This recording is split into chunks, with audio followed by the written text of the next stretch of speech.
Chapter 1.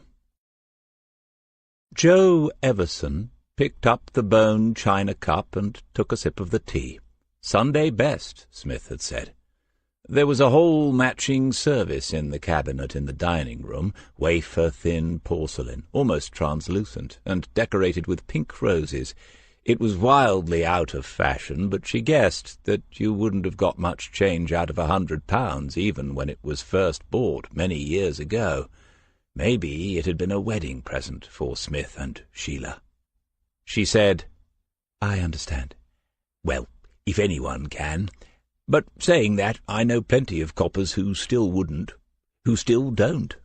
Plenty of coppers never deal with it, though. The public imagines that every officer is confronting the worst of it on a weekly basis. That's television, of course. It's true that if you're a police officer for any length of time, you'll see things you wish you hadn't. But the real horrors? Well, it's not 1 in 100 of us, is it? Us? Smith looked across the table at her with the quizzical half-smile that she was beginning to recognize as one of his regular expressions. Okay, You. It's all right. It's just the old cliché. You can take the girl out of the town or whatever, but you can't take the town out of the girl. You can leave the police force, but it will never leave you, she said. And that's something you need to bear in mind. 3 weeks to go. 3 weeks to Friday the 23rd of December, and that would be it. The idea was still so strange she didn't know how to feel about it yet, but when Joe looked more closely to see what effect her words might have had, she would have seen little more than the many persons of interest who had sat across the table from him in the interview rooms of Kingslake Central Police Station over the past 30 years. With Smith, one saw more or less only what he wanted you to see. But given time, Joe thought. He'd been thinking about what she said, about understanding. He said, "I assumed, forgive me and don't tell Waters, that you left the Met for pastures new, to take up academic work again, and to start writing these books." He nodded down at the printed sheets on the table, and the A4 pad that had a page of her scribbled notes, always done with the same brand of HB pencil, Genius by Karen Dash, made in Switzerland. Smith had never heard of them until he met her, and he'd been meaning to look them up ever since. And that's partly true, but I was lucky to have those alternatives. So what was the other part? Oh. But she could not avoid giving an answer, not, and be fair to him, because they were reaching the point in her research at which she would ask him to talk about the details of the Andretti killings. She could not ask him to do that and still be coy about her own reasons for leaving the Metropolitan Police. She said, "Because of my psychology background, they were directing me into profiling, which was exactly what I'd wanted when I joined. Profiling was still a new thing then, a bit of a fad after it played a part in the conviction of Robert Napper. It all happened very quickly for me. Suddenly I was seeing and hearing about things that I'd never imagined. If I had imagined them, to be honest, I'd want to be on the other side of the desk and getting some treatment." The teapot was on the table between them, sitting on its own little ceramic stand. Smith lifted off the cosy, tipped a little milk into his cup from a tiny white jug, and raised an eyebrow at her. Joe shook her head, watching him refill his own cup with the pale amber liquid. She continued, "So, anyway, I could tough it out. I never had to walk away from a crime scene, and I had a couple of horrors. Have you seen that? Big blokes who just had to walk away from it, literally?" "Yes, and if they've got any sense, they never go back. It's not for everyone, and there's no shame in admitting that." He was leaving it to her, letting her go at her own pace, and say as much or as little as she wanted, not probing to find out why she had, in the end, turned away. "So then you felt in control. not threatened, which made you want to tell him anyway because you have a deep need to share these things, if only you can find the right person. And in this business, there aren't many of them. She said, "It's odd, but for me it wasn't the crime scene stuff.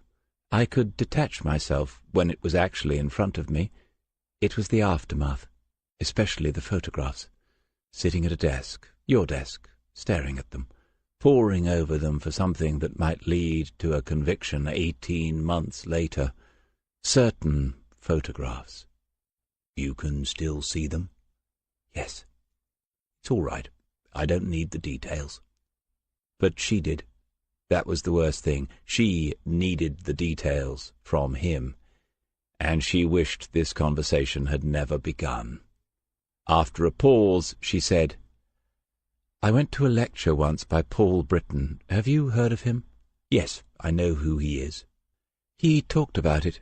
I can't remember the exact words, but he said that it changes who you are every time you encounter the worst things that people can do. You have to be aware of that in yourself. You have to decide at some point how much you're prepared to take. And in one of his books he wrote that the very nature of the work erodes you." Smith considered it before saying, "Good choice of word." I'd go home, go to bed, and everything had been normal.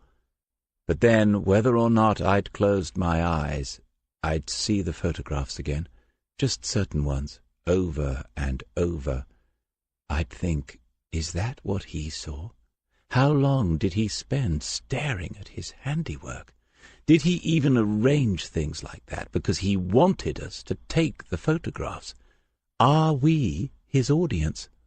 Are we a part of it? And then if you do happen to fall asleep, you'll probably have nightmares about it. She looked at him and thought, he always seems calm, placid even, though I've never seen him at work, managing a team of detectives. But I'll bet he isn't very different even then. He doesn't look like a man who has bad dreams. It doesn't always show, though, not on the outside. The erosion can take place unseen. It can hollow you out from the inside.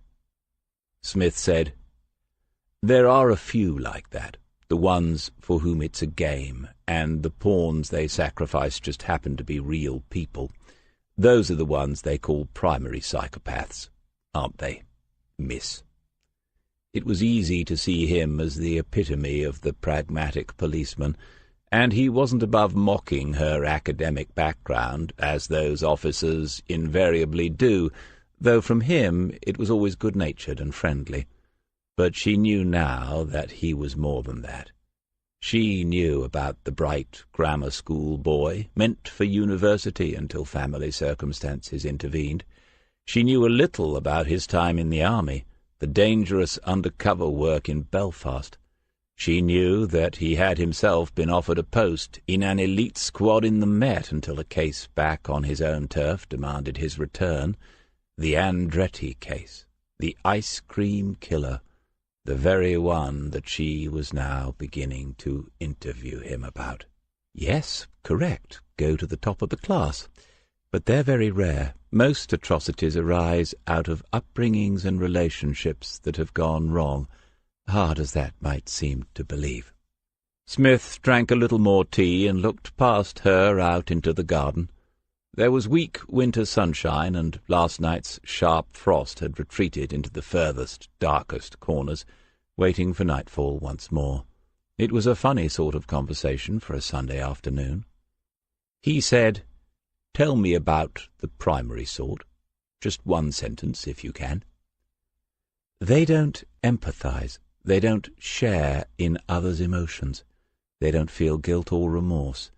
The rest of us would hardly recognize the world if we saw it through their eyes. And by now she also knew how particular he could be about language. She wondered whether he might say, "That's two," and she waited. But he continued to stare out through the French doors, eyes focused on something far away from the darkening garden. Her fault, of course. Her fault.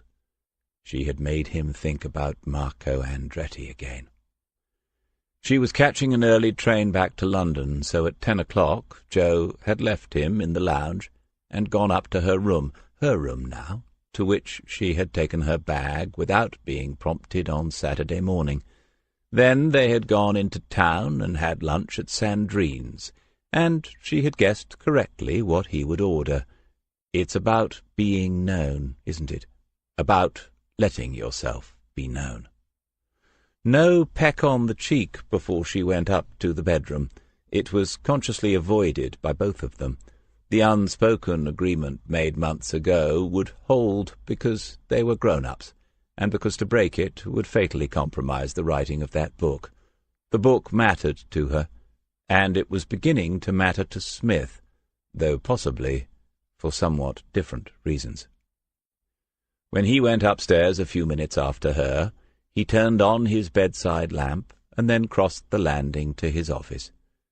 He stood in front of the shelf of Alich notebooks, but there was no need to check that it was there, the one which he had been using 13 years ago. It was the only one that had ever fallen apart, and at the time he had repaired it with a couple of strips of sellotape along the spine. He could have closed his eyes and still picked it out of the row of identical notebooks. In his hand, it felt like the rest of them. He ran his left thumb across the pages as he bent the flexible cover, flicking them like the edge of a pack of cards. Then he opened the book at a single page and thought that his handwriting hadn't changed much over the years. The page was near the front of the notebook, before Andretti. He thought, and then closed the book. It was all in there, should he need it. But he didn't think he would. In bed, he read for a few minutes some essays by a young right-wing thinker, polemics condemning the rising tide of identity politics and what the writer had labelled equalitarianism. It was funny, clever writing, and exactly the sort of thing that Sheila and he might have argued over for days on end. She was always a little to the left of him, whatever the issue. Argued, but never fallen out, of course. Smith closed the book, but didn't turn out the light straight away. He had been in a bookshop, and the title of those essays had caught his eye. He'd thought, I need to know something about that. Why? Because for a long time now he had had the sense that there is something new in the air, that a change is coming. Perhaps not a change for the better. Change isn't always for the better. Some of the things that had been taken for granted throughout his lifetime, since he was born in the 50s, when rationing was still in operation after the Second World War, were now up for debate. Taking some responsibility as well as demanding one's rights, decency, duty, democracy itself. They all seemed to be in question, and he didn't like the sound of some of the answers he was hearing. You're getting old, Smith. You're turning into Victor Meldrew. He smiled at himself and turned out the light, ready for them, his own display of unforgettable images, pinned up in the gallery of darkness inside his head. Ready for them, because he knew perfectly well how his own mind worked. Had known since Jo mentioned those certain photographs that some of them would trouble him tonight. More sadness than fear or dread now. Sadness at the picture of Juliet Richardson, the one in which she had her arms around her two younger sisters, all of them looking into the lens and laughing. The police had never used it, had chosen a school photograph instead.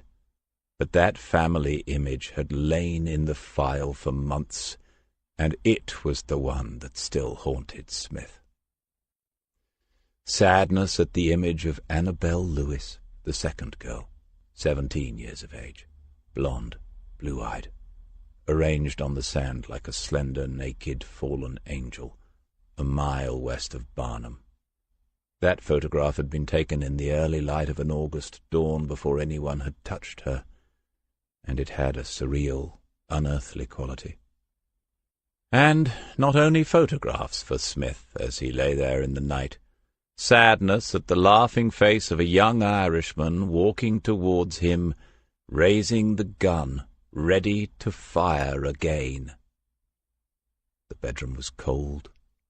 He wondered whether Joe was feeling it, and whether he ought to have left the heating on low overnight. Waiting for the images to fade, Smith thought about what might lie ahead now. It wasn't all dark. Remember those dinghies swinging about as the tide flooded into Barnum's Staithe? He could buy one of those in the spring. Remember Malcolm Partington, R.N., Lieutenant Commander retired, saying how they could use an old copper in the Coast Guard at Sheringham, and meaning it. There would be a cap and a badge and everything. Remember Jo saying that she might have the first draft done by early summer? The first draft would be enough, wouldn't it? Chapter 2. Another Monday morning, another day of office work and administration. They seemed to have been doing nothing else for weeks. Now the CPS had called for the complete evidence files in the case of the murder of Bernard Sokoloff, and they wanted them yesterday.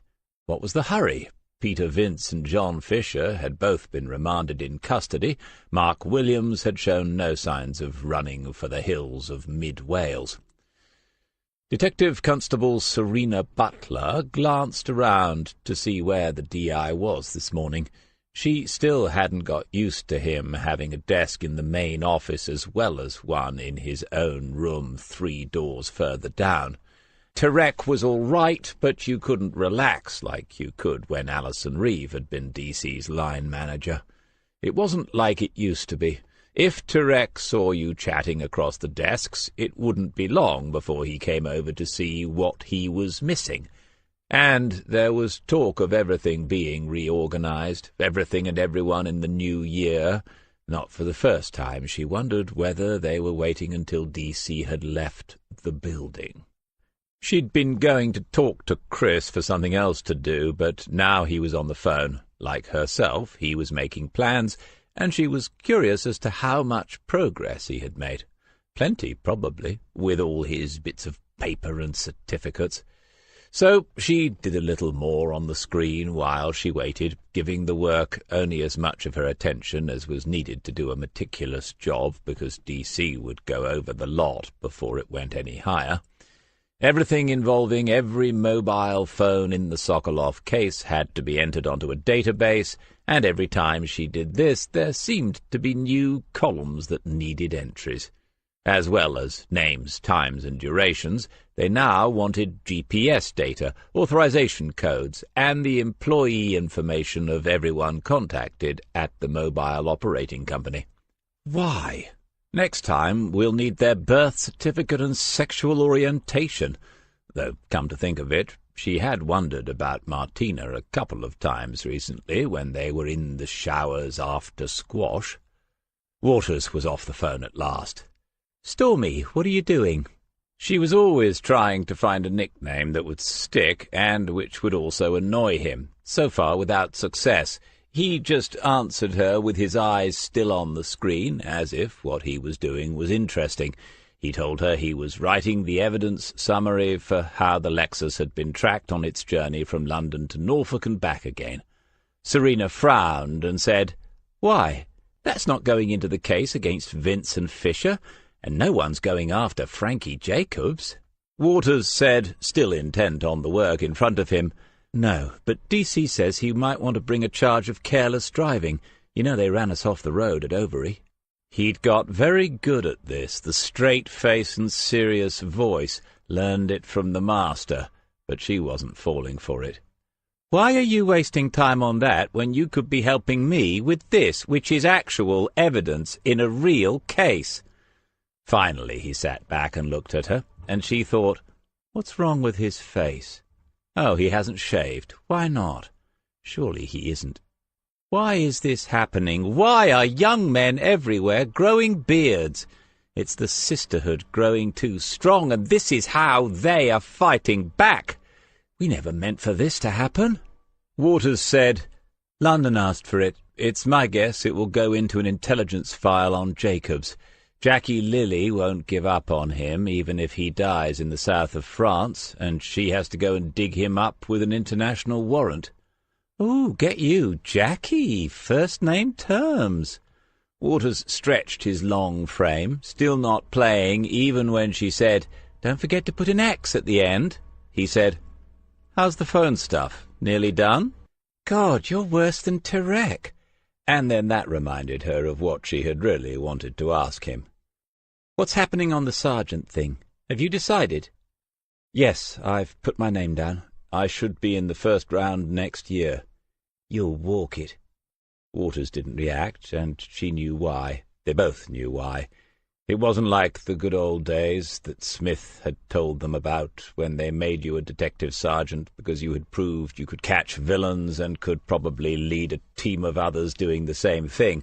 Now, with the financial people calling all the shots, the number of applicants who passed the examinations was strangely similar to the number of sergeants the force actually required, or, more to the point, the number it could afford. The other approach was to pass the applicants, even when there were no immediate positions available, and then you became a sort of sergeant-in-waiting, still paid, of course, as a detective constable. It could be a long wait. But Serena had news of her own, and she was wondering whether Waters would ask. He could be very forgetful. If he was going to manage a team, he'd need to be better at the interpersonal stuff, like remembering people's birthdays and asking about their sickly mothers. On the other hand, he did sometimes seem to have mind-reading abilities. He said, "What about you? Murder Squad?" "That's not what it will be called." "Okay, but it looks as if you already know something about it." She got up from her desk, walked around to his, and made a show of peering down at the laptop as if they were discussing the work. Then she said quietly, "I've got an informal chat lined up for this Thursday, not in working hours." "Well done. Who with?" "It's very informal. I'm not saying anything to anyone else." "Right."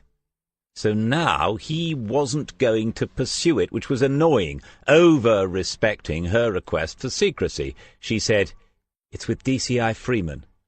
"Cara Freeman, from Regional Serious Crimes?" Serena nodded. Waters said, "That's good, then. She's seen you before, when they made the cocaine arrests and we found Tina Fellows.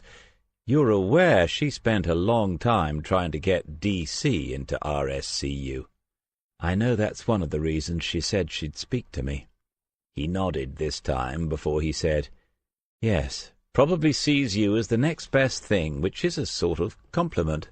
Still leaning over his laptop, she tried to pinch and twist his nipple through his shirt. He pushed backwards, sending his swivel chair scooting across the floor, and then both realized that Detective Inspector Tarek was back at his desk and watching them. Serena straightened her face and said, "Yeah, well, got to do something. Not going to be the same, is it? It's already changed a lot." She was looking across at Smith's empty desk, as a sign of things to come. "Where is he?" Waters said, "HR, I think. I had no idea retiring involved so many meetings and consultations." And then, "I heard that the new squad, which is not a murder squad, but which will involve specialist investigations into people unlawfully killed, is going to be a dispersed unit. A couple of full-time people and the rest staying in post but released as required. So you'd still be here." Tarek was still watching and getting on her nerves. "That's the plan, or so I hear. It would be a start. At least I'd get out of here sometimes. If it was really slow, I could always commit a couple myself just to get things moving." Waters looked up at her, never doubting that under the right circumstances. Then he said, "I'm sure DC has a list of suitable candidates." DC is a man of many lists. Tarek had stood up and would be on his way over soon. Waters said, "Anyway, good luck on Thursday. Don't forget to remind them that you do a very good bored housewife impersonation. DC still has nightmares about your visit to the Velvet Club." She edged closer to him, one hip nearer than it needed to be, and gave him the full, sultry stare as she said, "Bored housewife? You've no idea, young man." Waters blinked and nearly blushed. She could still get to him that way, if no other. He gets more like Smith every day. She waited another second or two until Tarek made his move. By the time he arrived, she was back at the mobile phone database, fully focused on her work.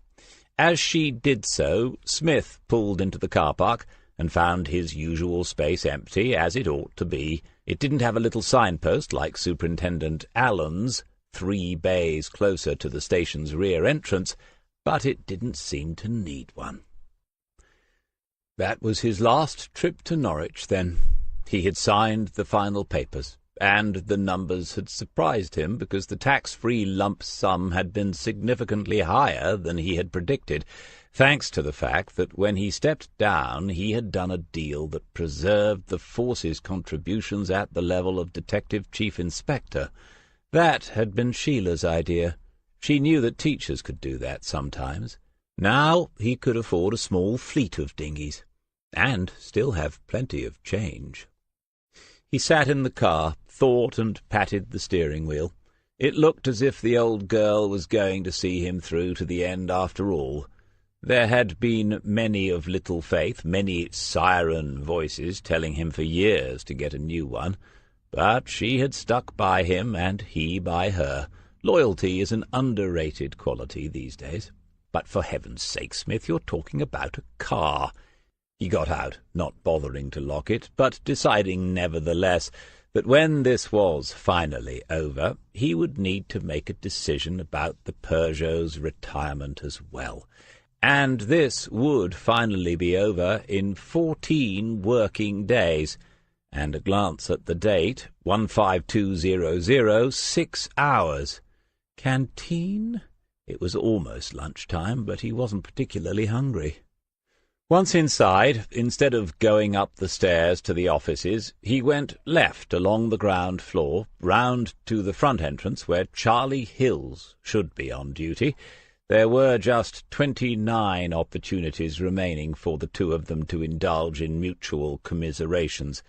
How many packets of biscuits could he steal in that time? Would Charlie get some nice ones in custard creams or bourbons to make it especially memorable? When Smith arrived, he found Charlie in the foyer, on the wrong side of the counter, looking confused. He said, "Hello, lost your key?" As getting back to the correct side only involved lifting the flap, this wasn't very likely. Charlie mumbled a greeting and continued to stare back into the space that he had occupied for longer than anyone in the building could remember. Smith joined him, hands in pockets and a look of vague expectation on his face. Several seconds passed slowly before Charlie said, "I just can't see it." Smith looked again and said, "Anything in particular you can't see?" Nothing from Charlie. "I'm hoping the answer to that is yes, because if it isn't, this is a pretty serious medical emergency, Charlie." "I've seen the plans, DC." "Oh, right." Smith was about to say, "Oh, what the plans for the alien invasion?" and then he remembered that this was about something worse, the redesigning of police station entrances across the county of Norfolk. Smith said, "So, you have seen the future, and it doesn't work. There's a surprise. And we've got a date, the 6th of February. For a moment, Smith had a selfish thought. He wondered what he would be doing on that fateful day. Before he could say something in compensation, Charlie Hills went on, "Instead of an officer behind that counter, the public will be met by a bulletproof screen and some instructions about how to speak clearly into a microphone. And we'll be watching them on closed-circuit TV from the other side."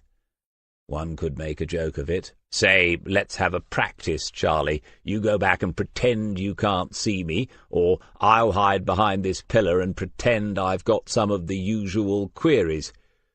But it wasn't funny. This was a metaphor for what had happened to policing in their working lives. In the relentlessly expanding universe of improved procedures, new management practices, and ever-evolving mission statements, the ordinary officer found himself further and further away from the centre, where the people had been, the people who needed help and support, or just a friendly face. Charlie said, "You know, my missus is telling me to go early, DC. She says, what's a couple of years of your pension if you're going to be miserable, if you think it's just plain wrong?" He was likely to be asking for Smith's opinion on that, thinking back about the past few years, the years in which he had stayed on when he could have retired. Smith knew what he would find. He was the only officer to have done so. Everyone else was going on their due date or before it, even the very best of them, men and women that the service could ill afford to lose. And many of the spaces left behind were being filled by outsourcing contracts, civilianized services, and support officers. Smith said, "Well, Charlie, if you're asking for the benefit of my experience, such as it is, it's this. The women are often right, and even when they're not, it usually isn't worth arguing. Now, are we having a mug of tea or not?" 4 o'clock in the afternoon. Smith had never watched the clock in his working life, but now, suddenly, time seemed to be an ever-present concern in the back of his mind. 1 more hour, and this day, too, would be over, leaving 14 more. He distracted himself by looking up and around the office, watching them all at work. Well, all 2 of his team that were here. Murray had taken a half-day to go and view a house with Maggie. Now that they had become 3, the apartment would no longer do. Young William David needed a new room of his own and a garden to play in next summer. Richard Ford had never quite made it into Team Smith. As a result, Wilson's team was now 6 strong. That made sense, of course, with Smith leaving soon, but it suggested that the reorganization that Turek had wanted from day one would not involve Smith's team simply continuing under a new detective sergeant. When he retired, his team would cease to exist by the look of it, and that was a pity. Waters would be all right. Smith trusted that DCI Alison Reeve would keep her word and oversee his first steps on the promotion ladder. Smith didn't know Cara Freeman nearly as well, but the phone call he had made to her last week about Serena Butler and the new murder squad ought to produce something in Serena's favour. At the very least, she would begin to get her face known and her ambition noted in a new police force, after her problems in Lincolnshire. John Murray? There was a new centre of gravity in his life now, and promotion had never been of any interest to him. It would not matter who they put in charge of him. He would go on doing what he does, which is the job, quietly, systematically, and well. Maggie might want to come back in a few years' time, when William goes off to school, and the force would be fools if they did not find something for her. But by then Smith would be long gone and half forgotten. There was nothing he could do for her now. So, not with a bang but a whimper, that's how it was to end. Office-bound work, preparing files for cases that would not be in the courts until the spring, and he would be able to read about them in the newspapers.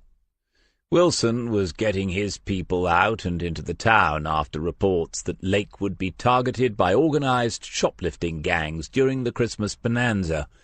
That could produce lots of arrests and charges in double-quick time, delighting Detective Superintendent Allen.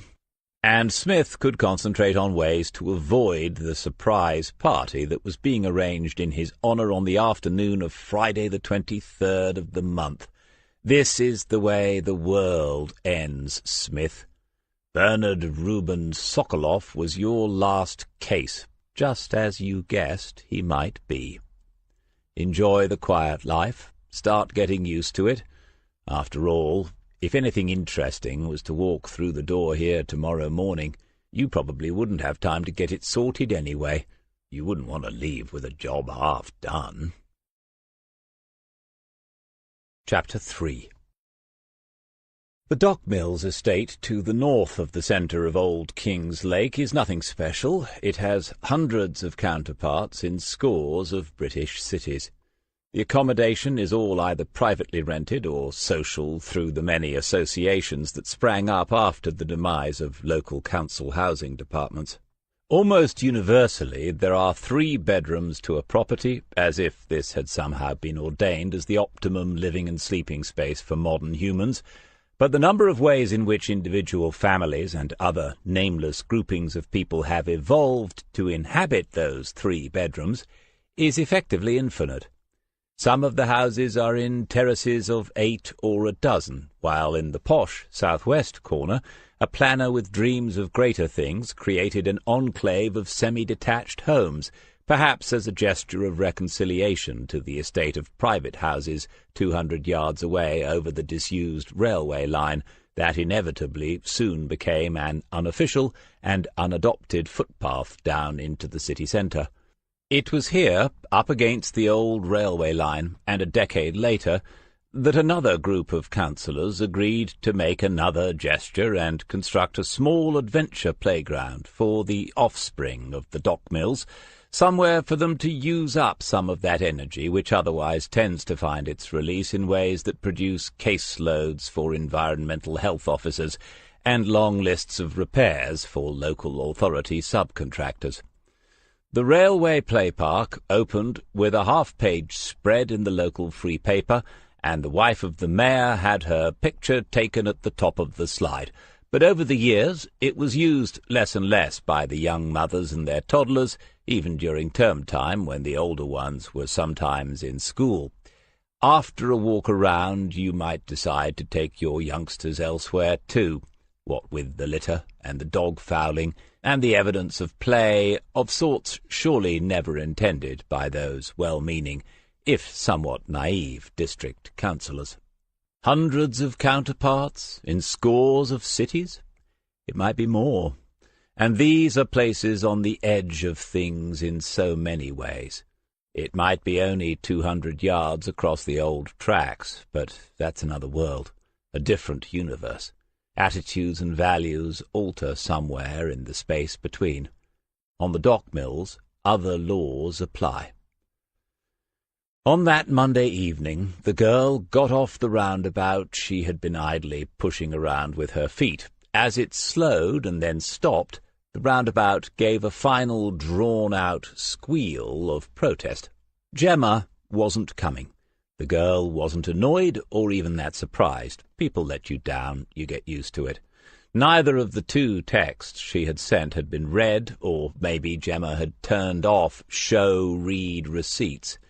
Back at home, her mum wouldn't return for a couple of hours at least, but there wasn't much to eat. The girl had left a message on the table saying she'd gone to Jamie's, but even if her mum came home early, it wasn't likely she'd ring Jamie's to check. So she had plenty of time. She walked to the edge of the play park, went down the scuffed earth bank, and turned left along the railway footpath, heading for town. No need for the torch on her phone. This had been her territory since she learned to walk. There might be someone to talk to outside the shops along the Crescent. Sometimes boys from the towers came across that way. At least she could get something to eat with the tenner Mum had given her before Roy arrived and took her out again. Roy was getting his feet under the table, Nan said, and that meant Roy would be moving in soon. There's one place along the old railway path where the bushes grow right down to the edge, and you have to push your way through. Thorn bushes they are. They can scratch your face. She slowed down and protected her face with one arm, anxious not to have scratches on it like a kid. If someone was waiting for you along this path, this is where they'd do it, come up from behind. But she isn't scared. She knows who all the weirdos and perverts are on the dock mills, and they aren't the sort to hang around here. Also, she knows how to hurt a boy if you have to, how to make him back off. Not scared coming through here alone, not bothered about being on her own. Makes you harder, and you've got to be hard in this life. Ahead of her she could see the lights of the crescent, and she felt the first drops of rain. The shops looked inviting, brightly lit, the promise of a little warmth. Get a drink in the kebab shop. The usual bloke was old, at least 40, and his eyes went all over you, but he'd let her hang around inside until the rain stopped, if it wasn't too busy. Mehmet Sadiq watched as the girl sat herself down in the customers' waiting area. 1 orange plastic table and 3 orange plastic chairs. She was a customer because she had bought a paper cup containing hot chocolate from the vending machine. But the table and chairs were intended for people who had paid for proper things. The doner kebabs, the chicken shish, the mixed meat pieces with curry sauce, which was his own invention, designed to have a multicultural appeal in this cosmopolitan enclave of King's Lake. Not intended for kids who bought 1 drink. Mehmet considered the promotional potential. At least with her sitting there in the window, the place did not look empty. Maybe it would encourage others inside. If so, and they bought food, he would tell her to go, take the firm commercial decision. All too often the early weekday evenings were useless. He had thought about not opening until Wednesdays. Now the burger van had made things worse, parking across the street, right across from him, sneaking in on the end of the bay for the bus stop.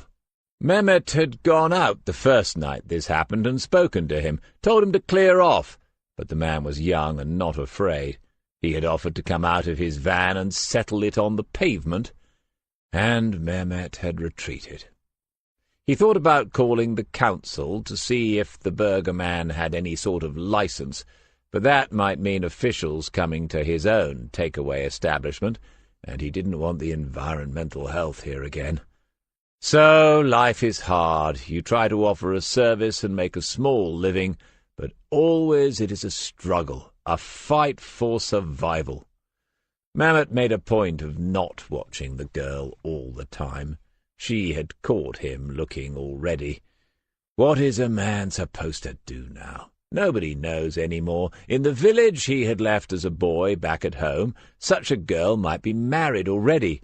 She was not a child. But here, in this country, like he said, nobody knows any more. But she is too young to be out after dark, just hanging around on her own.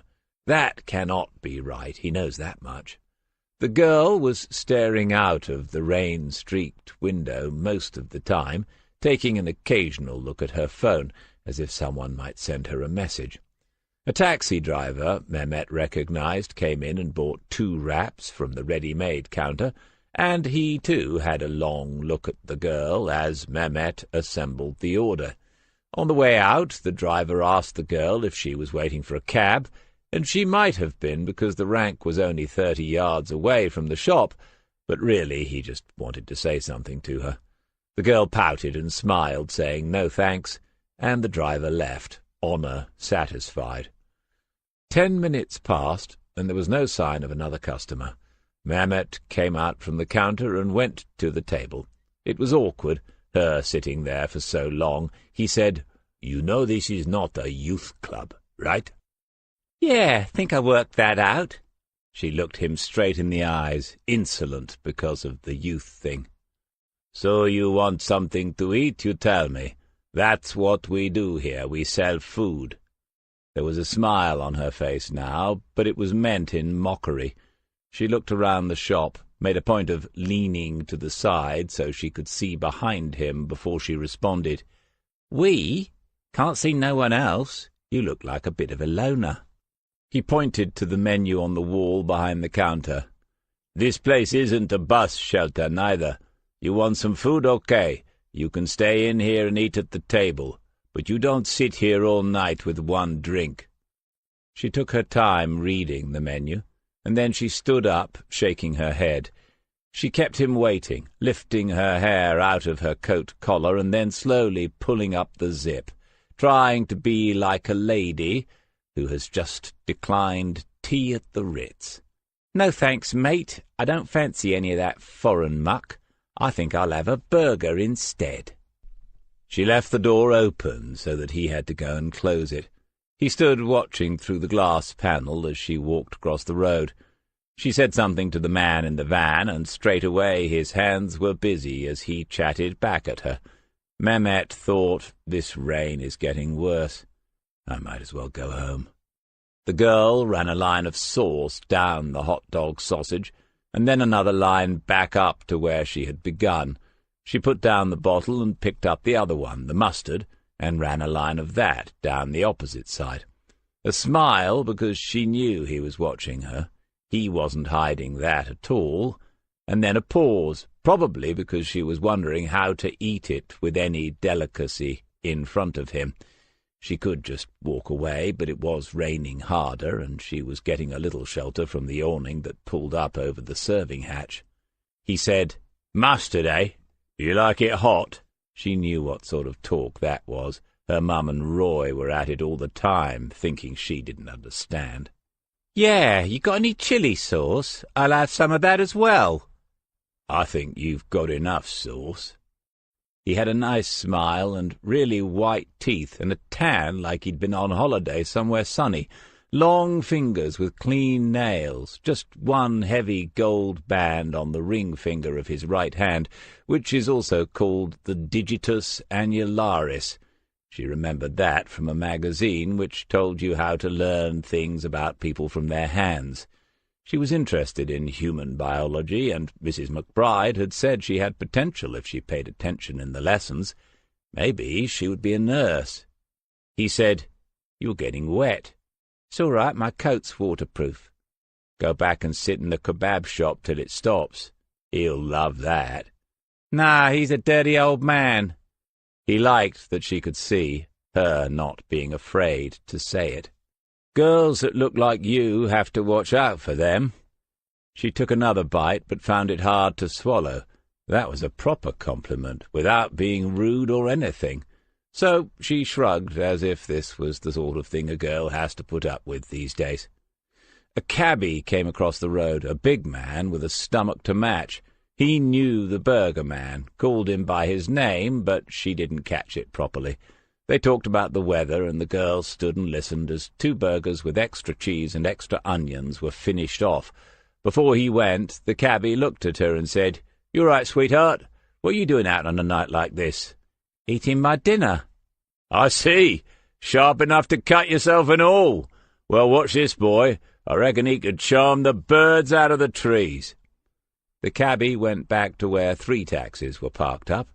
Then another car pulled in behind them, and the driver got out and went into the kebab shop, one of the young, smart-looking Asian boys. The girl saw a face that she recognized looking out from the rear window, Alana something from the year above at school. This girl turned away and must have said something, because then another girl's face appeared. She was in the same class as Alana, and both were staring at her. Surprised to see her out at this time of night, talking to a man who paid compliments and could charm the birds out of the trees. After staring back for long enough, she turned to him and said she might even have another one of these, and he laughed. Give them something to talk about, wouldn't it? She didn't bother turning around again until she heard the car drive away. Then he was saying, "Look, you're getting soaked. I'm here for another half an hour before I go into town for the clubs. You can come inside and sit on this stool. Fry me some onions. Maybe you get one for free, eh?" Roy was all over her, as usual, after a few beers, but what is a woman to do? He'd probably been over the limit driving back from the town, and he couldn't risk his licence. Not with his job. So Penny Johnson told him he could stay the night, and that had quietened him down for a few minutes. She went upstairs and made sure the kids were asleep. Holly and Bella were in their bunk beds. The room's a tip, she said to herself, but they'd obviously been playing all right. Next, she went into Jack's room and turned off the monitor. When she touched the controls, one of his computer games sprang back into life with a burst of automatic gunfire, but he never moved or made a sound. Zoe's bedroom door was a few inches open, and she could see the flicker of the TV screen. It wasn't on very loud, and it wouldn't wake the others. Penny Johnson hesitated and took her phone out of her pocket to check the time. Almost midnight. Too late for the TV, what with school tomorrow. But if she went in, there'd be another row. She didn't need another row, not with Roy waiting downstairs. And so she pulled the door to as quietly as she could. She would have words with her eldest again in the morning. Chapter 4. Detective Inspector Turek liked to hold a briefing every morning when the teams were on days. This might be because the novelty of his being able to do so had yet to wear off, or it might now be a permanent addition to the department's routine. The location of the briefing, however, was still a problem. The detective's usual working area was open plan, and a little too large for a meeting there to be relaxed and informal. Addressing the troops here meant raising the voice whilst trying not to shout at them first thing in the morning. The alternative, Smith guessed, was to hold the briefing in one of the smaller rooms, but that would involve everyone walking back and forth, making the whole enterprise more of an event, even though there would usually be nothing of importance to add to the briefing they'd had the day before. The other option was not to hold a briefing unless one was required, but Detective Inspector Turek liked to hold a briefing every morning. John Murray had put his own chair next to Smith's, and while they waited, Smith said, "Well, what was the house like?" "Not bad at all. It's the first one we've seen, but Maggie's keen to have another proper look at the weekend. She's phoning the estate agent this morning, and the bank as well. Oh dear, it's done and dusted, John. Where is it?" "Terrington Way, out toward Gorsefields. 3-bedroom semi with a big garden." "I know it, almost out in the countryside. Sounds ideal." Smith pictured it. John mowing the lawn in that big garden, Maggie hanging out the washing. Some people still do that, don't they? And young William toddling about. It was a pleasant picture, and he spent a little time watching it, making it come to life. Then he thought about Dermot and Mairead in Belfast, and their own edition, due sometime in March. He hoped that his own grandchild might have a garden to play in, and felt a little downcast because there was nothing he could do to make that happen. Lost in those thoughts, he missed the beginning of the briefing. Turek liked to stand as he made his address. The first arrests in the push-on shoplifting had been made by Wilson's team yesterday afternoon. Great work, John, and Detective Superintendent Allen sends his regards. We need to get the message through that these people are not welcome in Kings Lake, and they had better take their business elsewhere, which is fair enough, I suppose, thought Smith, but it's a bit like throwing the dog's mess into next door's garden rather than putting it into the bin. Also, said Turek, he wanted the primary files in the Sokolov case up to scratch by the end of tomorrow, that's Wednesday. The Crown Prosecution Service have indicated that they will pursue murder charges against all 3 men, Vince, Fisher, and Williams. Smith and Murray looked at each other, 2 minds with but a single thought. Smith said quietly, "Williams is still out on bail, isn't he?" "Last I heard. There's never enough to make a murder charge stick on Mark Williams, apart from the fact it's just wrong. Someone should have a word." But who? Alison Reeve should be aware of the dangers of an over-enthusiastic new DI who didn't know how to influence a CPS decision, but she and Smith hadn't had a meaningful conversation in weeks. For the most part, he had accepted this as inevitable, the feeling of gradually being pushed aside as events overtake you. But then something like this happens, something unjust. Williams had never planned the murder of Bernard Sokoloff, not in a million years, and Smith had said to Julie Shapiro, Williams's aunt, that if Mark went inside at all, it wouldn't be for very long. Justice, to be justice, has to work both ways. We have to protect the nearly innocent as well as convict the very guilty. In the past, just a look at DCI Reeve would have been enough, but she wasn't in the room. To put this right, he would need to make a point of going to see her, and that was awkward, because then it looked as if he was going behind Tarek's back. Or he could just leave it be. Soon enough it wouldn't be his problem. D.I. Tarek was saying, "And finally, we have, or might have, a missing girl. Apparently there was a phone call from a worried mother this morning. A uniformed patrol car has gone out to, where is this? Dock Mills?" A couple of people nodded. Tarek was still unfamiliar with much of Lake's geography, but nobody looked surprised. Tarek went on, "Anyway, I don't suppose—" And then the door swung open, and Detective Chief Inspector Alison Reeve entered the room. Smith saw the slip of blue paper in her hand, and knew what it meant. She said, "Sorry to interrupt, but I wanted to catch you all before the end of the briefing." She looked at Tarek, who said, "Please, ma'am, go on." "Thank you. Have you mentioned the missing girl?" Tarek nodded. "Right. I've just been speaking to one of the uniformed officers who went out to the dock mills this morning. She says she thinks this girl's disappearance needs looking at straight away. The girl's name is Zoe Johnson. She's 14, and she might have been missing since last night." Tarek said, "Might have, ma'am?" "It isn't clear from what I've been told so far." Smith and Murray exchanged another glance, one that said, "Of course it isn't clear. It's the dock mills for a start." Reeve said, "I don't want to disrupt what's already been organised for this morning, but you all know that speed is of the essence in this sort of thing. I'd like someone out there in the next half an hour."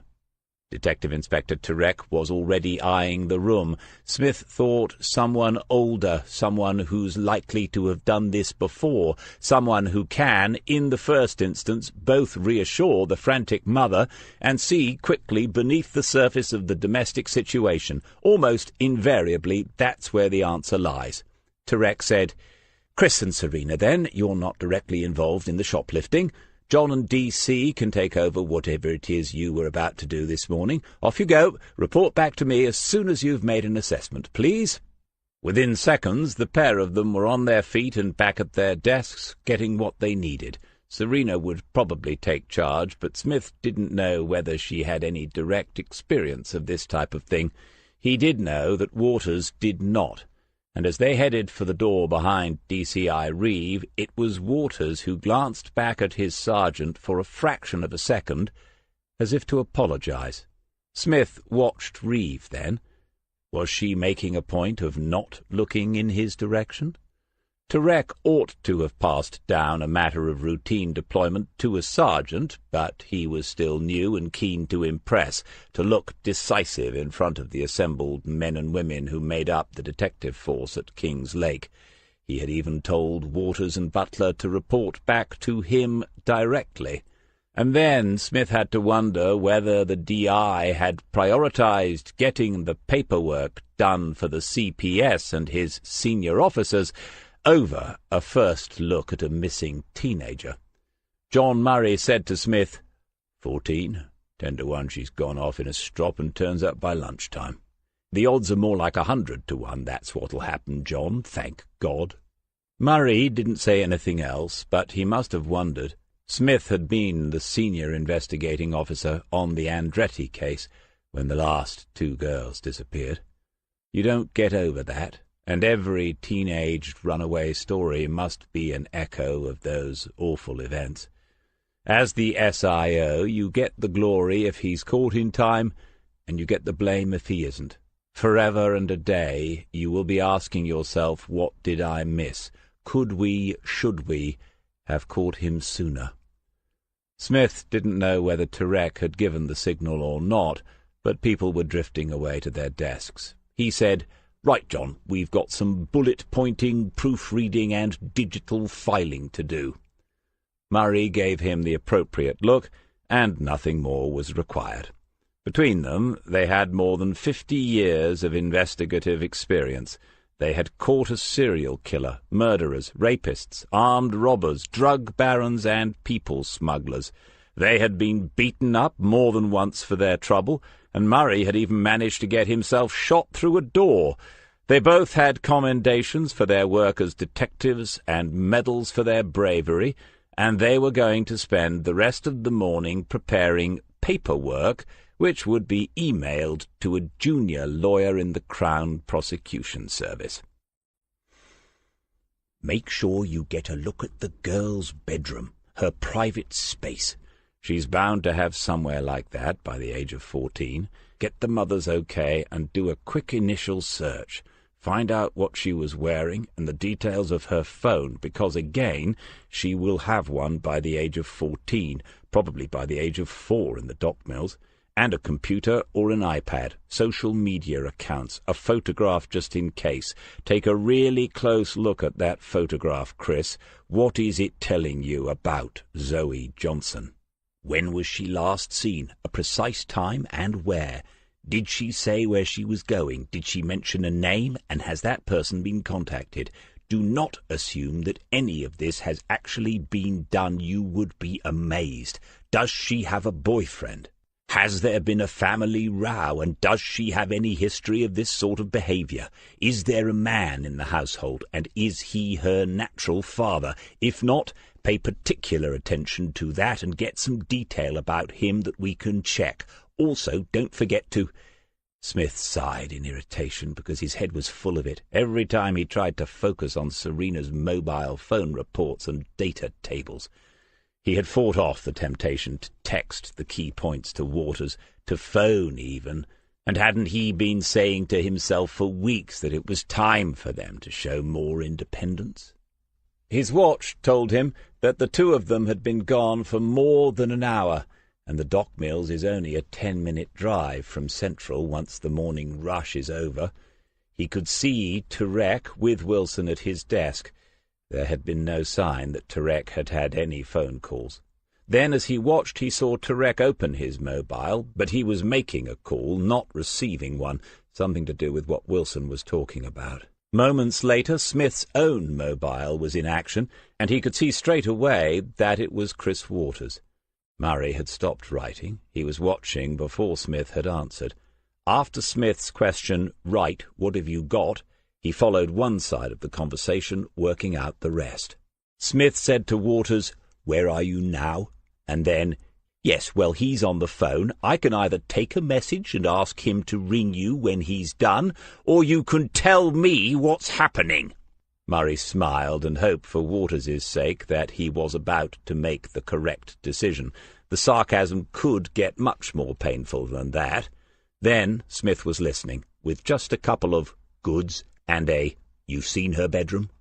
Waters must have talked for another couple of minutes, and Smith was listening and writing things on the notepad in front of him.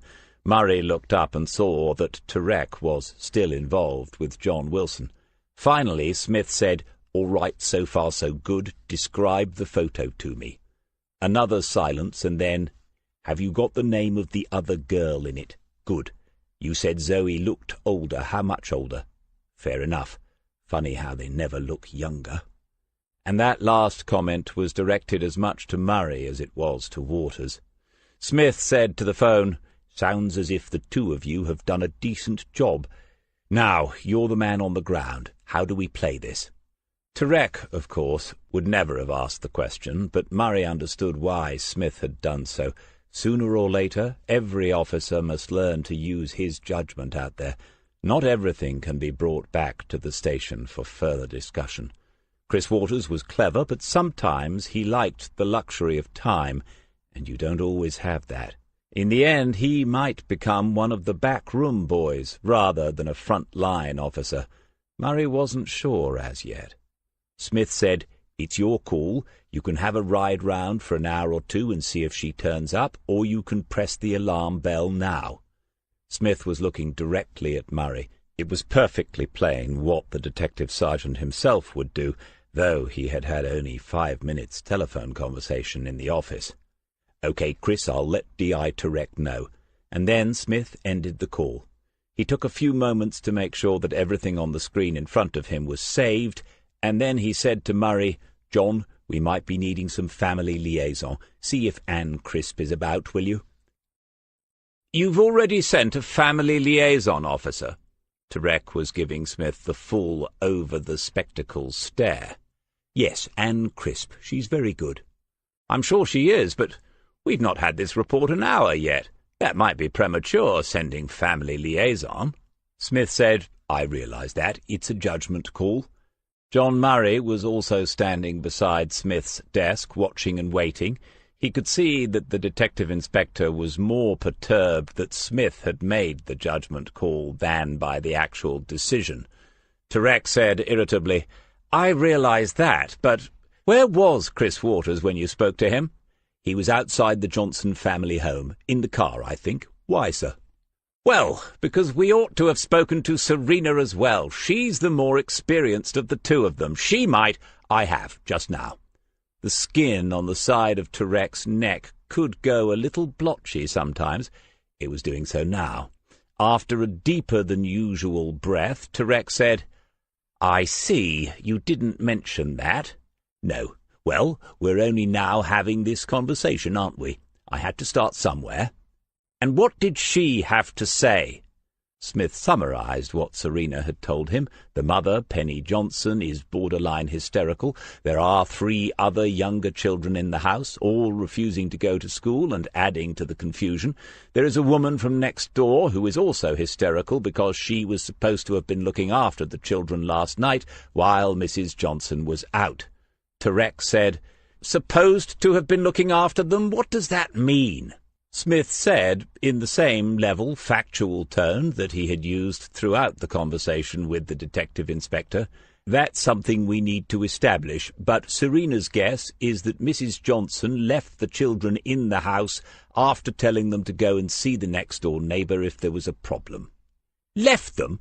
And the oldest was 14? That is neglect. We'll need to involve social services." "Yes, sir, it's on my list."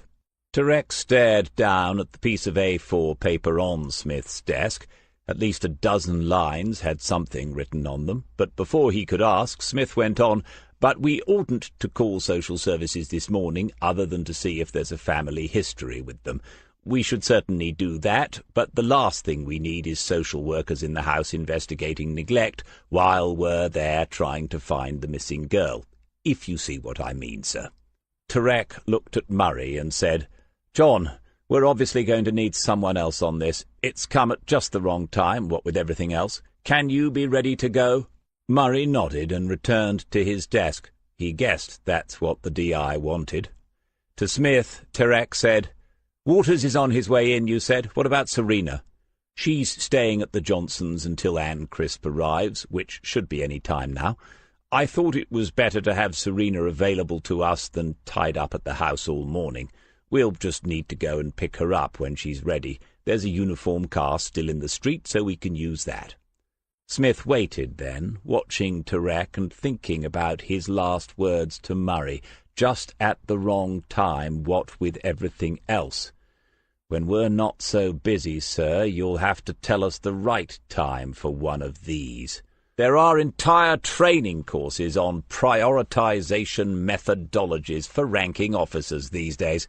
But what does it take to knock a missing child off the top spot?" Turek said, "Well, we'd better contact the school and make sure the girl hasn't just turned up there. We need the names of her friends and the details of her phone." Smith was looking down at the piece of paper, and Turek knew that the sergeant was mentally ticking things off, the things that were already present. Turek stopped himself and then said, "I'll let DCI Reeve know what's happening." Chapter 5. It seems to be customary these days, the provocatively pouted lips, the crazily staring eyes, the leering into the lens. Nobody wants to be just nice in a photo anymore. Smith studied the one Waters had sent from Penny Johnson's phone to his own iPad and said, "Let me guess, this is Zoe." One of the girls was a little larger and rounder, with curly hair that she would never be able to do anything with, ever. The other had a thin but pretty face in a frame of glossy, straight, dark hair, big eyes made bigger by the application of eyeshadow and mascara. Smith pointed at her, and Waters nodded. "Oh, dear." Waters said, "The photo's only a few weeks old. The other girl is Jamie, who Mum said is the best friend. Zoe said she had arranged to go round to Jamie's last night, and there was an argument because Mum was going out and she wanted Zoe to babysit. She guessed that Zoe might go out once she'd left, so she, Mrs. Johnson, asked the neighbour to keep an eye out or an ear open or something." Smith was making notes again, already onto a second page. While he waited, Waters said to Murray, "Serena reckons that's neglect. The children were left on their own. The two youngest are twin girls, 7 years old." Murray said, "Don't worry, D.I. Terek's already onto it." And then Waters saw the little shake of Smith's head as he finished writing. "Right, continue." "Mrs. Johnson went to Jamie's house this morning as soon as she realized Zoe hadn't been home. Hold on. Why didn't Mrs. Johnson realize that last night when she got back?" Waters hesitated, as if he was embarrassed even to say it. "She thought Zoe was in her room. She could hear the television." "God give me strength. What did Miss Jamie have to say this morning?" "Mrs. Johnson managed to catch her before she left for school. It's only a couple of minutes up the road. Jamie said they hadn't arranged to meet, and she didn't hear from Zoe all evening."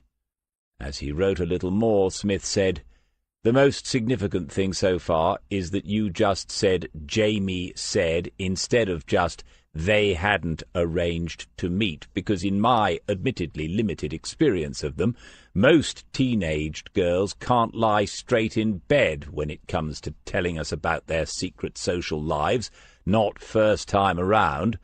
We're not taking Mrs. Johnson's word for what Jamie said, are we?" Waters shook his head about as emphatically as he ever did anything. "No, quite right. Did Jamie go to school this morning? I'm assuming you have her surname, by the way." He did, thankfully. This was Smith going into intelligence-gathering overdrive. "Jamie Pecora. Mrs. Johnson said she has gone to school. It's Lake Community College, before you ask." "Right. Someone needs to get in there this morning and see the head of year or the form tutor or both, and then speak to Jamie with one of those people present. They should also be able to give us the names of other friends. Has Zoe been in trouble with any teachers? What level is her schoolwork at? Attitude in class." Smith was thinking aloud and writing at the same time. He didn't see Terek and Reeve enter the room and make straight for his desk, but Murray did, and he let Waters know with a look that they were approaching. Terek said as he arrived, "Ah, Chris, you're back. Nobody let me know." The detective inspector looked around at the three of them, but no one seemed willing to take responsibility for this oversight. Alison Reeve came and stood behind Smith's chair, glancing at the notes he had made before saying, "What have we got?" Waters's iPad had gone to sleep. Smith woke it up with an experimental prod, and the picture was still there. He said, "This is Zoe Johnson and her friend Jamie, a recent picture. Zoe said she was going to Jamie's last night. Jamie says Zoe never showed up. Mum has been trying Zoe's phone, obviously." This was a question to Waters, who nodded and said, "Yes, I have the number. I've tried it myself. It seems to be dead." Reeve was taking a long look at the photograph, and then her eyes met Smith's. He knew she would see what he had seen. As DCI, she would automatically take charge of this if she felt a search for the girl was an urgent matter.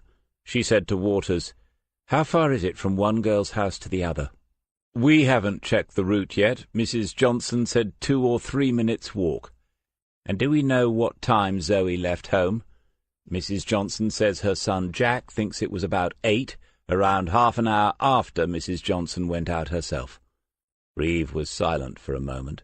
In her few months as Detective Chief Inspector, She had learned a lot, including exactly how much an hour of police time actually costs.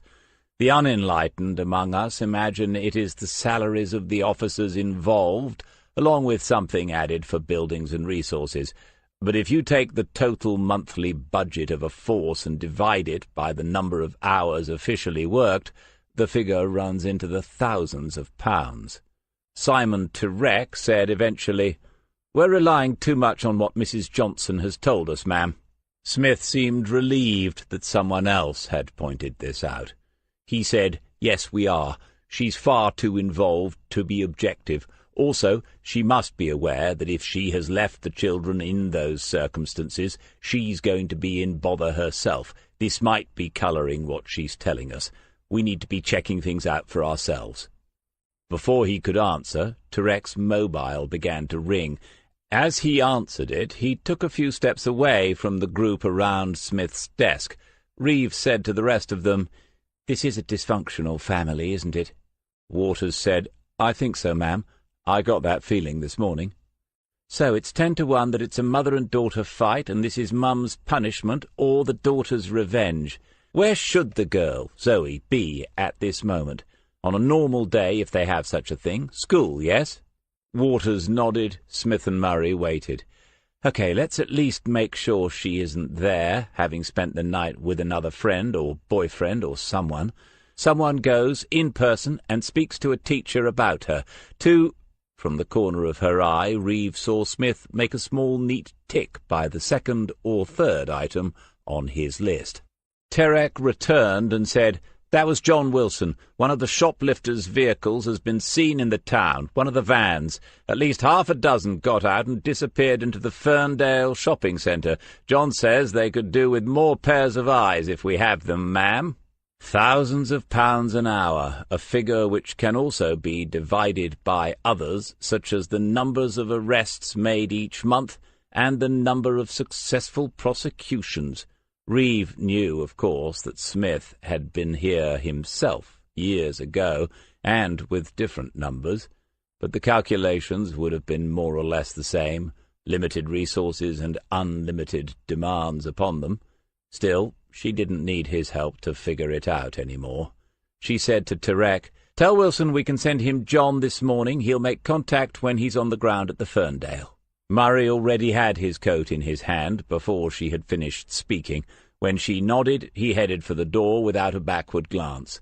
Then she said to Tirek, "Chris can go to the school and speak to them about Zoe. If she's there and you've seen her for yourself, Chris, leave her be and we'll deal with the mother. Ring us from the school." After another moment's thought, she said, "Maybe send Anne Crisp?" Tirek said, "I think she will be at the Johnson home already, ma'am." "Really, that was quick work. Well done. That leaves Serena. When she's back, let's see what she can add, and we'll take it from there. Do we have arrest support vehicles on standby near the town centre? It sounds as if we might need more than one." The two senior detectives went away to Tirek's desk, where the conversation continued out of Smith's hearing. Waters left, with another reminder to call as soon as he knew anything, and then Smith was alone with his list. He crossed off 2 more items, but the one at the bottom was bothering him. He had meant to suggest that as they had a number of officers out on the streets this morning, it might be worth sending to them the picture of Zoe Johnson. But it needed a bit of wizardry to remove the other girl from it, and Smith had no idea how that could be done. It didn't matter anyway, because Waters had just disappeared with it. A small opportunity had been missed, though. The thought was inevitable, just a matter of time before it came to him. Of all things, a missing girl in his last couple of weeks. 13 years ago, Juliet Richardson and Nicola Ellingham had been murdered by Marco Andretti before Smith had been involved in the inquiry. The third girl, Annabel Lewis, had been found in the dunes just 4 days after he had been recalled from his time on loan to the Met and put in charge of it, and no one could reasonably suggest then that it was time to change the senior investigating officer again. But it was almost 3 months before Megan Griffiths was found, not half a mile from where Annabel had been. And in that time Smith had not caught him. 80 detectives, a team of software specialists from Oxford building a new kind of database, long, transatlantic telephone conversations with a psychological profiler from Quantico, Virginia, posters, photo fits, officers going into schools and colleges to warn every teenaged girl of the dangers, even an appearance on television. And Smith had not caught him before he could kill again. One is supposed to say they had not caught him, naturally, but it's personal once you have sat with the weeping mothers and fathers, when you have interviewed sisters, brothers, and friends, trying to find the thing that links the victims in some way, the thing that brought them to the attention of the creature that has emerged from its own inner darkness, and which now dwells among us. Smith found himself staring at nothing. The office was empty. Alison Reeve and Simon Turek had gone, maybe together, maybe not. In the grand scheme of things, they were right not to disrupt an ongoing investigation until more facts had been established about a schoolgirl's brief disappearance. Almost invariably they turn up within 24 hours, or there is a phone call from a relative saying there's someone in their kitchen they didn't expect to see. Or Waters might call soon saying she's in her French lesson. The Rolex never lost or gained a second, and it told him that 14 of those hours had passed now. 24 would be at 8 o'clock this evening. The night staffing is skeletal these days, and so nothing much would then be done until tomorrow morning, and that would be 36 hours. He thought about the image of Zoe Johnson, 14, a pretty girl from a dysfunctional family, if it was, he had not seen for himself, of course, a girl who wanted to look older than she was, and who had not, again, so he had been told, met up with her best friend last night. Plenty of adolescent boys are loners, but not many girls. Zoe had met up with someone else. Then he was able to take a step back and compare his memories of the Andretti girls with what he was looking at now. Quite different. Juliet, Nicola, Annabel, and Megan were all attractive young women, the youngest 16 and the eldest 19. Smith didn't pretend or even particularly want to understand the minutiae of the psychologists' and psychiatrists' reports. Too often these contained odd notes of justification, as if in some bizarre way, in Andretti's twilight mind, there was a logic to his choice of victim. That would never do for Smith. He had sat across a desk from the man for too many hours, and had come to a number of conclusions about him, not the least of which was that Marco Andretti wasn't mentally ill. He was simply evil. No, the disappearance of Zoe Johnson wasn't ringing that sort of alarm bell. Not yet. It was just ironic that it should happen now, with 14 days and 7 hours to go before he was done. Just one of those annoying little... He looked around, checking that the office was still empty, and that no one would hear him say the word, and even then he only muttered it under his breath. Coincidences. "Where is everybody else?" Serena Butler looked about the office as if they might be hiding under the desks. "Catching shoplifters, as far as I know. I've been on my Todd for the past 10 minutes. You should probably find D.I. Tirek, though. He's been quite masterful this morning." She took off her coat and threw it over the back of her usual chair. "So you don't want to know what else I came up with while we were waiting for Anne Crisp?" "I didn't say that." She was standing with her hands on her hips, taking another look around the office and frowning. Quite right, too. Smith said, "So what else did you come up with while you were waiting for Anne Crisp?" "There's a new boyfriend on the scene," Serena said. "Roy Green. Not living in as yet, but he's around a lot of the time, and Mrs. Johnson is still at the stage of being besotted." Smith complimented her on the choice of word, and asked whether she had been reading Gone with the Wind again. Serena ignored him and continued, and Smith noticed that he didn't need to ask a single question, because Detective Constable Butler had fully understood the importance of this situation. The arrival of a new male presence in a household is never straightforward when teenage girls are present, and sometimes, too often in fact, the girls turn out to be part of the attraction in the first place. Sad and unpleasant, but true, as the statistics clearly show. When Serena paused, Smith said, "Mr. Green's relationship with Zoe, did Mrs. Johnson say anything about that?" "According to her, all the children think he's wonderful." "When you say a new boyfriend, any idea how new?" "I didn't ask directly, but she said something about meeting on a day out at the beach. Can't be last year, so it must be this, and in the summer, presumably." "Maybe 4 or 5 months, then. The kids are on the beach, splashing about, and along comes Roy and gets chatting to Mum." There was a pause, and both thought, the job does this. Sunshine, sand, and a little dark cloud of suspicion on the horizon. Every brief moment of happiness and laughter tainted by doubt. And the better you are at the job, the more it does this to you. Smith said, "But Roy was with Mrs. Johnson all yesterday evening, when Zoe disappeared, and he stayed the night, presumably?" "According to Mrs. Johnson." That was too according to Mrs. Johnson's. Serena Butler had no problem remembering the ABC of detection. She rarely made an assumption. She had no difficulty in believing no one, and she was very good at checking everything. "All right, then. Waters has the girl's phone number, but he got himself sent to the head of year's office, and he's gone off with the photo as well.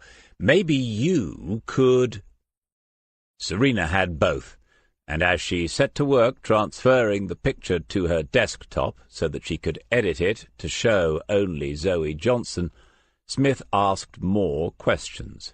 Serena told him that the girl's bedroom was shared with the younger twins. It was cramped and untidy, but Zoe had marked out a corner for her own things. There was a set of drawers and a makeshift dressing table with a mirror. Zoe had makeup and clothes, but there was no sign of a laptop or an iPad. Serena said there wasn't much money in the household. Smith said, "It's down to her phone, then. That's where she lives. Is it on a contract?" It was. Serena had covered those bases as well. Mrs. Johnson pays the bill each month, and this appeared to be her main weapon in the running battle between mother and daughter. They needed to get into the account as soon as possible, but authorizing that was beyond the detective sergeant's pay grade, of course, which is why you need senior officers to be in the room occasionally. On his own screen, Smith could see that there were 5 Roy Greens apparently alive, well, and still offending in the county of Norfolk. None were registered sex offenders, which is always good, but that hardly took matters forward. If this Roy Green was one of the 5, maybe he just hadn't been caught at the nasty stuff yet. It was just as likely that he was not one of the 5, and hadn't been caught yet. Or maybe he was a perfectly decent bloke who would be the salvation of the Johnson family. If he, Smith, had been there face to face with Penny Johnson, he would know more.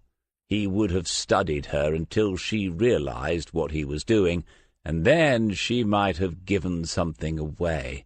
At the very least, he would have asked her where this Roy Green lived.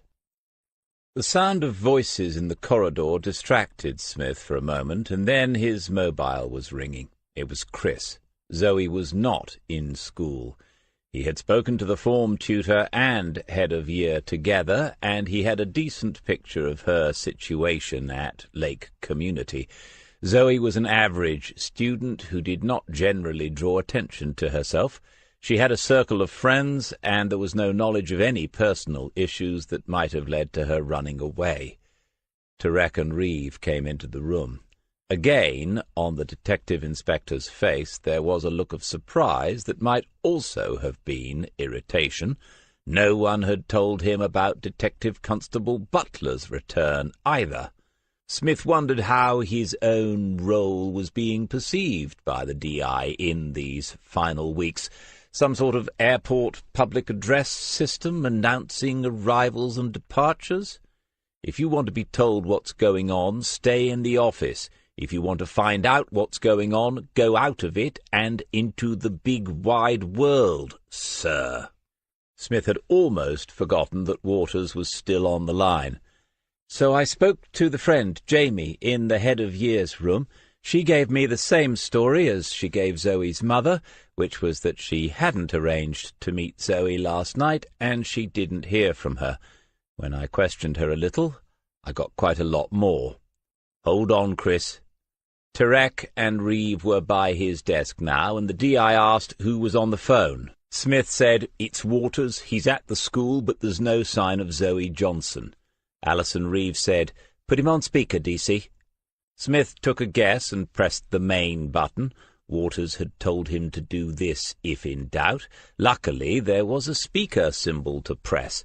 Nevertheless, he still held it to his ear as he said, "Okay, Chris, we're all listening now.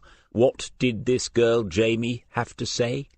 "Well, she made it clear that they're not as close as they used to be. Zoe's made some new friends in the year above, and Jamie's feeling left out. I got the idea that Zoe has been up to things that her old friend didn't approve of, but the teacher being present didn't help." Reeve said quietly to Smith, "Names?" But he was already noting it, halfway down the second A4 page. He said, "Chris, did Jamie give you any names?"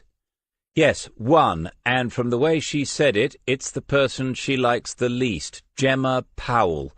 And before you ask, yes, she's in school today. I thought I'd check in with you before I speak to her." Tarek said to Reeve, "As Zoe Johnson isn't at school, we should have someone else there, ma'am. 2 people should interview the students from now on." She nodded, and then Tarek said to Waters, "Chris, hold off on that next interview. I'm sending someone else in case we get more names and need to get through them quickly." It's impossible to say whether Simon Tarek had seen the tiny movement as Smith began to ease his chair away from the desk, but he said to Serena, "The community college, please, straight away. Let me know the moment there is any useful intelligence about the girl and her movements." Serena reached for her coat, her eyes meeting Smith's as she did so. Of all of them, she was perhaps the most loyal, once she had taken a liking to you, and she needed something from him because she had not missed that movement as he readied himself to join Waters. She received the familiar raised eyebrow, and that was enough. But before she reached the door, Smith said, "Serena, just a moment," and then to Reeve he said, "I think the college's day ends at 3:30. If we get no leads this morning, we should prepare them to make an appeal for information about Zoe before the students leave." Tarek said, "That's going quite public. I'm not sure we should raise the alarm in that way yet, ma'am." Smith said, "If we don't do it today, it will be another 18 hours before we can. Lake Community College has 1,500 pairs of eyes and ears." Reeve took her time and didn't hide the fact that she was looking down at the page of notes in front of Smith, though from where she stood she could not have read them. Then she said to Serena, "Mention it to them. I'll phone the principal myself before 1 o'clock this afternoon, depending on what you and Chris find out in the next couple of hours." Smith said into the phone, "Right, help is on its way. You can go and have a kick around in the playground until Serena arrives." When that exchange was over, Smith saw that Turek was back by his own desk and on his mobile. Alison Reeve was listening and asking questions. It had to be Wilson calling from the shopping centre. Smith made out that there had been 4 arrests in the past half an hour, including one who had decided to make a run for it. But having eluded those officers working inside, he had crashed straight out into one D.C. Murray, who was just entering the building to join the operation. Wilson thought the man arrested might have mild concussion as a result. Alison Reeve left the office, and Turek sat at his desk. Smith made a couple more notes and waited, because the detective inspector would have to say something eventually. And eventually he did. "Okay, DC?" "Never better, sir." "Good. Sir?" "Well, interviewing school children, I'm sure Chris and Serena are more than capable." "I'm absolutely certain of it." Turek busied himself on his desk for a few seconds. "So I decided that with your experience there was no one better to run the desk on this one, at least until we know what we're faced with. We should know what that is by the time the shoplifting operation is over." Smith was busy then, widening the search of Roy Green's to neighbouring counties and preparing the requests that would need to be sent to authorise the search of Zoe Johnson's mobile phone records. The office was so quiet that he might have been sitting there on his own once again. Chapter 6. Mrs. Masters thought about the questions she had just been asked, and at the same time she was thinking, "It's true, policemen are getting younger, and policewomen too, because neither of these is near 30. It isn't so many years since they were in school themselves." The young man had been very pleasant when he was asking about Zoe Johnson earlier on, but now the young woman was doing the talking and asking the questions as if she was in charge, even though both had announced themselves as detective constables. "I think it would be fair to say that Gemma is a different kettle of fish." The head of year was looking at Waters because he had a reference point for that, which was the interview he had already conducted with Jamie Pecora, but it was the female detective who spoke again. "You said she is a year older than Zoe, so Gemma is in year 11? "Yes. Students usually socialize within their own year groups, don't they?" "Yes again, but girls particularly tend to ignore that as they get older, some girls, anyway." "Do you think Gemma Powell would have been a good influence on Zoe?" "I really couldn't say." Serena Butler looked back at the older woman with a nod that said, "Fair enough. I know I was pushing it with that one." Then, "It would be helpful if you could tell us how Gemma is a different kettle of fish to Zoe's friend Jamie. That might be useful to us." The teacher was choosing her words with care, this being not the first time she had found herself in the complicated space between being in loco parentis and doing her duty as a law-abiding citizen. "Gemma is more streetwise than Jamie, and probably more streetwise than most of our girls. People often imagine King's Lake is a sleepy rural backwater, but we have many children from difficult backgrounds. Some parts of the town are deprived by any standards." Mrs. Masters had spoken in code, but she could see that both detectives had understood. She wondered how Gemma would relate to them. She should be here any moment now. The young woman, Detective Constable Butler, looked like a tough customer and sounded as if she might have come from the wrong side of the tracks herself. Maybe there would be a connection with Gemma then. But the young man, Detective Constable Waters, was tall and rather good-looking. They might do better to let him take the lead. Someone knocked at the door, and the head of year's look said, "Ready?" There was a time when all children were afraid of the police, Mrs. Masters thought, but neither of these would remember that. And the lack of fear has become something else in recent times, a lack of respect. Last year, during one of those community relations visits by a uniformed officer, she had seen a constable surrounded by laughing 12-year-olds, hands tugging at the cuffs on his utility belt and asking what else he had in all those pockets. Had he got a taser or some tear gas? What about a gun? Chance of "show us your gun" before the teachers got them back under control. Gemma Powell was suspicious and a little surly, but she was not afraid.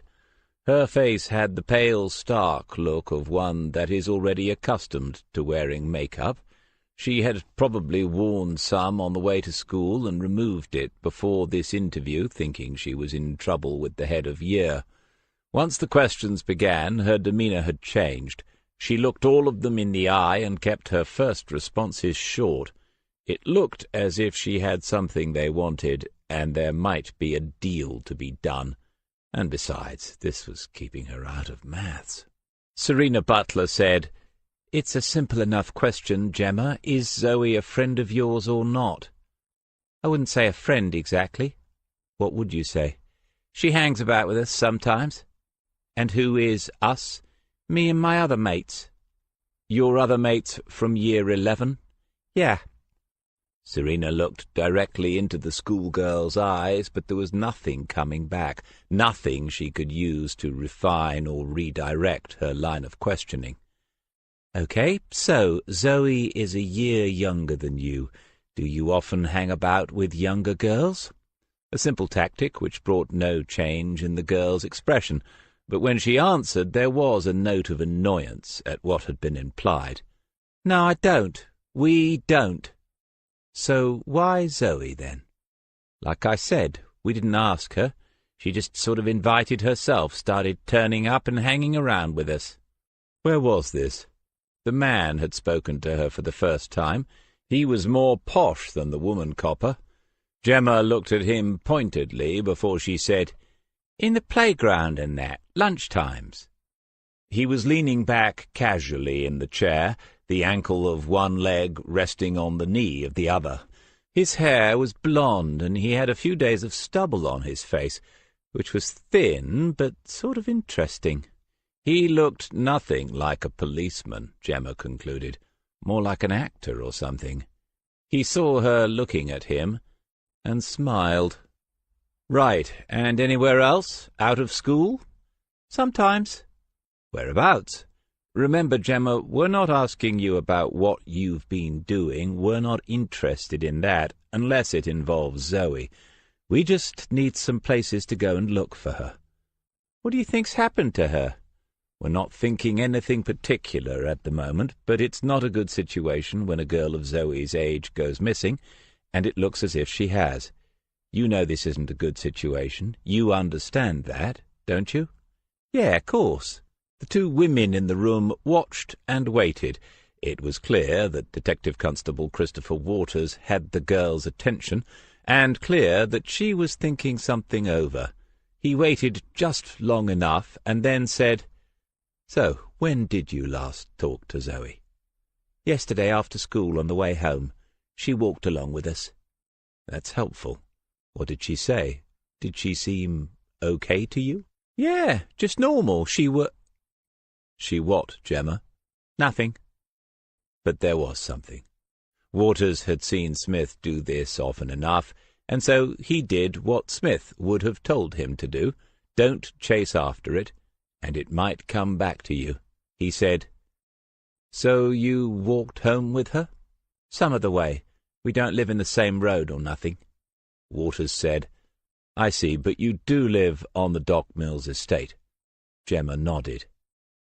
"Right, so you said goodbye to her somewhere on the way home, and we know she went home. Her mum's told us that, which confirms what you were telling us.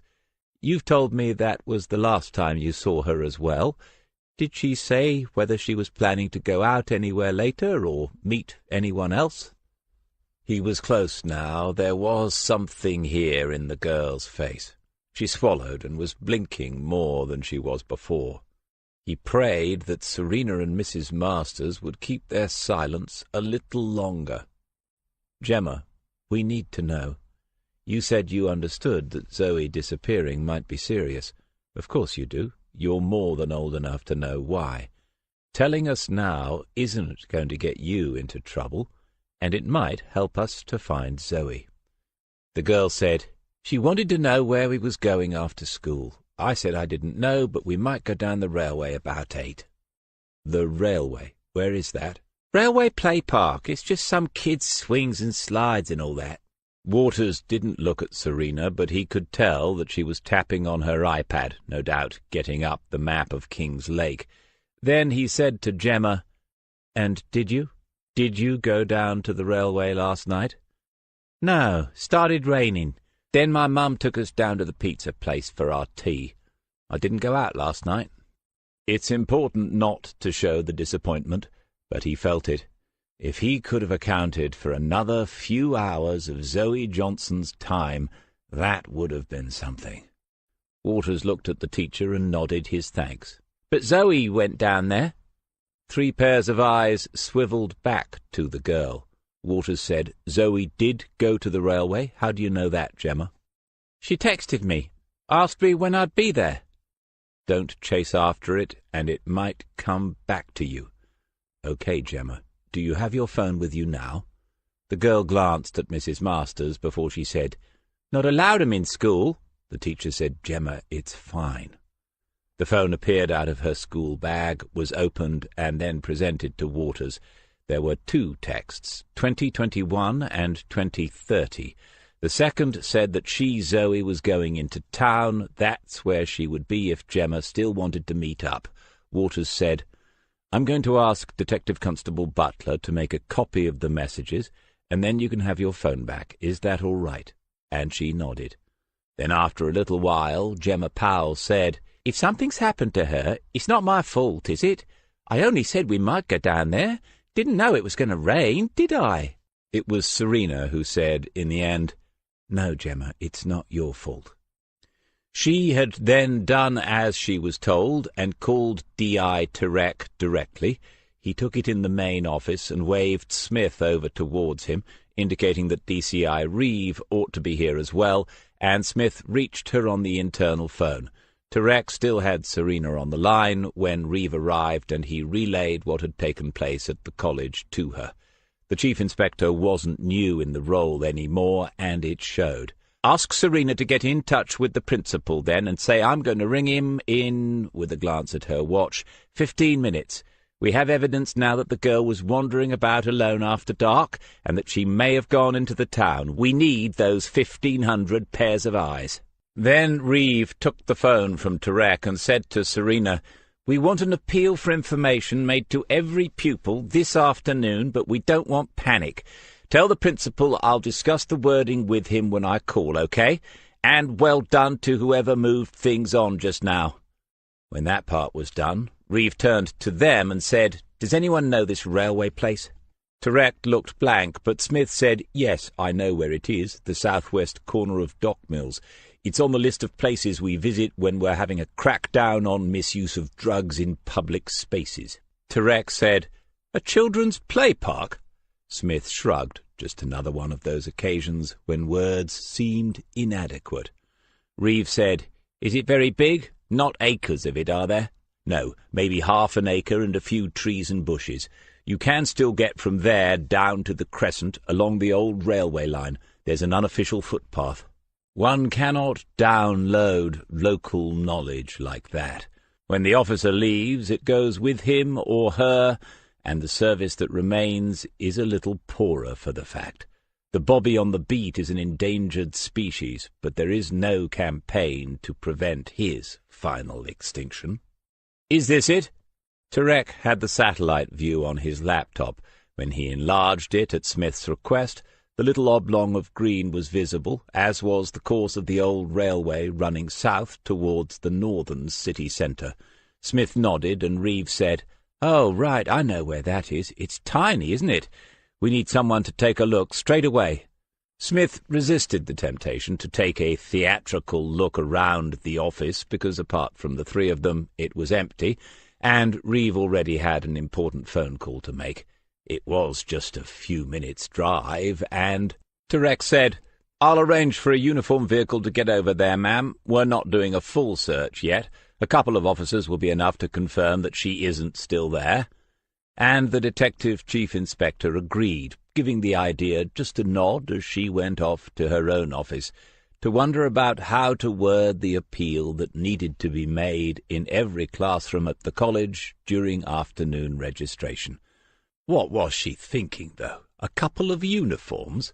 Smith had never shared the amused contempt of many CID officers for the uniformed branch of the service, but the work they do is different, or there wouldn't be any point in— Until very recently he would have said something, but ever since that letter had passed across the desk of DCI Reeve, Smith had felt the sand beginning to wash away beneath him as the tides of time flow on and the waves of days come and go.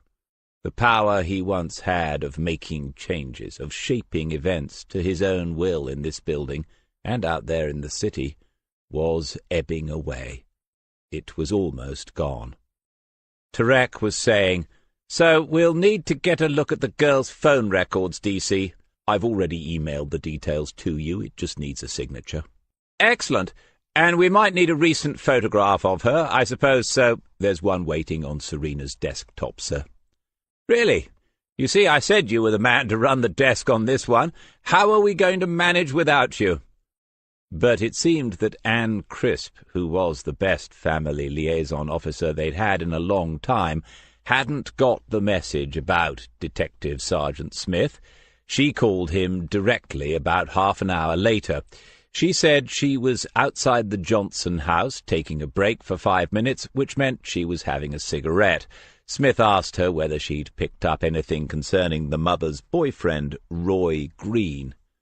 "Well, he hasn't turned up. He's a van driver, motor spares. But Penny Johnson has had a long talk on her phone with him, and from what I could gather he seemed concerned enough. He was asking the obvious questions. I know what you're checking, DC. I'm pretty sure the two of them were out together last night, and that he stayed here. He seems to have left early before Penny realized that Zoe wasn't in her room." Smith said, "Fair enough, Anne. I can't find anything on him either. Has anyone else turned up showing a bit too much interest or concern?" Anne Crisp understood this question too. It seems bizarre, but guilty parties will not infrequently try to involve themselves in the family's distress and even the police investigation. Some might simply be trying to hide in plain sight. For others, the prurience is part of the warped character that has led to the offence in the first place. Suffice it then to say this: if you are unfortunate enough to find and report a body to the police, the first person they will be taking a close look at is you. Anne replied, "No, Mrs. Johnson has had a couple of phone calls, so word is going around locally at least. Has this gone into the media yet?" "Not as far as I know, but it will this afternoon. The DCI is organising an appeal for information at the school. There will be 4,000 Facebook posts by 1600. He heard her take a draw on the cigarette and had a sudden longing for one himself.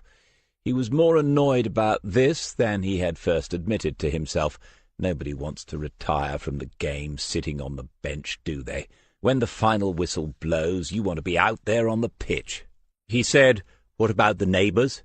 "I've met next door Maureen, the woman who is supposed to be keeping an eye on the kids. The youngest one's around there now. Maureen might be a shilling short of £1, but she's harmless enough, I'd say. Blaming herself, obviously, as women do." No, Smith told himself, I'm not going there, not today.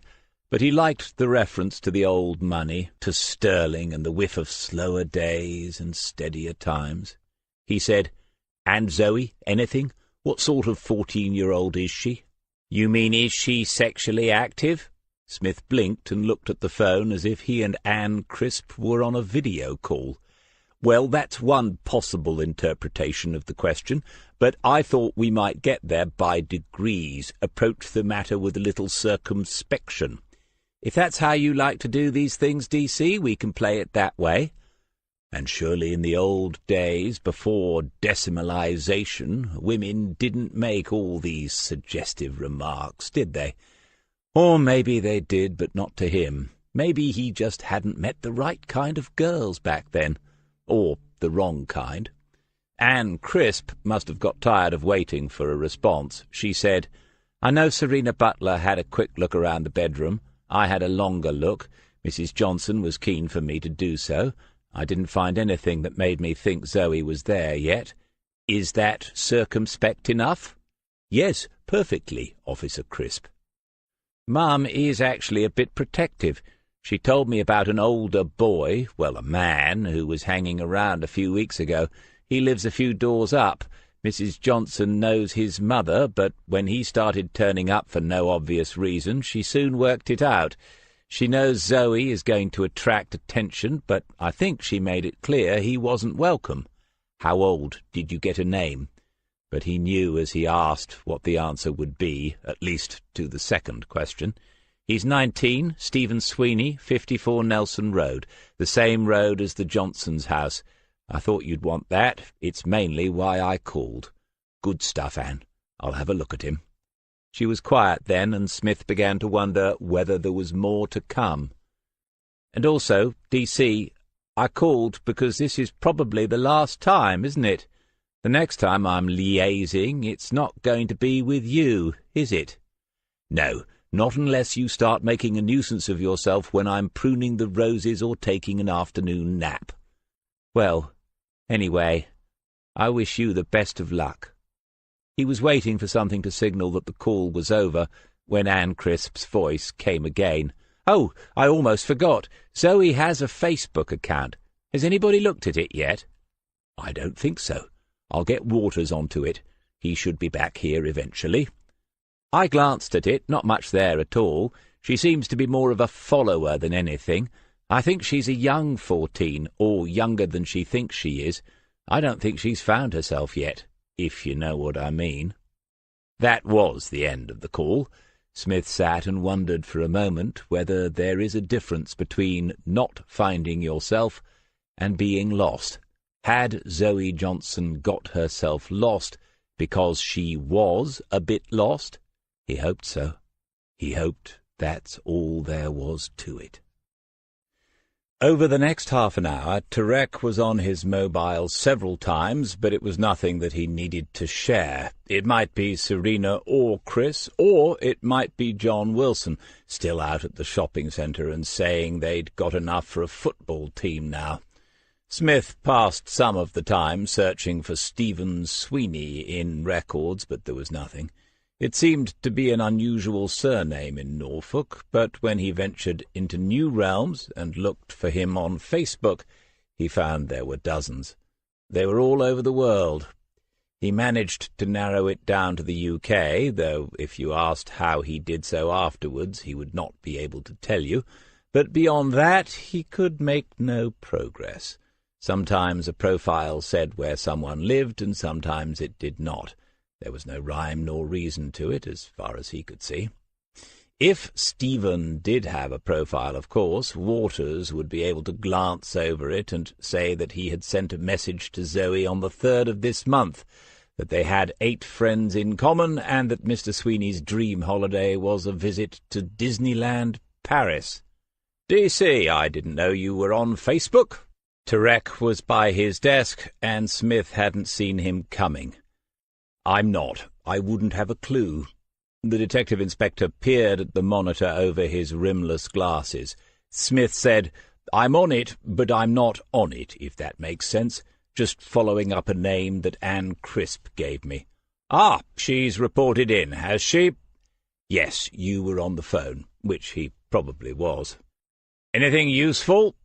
"No, not that I can see, just a name that came up in conversation." Tarek was looking more closely, but Smith offered nothing more. He didn't mind asking Waters to sort this out, but he wasn't giving D.I. Simon the satisfaction. "All right, well, I've just heard from the uniform team that went over to the play park. Teams actually. There were 2 patrols in the area. The place was empty, which isn't surprising in this weather. They conducted a search and found no sign of anything untoward. We've made a start, then. It was years since Smith had been out on the dock mills, but he could remember the play park being surrounded by hawthorn, scrub, and brambles. There was no way that a handful of uniformed officers had searched their way through all that in an hour, and had any of them found their way onto the footpaths that led away from it. Something in the sergeant's manner seemed to have made Turek uneasy. "There isn't much more we can do at this stage. The girl hasn't been missing even 24 hours. The announcement to the school will probably produce some intelligence, something to get us pointed in the right direction." The many Stephen Sweeneys of the social media universe faded to black as the screen on Smith's ancient monitor went into power-save mode, and he made no move to restore them to the light. It was almost 4 o'clock. Had Waters and Butler been told to remain at the college to deal with the torrent of intelligence that was sure to result from form tutors having a word before art or French or PE? Why was he even having to wonder? Why hadn't he been told? Smith's silence was worrying Simon Turek. There had not been time for the 2 of them to develop a proper working relationship, let alone any sort of friendship.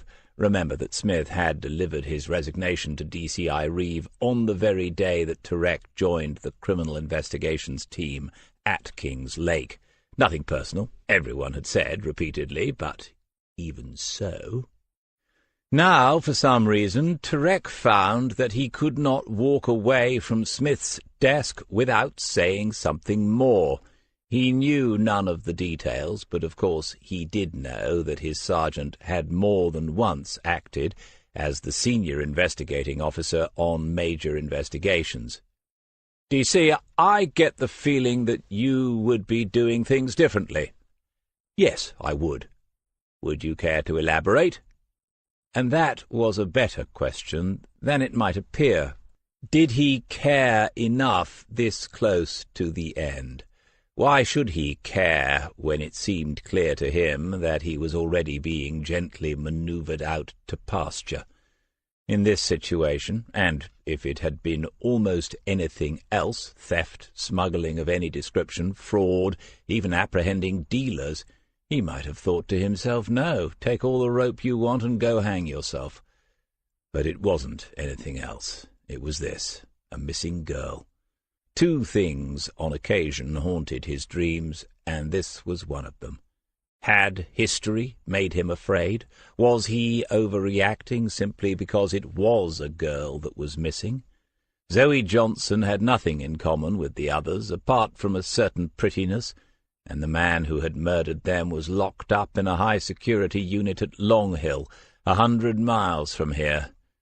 Even so, there seemed nothing to be gained now by not speaking his mind. Waters found out from the girl they interviewed that Zoe said she was going into town.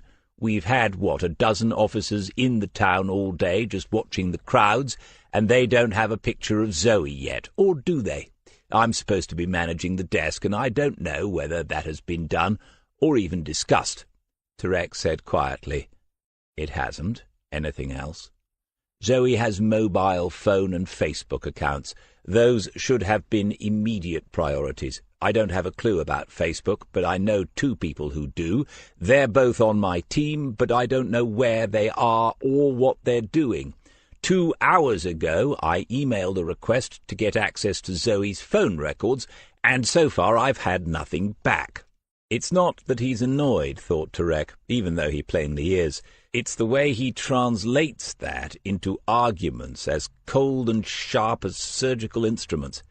And there is more to come. "We need a list of the names of Zoe's other friends at school. There will be more than 2.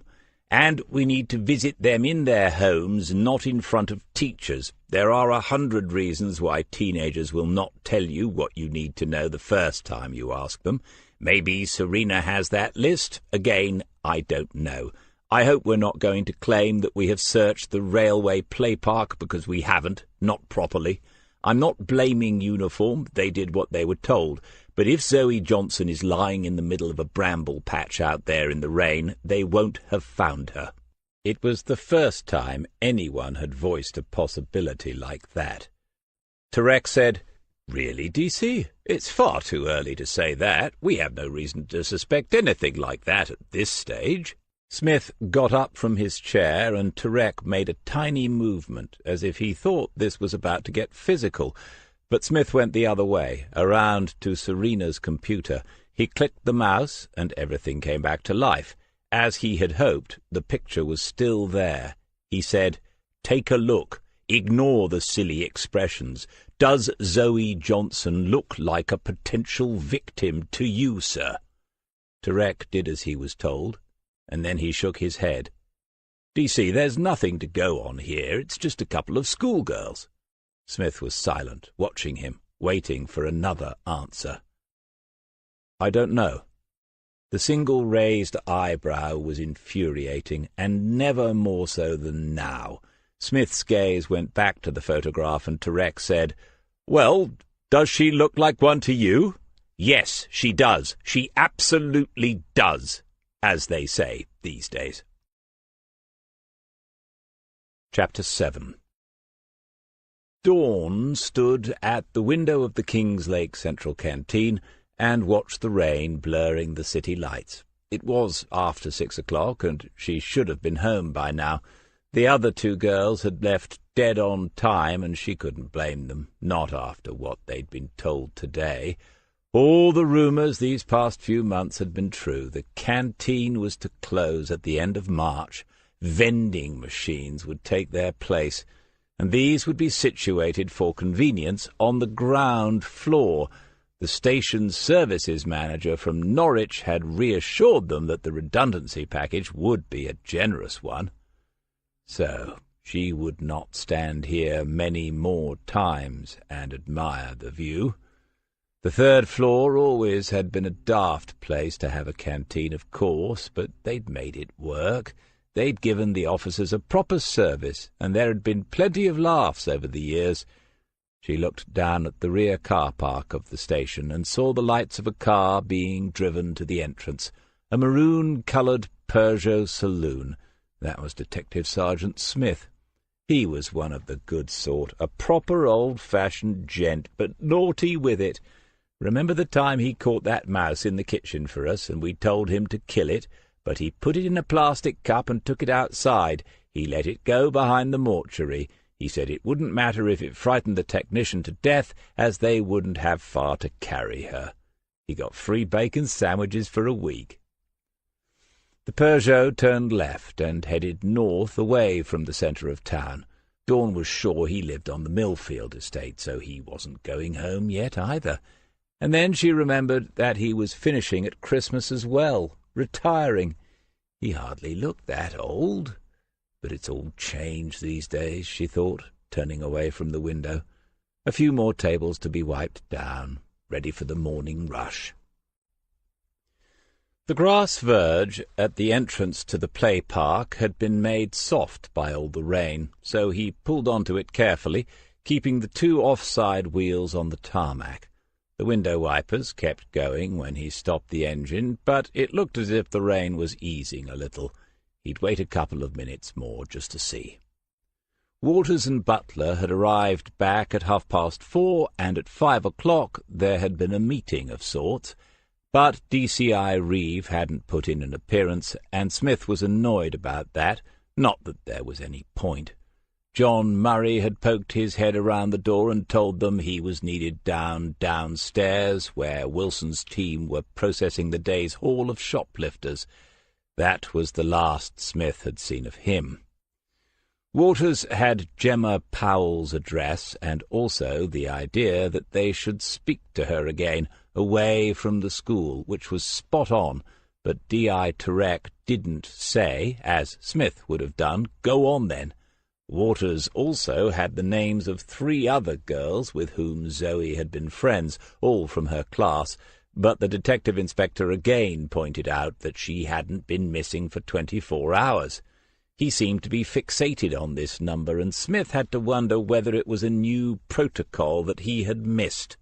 When Serena said she could do an extra hour tonight and take a look at Zoe's phone account, Smith made a point of looking at his watch. He'd been tempted to say she ought to wait until 20:30, when it would definitely be 24 hours since the girl had sent her last message from the play park. There was a street lamp on the opposite side of the road, lighting up the notice at the entrance to the play park. This notice listed all the things one was not allowed to do once one had passed through the gates. It was therefore quite a large and wordy sort of notice, but it had many tiny holes in it, made by a succession of air rifle pellets over the years. Presumably the Department of Writing Notices at the local council had forgotten to add the order not to fire guns at this notice. Zoe Johnson would have walked in through that entrance last night. It was the only one, and there was no reason to doubt that when she sent the text to Gemma Powell she was waiting here. It was dark beyond the notice, and she had probably been alone at that moment. If she had had company, why send the text to the other girl? So Zoe walked into the park, not afraid because she had grown up on this estate. She knew this place well, and nothing bad had ever happened to her here. She waited for the older girl, thinking, or at least hoping, that the arrangement had been a firm one. Then she sent her texts. But by that time Gemma was eating her tea with her mother down at the pizza parlour, and not giving Zoe Johnson another thought. And then the second text had said she would go into town, still imagining that Gemma might want to meet up with her. The nearest part of the town proper to the dock mills was the area called the Crescent. One could go back across the dock mills, get onto the Lakenham Road, and walk into town from that direction, which would take at least 20 minutes, or one could go down onto the old railway line from the other side of the play park and head due south. That would take less than 10 minutes, if you knew the way. Smith got out of the car. It was cold, but the wind had dropped, and the rain had diminished to a fine drizzle. In the boot of the car he found the heavy rechargeable torch, a pair of Wellingtons, and a lightweight waterproof jacket. If you don't have the right basic gear in the back of your car after 30 years in the job, you've probably been in the wrong job. He put on the Wellingtons and the jacket and swung the lid of the boot down. Then, instead of setting off immediately, he waited, making a show of checking his watch and fastening the jacket, because there was a face in the gloom beyond the notice board. The lights of the car and the noise he had made had attracted someone's attention. Whoever was there made no move to come forward, and Smith considered the options. It might be a nervous dog-walker wondering whether to come past the bloke hanging around at the entrance to the park. Understandable, but dog-walkers tend to be creatures of habit, visiting the same places at the same times on a daily basis. Just the kind of person he needed to be having a word with tonight. There was nothing else for it but to switch on the torch and advance in an official capacity. The torch was a powerful one, and the boy held up a hand in front of his face. Behind him, further back in the park, Smith could see two others. Shining the torch down a little, Smith kept moving forward until only a few yards separated him from the first youth, who was 12 or 13 years of age, no more. "Now then, what are you lot doing out here on a night like this?" "Minding our own business. What are you doing? This place is for kids, mister. You some sort of pervert?" This was encouraging. Communication with the natives had been established without the use of abusive language or physical violence, and they were showing an interest in his work. "No, I'm not. Let me give you a useful tip, sonny. In my experience, perverts rarely go about their business waving a 400-lumen torch in front of them." The other two boys came forward. One was of a similar age to the first. The other was younger and smaller. None of them should have been out after dark on a winter's night in a sane world, and none had a coat either. But then, of course, that was normal now. How many times had he driven past groups of pupils waiting at school bus stops on wet mornings, and noted that barely 1 in 20 had what he would describe as suitable apparel. "You lost something, then? Lost your dog? You want us to go into the bushes and help you look for him?" Plainly, the idea was fixed pretty firmly in the boy's mind. This was rather sad, but Smith decided that he would reflect upon it later. He reached into the pocket of his jacket, found his ID, and stepping forward, he shone the torch down at it. "I'm a detective sergeant from the police station in town. I haven't lost my dog. I'm looking for a young girl who didn't come home last night. Any of you lot happen to be here yesterday evening?"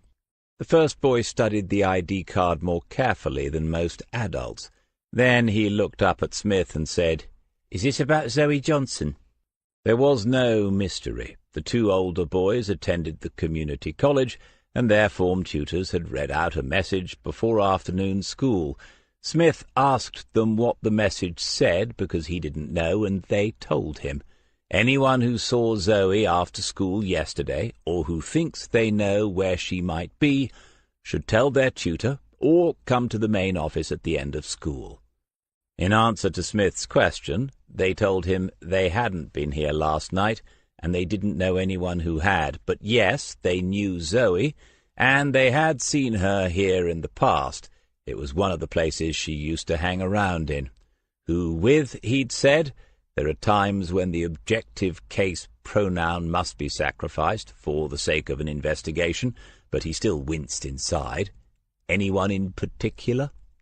The reluctance to name names, however, is a survival skill in places like the dock mills, and the boys shrugged as if they didn't know. Smith knew better than to pursue it. He suggested to them that they ought to be off home now, but their interest in police work seemed to have grown. The first boy said, "You looking for her on your own, then? We could help, couldn't we?" with an appeal to the others, who nodded. It was one of those DCI Miller moments, the flat northern vowels of his first boss saying, "Hey, if you didn't laugh, you'd bloody weep." Smith thanked the boys sincerely, but said he'd have to decline their generous offer. Then the youngest one piped up and said, "Well, shouldn't you have dogs in that? What about the chopper with the infrared camera?" They seemed to have more idea than some senior detectives. He explained again that for now he was only visiting the places where Zoe might have been last night, and that the proper search hadn't begun yet. For all he knew, he said, she was already back home with her mother.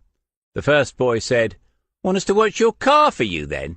"Oi, I'm not giving you lot an excuse to stay out late. Do you think it'll still be in one piece when I get back, though? It's a very valuable car, a classic early model." The boy appraised it, taking his time before saying, "No, it ain't. It's a heap of junk. But we'll keep an eye on it, won't we?" The three boys were standing together now, and the small one was nodding. Smith thought that he had probably worked with worse teams over the years. He didn't spend long in the play park itself. There were swings, a slide, a miniature roundabout, 2 climbing frames, a wooden tower, and a metal horse and elephant mounted on springs for small children to ride. All the equipment had the regulation rubbery tarmac to allow for life's inevitable falls, but for quite a while no one had been tasked with clearing up the inevitable debris of modern urban existence. It was drearily predictable, the empty cans and bottles, cigarette packets. How on earth do they afford them now? The discarded wrappers of every fast-food brand known to mankind, and around the edge of the play area the discarded wrappers of those first magical sexual experiences. Smith stood in the centre for a moment and switched off the torch. He tried to picture Zoe Johnson here last night. Maybe she sat on the swings for a few minutes, texting Gemma Powell and waiting in vain for a reply. Last night was just as cold as this one, and there had been showers. Why didn't she go home? Were there more serious problems than Anne Crisp had suspected this afternoon? Or was she just at that age when everything is boring except, perhaps, risking your neck, wandering around the town after dark? Serena Butler was working on the phone instead of going home. Maybe they would soon know whether Zoe had sent other texts or called someone, arranging to meet. With the torch switched on again, he made for the side of the play park that bordered the old railway footpath. He found the well-used exit and began to pick his way carefully down the slope, but not carefully enough. Halfway down, his boots slipped on the muddy surface, and he slid the rest of the way, only staying upright by putting out his left hand. When he reached the bottom, he could feel the stinging tingle of nettles on the backs of his fingers. He turned left, as the girl would have done if she had headed for the town, swinging the beam of light left and right so that the steep slopes of the old railway embankment were illuminated. When he passed under a tall ash tree, there was a clatter of wings above his head as roosting wood-pigeons fled into the darkness. After that, the bushes grew more thickly until they had enclosed the path in a tunnel of thorns, and he had to push his way through with some care. There was a moment of doubt. Surely the girl would not have come this way. But when he stopped and shone the torch down, there were many footprints. If she did, she certainly wasn't the only one. Before long the path opened up again, and the first lights were visible. This was the Crescent, one of the outlying local centres that large towns have, where some conjunction of highways and byways forms a ganglion, a cyst of nervous activity and city lights. Smith was 30 yards short of the road, clambering over a broken-down fence, when his phone began to ring, and he thought, "Good timing, Detective Constable Butler." "Hello, where are you? I rang your landline first, thinking you'd be home by now." It was Joe. "No, still at it. A nocturnal community relations exercise with the deprived and disaffected youth of King's Lake. You're the expert. Which comes first, the deprivation or the disaffection?" "Alphabetically deprivation. After that I couldn't say. Are you serious? This is what your team's up to on a Tuesday night?" "No team involved. It's an individual initiative." "Oh, I see. What are you really doing?" She could read between his lines pretty quickly now. He stood in the amber half-light from the nearby road, getting his breath back, and told her about the missing girl. Her first question was, "How old?" and her second was, "At risk?" to which he gave a non-committal answer, but she knew anyway. She hadn't forgotten their conversation at the weekend either, and she said after a pause, "Odd that one of those should come up now, of all times." "Yes, I know. But a life without irony isn't worth living, if you ask me. What are you up to, anyway?" Sometimes these days she rang him for no particular reason, and he had decided he didn't mind that. But tonight she told him she was now visiting Cambridge this coming Friday, a sort of informal interview at her alma mater. She didn't have any commitments at the weekend, so she could come up to Lake again on the train, as she would be more than halfway there anyway. They could continue the work they had begun on the notes for the Andretti book, if he wasn't busy himself. He said, "That sounds good. Text me the time the train arrives, and I'll pick you up from the station." And she replied that she would. She ended with, "Take care out there," as if they had been doing and saying these things for years. Standing at the nearest end of the Crescent, he pictured Zoe Johnson walking along the row of shops and businesses that formed its outer edge. It must have been about 9 o'clock if she had indeed come this way last night. The shops were shut, apart from an off-licence come general store, but he could see the kebab place and further down a couple more takeaways. There was a taxi rank with 3 or 4 vehicles present, and 2 of those, at least, belonged to Dolly Argyris's ABC business, which might be handy. Over the road was an extended lay-by with several bus stops, and the girl might have taken one and gone almost anywhere in the town from here. And behind those was a set of railings enclosing a desolate square of grass, pretending to be an urban green space. His phone buzzed with a text, and this time it was Serena, apologizing because she could not get into that phone account until tomorrow morning, one of the rare occasions, Smith reflected, when she had not been able to do so quickly. He sent a brief reply and returned the phone to his pocket, his mouth drawn into a brief twist of annoyance. This thing would just not get moving. He had forgotten to get the picture onto his phone, and so there was little point in talking to anyone here tonight. But if he had any say in the matter, at least a couple of detective constables would be doing some door-to-door here tomorrow morning, and maybe even a detective sergeant.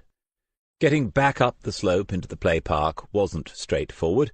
He had to put away the torch and scramble up, acquiring more nettle rash and muddy hands along the way. At the top he checked the time and saw that it was almost 8 o'clock. In just 30 minutes Detective Inspector Turek might send the search for Zoe Johnson into overdrive. Turek was commuting from Huntingdon every day, which was fair enough while you found a place. But was he moving up here? No one seemed to know, but you can't call it your patch until you're living in it. That much he did know. Old Jack Miller used to say— Smith stopped 20 yards short of the exit from the play park. Now he was the face in the darkness, looking out at the 2 figures standing close to his car. One was the boy, the first boy he had spoken to, and the other was a woman hunched inside a Parker-style coat with the hood up and her hands in the pockets. If these 2 had had a conversation, it was over now. They seemed to be waiting in silence for the owner of the car to return. At that moment Smith would have bet you his customary fiver that he knew who she was, and he would have won, though it is a matter of some dispute as to whether he ever collected his winnings in all the wagers he had made over the years, or whether he ever paid out in those he had lost. The boy said, "Here he is. This is him." The car was in one piece, and Smith thanked the boy. He knew full well that there were children on the dock mills that could have disabled it in a matter of seconds. The cost of a new set of tyres and headlights might have brought the old girl's service to a premature end. When he turned his attention to the woman, she said, "Well, I'm glad your bloody car's all right. That's the important thing, innit?" Smith said, "I'm Detective Sergeant Smith from Kingslake Central Police Station." Over the years that had become something more than a statement of fact. The woman looked at him, seeing no reaction whatsoever to her opening words, only a level, patient waiting for her to say something more constructive, something that would enable them to move forward. "All right, just you, is it? One copper?" "For now. Other people are busy at the station. Can I confirm that you are Zoe's mother? You are Penny Johnson?" She nodded, not trusting herself to speak for the moment. Something else he had seen too many times. "You've had my colleague, Police Officer Anne Crisp, with you today. Is she still at the house, Mrs. Johnson?" "No, she went a little while ago. She gave me the name of someone else I could ring if anything happened." "Good. May I ask who's with your other children?" Roy's at the house. He just came in. I had to get out for a few minutes. I've been shut in all day. Couldn't bear it. I needed to get out, and I thought while I was, I'd—" Smith turned to the boy and said, "It's getting late, son. Your own mother will be worrying, won't she?" Under normal circumstances, the suggestion might have produced a scornful laugh, but the boy was old enough to understand, old enough to realize that the woman who was the mother of a girl he knew was now crying in the street. Maybe, just for a moment, he did think about his own mother waiting at home. At any rate, he nodded to Smith and left without another word. "Mrs. Johnson, You came out to look for Zoe. Why here? What made you come down to the play park?" She turned her face to look into the dark space beyond the notice board, and Smith could see her more clearly. Traces of the daughter's prettiness were still there, but the woman's cheeks were thin, the nose was sharp, and the eyes were deep in shadow. She looked malnourished, and he wondered about drink or drugs somewhere in the footnotes to her own narrative. "One of their places, the kids. Here all summer, weren't they? So I—" "Zoe didn't tell you where she was going. She didn't say whether she was meeting someone." He knew the answers, of course. Those are the most important sorts of questions that detectives ask. "No, she didn't say nothing about this place. She wouldn't meet anyone here. She told me she wanted to go to Jamie's, that's her best mate, and I said she was staying in to babysit for once. I don't ask her to do a lot. It's not as if you know?" Smith nodded and said, "But Jamie didn't see her last night, or hear from her. You thought this was one of the places she might have come. Is there anywhere else?" There was nothing at all to be gained by telling Penny Johnson about the messages sent to Gemma Powell yet. For one thing, she would want to go into the play park straight away. She said, "Zoe's got other friends, but we've spoken to 'em all by now. She don't just hang about on street corners. She's a good girl compared to lots of 'em on the estate. This ain't like her, and I don't want none of you thinking it is." "We're not making any assumptions at all, Mrs. Johnson. You should be getting back. This is not the weather to be out, and your other youngsters will be worried enough already. Can I give you a lift?" Penny Johnson took a longer look at him then, and the thing that had annoyed her first, that there was just one bloody copper out looking for her girl, now struck her as strange, too. I mean, she thought, he's not your run-of-the-mill sort, is he? Wellington boots and that sodding great torch, wandering about on his own in the dark. The first time I've ever seen his face, but he seems to know all about it already. Getting on a bit, too. He's right about the kids, though. Don't know how anyone's going to get any sleep tonight. All right, then. Ta. And on the way back, he chatted to her some more and asked about Zoe's proper dad, and when was the last time she had any contact with him. Did Zoe have his phone number, and all that? Long gone, she told him, and not bothered about her. But it was nice of the detective to take an interest. Before she got out, she asked him, because he was a sergeant and that, whether he was in charge of it now. But he said he didn't know. Not yet. Chapter 8. Zoe Johnson has now been missing for more than 36 hours, including 2 nights away from home. Those of you with the experience know that this is significant. Temporary runaways almost invariably return as darkness falls. I've no doubt a psychologist would be able to tell us the reason why. Detective Superintendent Allen paused and looked over the room full of officers, uniformed as well as plain clothes, as if amongst them there might be lurking an unsuspected individual of the said profession, but no one stood up to declare themselves. Therefore, we must now assume that this girl is not a temporary runaway. She might still be in Kingslake, or she might have left the town, choosing not to go home or to contact her family, though as yet we have been told nothing that would explain why. Or for any number of reasons she might now be unable to return home and unable to contact her mother. It is important that we make no further assumptions at this stage as to why that might be. Our priority is to gain information and intelligence, not to theorize or to speculate. So far, so good, thought Smith. Looking around at the detectives, he wondered how many had any experience of this. Waters and Ford, he knew, did not. Serena Butler, maybe. John Murray did, as did John Wilson, but he didn't know about the rest of Wilson's team. D.I. Turek must have come across something similar down there in Huntingdon, but this would be his first time helping to manage such an inquiry. Superintendent Allen was concluding the address now. The local media have heard about the appeal at the school yesterday afternoon, and I have a meeting with them in a few minutes' time. I will be saying that we are concerned about Zoe Johnson's welfare, and that if she can contact home, she should do so. Anyone with any information should get in touch with us, and I will give out one of the usual dedicated phone numbers. Detective Chief Inspector Reeve will be taking the lead on this now. Finally, the door to the briefing room opened, and Alan turned to look. It was Priti Patel, looking more fetching than ever because she was a little embarrassed. She held up a slip of paper, and Alan waved her forward to where he was standing. Then he took and read the message.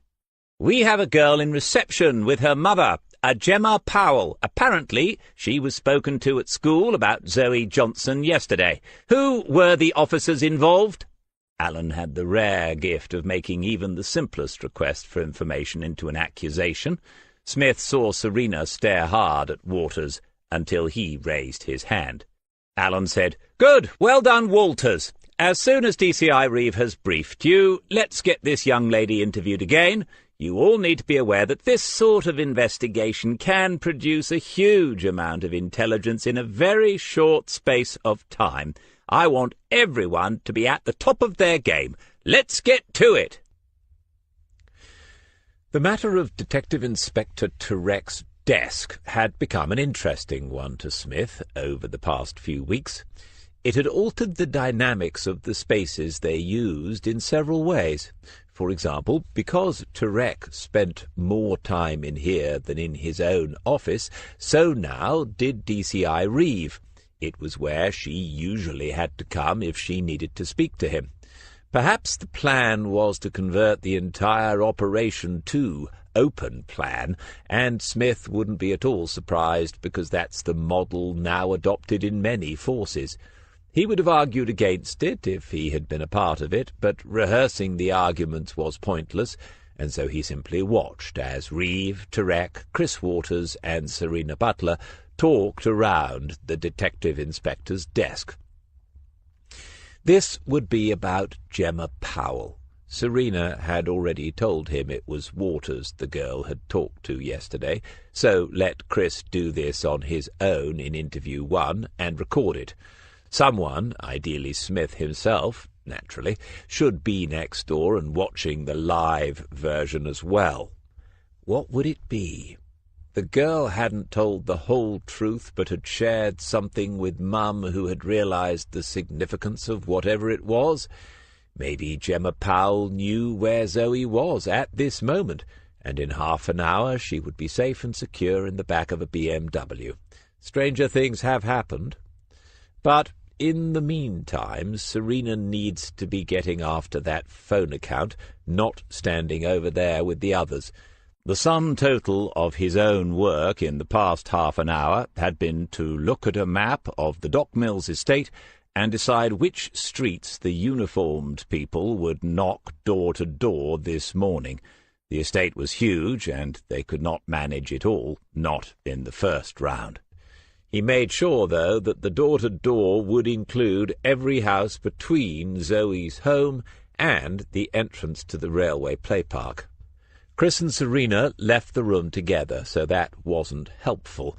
He stood up and walked around to her desk, but she had left nothing visible concerning the mobile phone account. He had no idea how far she had got with it since last night. John Murray was with Wilson's group on the other side of the room, and Wilson was organizing visits to locations that might have CCTV. Inwardly, those officers would be groaning at the thought, because the more they found, the more they would have to sit through. It takes hours of time and all your concentration, because every moment must be viewed in real time. The girl might appear as a grainy image for just a few brief seconds, if she appeared at all. Miss that, and you miss a potentially crucial piece of evidence. And we don't even know for sure what she was wearing yet. Who is establishing that? Smith returned to his own desk. On it lay several A4 sheets with headings and notes, but these days running the desk means joining things up digitally. Was there anyone in the building technologically or temperamentally more unsuited to that job than himself? If Simon Turek had shown any hint of a sense of humour since he arrived at King's Lake, one would have had to assume this was a joke in thoroughly bad taste. He picked up the list of street names and decided he would take this down in person to uniform ops. Taking the route using the back staircase would mean he could go by interview 1 and at least get a passing look at Gemma Powell. Almost unbelievably, as he neared D.I. Turek's desk, the inspector asked him where he was going. It was a moment beyond satire. Under normal circumstances, this would not have deterred Smith from making several noble attempts, but he had somewhere else he wanted to be. He kept walking, waving the list and saying that uniform needed it right away. Turek began to say something about scanning it then, but Smith didn't hear him. The door swung to behind, and then he took a swift left towards the rear of the building. It really shouldn't be this difficult to participate in an investigation, especially if it's your last one. There had been at least 20 uniformed officers still being briefed downstairs before they went out to the dock mills, and Smith finally had the feeling that an operation to find Zoe Johnson was underway. In a full-scale search, of course, there might be hundreds, but they were not there yet. Even so, there was still that sense of expectation, of being a part of something larger and more important than the familiar daily routine. A sense of expectation and of excitement? In truth, the answer is yes. People do this job for a number of reasons, and that's one of them. Smith had glimpsed the girl in interview 1 on the way down. Gemma Powell was not wearing her school uniform, and she looked years older than her 15 or 16. The mother had been silent and stern-faced, and Waters had been doing the talking. Smith wondered how far they had got in the 3 or 4 minutes it had taken him to get downstairs and explain the list of streets to be visited. When he arrived back on the corridor, the girl was talking. He edged past the door and looked into the recording room next door. It was empty. D.I. Turek, at the very least, should have been in there. Should? There are no protocols set down for who should listen to a voluntary witness, but Gemma Powell, as things presently stood, was the last person to have any contact with the missing girl. She must have failed to disclose something at the school yesterday, or why else was she here? And in that case, why wasn't a more senior detective observing? He glanced up and down the corridor before going into the recording room and closing the door. There were lots of buttons, switches, and screens, but he knew which one to press to bring the picture up onto the main screen, and fortunately the sound was switched on as well. At first there was silence, and the girl looked distinctly unhappy. Smith saw a glance between Waters and Butler, and though he had no idea what had just transpired, he looked at both of his protégés and told them again not to be afraid of the silence, not to be tempted to keep filling in those spaces yourself, when it is the witness or the suspect who should be doing the talking. Eventually the girl turned to her mother and said, "I can't. They'll bloody murder me if I do." Mrs. Powell said, "There's no call for that language in here," and Smith had to fight back an impulse to go straight next door and congratulate her before the interview was allowed to continue. But Mrs. Powell hadn't finished. "And you've got to tell them. For one thing, Zoe's mum will be frantic by now. What if it was you gone? How would I be feeling now? You have no choice, Gemma. Tell them the names." Another silence, and in it Smith found to his surprise that the Alich in his jacket pocket had somehow found its way into his left hand. Then he reached inside for the silver propelling pencil. Gemma said, "All right, but I ain't going back to school today. I ain't going to be there when they gets called out of class because they'll know who told." Mrs. Powell said, "No, you're not going back until I've spoken to the head anyway. Now tell the officers who told you they saw Zoe in town on Monday night." Alana Day and Christy Hansen, spelled like that with a K, Waters had checked. Serena did a smart thing too. She asked Gemma to explain why the two girls had not told anyone else at school, and why Gemma thought they would bloody murder her for giving up their names. The answer, when it finally came, brought Smith's note-making to a halt. "They was riding around the town and that." "Who with?" "Some boys." "Do you know the names of the boys? Because they're also potential witnesses. We need to speak to them." The girl seemed uncomfortable again, perhaps because Mrs. Powell's intimidating stare was fixed once more upon her offspring. "I don't know which boys exactly. If I did, I couldn't spell their names. Couldn't hardly say them, could I?" "Why not, Gemma?" "It was some of the Packy boys." "Gemma!" The mother was embarrassed, but Waters waved it away, and Serena made a note, as did Smith, behind the lens of the camera. One fragment of intelligence, a single detail, or even a word, can alter the direction of an investigation or add new layers of complexity. No one in the interview room or the recording room had ever been to Rotherham, but the story of what took place in that town for more than 20 years had entered the consciousness of every police officer and social worker in the country. The failure of successive authorities to act is a shadow that still hangs above them all. Waters did the right thing. He did not pursue any attempt to get names from Gemma now that he had those of two more girls who, if Gemma was telling the truth, would be able to answer that question, along with several others. Instead, Waters said, "It's all right, Gemma. This is all helping us to look for Zoe. More than you think." Smith saw the mother's hand reach out and squeeze her daughter's arm, and he knew why. He guessed what she was thinking. Whatever her own girl had seen or done, she was still there. She could still be touched and hugged and reassured. Serena said, "Gemma, is this why Alana and Christy didn't say anything at school? They knew they'd be in trouble because of who they'd been out with. They thought their parents would find out." "That's right. It's only having a ride round and that.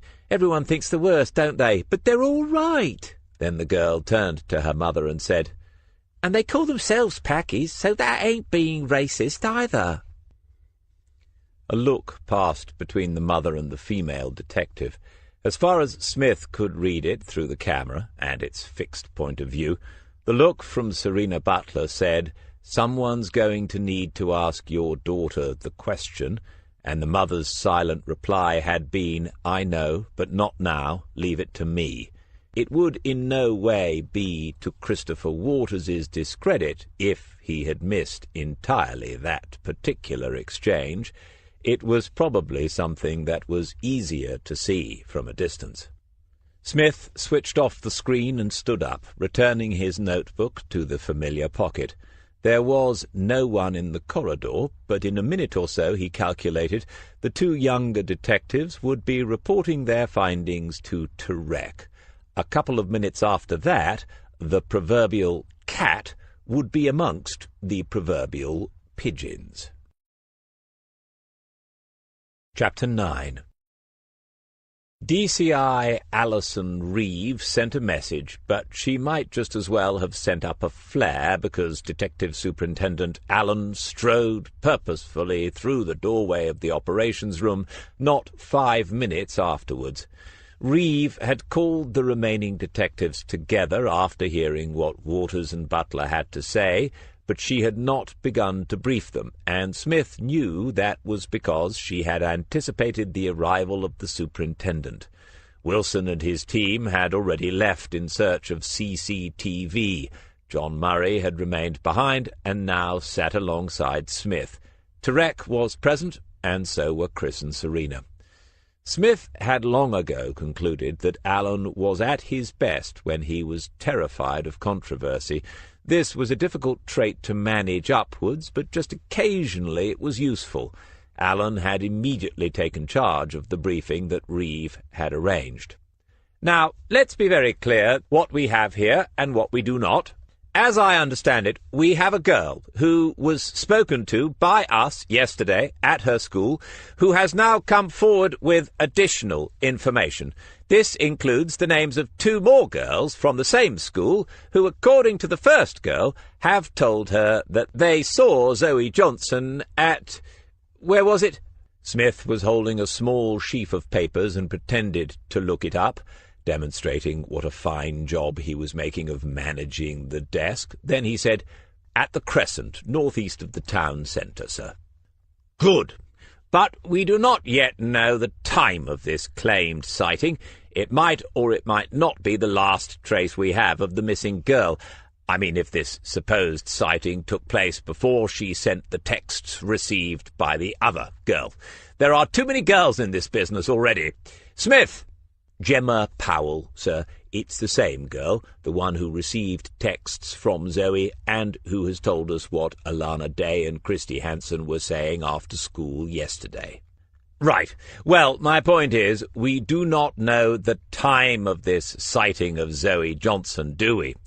"No, sir, we don't." And the superintendent's point would have been Smith's point had he been sitting in that chair. In such investigations, timing and the timeline are of the essence.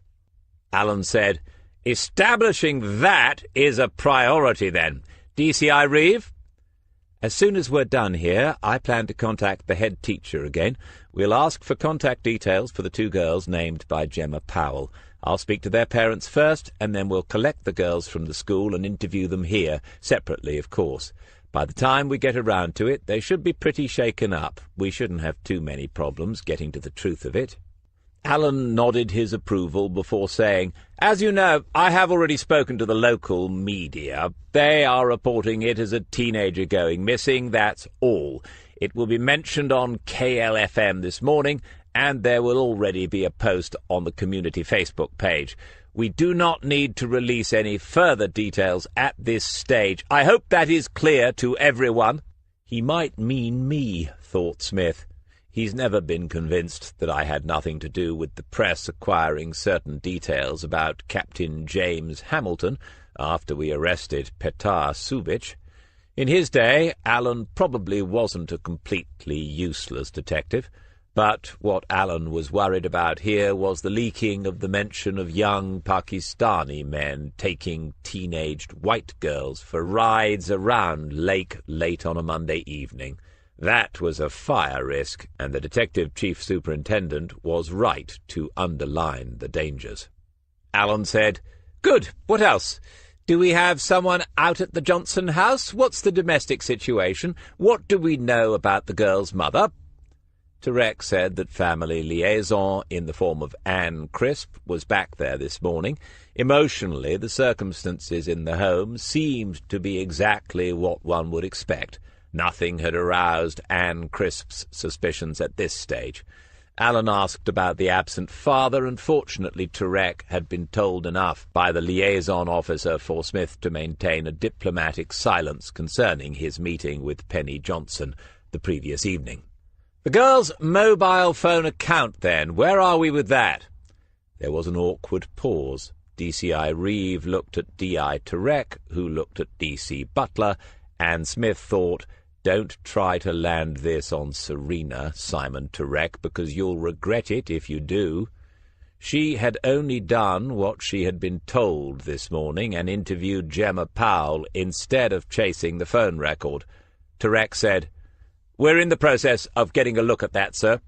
"I see. What about social media? Does Zoe Johnson have Facebook?"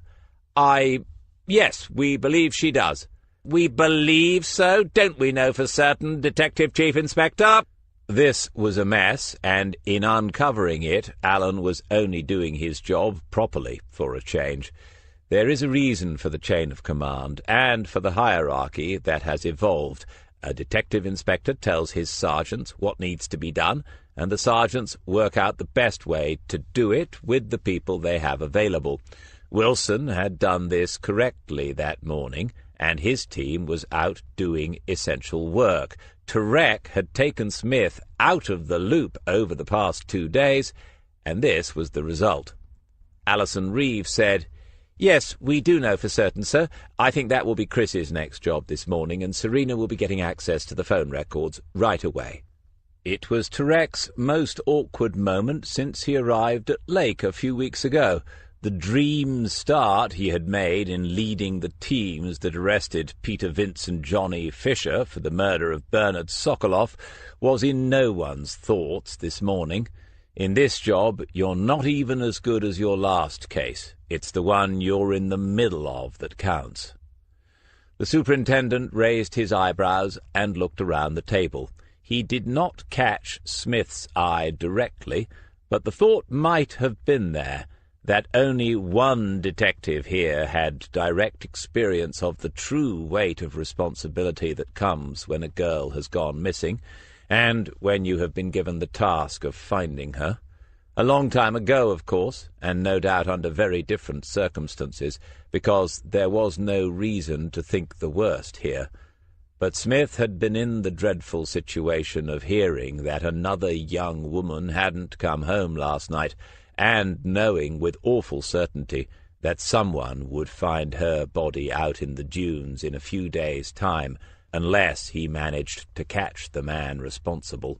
Only Smith had felt the extraordinary pressure of deciding where to place his next piece, knowing that a life might depend on the choice he was making, that for some innocent, the wrong choice might mean that it was game over. Alan had nodded and left without another word. This was bad for DCI Reeve as well. She said to Smith, "Have you got this now?" which was brutal in front of Turek and his junior officers, but that's how you have to be sometimes. Smith said, "Yes, ma'am," and began to lay out the notes in front of him. Then she said to Turek that they could talk in her office, and they left the room as well. Murray said, "Is it me, or is it warm in here?" Smith said, "Warm, John? I thought it was a bit chilly." And then to Serena, "Everything you can get on Zoe's phone on my desk within the hour. When we get these girls in, we'll get parental consent for their phones as well, which should speed things up. We might not need to look at those, but we'll get it ready just in case. Chris, Zoe's Facebook page shouldn't take you more than a few minutes. Also, while you're at it, make a start on the other girls' pages. They're bound to have them. You know what you're looking for? Any mention of Zoe or these lads they hang around with. Anything at all that we can use in the interviews to let them know we're serious. John, give it 10 minutes and then remind Alison, DCI Reeve, that she needs to ring the school. It shouldn't take longer than that to dismember a DI. Then organise 2 marked cars to collect the girls. They do not come in the same vehicle. Find 2 good WPCs who know how to put the wind up them without giving anything away. Now, the canteen staff need our full support at this difficult time. Who is fetching the first refreshments?" No request to access the content of Zoe Johnson's mobile phone texts had been made, but under the RIPA regulations, they could see the data for the 2 messages she had sent to Gemma Powell on Monday evening, along with the dates and times of earlier texts and calls that she had made, though in common with most other youngsters, Zoe had rarely used her phone to make phone calls. The second message to Gemma was the last activity on the mobile, according to the screen that Serena Butler had studied before summarizing the results for Smith. When he asked her to check again that the phone was not pinging away somewhere, she told him that she had already looked for that. It wasn't, and that meant it was, at the very least, turned off. But she had a time for the last trace, and that was interesting. Zoe's phone had been registered as still being switched on in the north of Kings Lake at 21:44 on Monday the 4th. Typically, phones connect to the nearest mast every few minutes, so it was a reasonable assumption that someone had turned the phone off shortly after that time. "Why?" Smith had said. "Who turns their phone off? Apart from dinosaurs like me who think they can save the battery or something. Teenagers never turn their phones off, do they? It's a pity, he said, that we don't have a way of turning these devices back on, isn't it? But unfortunately Waters overheard this. With the right software installed, that's already possible. What's the model? Serena told him, and he shook his head. No, sorry, won't apply in that case. Smith took a long look at Waters before he said, Thanks for that. Really useful. No problem. Where had that ridiculous phrase suddenly appeared from? Smith was hearing it everywhere. You ordered a coffee in a cafe, thanked the girl for serving you, and she said it was no problem. Smith said, Are there any problems with the social media dimension to all this? Because it seems to be taking you longer than usual. You've been at it for almost 10 minutes. Waters was spreading his long fingers in some odd combinations across the keyboard, and the laptop was making clicking noises. No, just getting some screenshots. There's nothing out of the ordinary here, not on a first glance. It's the usual lots of friends, lots of likes competition. Zoe doesn't post much herself, but she visits plenty of others' pages. Alana Day is busy every day, Christy Hansen not so much. Impossible to say if there is anyone nasty lurking about, but we could track down all these contacts if we had to. Take hours, though. We're not at that point, are we? No, thank God. Pray that we're not in the future as well. Any other observations? No mention of the boys in question, but Alana has lots of stuff only friends can see. Right, well, I'm sure that after this morning's interviews you can send her a friend request. Talking of which, I think I can hear fairy footsteps in the corridor. John Murray entered the room and headed for Smith's desk. They're both downstairs, DC. Has the DCI had a word with you? No. Why? Mrs. Hansen's here with her daughter. Mrs. Day is not. When Reeve called her up, she said she hoped we'd scare the... Well, putting it more politely, scare the living daylights out of her kid. She said if we wanted to keep her in, she'd bring a change of clothes tomorrow. Smith looked around at them all and said, Oh, I see. Message received and understood, then. He wrote things down on a couple of the pages of notes in that small handwriting, and 3 pairs of eyes were watching. No one did that any more, made handwritten notes. It was quaint, an anachronism, but none of them smiled, or even considered doing so, because it worked. Right. If there is a concerned mother involved, she needs to be reassured and charmed. John and Chris sort out who's going to do which bit, and then talk to Christy in interview 1. I'm taking Serena in with me in case things turn nasty with Alana. A video of me trying to subdue a female teenage delinquent could find its way onto YouTube, and I might go viral. We'll be in interview 2, in case we need to consult. Waters said, Are you serious about the video, though? Smith nodded and said, Yes, record it. If anything is said about what else they got up to on Monday night, I want to be able to hand it over to Alan and let him deal with it. Sorting out the complexities of multicultural policing policies is way beyond my pay grade, and I've only got 3 weeks left anyway. I can only do so much. When the 4 detectives compared notes after the interviews, Smith voiced the idea that John Murray might be facing the charge of wasting police time, even though the 2 schoolgirls had been brought to Kingslake Central in separate cars. Their stories were remarkably similar. They were similarly vague about the identities of the 2 young men with whom they had spent an hour last Monday evening, and even similarly vague about the car in which they had spent it. Both girls thought it was probably a blue car. Alana Day said that one of the boys might have been called Mohammed, Mo for short, which seemed like progress until Smith pointed out that this had been the most popular boy's name for babies for some time in the UK, and there was no reason to doubt it had been fairly popular in the Pakistani community for quite a while before that. When asked where they had been driven, both girls gave a variation of just around town, and when Mrs. Hanson demanded to know how long this had been going on, her daughter shrugged and said that she didn't keep a diary, and it wasn't that big a deal anyway, but maybe they had been around with these boys half a dozen times.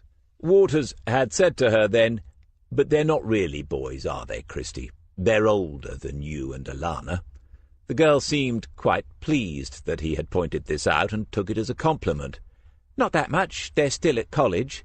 It's not like what you hear about in the news. They're not dirty old men or nothing, and they don't drink, do they? It's against their religion, so you don't have to worry about them drink driving."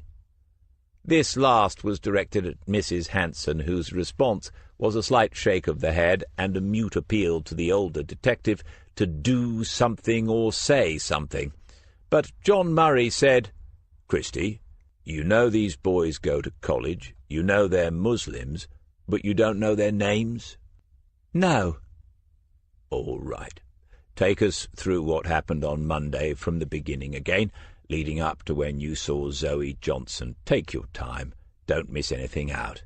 "Again? But I just—" Murray was a great believer in the old adage that drops of water will wear away a stone.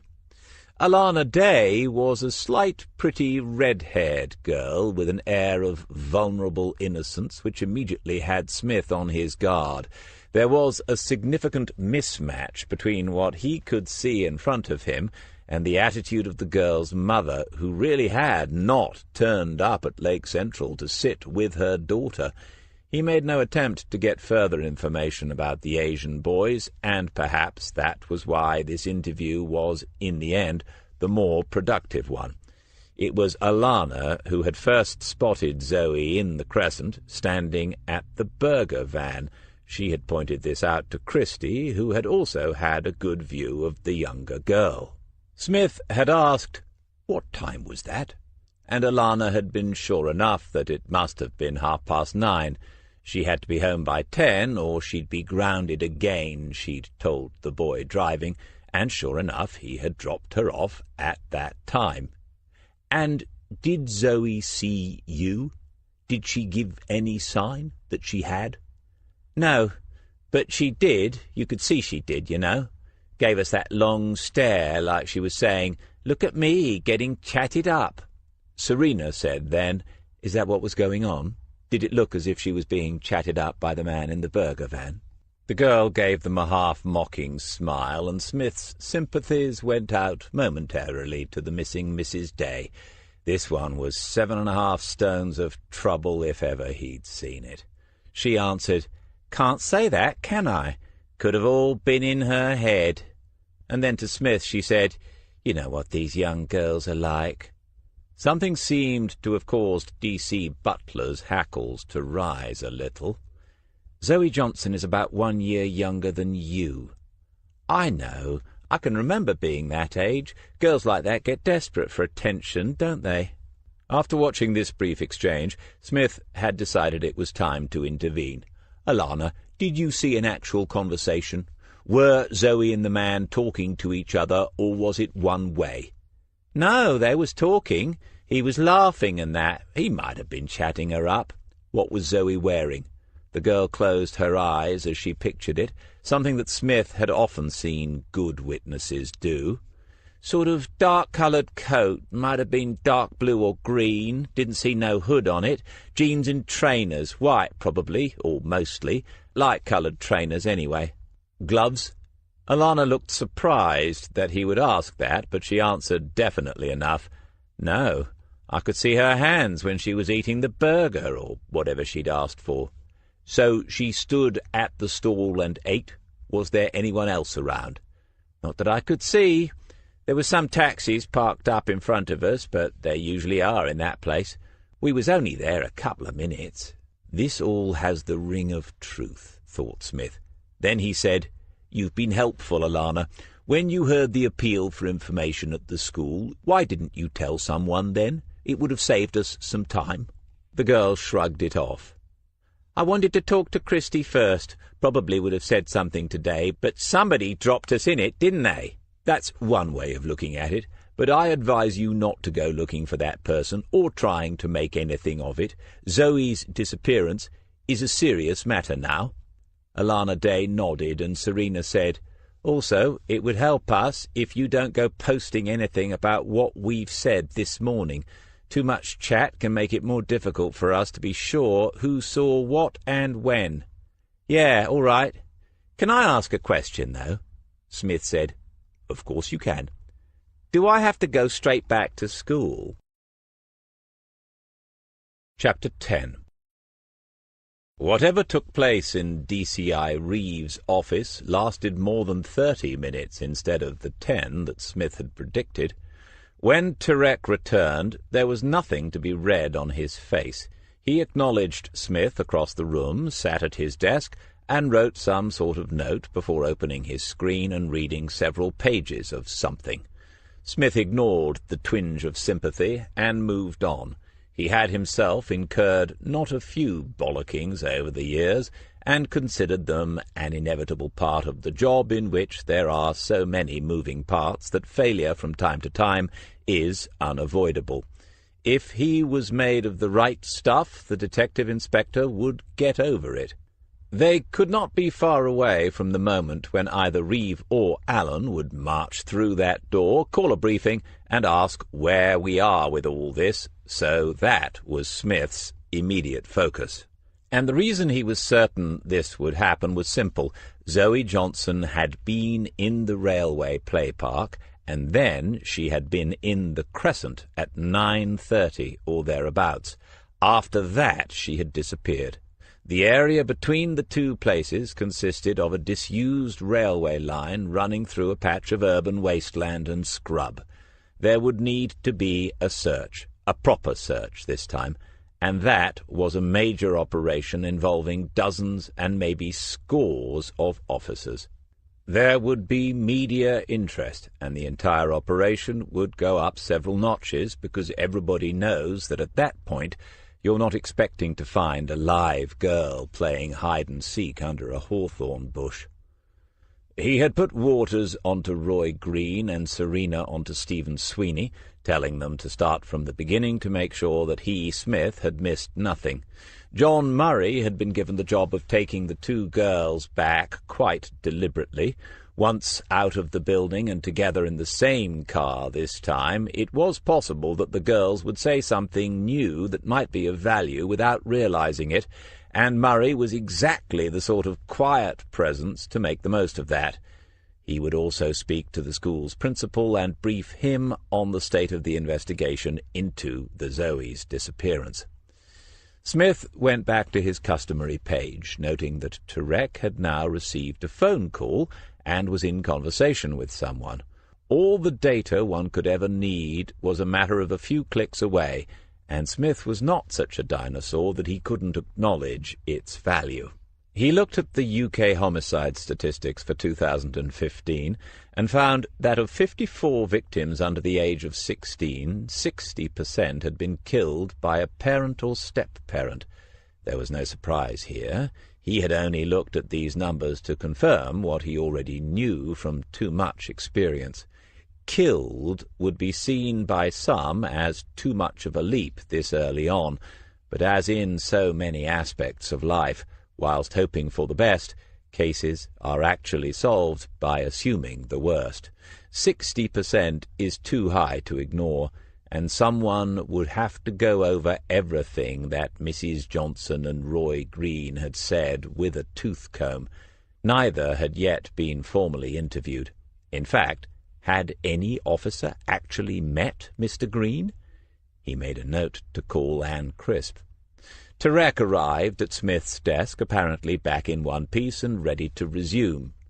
"John Wilson will be here in a moment, DC. He's left the rest of them finishing the check of premises with CCTV and showing Zoe's picture around, but they've already got something. He's bringing it in. They have some footage of her in the Crescent on Monday night." Wilson said, "The more I look at this, the more iffy it gets. It doesn't square with what the bloke told us before we noticed he had the camera." They were all gathered around John Wilson's desk and watching the CCTV through for the third time. Although the teams shared the same large office, this was not a space Smith had occupied much for the past couple of years. He said directly to Wilson, "What did he tell you?" "Said he couldn't really remember a particular girl, said he has loads of kids in and out. When Mike showed him the picture, he shrugged a bit and said maybe she had been one of them this week, but he couldn't be sure. Then we spotted the camera, but we had to ask about it. He didn't volunteer it up. Then he buggered about saying his nephew had put it in, and this Mehmet Sadiq, who owns the kebab place, didn't know how to get the card out. He reckoned he'd never checked it since it went up. Anyway, Mike slots it into his iPad, and bingo, there she is in his place on Monday night." Wilson had pressed pause, and all could see the image of the girl sitting on her own at the solitary table by the window of the kebab shop. The quality was better than usual, and there was no doubt that this was Zoe Johnson. Tarek said, "This is a real bonus, John. It ties in perfectly with what the two girls told us this morning. What's the timestamp in the corner?" 21:14. It tells us more than that, though. Tells us she doesn't like kebabs, for a start. She sits in there for a while, but then she goes across the road to a burger van. Smith said, "It tells us a lot more. John, go back to the beginning before she comes in and play it again." Wilson gave him half a nod, and a look that wasn't unfriendly for once. Perhaps the knowledge that Smith was leaving soon had finally cleared the air between them. Whatever the reason, Smith was sure that someone of Wilson's experience would already have noted what had caught his own interest. The camera had been positioned to show the entrance to the kebab shop, the serving area, and most, but not quite all, of the counter. The till was visible, but someone working behind the counter occasionally disappeared into the bottom right corner of the screen. They watched as Zoe bought a drink from the vending machine and sat by the window, and Smith thought how visible she would be then to anyone out on the dark street. She took out her phone, looked at the screen, and laid it on the table.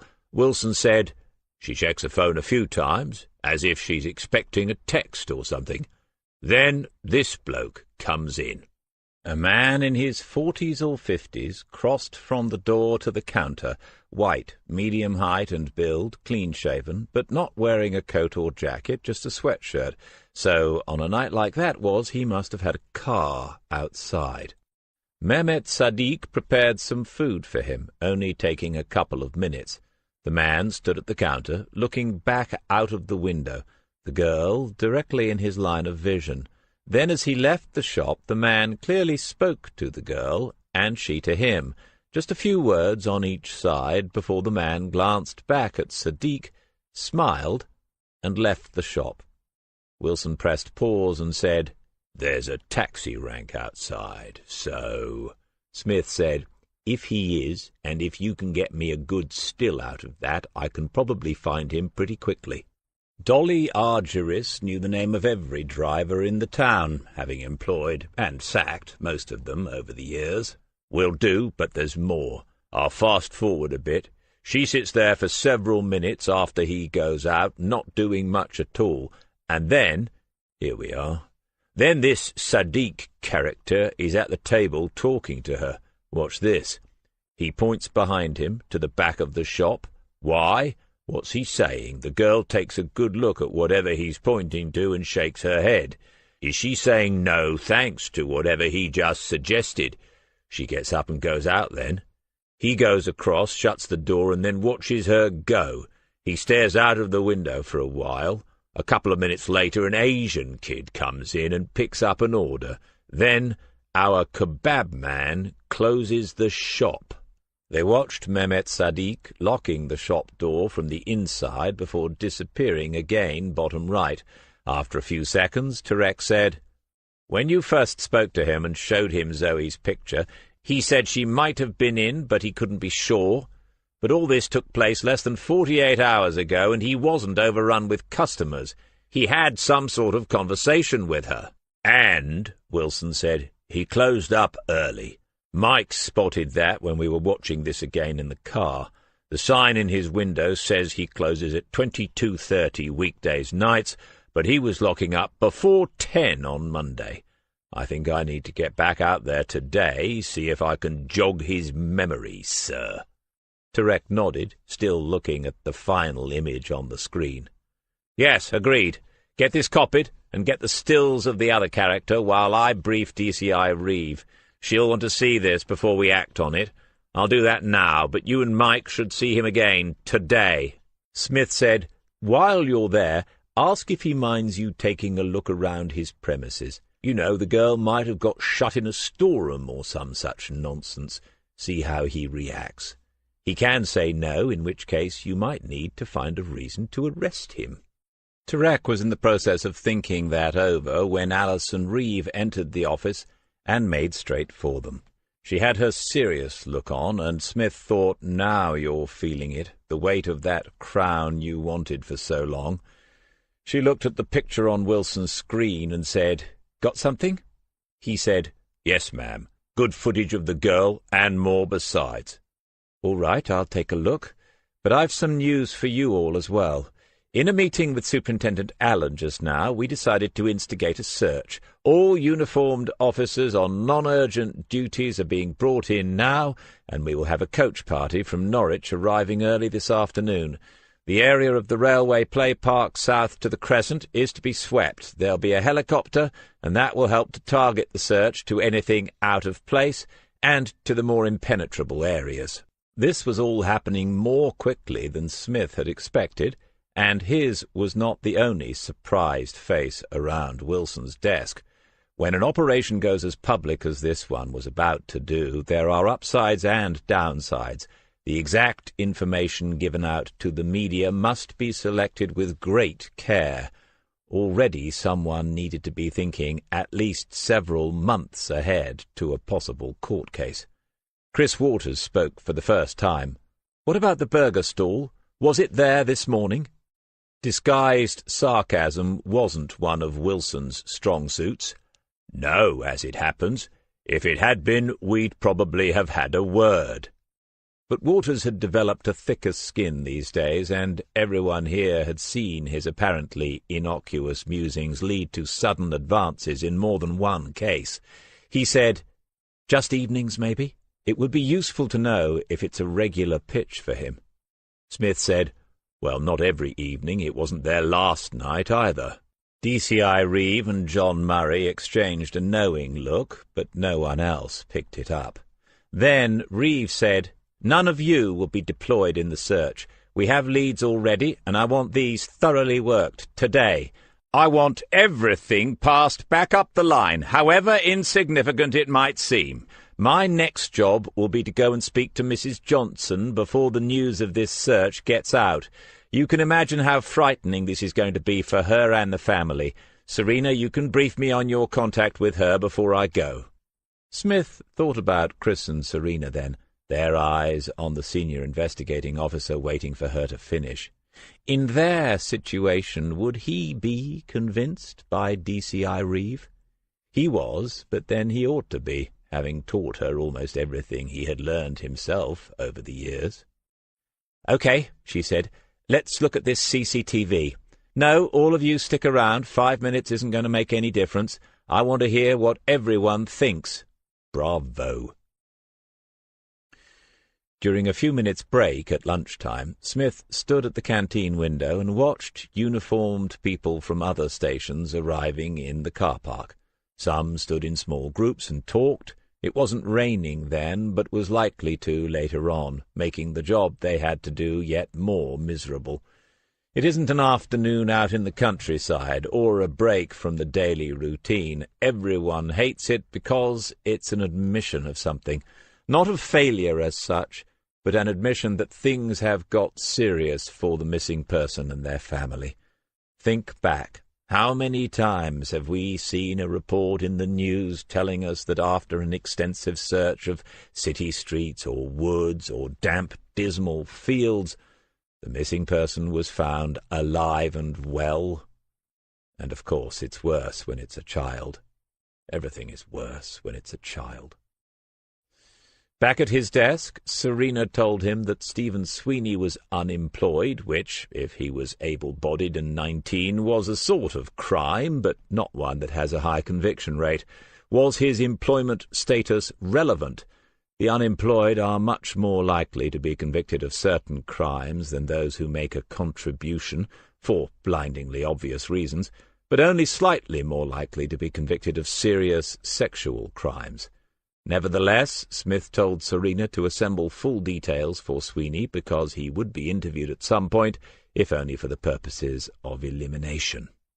When Smith reached Waters's desk, the laptop screen suggested that he was still fiddling around with Facebook, but a two-word question, Roy Green, confirmed once again that the young detective's laid-back manner concealed an increasingly effective and organized approach to the job. Without taking his eyes from the screen, and without pausing in the pressing of keys, Waters said, "He works for NK Auto Parts. They're based in Peterborough. I spoke to his line manager and told him it was a query related to a possible traffic offence. Green has been at work as usual this week. They have trackers on the vans, so if we need to, we can check his movements, or at least the van's movements, in plenty of detail." The manager was a bit concerned and asked some questions. Roy is one of his best drivers. All the details are on the pad. Waters had taken to using a reporter's-style notepad. As a purist, Smith couldn't fully endorse this. On the other hand, given time, a proper notebook might follow. He could hand over his unused Aliches as a sort of reverse leaving present. He picked up Waters's pad and read the top page. There were additional details about the work that Green did and how long he had been employed at the company, 4 years. To the uninitiated, these are irrelevant details, but not so. Driving jobs generally have a high turnover of staff, and 4 years is a long time to stay with one company. And the manager had said that Green was one of his best, suggesting he did not want to lose him over a traffic offence. Smith was no profiler, but experience and common sense had taught him that reliable, hard-working men don't often commit offences against young girls. Roy Green slipped a few places down the as-yet-invisible list inside his head. He flipped over that page of the notepad, glanced at what came next, and concealed a smile, not that Waters was watching what he was doing. Then he said, "The answer to your next question is yes. All fast food outlets require a licence from the local authority. My guess is that would be dealt with by the district council. Are you going to follow it up when you've finished liking pictures of puppies, or whatever it is you're doing?" "Will do. I'm just searching messages for mentions of railway parks and play parks. There are several in the USA." "Oh, good. Have a word with Alan if you think we're about to search the wrong one. He might suggest that a couple of us fly out there." Waters smiled and carried on tapping away. Of course, Smith thought, I could get your attention by mentioning what's written at the top of this page. In pencil, Waters had put down a personal reminder. "Text Janie tonight." That had to be Janie Cole, Sam Cole's niece from Barnum Staith.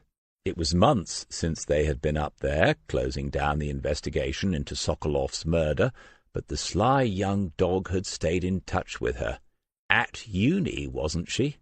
If we had a tracker on Waters's motor, would that show some weekend trips to the Midlands?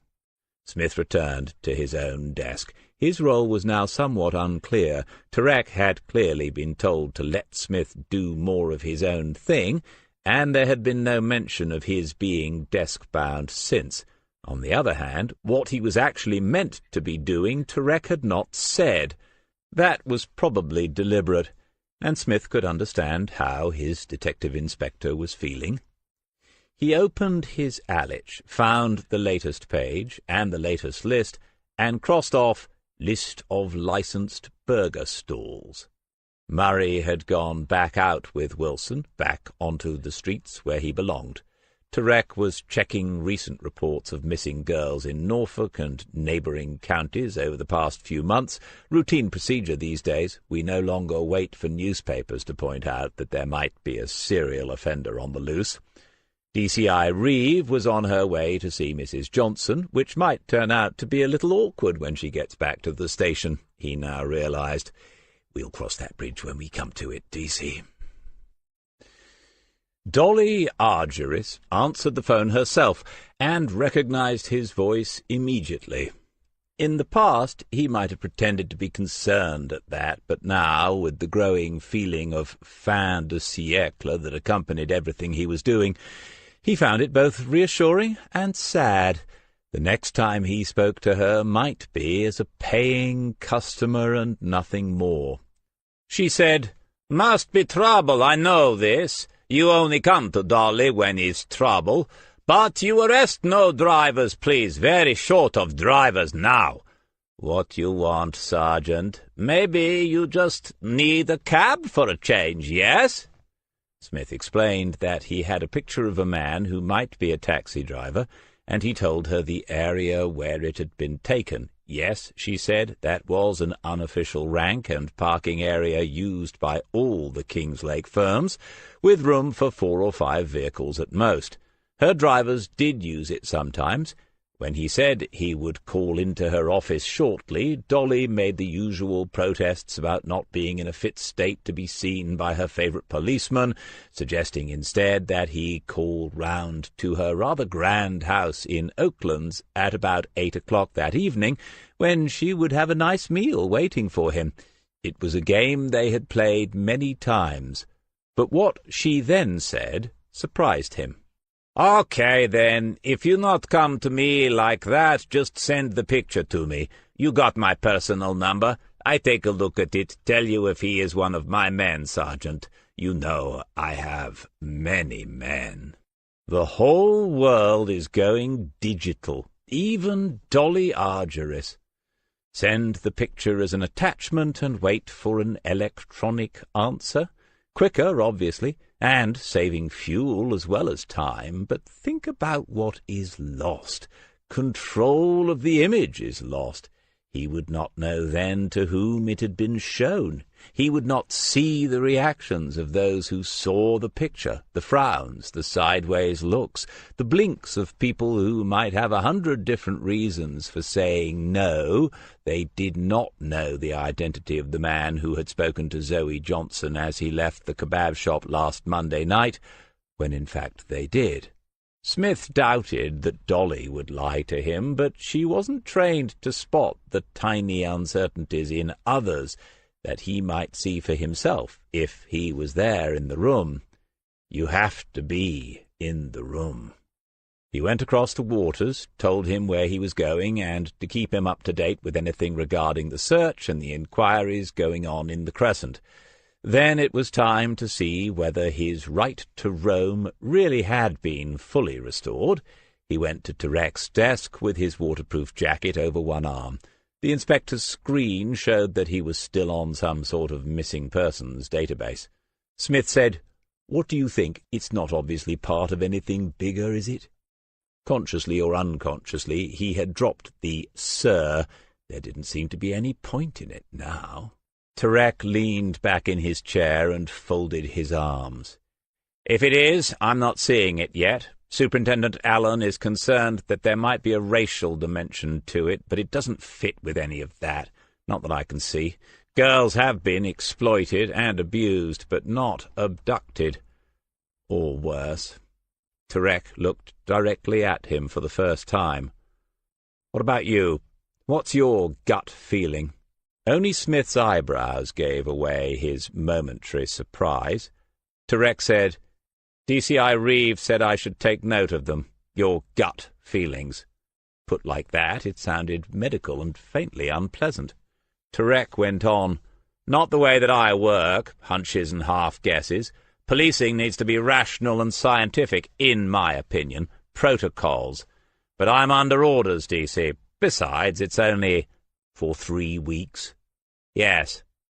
He could choose to be insulted at being humoured in that way. Instead, he chose to tell the truth. "I don't know what's happened to the girl any more than anyone else, but my gut feeling is that it's serious. I'd like to know a lot more about the family circumstances for a start." Turek said, You think it's family-related? The statistics, 60% in cases where the victim is under 16. I don't operate solely on hunches. No, I'm not saying I think it's that, but we don't know enough, and what little I do know comes from the family liaison officer, and all I know about the girl is what she was wearing that night and what her ex-best friend has told us. That's not enough. To catch a killer, study the victim or victims. I hope to God that's not what we're doing here, but the point remains. Why her, and why now? We should be spending as much time looking at where the girl came from as we are looking at where she went. In the ensuing silence, Smith moved on and around the inspector's desk. Waters was sitting up straighter, still apparently viewing his laptop, but he must have heard this exchange with Turek. Turek said, "DCI Reeve is meeting Mrs. Johnson as we speak. I'm sure we will have a more detailed picture as a result of that." "Yes, so am I. If I get anywhere with this picture, I'll let you know." Chapter 11. The one who was older was not nice. The English would say a nasty piece of work. He had a shaven head like a bullet, and a scowl made worse by his heavy face and the dark shadow where a thick beard would grow if it had been allowed to do so. A thick-set, powerfully built man, he stood too close to you, as if at any moment he was going to take hold of you, as if he expected you to run away because he was a policeman, and you must be guilty of the things he was asking you questions about. This was the one who was in charge, and the other one was doing as he was told. "So, my colleague is just going to take a look around, Mr. Sadiq. You don't have a problem with that, do you?" Mehmet knew something about English law. Everybody does, because it's famous. The English are famous for their law all around the world. There is the thing called the warrant, which is a piece of paper that gives them the right to search your home, or your business. It must be just the same. But this policeman didn't have a piece of paper. He was not asking for permission either, just saying that the other one was going to take a look around. Was that the same as a search? And what did all this have to do with the girl they were asking about? "Good. I didn't think you would. Mike, give it the once-over out the back." The friendlier policeman went behind the counter and through into the private part of the shop. As he did so, the front door opened and a woman came in from the street, someone that Mehmet recognized as an occasional customer. She would want 2 lamb shish and— "Sorry, love, he's closed at the moment."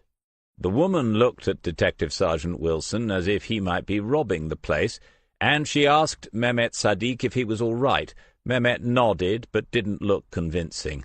Wilson took a couple of steps towards her and held out his warrant card. "He's closed. It's a police investigation into a serious matter." The woman nodded and backed out of the doorway. Mehmet thought, a serious matter? He is telling people this, but I'm not under arrest, and I've answered all the questions. Now she will tell others. Can't have people wandering in and out of a potential crime scene, can we? The thought of lost business seemed to have given Sadiq a shot of desperate courage. "What is it you say? Crime scene? This is crazy. I answer the questions. I give you the CCTV. I cooperate with the police." Now the detective was smiling. "You'd better calm down, sir. If there's any risk of you assaulting an officer as he goes about his duty, we have the right to restrain you." In my own country, thought Sadiq, the police are not so subtle, but they are the same the world over. This is a dangerous situation now. In here, alone with this man who has presumed I am guilty of something terrible, and Emir has not come to put the new thing in to make the camera work again. There would be no witnesses. The second policeman reappeared behind the counter, looking at the first one and shaking his head. Then he said, "A kitchen, a storeroom, fridge, and a couple of freezers. There used to be some sort of flat upstairs, but it hasn't been used in years, I'd say. It's a lock-up, that's all." The shop door opened, and another plainclothes policeman came in. This was obvious because the others recognized him. This was a big man who looked at Mehmet in a not unfriendly way before he said to the one in charge, "There's a traffic cam at the far end. If it's 24-hour, it might show us whether she walked out that way. Nothing else." Wilson said, "All right, John. Round up the rest and we'll head back. Nothing on the girl's photo anywhere?" John Murray shook his head, turned, and left the shop. Then both the remaining men were looking at Mehmet, as if it really was his fault they had been told there was nothing on the girl's photo anywhere. "So, Mr. Sadiq, I am inviting you to come to Kingslake Central Police Station with us now to answer a few more questions. Correction," with a grin at the other one. "A lot more questions about Monday evening. I hope you're not going to make this difficult. A teenaged girl has gone missing, and you were one of the last 2 people known to have contact with her. We need you to make a formal witness statement, and the best place to do that is not in your shop. Find your keys and lock up, or hand them to my colleague and he'll do that for you. And if you have a mobile phone, I'd like you to bring that along as well." They had not arrested him, but they seemed to be giving him no choices. That invitation was just an order in disguise. Was this how it was done under the English law? Should he call Emir just in case? Would this take all night? What about prayer, Salat al-Asr? He was going to miss the early evening trade, too, maybe £200 worth of business. Who has visited this upon him? "No, no, no, no, no! Why do you do these things to me? Why you come here to tell me things like this?" Dolly Argyris had decorated her desk for Christmas. Strands of garishly red and green tinsel hung from the corners, and an internally illuminated plastic Santa Claus seemed to have fixed its disturbingly manic stare upon her visitor. Smith had no idea that Greeks celebrated the season of goodwill in such fine style. The hand that had theatrically covered her brow as she received the news of his imminent departure from the police service now began to wave about with its companion as she elaborated a little on her fears for the future of the town without him. "Why is this retirement? You are a man in the prime, I tell you this often. Always. You need proof? I can give you proof. Greek women have great respect for experience in all things. Who else gonna keep the women of this King's Lake safe, eh? So they can sleep safe in their beds at the night." Smith had no illusions about Dolly. She would be sorry to see him go because he was a very useful contact for her inside the force. She ran a business which needed periodic relicensing, and although that was a local authority matter, a quiet, unofficial word from law enforcement was always helpful. But they had known each other for a long time, too, and maybe she would miss him, and their comical dance as he evaded once again her attempts to seduce him. She had never been serious, of course, but despite the fact that in 3 weeks he would be a free man as far as professional distance was concerned, he was not prepared to risk a playful suggestion that their time together had arrived.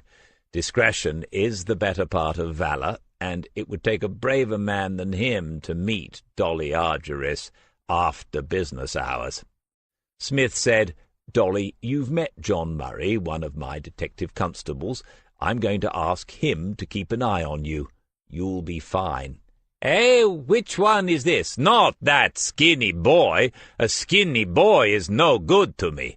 "No, not Waters. Good God, perish the thought. John's the big chap who doesn't say much." "Oh, him." Dolly looked thoughtful. The winds that blow through the islands of the Aegean Sea have always been fitful, taking the ships and heroes of myth and legend to strange and unexpected destinations, so Smith was not surprised to see a faint smile dawning on Dolly's round and generous face.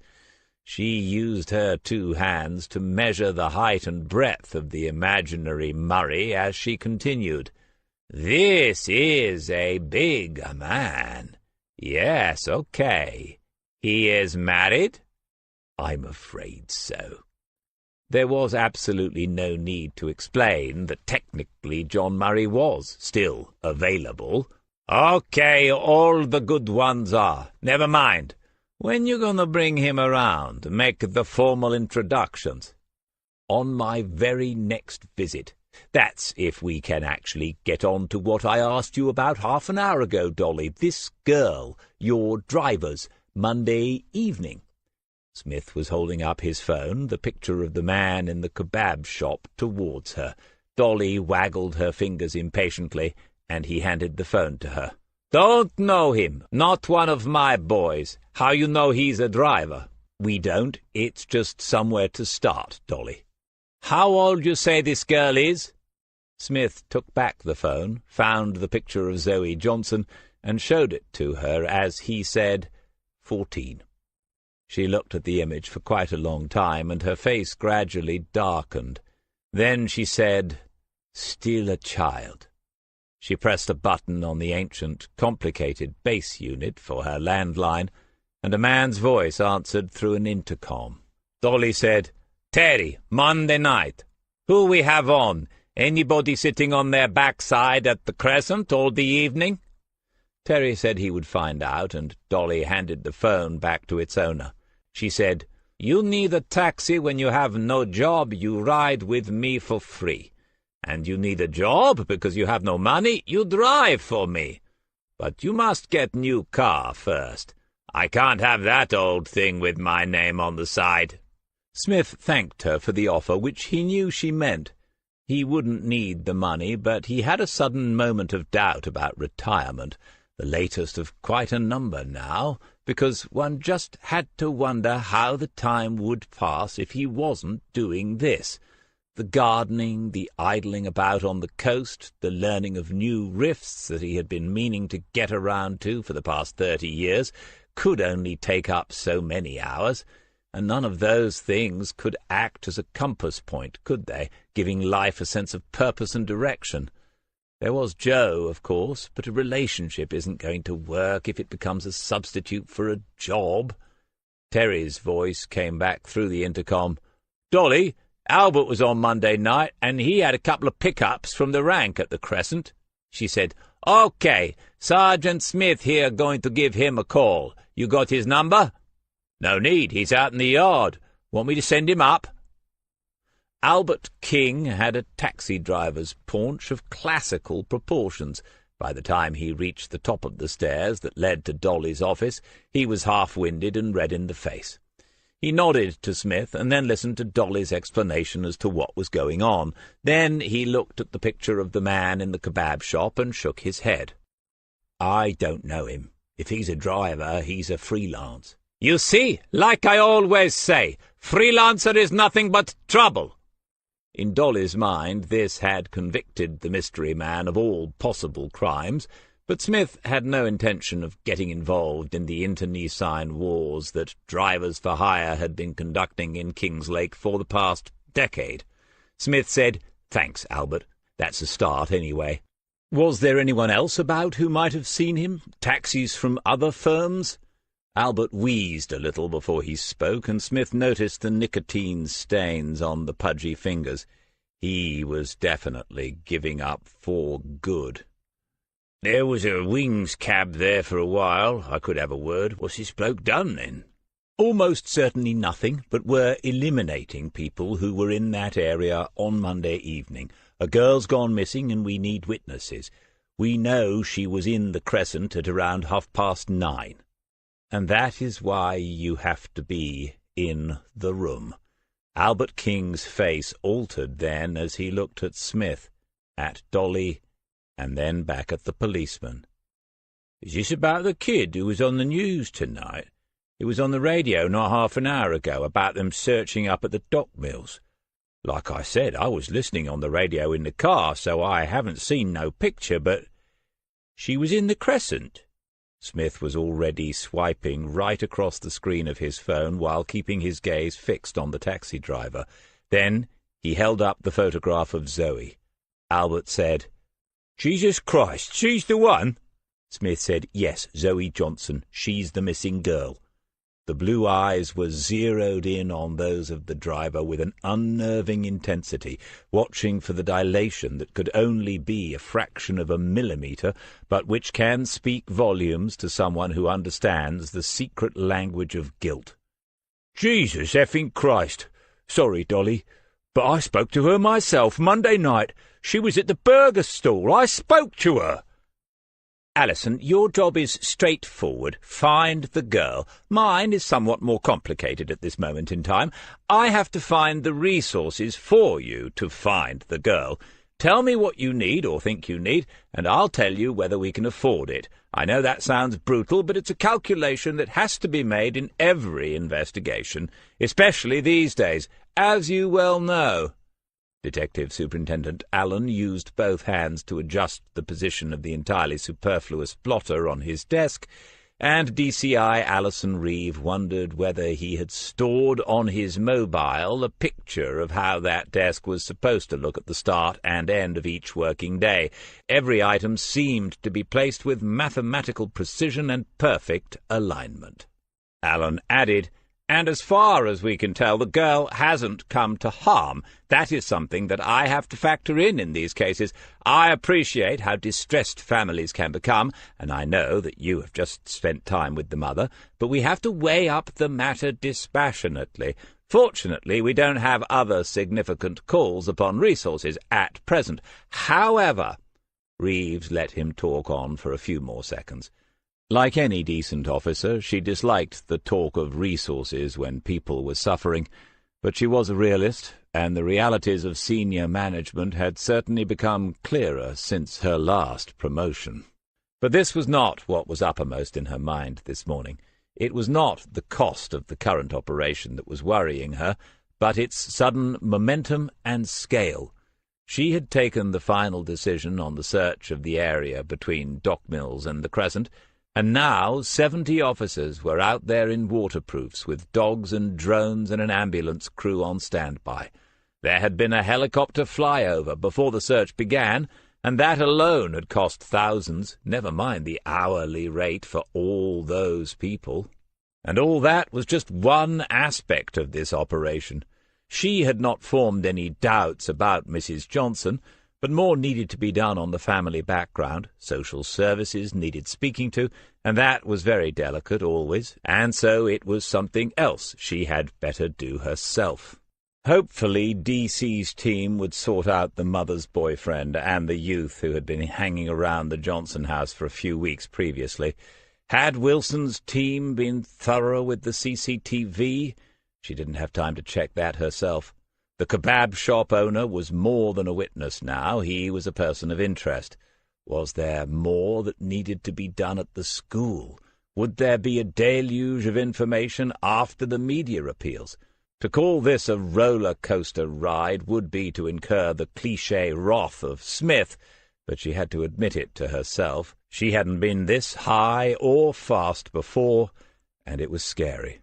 Allen finished with, "So, what's the next move?" Reeve thought, he's a slippery customer, all right. It's no wonder certain individuals don't get on with him.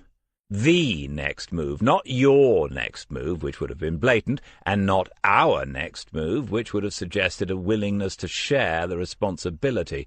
The superintendent's words had been carefully chosen to distance himself just enough, or maybe she was simply experiencing a touch of paranoia. Her mobile pinged with a text, and she was grateful for the interruption. Reading it in front of him wasn't rudeness, of course. This is how busy detectives communicate half the time these days. She looked at it and said, "From DC. He's found a taxi driver who spoke to Zoe on Monday evening." Allen said, "Ah, the man in the kebab shop?" It might be he doesn't say. He's bringing him in to make a statement. I ought to—" "Yes, go. You need to be all over this, as they say. It's lucky that—" Alan ran out of words, and Alison Reeve waited halfway between his desk and the office door. "You have some good officers, Alison. You know their strengths. Make the most of their experience." Priti Patel was already doing an emergency type and print of Albert King's statement. Smith had had to flutter his eyelashes a little to get this done, but it should only take a few more minutes. The idea was to get the taxi man to sign it before he left the building. In the meantime, DCI Reeve and DI Turek had watched the video recording of the interview, along with Smith himself. Reeve said, "So, what do you think?" Smith answered, "My first instinct is that he's all right. We have to remember that he's already been screened by Dolly Argyris."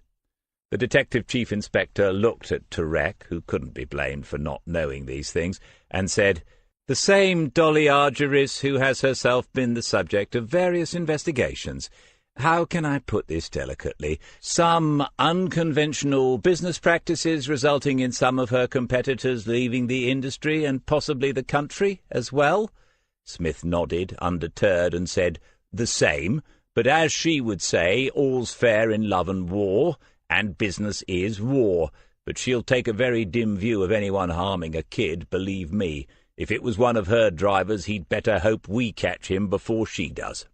Turek said, "I've got Waters looking over records, but there was nothing on Mr. King when I left just now. Nevertheless, if he spoke to Zoe Johnson, as he says, and I agree that he rings true, DC, that was just minutes before she disappeared.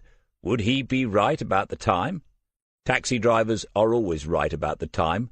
Waters was getting a list of burger businesses earlier on. That's what we need next.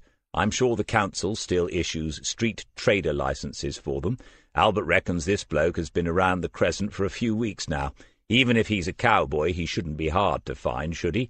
If uniform have a ride around as darkness falls, they should be able to sniff him out. Anything from the search?" "No," Reeve said, "and that would be complete within the hour." Smith didn't say it to them, but he thought, in that case, no news is good news. The girl's best chance of turning up alive is not to be found in the bushes alongside the old railway. If they find her this afternoon, she'll be dead, and the poor sod who does so will wait a long, long time for some untroubled sleep after that. Turek said, "DC, have you seen Wilson's interview with Mehmet Sadiq?" And the answer was no, he had not. "Right, well, while we're here and waiting, you ought to, and you, ma'am. Wilson thinks we might be onto something. There are things on the CCTV from his shop that he seems evasive about. I think he's worth a closer look." Reeve said, "Yes, anything, let's see it. We need a break on this, soon." Turek was good with the video technology, clicking away and quickly finding the correct digital file, but it was Alison's words that Smith was thinking about. We need a break on this soon. It wasn't yet 48 hours. How would she have coped with a case that went on for several months, punctuated by the regular discoveries of new bodies on the beach? Let's hope to God that we're not about to find out. Chapter 12. You must allow for cultural differences in body language and the sense of personal space, but was Mehmet Sadiq standing too close to the girl when he spoke to her? When the CCTV showed him going out from behind the counter and across to where she was sitting by the window, the angle wasn't ideal, but does he put out a hand towards her, as if he's about to touch her? She seems to shrink back a little, but it's impossible to be sure of that. Oh, for some sound on these things. Alison Reeve watched it back 5 or 6 times, along with Turek and Smith.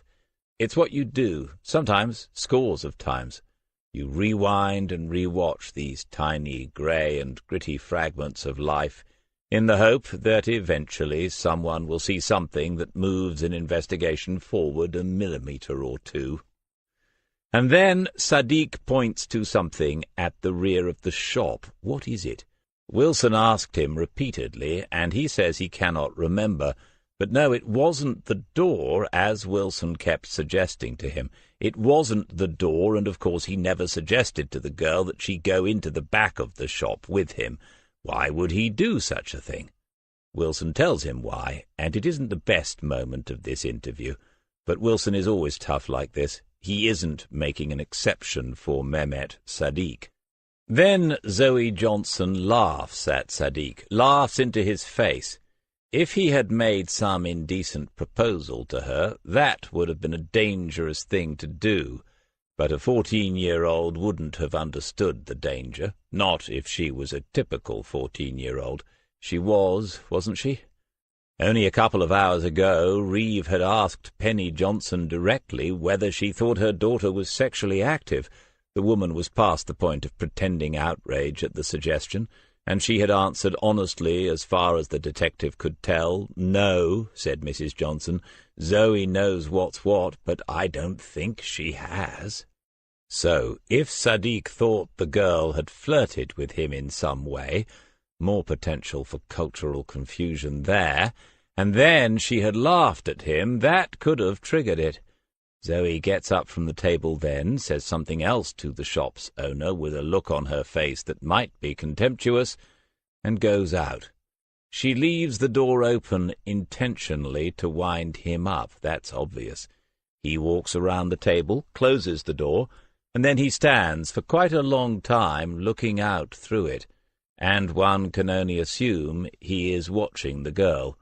After the fourth or fifth time through, Smith himself had said it, in his usual ironic fashion, "That's not a good look, ma'am." 6 minutes later, the Asian boy enters. Is he a boy, a youth, or a man? Difficult to say, but this is the one who was driving Alana Day and Christy Hansen around King's Lake when they should have been moping in their bedrooms at home. There was another one in the front passenger seat, and they haven't located either of them yet. Could they have driven back to the Crescent after leaving Alana and Christy? Finally, Mehmet Sadiq locks up the shop and leaves early. He has no explanation for this other than that he didn't think he would do any more business that night. Wilson had pushed him, saying maybe the confrontation with the girl had upset him, that he had other things on his mind by then. "You followed her, didn't you? It's all right, we've all been there, Mehmet. They can get under your skin, can't they? And if she'd been leading you on—" Not nice, thought Reeve, and others would have handled it differently, but the fact was that Sadiq wasn't in the clear after this. He claimed he went home shortly after 10 o'clock, and he claimed that by then the burger van had left the Crescent. The girl was nowhere to be seen, he said. Home for Sadiq was a rented flat 10 minutes' walk from the shop, in a side street off the Lakenham Road, and he lived alone. There was no one to vouch for him that evening. Simon Turek said, "So, ma'am, what do you think?" They still had Sadiq in an interview room. He had no understanding of what his rights were, and that meant Reeve had to worry about that on his behalf, as well as everything else. Answering the detective inspector's question would involve making the next call in this investigation, and she ignored entirely the impulse to look in Smith's direction to gauge his opinion. She had learned never to appear hurried, but a decision was needed now. She said to Turek, "Go in yourself and ask for Mr. Sadiq's consent to search his shop again and his home. If he agrees, he can go with whoever you send and stay there if it's all clear. If he refuses, arrest him, and then you can conduct the search in his absence. It's my view that he has given us reasonable grounds for suspicion." And the only downside to that, thought Smith as he sat back at his desk, is that word always gets out. The police have made an arrest in the search for missing schoolgirl Zoe Johnson. Why do they always point out that she's a schoolgirl? Arrests are made all the time, and not always because the police think they have the guilty party. But the public, led by the media, God bless them, assume you've caught the bugger as soon as someone is arrested. Then they find out his name and begin hounding relatives and friends. At least in this case, it looked as if Mehmet Sadiq didn't have many of either. The real problems begin when you release them, because it's always presented as police incompetence. Either you arrested the wrong person, or you've let the guilty one go. Trying to explain strategic arrests to bloodthirsty journalists is a complete waste of time. But Smith understood the pressure Reeve was under, and the decision would have been a close call either way. He said to Murray over the intervening desks, "John, have you watched all the traffic cam footage?" "No, not yet, but it feels like it. Why?" "I wondered whether the burger van appears on it. If it left when the kebab man says it did, there's a 50% chance it went through that camera at around 10 o'clock or just after. There are only 2 roads into and out of the Crescent." Murray got up and went over to O'Leary's desk. Apparently the footage had not been centrally uploaded, and if Turek found out, the search would be halted while all protocols were reinstalled into the investigations team. Waters, for reasons best known to himself, was over by the laser printer and waiting to get paper copies of the list of licensed sellers of fast food instead of simply emailing it to the central database. This was another potential protocol breakdown for which Smith could not be held responsible. Serena had finalized her data collection on Roy Green and Stephen Sweeney, but these were at present mere side streams to the main flow of the investigation, which now seemed to be heading towards a focus on what had taken place in the Crescent last Monday evening. Investigations can develop their own momentum, and that's when the senior investigating officer must be ready with the brakes. It's all too easy to come off the road at an unexpected bend, or to miss the turning that takes you to the truth. John Murray straightened up and called across to Smith. 2206. A van goes north out of the Crescent. That could be the one. You can't read the plate from this, and it's head-on, so you can't see anything on the sides. You can see the driver. It's a bloke, but no chance of an ID from it. Excellent work, John. That's broken the case wide open, hasn't it? Murray looked back at O'Leary's monitor and watched some more, oblivious to Smith's comment. They both knew what he had found might be useful, even if it wasn't important. The timing would fit in with Sadiq's story, suggesting that the burger van had left the Crescent a minute or two before he locked up his shop. Assume just for a moment that he is telling us the truth.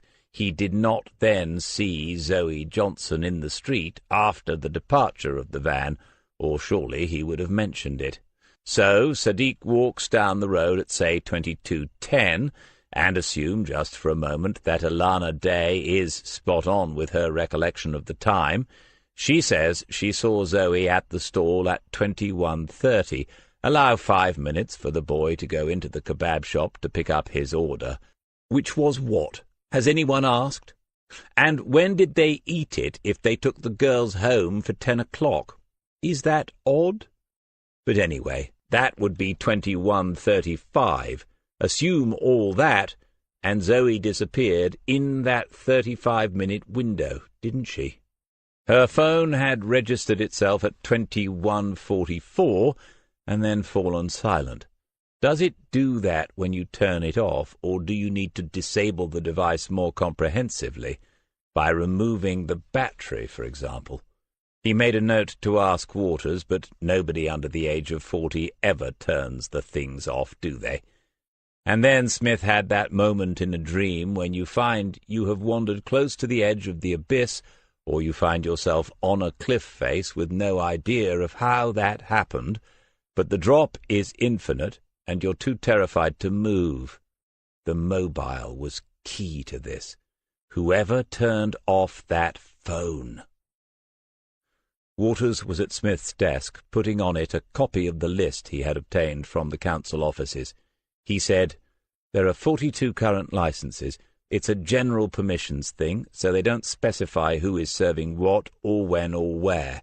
There are some restrictions about not impeding traffic on main thoroughfares. That's all." Thoroughfares? That's a great word, isn't it? Waters nodded and said, "Yes, it is. I'd never thought about it until this moment, but it is actually one of the greatest words I've ever heard." "One day soon," Smith said, turning on to the second page of the list, "you're going to be sorry that you didn't treat me with respect to the very end. These do at least have dates on them. Start with the most recent and work backwards. Albert King said the burger man had been around for a few weeks, so he might be a newcomer. Some of these go back donkey's years." DCI Reeve came into the office alone and headed for Smith's desk. "Right, updating everyone. Mr. Sadiq agreed to let us visit both his properties again. Simon and John Wilson and 2 others are doing that now. Mr. Sadiq isn't the sharpest knife in the drawer, but I'm guessing even he wouldn't have agreed if there was anything obvious to be found. The search of the play park and the railway is officially at an end, and Superintendent Allen will speak to the media again this afternoon and make a further appeal for information. They did not find anything of interest. I'd really appreciate it if you can tell me now that you have found something of interest." She was speaking to all of them, and no one felt the need to be the first to answer. Eventually it was Smith who ended the silence before it became an awkward one. "We have a van on CCTV that might be the burger van leaving the Crescent at a few minutes after 10 o'clock. That was the last place Zoe was seen, so we'll have to track him down. If he's legitimate, he should be on this list that Chris has just produced. We haven't found the man who spoke to her in the kebab shop, but we know that she was alive, well, and eating at least 10 minutes after that. If he is involved, he must have waited somewhere and kept an eye on her, I suppose. John, it's worth making a list of all the vehicles that go through the traffic cam up to around 10:30. We know that her phone was active up to 10:15, and I need someone to explain to me how you make a mobile stop automatically reporting itself to its service provider." He looked at Waters, who said, "You turn it off, that's all. There are lots of myths about this, and certain apps might enable the SIM to be located, but the phone needs power to give a signal that can be used to find it." "Right, clear enough. So Zoe turned it off. Why? Or someone else did. Or the phone lost power in some other way. Or it might have just run out of charge. And then, coincidentally, Zoe also disappeared. I'm not buying that." Another pause as each detective went over it again. This is a crucial part of the process, putting forward ideas and opinions, having them sorted and sifted by others until an order appears, and then repeating this with each new piece of intelligence. Many cases are solved in the end by 2 or 3 officers sitting around a desk, beginning sentences with, "What if?" Smith said to Reeve, "Neither have we found the Asian boy. The girls have to be covering for him. They know something that would help us to find him, but they're not daft. They watch the news headlines, at least. You could see that Christy Hansen knew exactly what her mother was thinking about her hanging around with them. We could have another session with them." Reeve accepted it as a possibility. "Agreed, though I don't think they'd cover for anyone who they thought might have harmed Zoe. At least I hope not. Anything else?" "We should look at Roy Green, the mother's boyfriend. The bit Waters did on the phone with his boss didn't make him light up for me, but he might have a different view of Zoe and give us something new. And then there's this Stephen Sweeney, who we're told by Mum had been taking a bit of an interest in Zoe. He doesn't show up on the radar, but we have his details." He looked at Serena, who nodded, and then all eyes were on DCI Reeve. "Okay, let's speak to those. Which one first?" Serena said, "Roy Green will be at work. Sweeney might be at home." Reeve glanced at Smith, handing it to him. "Go and have a word, then. Take John with you. Give me a call as soon as it's done." Serena was more than capable, but you do not send a female officer alone if there is even the slightest suspicion that you could be dealing with a man who has offended against a girl. Old-fashioned it might be, but you just don't. The 2 of them were at their respective desks within seconds, making preparations to pay Stephen Sweeney a visit. Smith said, Chris begin the search for the perfect burger, onions not overdone, and a slice of that delicious processed cheddar with American relish and a gherkin. It's out there. I just know it is. Reeve said, "I've got to let Mrs. Johnson know about the search before it's on the news. I said I would. And I'll be getting a call from social services. There's a file. I don't know how bad it is yet. We need someone in here in case Simon finds anything at Mr. Sadiq's places and needs backup." "Done, not a problem." Reeve looked grateful but tired, and Smith didn't envy her the call to Mrs. Johnson. Forget the training, forget what the manuals tell you about professional distance. It gets personal when you're dealing with the parents of children who might have come to harm. You begin to feel their pain, and you begin to feel responsible for it because you haven't been able to bring it to an end. When Reeve had left the room, it was just Smith and Waters again, just like the old days, Smith thought, in more ways than one, as he watched Dougie's son get busy with his list, phone at the ready. Who'd have thought his last partner would be a Waters? There are some funny old twists and turns. Then he rested an elbow on the desk and his forehead on the upturned palm. He closed his eyes and tried to see it, Zoe at the burger stall.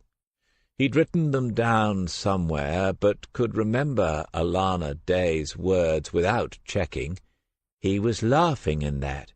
He might have been chatting her up. The woman who was probably Stephen Sweeney's mother had opened the door no more than 6 inches. The December afternoon was gloomy, and the rain that had held off during the search of the nearby play park was about to begin again. But inside, the house seemed darker. There was no sign of a light on behind the woman, and it was difficult to make out her features.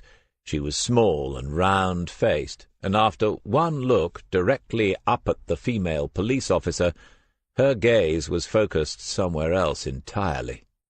Yes, she said, Stephen was at home, up in his room. She'd go and fetch him. The door was left at its 6 inches ajar position. Serena turned to Murray with her "we've got a strange one" expression. Murray gave a single nod, stepped past her, pushed open the door, and crossed over the threshold, his head cocked and listening for what might be happening upstairs. This was a technical violation of Pace 1984, because no one was under arrest, and they had no warrant to search. But Serena Butler understood Murray's action. If the young man was upstairs, the virtually closed front door would have allowed him to come down and head for the back door of the house. No one reappeared for longer than it ought to have taken, and both detectives listened. They could make out the woman's voice and its scolding tone, but not the words she was saying. There was no answering male voice that they could hear. Serena saw Murray's giant hand reach into a jacket pocket and check for something, and she wondered what that might be. Then there were steps on a landing above, followed by feet coming down the stairs, 2 sets, the woman first, and then what had to be Stephen Sweeney. The mother was silent, but she presented the youth like a surprising discovery, and Serena was surprised. Sweeney was taller than expected, well-built, and good-looking in a dark, quiet way. She said, "Are you Stephen Sweeney?" Just a single nod, looking directly at her, no concern, no apprehension, no fear. "I'm Detective Constable Butler, and this is Detective Constable Murray. We're making some routine inquiries, and your name was mentioned. We'd just like a word. Can we come in for a moment or two?" Murray was already inside, but neither of them noticed, or objected if they did. The woman walked further into the house, and her son followed her. Murray and Butler exchanged another look and went after them. The place was barely lit and probably unheated, cold, dark, and furnished in post-war style circa the early 1950s. Mrs. Sweeney led them into a sitting-room with a high-backed sofa and matching armchairs, the ghastly floral coverings of large red roses complete with antimacassars. There were glass-fronted cabinets full of porcelain figures and decorative glassware. An ugly, dark dining table that was too large for the room had several ancient, hand-embroidered placemats around a central vase full of silk flowers, flowers that had faded and gathered dust as fine as pollen from the stale air. The room had curtains over a window that would look out onto a back garden, but they were drawn. Serena Butler said, "Mrs. Sweeney, it's only Stephen we need to speak to, and he's not in any trouble that we know of, so you can—" The woman nodded, but if this was intended to convey any form of understanding, it failed. She remained planted firmly by her son's side, hands joined in front of her like a girl taught deportment in Sunday school. "All right, then. Stephen, we're trying to find a girl called Zoe Johnson. I'm sure you've heard about it on the news. She's from the estate. She lives just up the road. I think you know Zoe, don't you?" "Yes." One syllable, but often it's enough, though we find that difficult to explain. Stephen Sweeney is good-looking, Serena told herself, and though the house was cold, he was wearing a short-sleeved vest that showed strong arms. But in answering the first question, much more than that had been revealed. And now Mrs. Sweeney's eyes were directly fixed on Serena to see whether she had understood. "Thank you. I think you've been to Zoe's house a few times, haven't you?" "Yes." "When was the last time you were there? Can you remember?" "Yes. Friday, the 1st of December, in the afternoon." More than 3 weeks. Serena reflected that she would need to think carefully to remember what she'd been up to 3 days ago. Sweeney's voice was somehow flat, lacking the intonations that we do not notice until they are missing. Instinctively she began to recalibrate the questions she needed to ask. "Did you speak to Zoe that day, Stephen?" "No." "Did you see Zoe on that Friday? Was she—" "No.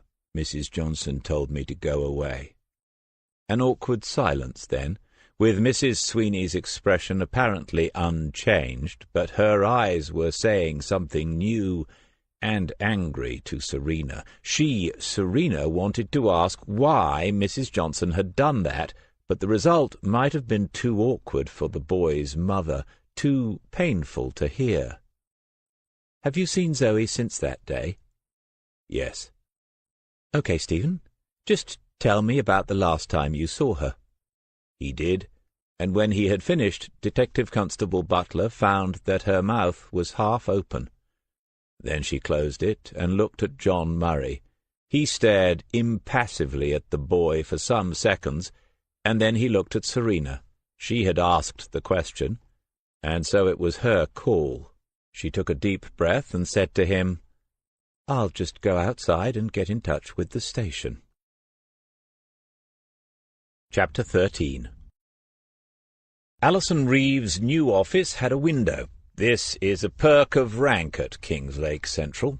As one rises up the ladder, one rises up the building, and the views tend to become more impressive and panoramic. For no reason that Smith could discern, Reeve got up from her desk and walked across to this window as if she had forgotten to check on some ongoing situation out there. He watched from behind her right shoulder as she processed what he had just told her, and then she said, "Is this for real?" That was pretty much word for word what Serena told me. She's a bit balmy sometimes, but she wouldn't joke about this. No, she wouldn't. She thinks he's autistic? Well, that's not a diagnosis, obviously, but he's on some sort of spectrum. She had no doubt about that. DCI Reeve came back to her desk and sat down. She was still not looking directly at Smith. What he had told her was enough to be dealing with for now. Mrs. Johnson never said anything about that. She never even gave a hint of it. Perhaps she didn't think it was important. And they're bringing the boy and his mother in? They won't be more than a quarter of an hour, I'd say. I'll sit in with Serena if she wants to do it. He must have an appropriate adult present. His mother will do, but I'll need to speak to her myself beforehand to make sure she fully understands the situation. Also, I need to ring Norwich to get some advice. I expect there's an autism liaison expert or something like that." Reeve's voice trailed away. Smith looked out of the window and saw a small flock of starlings wheeling away to the northeast, looking for all the world like scraps of charred paper rising up from a bonfire. The great open beaches of the North Norfolk coast would be deserted on a bleak day like this, or maybe a solitary dog-walker would be there on the strand in the far, far distance. Little flocks of sanderlings would run in and out with each falling wave, and there would be a curlew calling somewhere. "And this boy followed Zoe into the railway play park on Monday night?" "Yes, ma'am. That's what he told them not half an hour ago." It was almost an hour later that the formal interviewing of Stephen Sweeney began. Tarek was not back in the building. Reeve had spoken to him and told him about this development, but they must be turning over Sadiq's flat item by item. That's how Wilson does things if he thinks you're the one. The resemblance to a closely shaven, besuited British bulldog is more than skin-deep. Alison Reeve asked Smith to observe live through the monitor in the recording room, and he brought along John Murray without asking for her agreement. The more experienced eyes on this, the better. As they watched the DCI going slowly and thoroughly through the legal preliminaries, Murray said, "Have you ever done one of these, DC?" "Something similar, about 15 years ago. You?" "No. Had a few funny ones, like we all do. I don't know. There seems to be a lot more of it these days. Seems to be something about it on the news every week. Asperger's is the latest thing, isn't it?" Though the interview would be recorded, Smith still had his notebook in front of him. He pressed it flat so that he could write one-handed if need be. "I know what you mean. I'm not sure it hasn't always been there, but awareness changes and things get new labels. I don't think Asperger's is the same as autism. There's some sort of difference, but I'm no expert either." There were 4 women in the interview room with Sweeney: his mother, DCI Reeve, Serena Butler, and Anne Crisp, the family liaison officer, who had taken a seat off to one side. Undoubtedly, Reeve had done this intentionally, calculating that a presence like Murray's could be physically intimidating, and that the irony and humour of certain other officers would be, as she might put it herself to spare his feelings, tactically inappropriate in this case. Smith said, "I know one thing, though, John. People like Stephen Sweeney are much more likely to be victims than perpetrators. I've seen a few of those situations over the years." Then Reeve said, "Right then, I know this sounds silly, Stephen, but before we begin, can you confirm for me that you are Stephen Sweeney of 11 Churchill Close, Kingslake?"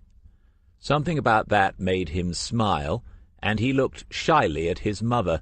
Then, instead of looking back at the detective chief inspector, the boy stared directly up at the camera and said, in the wrong voice, "Yes, I am."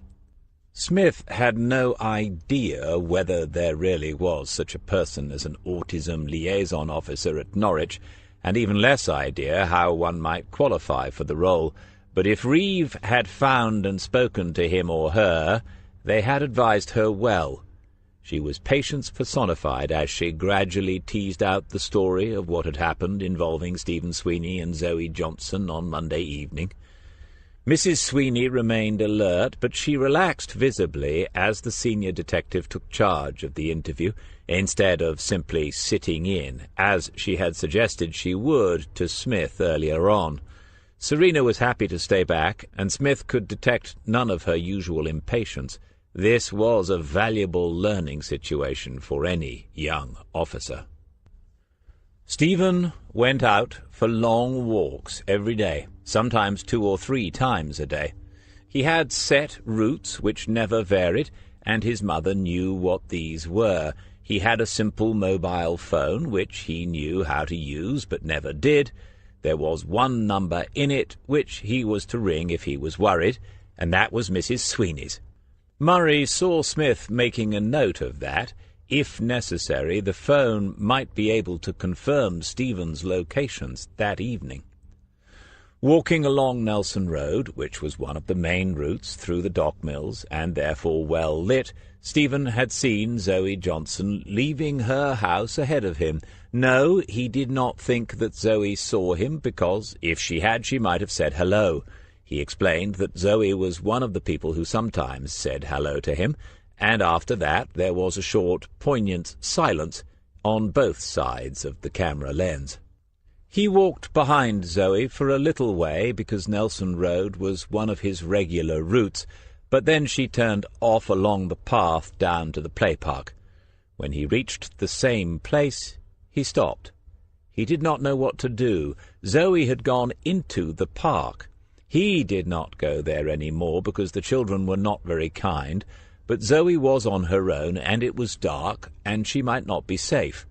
The presence of Mrs. Sweeney became an issue then, and it took Reeve some minutes to get Stephen to say that eventually he had followed Zoe into the park, leaving one of the routes that he knew he was supposed to follow. Smith frowned and looked at Murray, who said, "It was dark. If he lost sight of her, how did he find her again?" Smith shrugged and said, "Maybe he didn't." Reeve said, "So, Stephen, you went into the park to make sure that Zoe was all right. That's okay. That's what friends do. When you went into the park, was Zoe there?" "Yes." "Did you speak to her to make sure she was all right?" "No." "It must have been dark, Stephen. Could you see Zoe? Could you see Zoe, Stephen?" "I saw the phone light. It went round and round. I saw her face in the phone light going round and round." Smith could see Reeve trying to puzzle it out. They knew that Zoe had sent the message to Gemma Powell from the play park, so her phone would have been lit up and visible from a distance, and her face as she wrote the texts. But why was anything going round and round? Then he saw Serena lean closer to Reeve and say something that microphone could not pick up. Reeve said to Sweeney, "Stephen, is there a roundabout in the play park? Was Zoe sitting on a roundabout?" "Yes, she pushed it round and round." "This is very helpful, Stephen.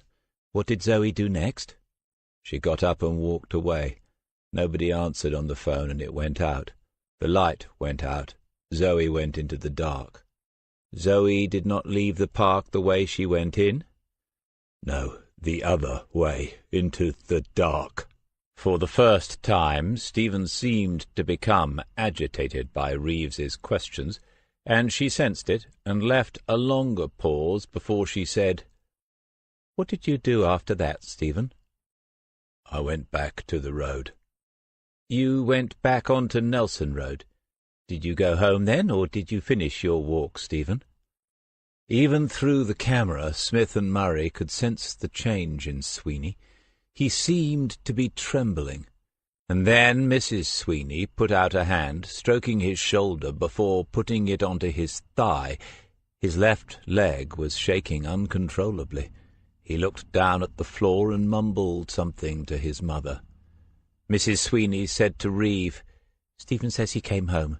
He did. I can remember him being upset that night, but he didn't tell me why. That's not... well, it's not unusual."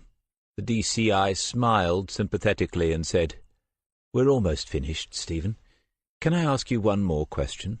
Mrs. Sweeney said something to him, again inaudible, and the boy nodded, unable to engage any more with the two women across the desk from him. His mother's hand was back on his shoulder, and Smith thought, 19 years and counting. She's probably not even halfway through the life sentence she's been handed. Reeve said, "Stephen, did you see anyone else as you walked along Nelson Road, or anyone else in the park? Anyone else at all?" Now his head was moving slowly from side to side, and still his gaze was down at the floor. But he was saying something. Just the same 2 or 3 syllables over and over. Mrs. Sweeney listened and said to Reeve, "He says it was too dark." Reeve ended it there, thanking them both and asking if there was anything they needed before she arranged for them to be taken home. It took a while to get Stephen Sweeney up onto his feet, and still he was unable or unwilling to look anyone in the face. Smith said a silent prayer of thanks that Wilson hadn't been in the room, or even in the recording suite. Alison Reeve thanked Mrs. Sweeney again as warmly as she could, but Smith was watching her son. Stephen's hands had grasped each other, and he was swaying slightly, repeating the same words over and over. He was still saying very quietly, "Too dark, too dark, too dark." Was he stuck there, still answering the last question? Or was he somewhere else now, describing his own private darkness, seeing Zoe Johnson disappearing into it on an endless loop? A group of people stood around D.I. Turek's desk. Most of them could and should have gone home by now, but you don't when it's like this.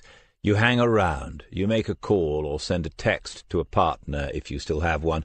You wander down to the canteen or a vending machine and buy something unhealthy to eat. You drink more coffee or tea than is good for you, and you keep on talking it through. Wilson had seen the interview now. He said, "Any parent backs their kid up in these situations. It stands to reason, and we've all seen it before. She admitted he was upset, okay, but would she have told us if he was covered in mud, soaking wet with a scratch or two? Would she?" Serena said, "I looked for that. There was nothing on his hands, nothing on his face or neck that I could see." "But she didn't tell us what time he got home, did she? Might have been an hour later than usual. Nobody asked, did they?" Smith had kept out of this one up to now. He regarded Wilson, saw the heavy wedding band on the thick third finger, and wondered about his wife, whom he had never met.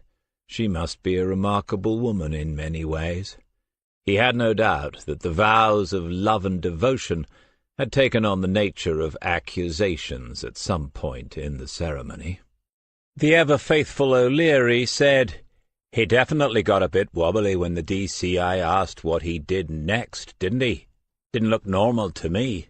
Wilson nodded agreement, O'Leary smiled, and then Smith saw Serena Butler bristle. She said, "And you're an expert on normal, are you?"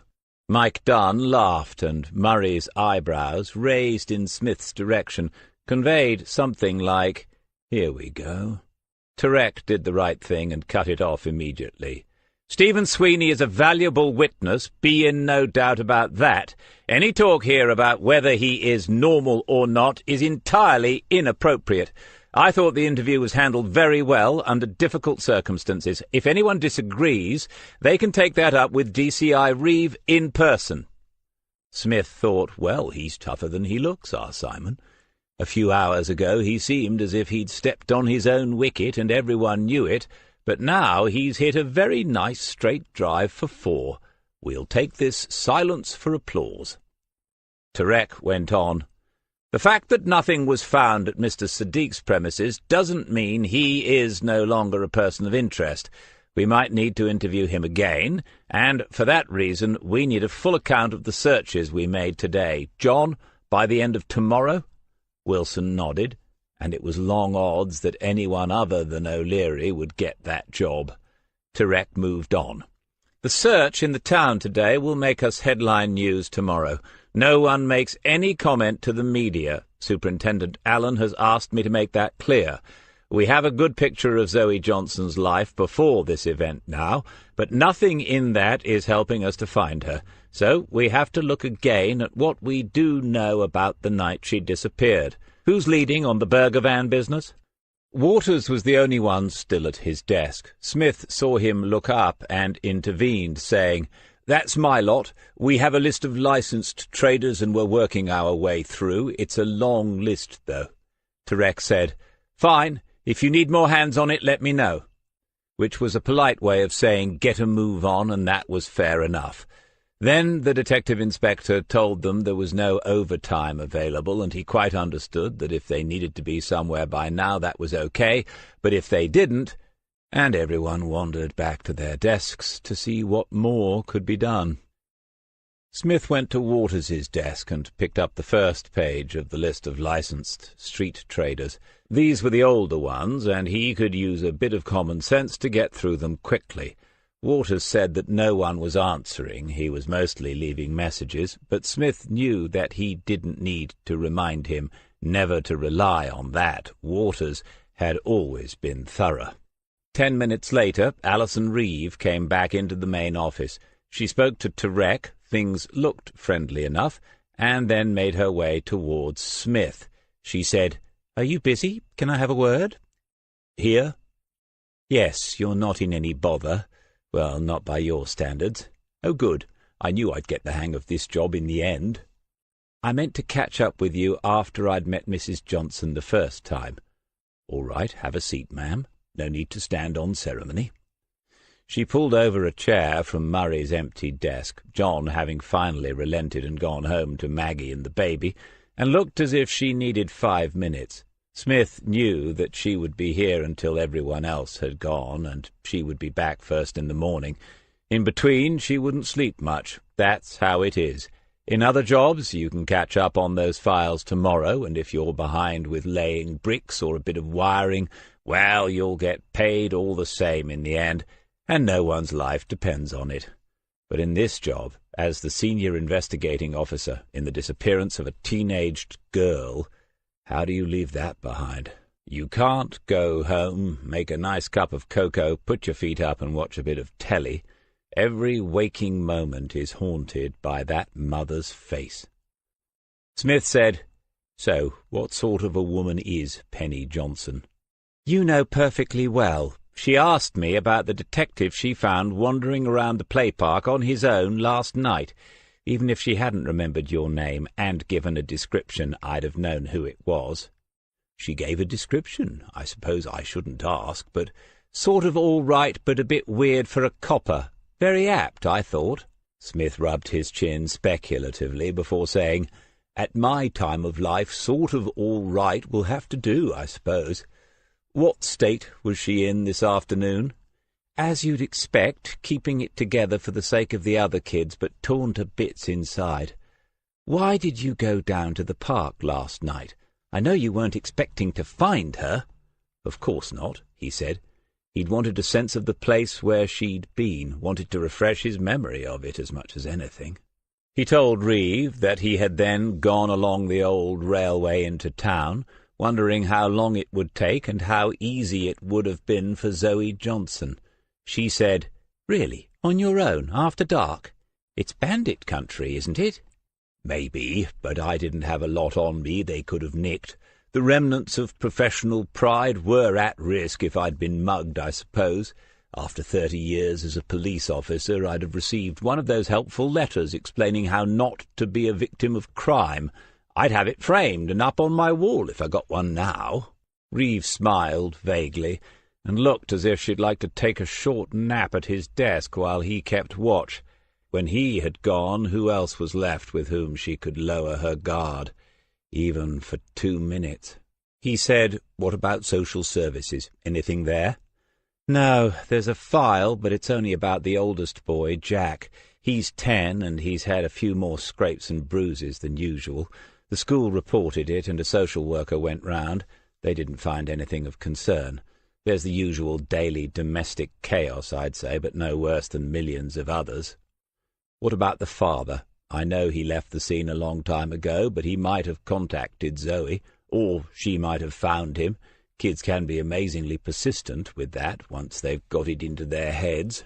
Reeve nodded her own head. "I know. I've told Simon to get someone on it tomorrow just to eliminate it.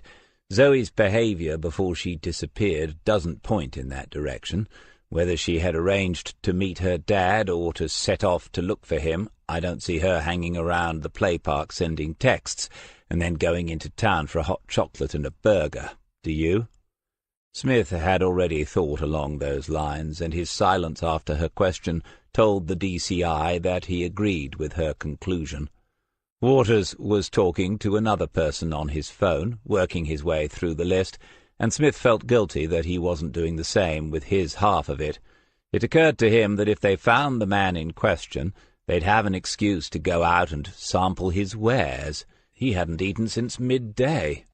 Reeve made a move, ready to go, and then stopped, looked at him and said, "What's your feeling about this?" "Well, I think it's nice we can still have these little chats." "You know very well what I meant." He took his time in answering her. A responsibility goes with it, because she would take note of whatever he said, and that might influence the way she directed things tomorrow. It's one thing to be cocking up an investigation of your own, and quite another to cause someone else to do so, especially someone whose work he had grown to respect. It's a difficult one. Zoe is old enough to get noticed. Stephen Sweeney, Mehmet Sadiq, Albert King, the Burger Man. They all noticed her in their different ways, didn't they? But I don't think she's old enough or streetwise enough to be able to deal with it. There are changes in friendships at school, so she's probably a bit lost, a bit emotional about that. There's no father figure, and Mum's got a new boyfriend. That's a classic trigger for teenage trauma. But I can't be optimistic if I'm being honest. I don't think she suddenly took it into her head to run away.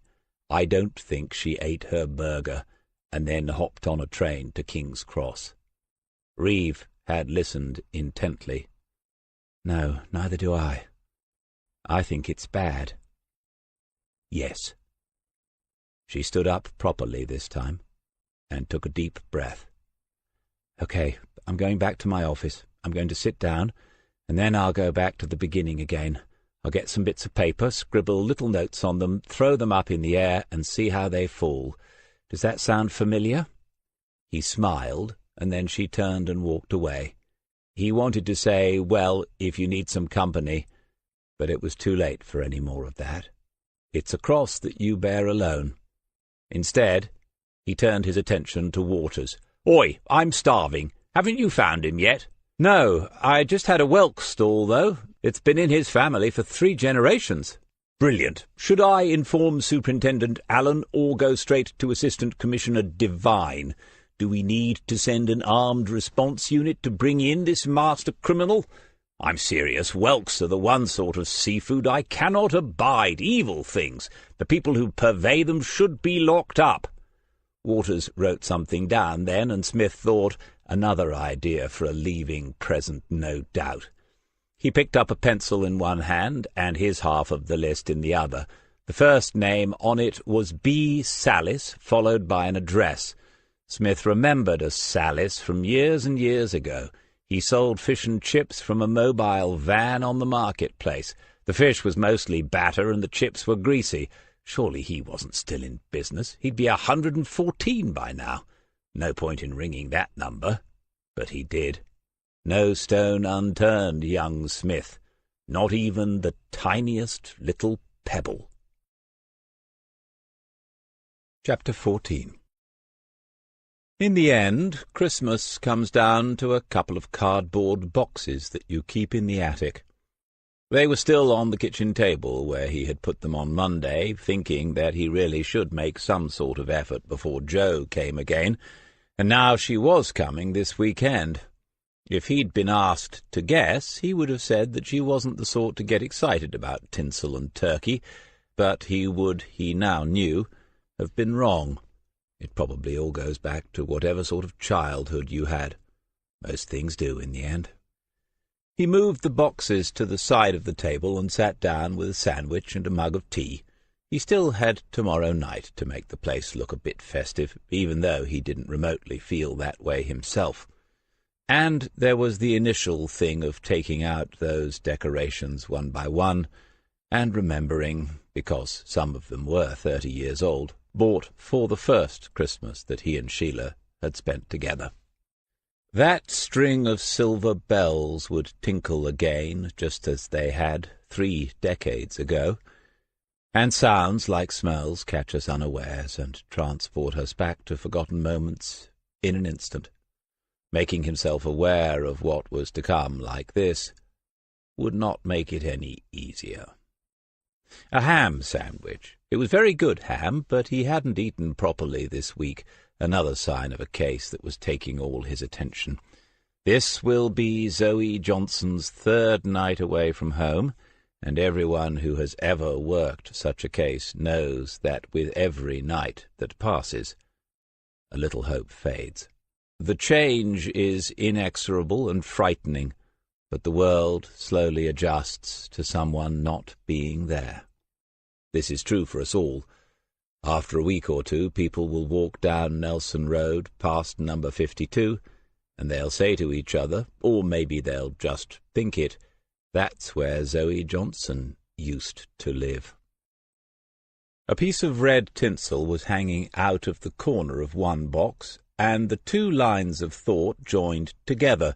The Johnson family Christmas without Zoe if the police were unable to find her, trying to make it special for the younger ones and failing because they're all of an age now to sense there has been a tragedy, even though they could not tell you the meaning of the word. Mrs. Johnson disappearing into the kitchen or the bedroom every few minutes, friends, neighbours and relatives calling round and not knowing what to say for the best, presents that they would have bought for Zoe just in case. The sandwich had lost its appeal, and he didn't finish it. He managed to drink the mug of tea and thought about a glass of the Abalur 18 years. It was a nice thought, but then he'd have to stay up for an hour longer or suffer the consequences in the middle of the night. Also, there was the day's entry into the notebook to be completed. He was surprised at the temptation not to bother with this, there being only a couple of weeks to go, and so he was giving himself a stern talking to when, at a little after 9 o'clock, his mobile began to ring. "DC, you're not in bed, are you?" It was one thing to think about an early night for yourself, and quite another to have Waters assuming you were having one. "No, we're going for a Chinese in town, and then we're driving over to the New Republic Club in Norwich. It looks like it's going to be a late one. Fancy coming along?" "On a Wednesday night? And who are we? They sound like a pretty wild bunch." "Yes, they are. It's my local Freemasons' lodge. They go clubbing to raise money for the Police Widows and Orphans Fund." "Well, it's a worthy cause, but I'm going to have to decline, even though you're going to tell me that being a Mason could help my career." It wasn't quite so much fun now that Waters had learned to play the game. 9 times out of 10 he would spot the googly as it left Smith's hand and play it neatly through the covers. "All right, but don't come complaining to me in 20 years' time when you've only managed to make Detective Chief Superintendent. What's up? I hope you're not still in the office." "No, I'm home, but I just had a call back from one of the people I was phoning, the street traders, and—" "You're giving them your personal number? I've told you before that's a bad idea, unless it's irregular. Leaving your number all over the place can come back to bite you. This is the voice of experience speaking." As it always was, of course. What other voice did he have? Waters waited politely for an appropriate number of seconds before he said, "Not to everyone, just a couple that I thought were the most likely, just in case there was something we could use overnight. This guy just got back to me. I reckon it's him." "This guy?" Smith was tempted to say, really, surely he isn't an American selling truly authentic burgers, but he wasn't entirely certain of the etymology in this case, and Waters would be inclined to look it up and have the last word on it tomorrow, if he could. "All right, a good guess in that case. I'm assuming he doesn't really know why he rang you yet?" "No. In the message I just said to get in touch, routine police inquiries, possible witness elimination, that sort of thing." "Good. Who is he, and how have you left it? Do we need to see him straight away?" "Paul Harrison. His street trading license for Lake was given 7 months ago. I already knew that, obviously. We didn't talk about it on the phone. I said I'd like to see him tomorrow morning, and he offered to come into the station straight away. It's booked for 9 o'clock. You've got a home address?" "It's on the license." If they were in the building at 8, there would be time to check out Paul Harrison, but he didn't sound iffy so far. Clever offenders will sometimes volunteer themselves, but if this guy had no previous, He was likely to be just what he appeared to be, an important witness and nothing more. On the other hand, he might have some little scrap of information that could be acted upon immediately. It's a 50-50 call, Smith, but really it isn't your call. It's time to let go. He said, "Good then, make sure you let Turek know. I'd do that tonight." "Will do, DC." When the call was over, Smith poured a small glass of the Abalor, a compromise, and thought about the Freemasons thing. He had been invited a few times over the years, and always turned it down, but as he kept reminding himself, he needed a hobby now. More than one, probably. The whole thing was much more in the open than it used to be. It wasn't a secret society any more. He opened Google on his phone and looked it up. They even tell you where all the lodges are now, and you can email an application for membership. He read a little and found a page about rituals and values.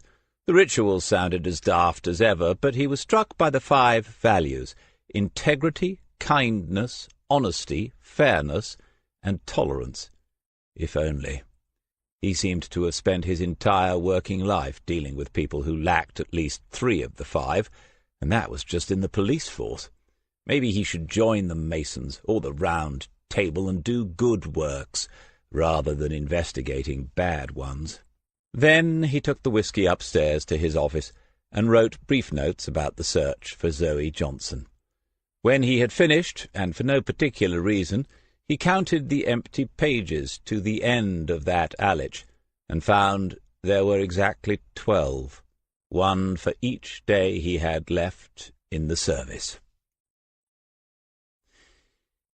It had only been the smallest of deceptions, but Smith had been the second of Christopher Waters's calls the previous evening, the first being to Detective Inspector Turek, who had been out late-night Christmas shopping with his wife.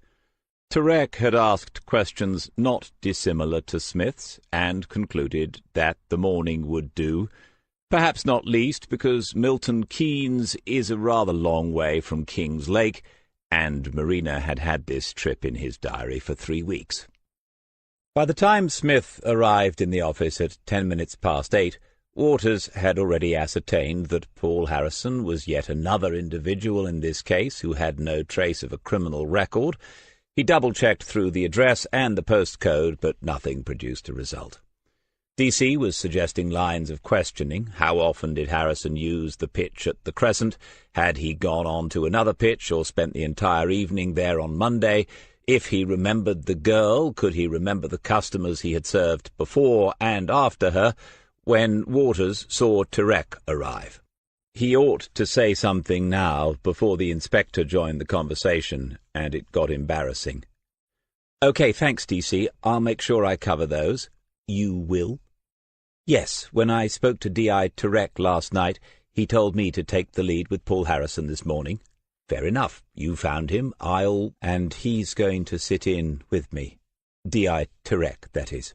Turek was heading towards them now, in another new, sharp suit.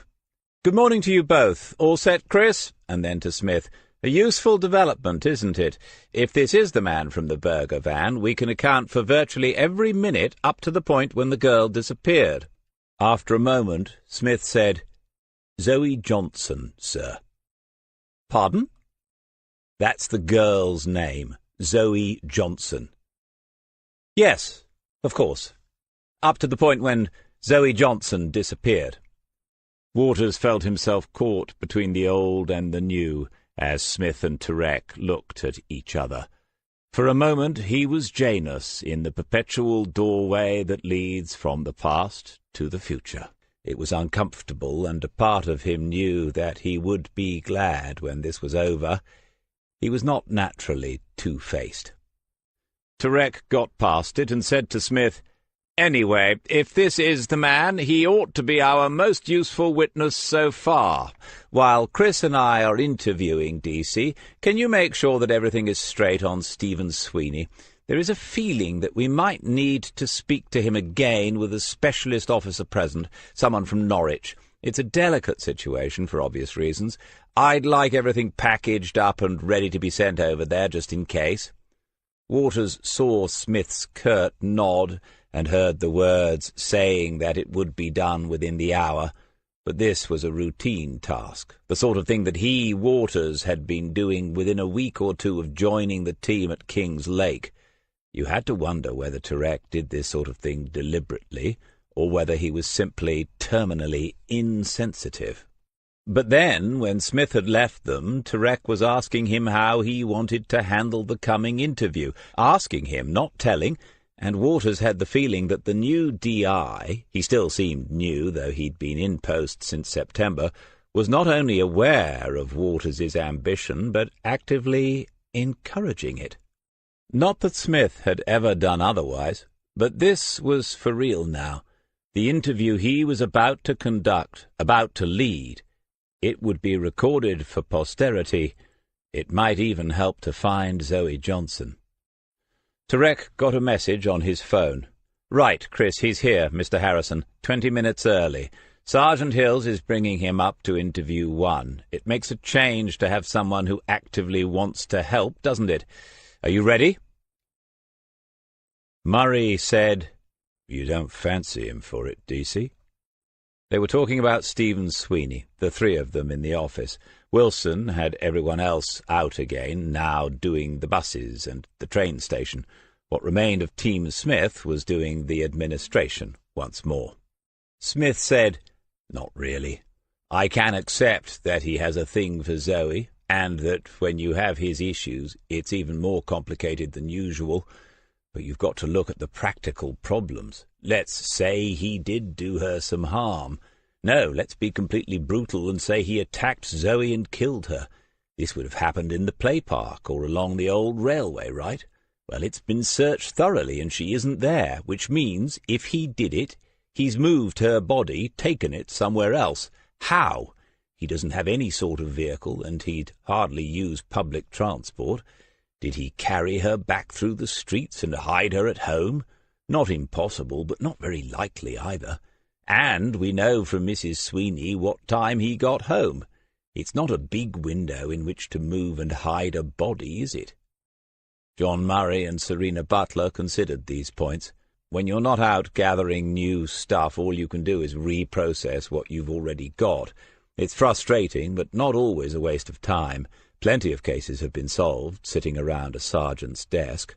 Murray said, "We know what time Mrs. Sweeney says he got home."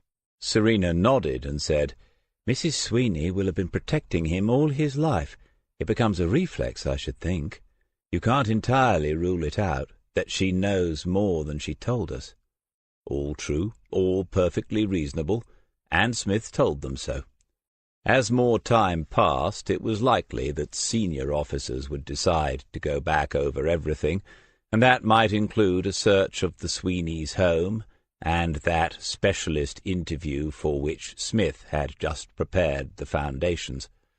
All true, all perfectly reasonable, and all completely wrong.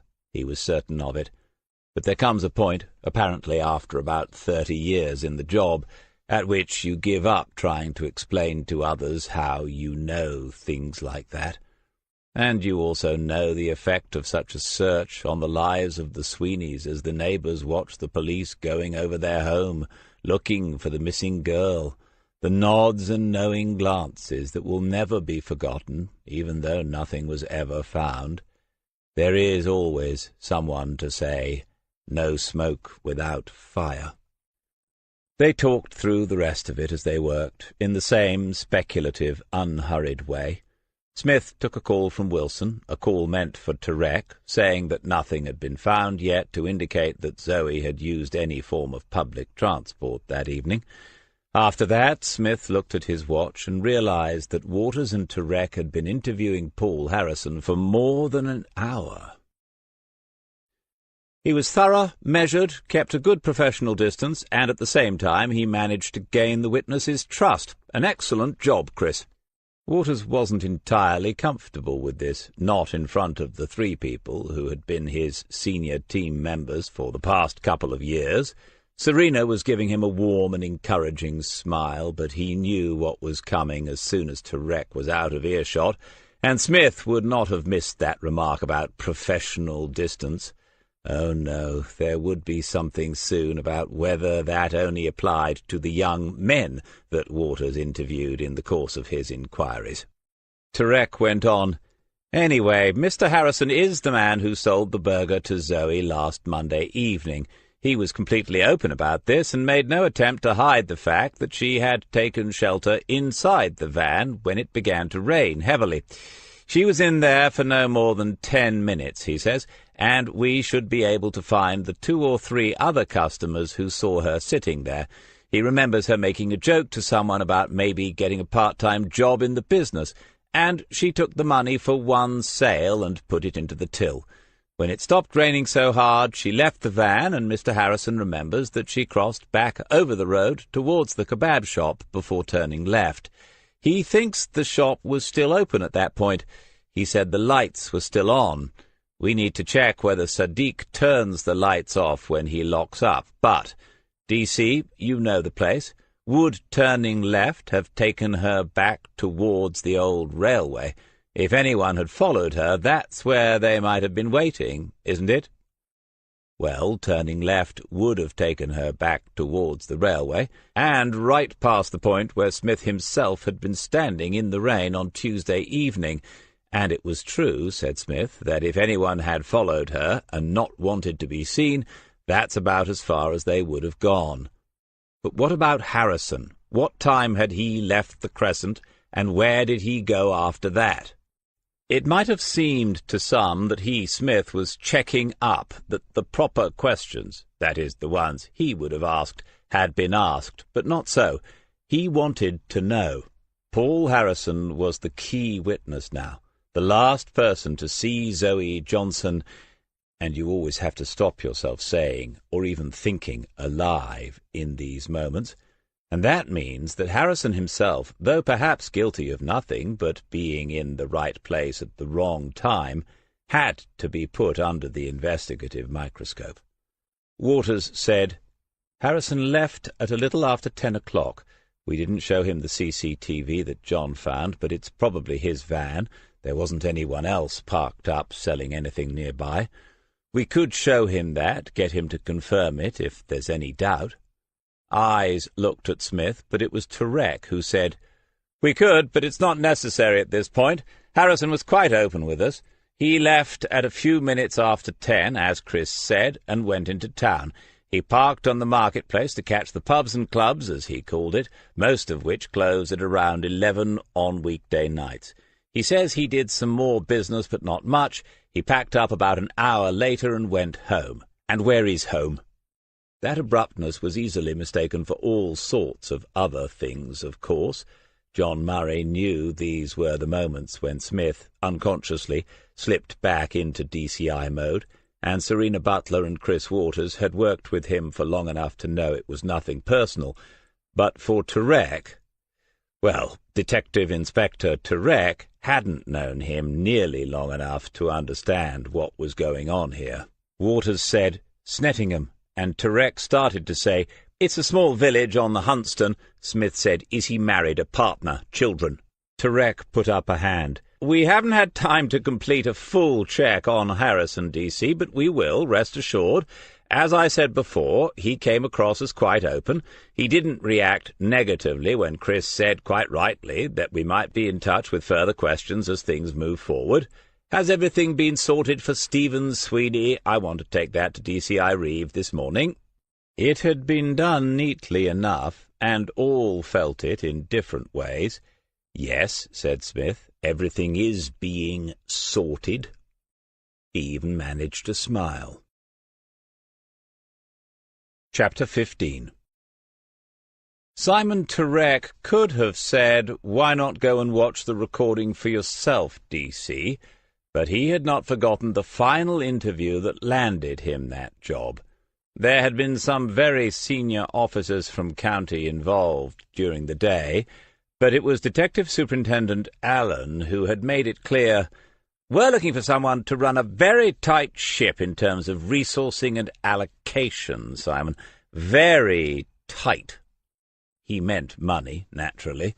They would appoint whoever showed the best understanding of the financial constraints that every force in the land was suffering, in the age of austerity. Turek had convinced them that he was such a person, and so when the thought occurred that Smith could go and watch the interview with Harrison, so did an awareness of what an hour and a half of a detective sergeant's time was worth. That was not the only consideration, however.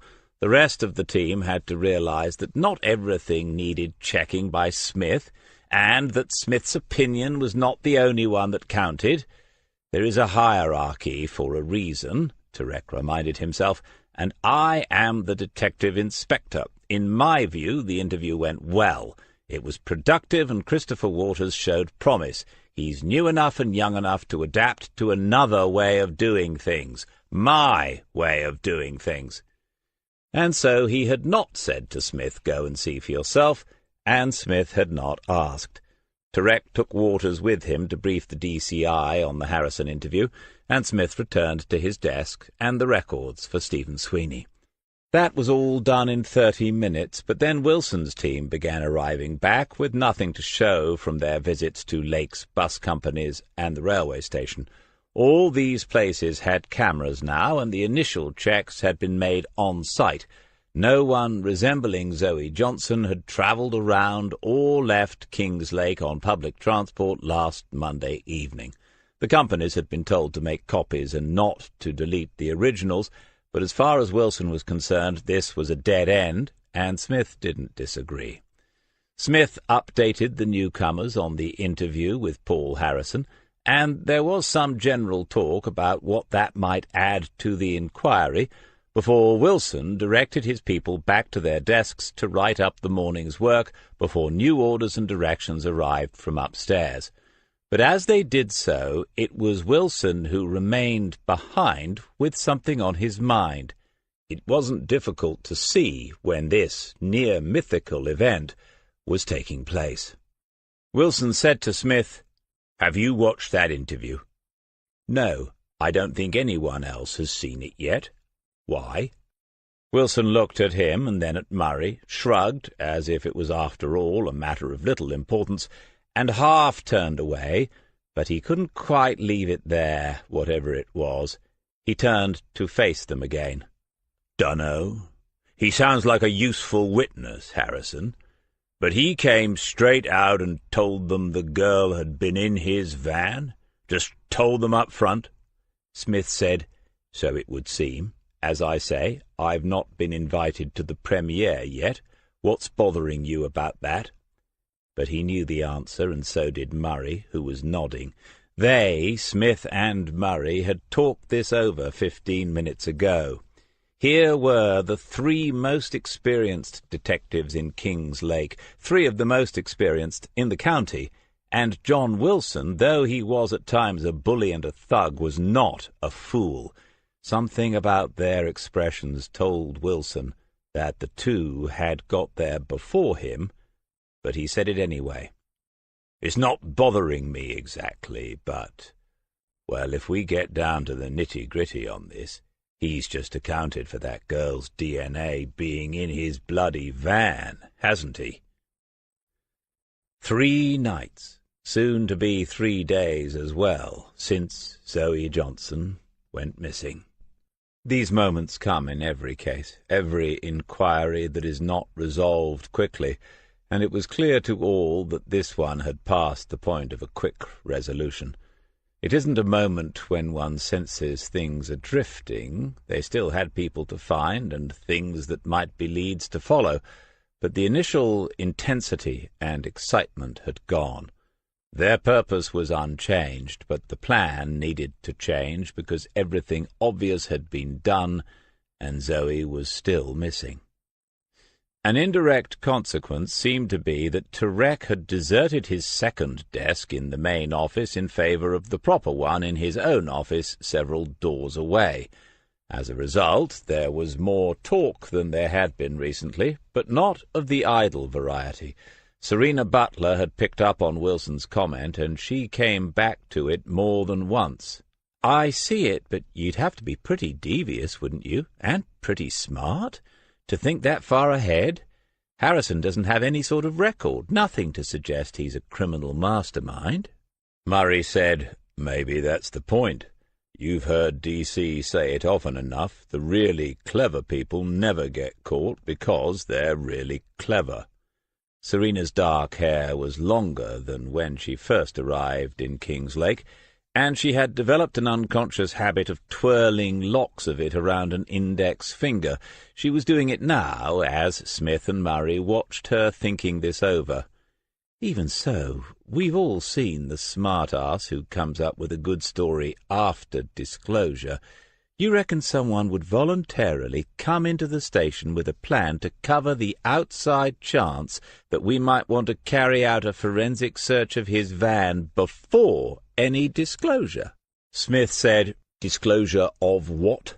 There's no evidence that Paul Harrison has done anything wrong, and all the intelligence we have, that he was one of the last people, if not the last person, to talk to her that night, fits perfectly with what he has apparently told us. I say apparently because no one here has actually seen the interview." Serena was now using the lock of her hair as a pointer, and she directed it at Smith. "Agreed. So a more likely explanation is that he's a decent bloke who came forward and cooperated fully with the police as soon as he knew what was happening, isn't it?" Smith said, "It's an explanation. I couldn't as yet say whether it's more likely than the alternative." "Which is?" "That he's not a decent bloke." She shook her head, unconvinced, before she said, "Did Zoe say anything to him that might explain why she was wandering the streets at 9:30 on a Monday night?" Smith and Murray looked at each other. Smith began the answer with, "We don't know because," and Murray completed it with, "No one here has actually seen the interview." Waters came into the main office and made for Smith's desk. Serena, ever quick to sense changing dynamics and shifting allegiances, said, "Oh, you're back. We thought you'd been given another office to work in." Waters looked at Smith and Murray to see whether the "we" was genuine, and concluded that it was not. Then he folded his long limbs into the swivel chair that had always been a little too low for him. It was clear he had something to say. "I can't be certain, but it looks as if the search for Zoe is about to be taken over. Simon just told me that there's a conversation going on between DCI Reeve, Superintendent Allen, and DCI Freeman." All eyes turned to Smith. They could not appoint a new senior investigating officer after 3 days. That was absurd, as well as fatally damaging to Reeve, who had herself only been in post as a DCI for a couple of months. On the other hand, Cara Freeman had the new murder squad that was not a murder squad, and no murder to investigate as yet. One would come along soon enough, but if she was impatient, she might have decided to get some practice in on this case. She might even be guessing it was now quite likely to turn into the sort of investigation she had been chosen to lead. Whatever the explanation, in his experience, turf wars never end well. He said to them, "One of those ours not to reason why situations. It'll end up as a joint investigation, most likely," which was the right line to take as far as the troops were concerned, but which suggested he was more sanguine about the prospect than he was ever likely to feel.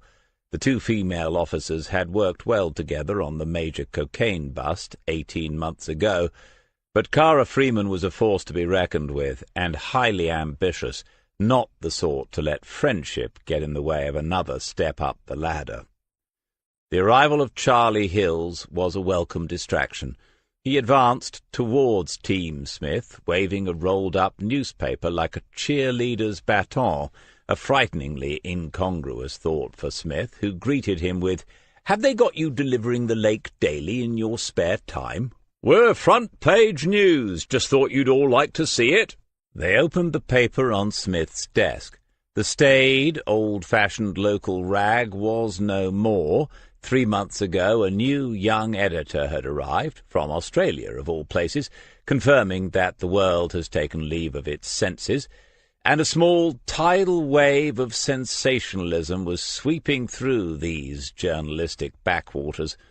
The headline read, "Where is she? accompanied by a new picture of Zoe Johnson, one the detectives had not seen. In it, the girl was in school uniform and no more than 11 or 12 years old. Smith's jaw tightened in annoyance. He knew why the editor had used it. She looked younger and more vulnerable. A handful more people might pick up a copy on the newsstand, feel a pang of sympathy or curiosity, and decide to buy it. But the picture would not help in the search. It might hinder it because Zoe didn't look like that anymore. The strapline was, "Major search fails to find missing schoolgirl. Police appeal for help." Was that the best Alan could do? Smith pushed it away, and the others read the rest of the story. Charlie said, "Was that chap I brought up any use?" Smith deflected it towards Waters, who said, "Yes, he remembered her from Monday night. He's a good witness." Charlie Hills nodded and said to no one in particular, "He certainly seemed keen to help." Smith said, "How, Charlie?" "Just interested, I suppose." Smith was watching the uniformed sergeant's face closely. Was there something more? Charlie said, "He asked me something you don't often get asked." "And that was?" "Whether I knew who would be doing the interview. I said it would most likely be a couple of CID officers, but—" Smith said, "But what, Charlie? You don't have to worry. You're among friends, I think." "Well, I had the feeling he was after a name.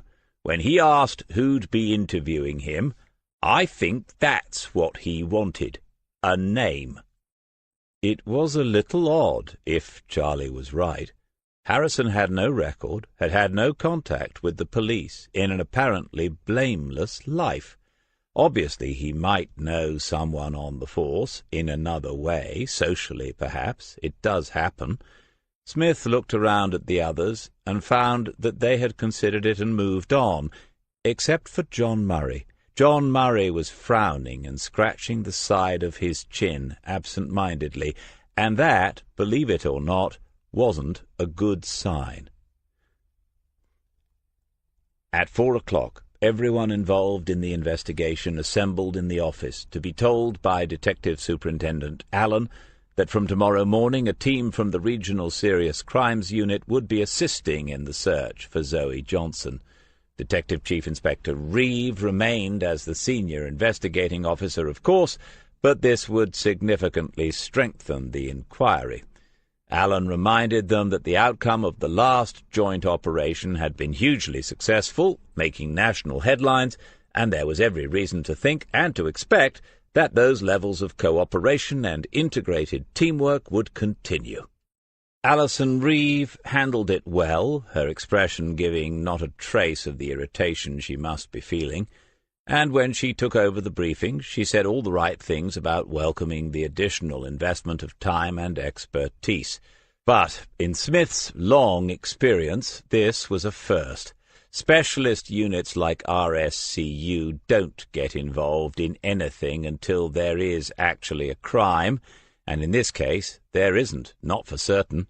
Smith himself had voiced the opinion that something bad had happened to the missing girl, but there was no clear evidence to support it. Her simply being missing was not evidence of that. And then he said to himself, well, not that we have seen. Maybe there is something that someone else has seen. Maybe we haven't been told the whole story yet. Who can you trust nowadays? Smith left the station at 6 o'clock that evening. Plenty of the others were still there, including Turek, marshalling files and notes and databases before the specialist officers arrived in the morning. They had been told there would be another briefing for both teams at 9 sharp, but it was Smith's guess that Freeman's lot would arrive before that, like inspectors trying to catch you unawares, making a point. 2 weeks tomorrow and it would be over. None of this would mean much then.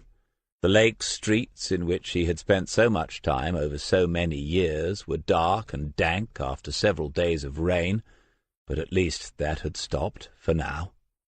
As he drove, he passed turnings into other streets and roads, and these were turnings into memories of cases he had pursued down them. Names and places came back in succession, doors that had been knocked upon, vehicles that had been followed, arrests that had been made. It isn't until you look back that you see it, the scale of it, the vast, seething, calculating, arguing mass of humanity that lives in any town, all of them with the same small handful of aims and desires in life. What do we want? Things? Someone to care? Someone to believe in us and think we matter? Or just a place in the sun? Dear me, pull yourself together, man. It's not the end of the world, just the end of a job, and probably not before time. But the mood had not entirely left him. There was no post today. That wasn't unusual when he thought about it, and post itself would become a thing of the past in his lifetime, probably. But there was a flyer from a local estate agent inviting him to put his house on the market. They had a number of buyers looking to move into this very street. Smith walked back out through the still-open front door and looked up and down Old Road Millfield in the December night.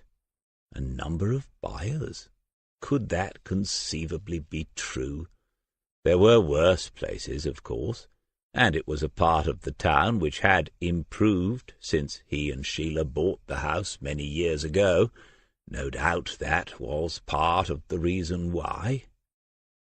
He had only a vague idea what the house might be worth, but knew then in some odd, intuitive way, as had happened several times lately, that he would soon find out. He would not go on living here after he had retired. Not for long. The place was too large, and he didn't need all this space. The heating bills were higher than they needed to be, just to keep himself warm. But that wasn't the essence of the insight. Those were simply the justifications. This was the home of the old life, and the old love. But now change is coming, and change is inevitable, except from a vending machine. Chapter 16. Take the train north from Cambridge, and you are struck every time by the extraordinary flatness of the land. The city was built on the last of the southern chalk hills, and for 1,000 years it must have viewed the great marshes and fens beyond with suspicion and not a little fear. Even in Vermuyden's time, as the Dutchman employed his engineering genius to begin the draining of these last wild places, there were native men who resisted the change, who murdered his labourers, and who became known as fen tigers because of that ferocity. The old way of life, the reed-cutting, turf-digging, fishing and wild-fowling existence on the great meres and swamps between the city and the Wash, died hard, and took many with it as it did so. Joe Everson looked through the reflections on the carriage window and out into the darkness, and there was a lot of darkness. Here and there a distant village had its street-lights, and a few houses clustered around them, as if the lights had come first and the dwellings had been attracted like moths.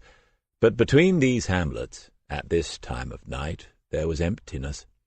She had made the journey in the daytime too, of course, and knew that in reality there were vast level fields of wheat, oilseed rape, sugar beet, and potatoes. But now, with the light all but gone, the water might suddenly have risen again, and if it had, one would not know. This is how dark it must have been before electricity, before diesel pumps, before windmills. The train was crowded before it pulled out of the city, but she had left the university in time to get a seat by the window. Friday afternoon, she realized, and the daily return migration of commuters begins a little earlier than usual. Then she thought about the time that she would arrive in King's Lake and was struck by another, more personal realization. To meet her at 17:20, as he had promised, Smith would need to leave his office at no later than 1700 hours, For him, she guessed, that might not happen very often, and he was doing so on her account. The train was on a gradual bend, and looking to the north she could see the lantern tower of the great cathedral of Ely, the ship of the fens, illuminated by floodlights and apparently suspended over the tiny ancient city. Our light in the darkness, O Lord, our electric light in the darkness. She smiled at the thought, but it's not silly. The truth remains that we should still be a little afraid of the dark. Not creatures now, not wolves or bears or saber-toothed tigers, we've dealt with all those, but there are people out there one would rather not meet when the lights have gone out. Looking at the matter professionally for a moment, Joe Everson wondered whether anyone had ever researched the numbers of murders that take place after dark as opposed to when the sun is shining down upon us. But her thoughts soon came back to the detective sergeant leaving the office right on time. Friday today, and in 2 weeks he would leave that building. She had never seen it, but had a mental picture nonetheless, for the final time. It was too late for him to change his mind now. At Ely, lots of passengers left the train, and no more got onto it. There was a sense of more space, but she watched the people idly, her thoughts still occupied by Smith. How odd that her own work, the next book, should have brought them together. She could still picture him waiting in the pub that first Saturday morning. He'd been reading something on a single sheet of paper, and when he went to the bar to fetch her coffee, she had glanced at it and realized it was personal, something written to Smith by a man who, she later discovered, was about to end his life. It was a suicide note. She could even remember the man's name, Ralph Greenwood. And in that half an hour, before he took her out into the dunes of the Norfolk coast, where Andretti's victims had been found more than a decade ago, as he talked about Ralph Greenwood and the moral and legal and human complexities that surrounded the criminal offence of assisted suicide, as she challenged him just for the fun of it, because she didn't really disagree with him, she knew that her life had changed. These things just happen, even to women in their 40s, it seemed. You cannot see them coming, and if you could, you'd probably run away most of the time. But you can't. And then it's too late. Thank goodness. North of Littleport, the fenlands become flatter and emptier, if such a thing is possible. In a few more minutes she would arrive at King's Lake. She would spend the weekend with him, and they would talk about killers and victims and investigations, but in between there would be time for other things. Maybe a walk up on the coast, somewhere away from the places with those associations for him. She remembered the last time they had been up there in winter, that same first afternoon when it had snowed. She remembered it because she would never forget it. Maybe it would snow again this winter, if the rain ever properly stopped. At the station, taking down her small travelling bag from the luggage rack, she had the moment of doubt that always comes. He might have been delayed by a case. He might even have forgotten she was coming. She checked her mobile for a message before she walked towards the carriage door, but there was nothing. So she stepped down onto the platform and saw him straight away. He seemed to have guessed exactly where she would be sitting on the train. Smith smiled and came towards her, and in those few yards she thought, how do we do it now? How do we greet each other? Where are we in this? He said hello and reached out a hand, but it was only for her bag. She let him take it, and then he asked if she had had a good journey. The traffic in King's Lake was so bad that at this rate the journey from the station to Smith's home would take as long as that from Cambridge to the station. Joe asked him questions about the case, the missing girl, not unaware that of all the things he might have been involved in at the end of his career, this particular one was the most ironic for both of them. Most of the morning, he told her, had been about bringing the new team up to speed on what the old team had worked on since Tuesday, and nothing much had been achieved today, as far as he could tell. Joe said, "And your new DCI? How has she taken it?" "Difficult to say. We haven't really spoken about it." She watched as he left a space for another car to move into the queue from a side street. The driver behind beeped a horn in annoyance.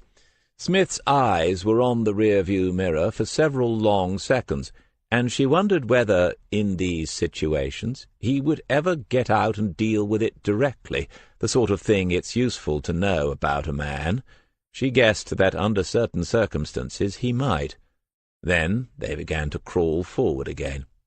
She said, "Oh, I thought the two of you were close. We are talking about the woman who used to be in your team, yes?" "Alison Reeve, yes, that's her. We're still friends, but it's awkward now. I think we're avoiding each other so she doesn't have to ask what I think, and I don't have to tell her. When your days are numbered, your opinions should come with a health warning." She couldn't detect any bitterness in that, just acceptance, and if so, that was a good thing.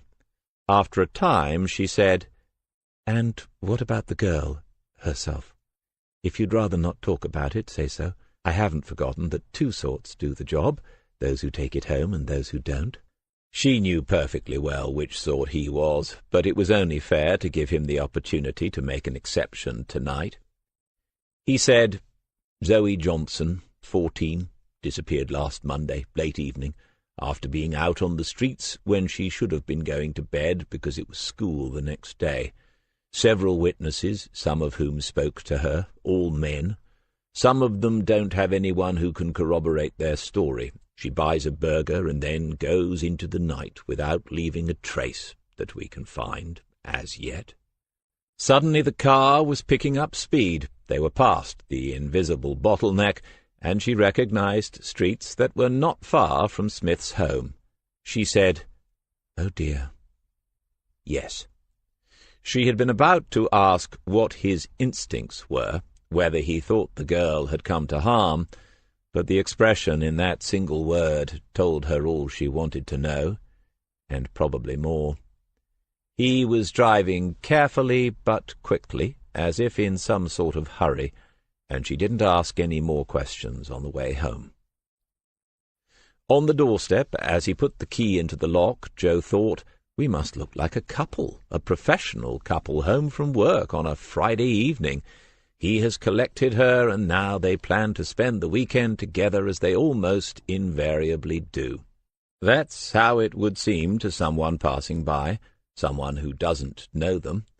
It would be nice if it were that simple, she thought, and maybe it could be if she dropped the idea for the book about the Andretti killings. Not as if there weren't plenty of others to choose from. Choose another murderer and another detective, and then see where this went with Smith, without the thing that had brought them together, and which she now suspected was keeping them apart. He bent down and picked up the post from the mat, and when they were both inside, she closed the front door. She tried to remember how many times she had been here. It was 3 or 4, and the house had the beginnings of familiarity now. She had been into every room except his bedroom, of course, and she knew which one was hers for the next 2, or was it 3, nights. They hadn't actually discussed when she would go back this time.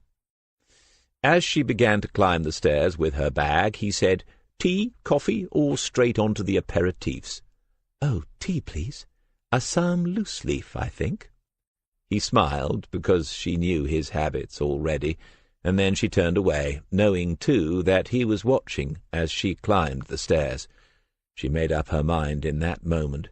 She would tell him tonight that she wanted to drop the Andretti idea. When she went into the kitchen 5 minutes later, she found him slowly stirring the teapot with a spoon in one hand and holding some sort of letter with the other. An opened envelope lay on the work surface. He was absorbed and didn't seem to notice her. She said, "Not bad news, I hope." It was some seconds before he answered. "Sorry, I'm having an Agatha Christie moment. Take a look. Holding the paper between finger and thumb, seemingly being careful to handle it as little as possible, Smith placed it beside the envelope. It was a short message, constructed with individual letters cut from what seemed to be newspaper headlines. Joe read, "The game has commenced. Is it a mystery to you?" That was all. She read it several times before she said, "Nothing on the back?" He shook his head. "No. The address on the envelope is typed, which is a bit odd. Who bothers to put an envelope in a typewriter these days? How many people even own a typewriter? A first-class stamp, so probably posted yesterday." "Can you make out where?" "It's not clear, but I think that's a local postmark. I can find out if I have to, I suppose." They looked at the letter and the envelope again, and then she said, "Have you ever had anything like it before?" "No, it's a first. It's not an exact quotation, but I think I recognize it." Smith picked up the silver-handled strainer and poured tea into 2 of the bone china cups that waited on their matching saucers. It seemed that it was Sunday best, whatever day she was here. Then, leaving the teacups, the letter and the envelope on the work surface, he said, "Come on." In the lounge, he went to the shelves of CDs, and she watched as he ran a finger along the second shelf. The cases were arranged alphabetically, first by artist and then by title, which meant he had found what he was looking for in a matter of seconds. Joe said, "You think it's a song?" He opened the case, took out the silver disc, and pressed the on switch of the player, which had its own shelf between the racks of CDs. There were hundreds of them, she realized. Then he handed the empty case to her. "As I said, it isn't exact, but it's too close to be a coincidence." She knew how he felt about coincidences. The case belonged to Love Over Gold by Dire Straits. Smith touched the advance button once and waited for the second track to begin. Joe looked at the case and read, "Private Investigations."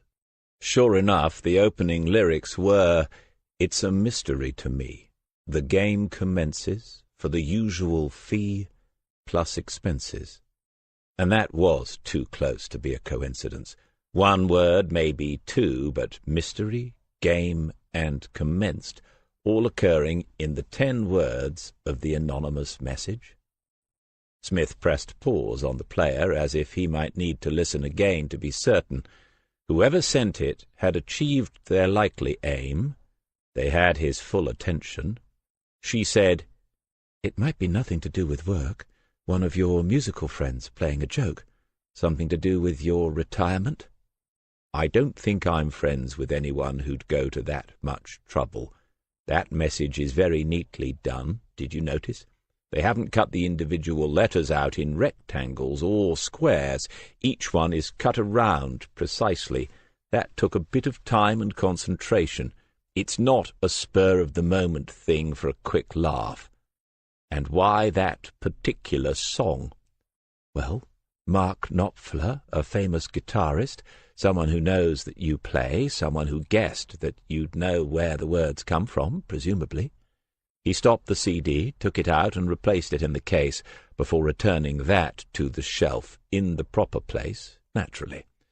Then he went back to the kitchen and studied the letter and envelope again, still not handling them any more than was needed to turn them over a couple of times. Joe said, "Not only do they know that you play, if that's the case, they know where you live.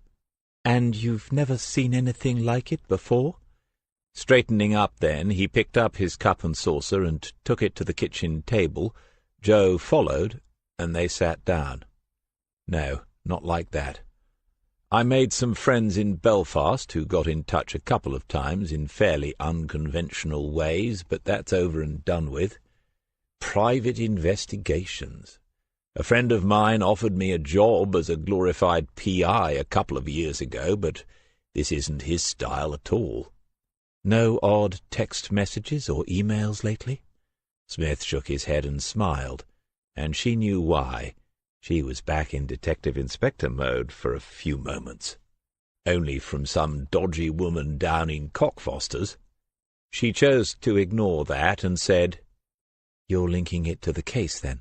Because if you're right, it's crucial evidence, David, and it's also Friday night. Even though we now have two ambitious and competitive DCIs leading the one investigation, we're still only talking a missing teenager. I can't see anyone pulling forensic staff into the labs in Norwich tonight, or even over the weekend for that, not to look at an anonymous letter sent to a retiring sergeant known to have a significant number of eccentric acquaintances." She shrugged. Difficult to argue with that, and he knows his own station and setup better than anyone. Then he said, "But you're not wrong either," got up and left the kitchen. When he came back, it was with two unused, clear plastic document covers. The letter went into one and the envelope into the other. He said, "I'll take them in on Monday, see if anyone's interested. There might be a print other than mine, but—" "But what?" "The way those letters were cut out. He won't have left a print." "Or she?" "God, yes, I haven't begun to think about all the women it might be." "It must be awful, that trail of broken hearts." He nodded sadly. "It is a responsibility. I always give them fair warning, but somehow—" Jo shook her head in mock disapproval, but she knew there were not broken hearts as much as disappointed ones. She knew that few women would have got as close as she was now, a few inches away from him, in his own kitchen. It was not an opportunity that she intended to waste. She said, "I wouldn't mind seeing if Sandrine's has a table tonight." "They do, or rather they did. The one in the alcove by the window, 8 o'clock. Sometimes you want to punch him a little, but it was good to be known like that." She looked up at him then, but already his attention was back at the work surface. She knew that what he really wanted was to go and examine the contents of those plastic wallets again. It was after 11:30 before they finally went up to bed. Late for Smith, but there we are. He'd better get used to doing things at odd times of the day and night. And by then, as happens, because he was usually in bed an hour earlier, he had gone past the point of tiredness. He found the book he had just begun to read, switched on the overhead light, and propped himself up with an extra pillow. Laidlaw by William McIlvany. Crime novels had never had much attraction for him, for at least 5 good reasons, but some of those, too, were about to come to an end. The thought of becoming addicted to them the moment he retired from the job was appealing, or at least it appealed to his senses of irony and the absurd. He was certainly prepared to give it a go, and there was a second-hand bookstall on Lake Market every Saturday that sold them by the bagful, so it would be a very cost-effective new interest. This one, however, he had purchased new and online. It had been recommended in a recent article in the arts section of his Sunday newspaper.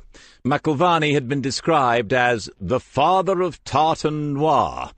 That, and the extracts in the review, had been enough to tempt him to buy the first in the Laidlaw trilogy. He had begun it 2 nights ago, and been suitably impressed, so another 15 minutes or so tonight was something to look forward to. He was already of a mind to order the 2 novels that followed this one. The knock at his bedroom door took him completely by surprise.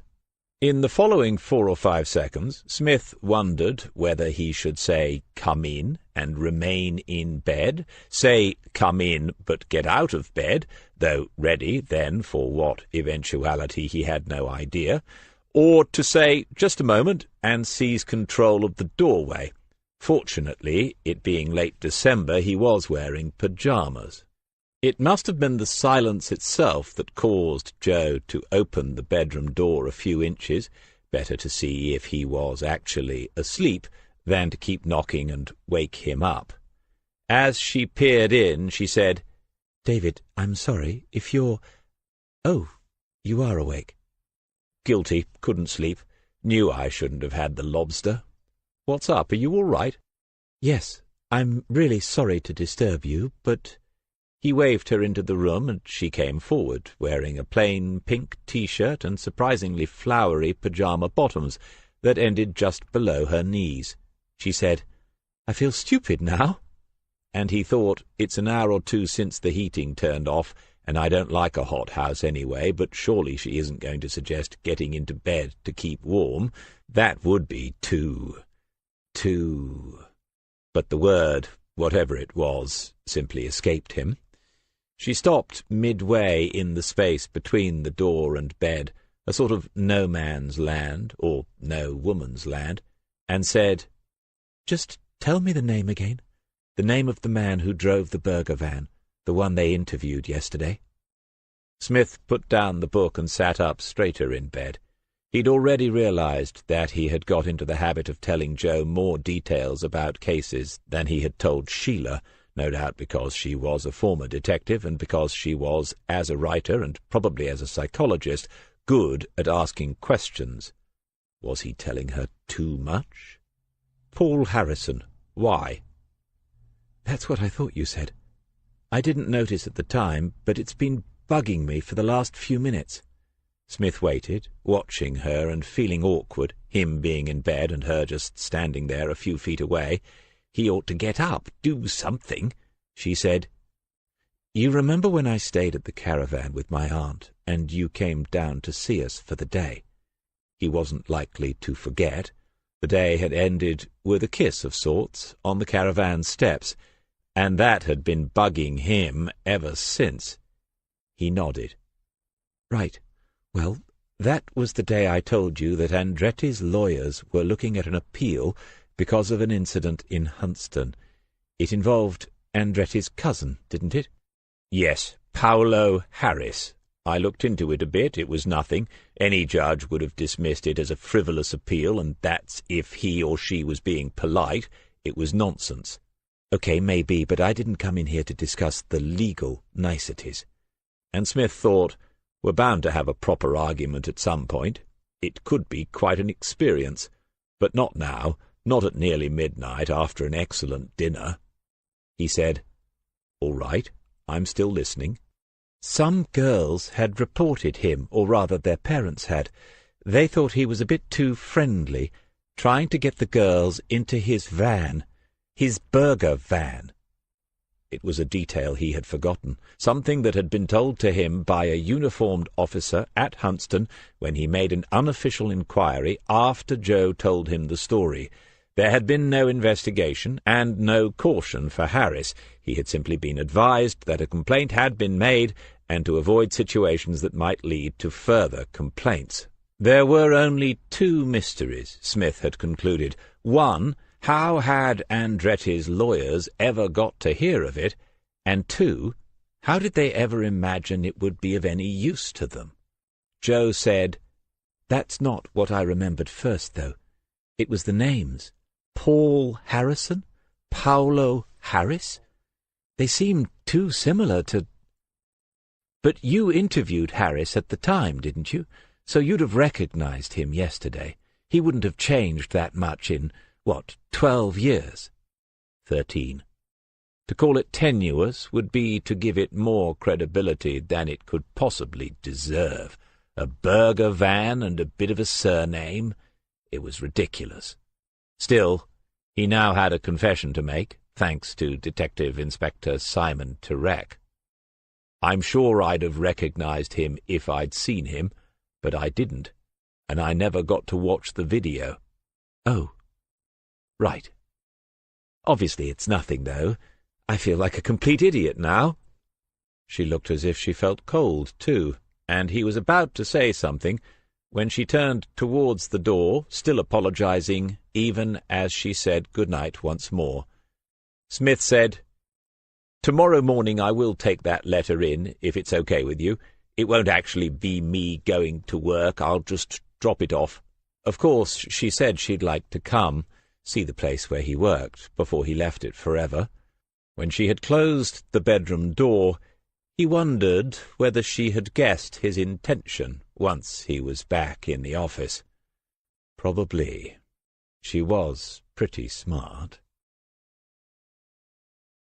Chapter 17. It was 4 minutes past 9 in the morning when Chris Waters's phone began to ring. The display on his dashboard told him that it was Smith, and he pressed accept. The signal here in Rutland was better than he ever got in Norfolk, and the traffic was light as he headed west. Smith said, "Sounds to me as if you're driving. Have you pulled over? You don't want that on file with the sergeant's exam in the offing." "Mum, it's okay. I've got this on hands-free, through Bluetooth. What's up?" "Through what?" "Bluetooth. Don't pretend I haven't explained it before, or maybe you have genuinely forgotten.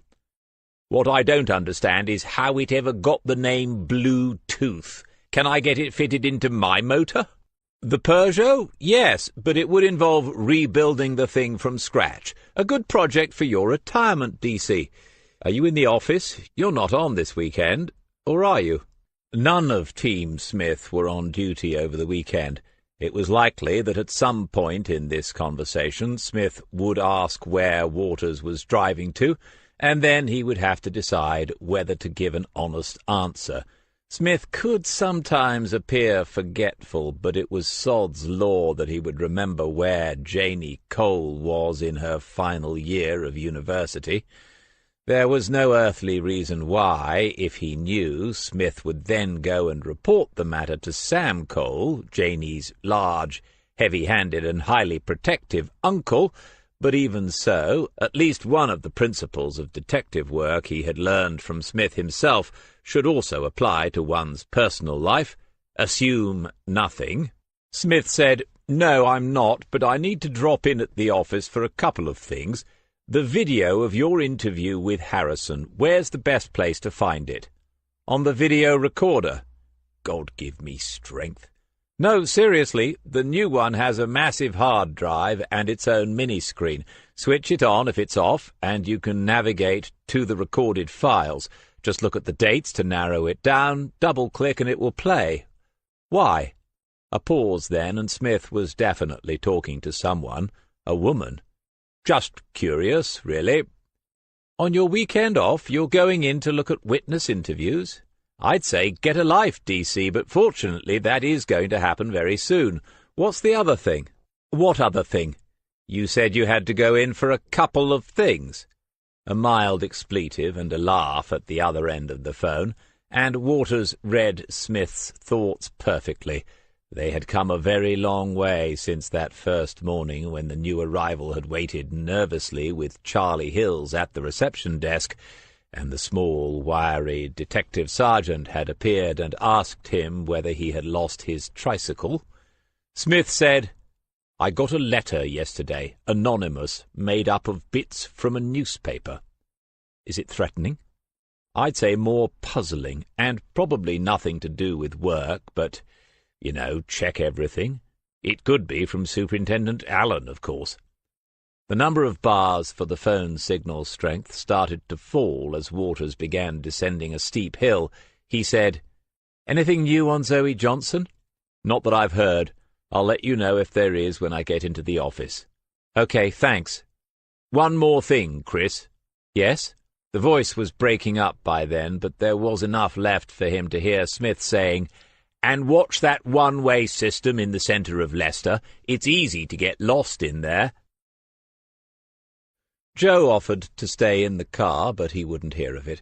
She had the feeling he wanted her to see inside the place where he had worked for almost 30 years, wanted to share it with her in some way, and so she followed him into the building. There were no seats in the reception area, and he said she couldn't stand around in there. She might as well come up for 10 minutes and wait in the office, while he logged in the letter and tried to find the video recording. He was, it seemed, entirely unconvinced by the young detective's assurances that it was merely a matter of pressing a couple of buttons.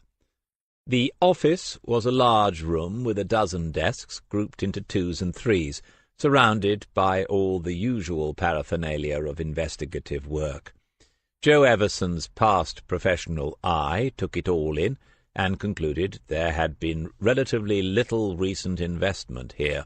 It looked a little tired, outdated, and she remembered Smith saying that he knew everything would be turned upside down the moment he walked out of the door for the last time.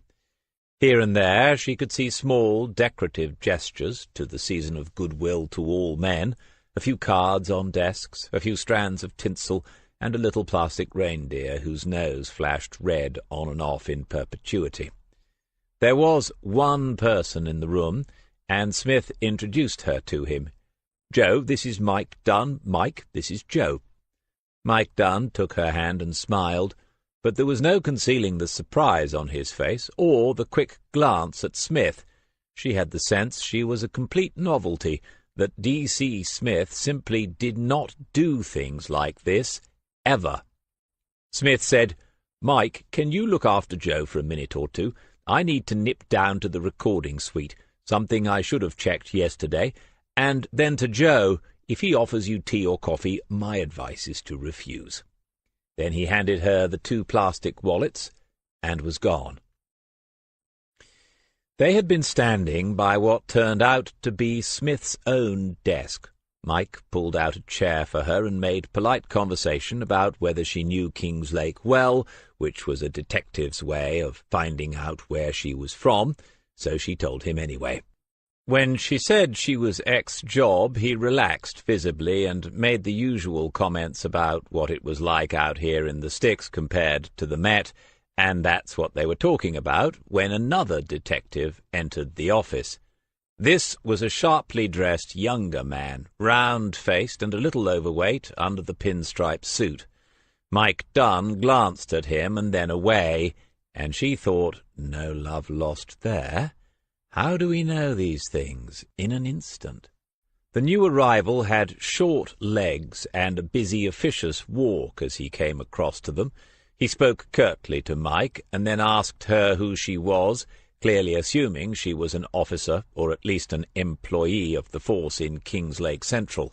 Mike Dunn explained, saving her the embarrassment.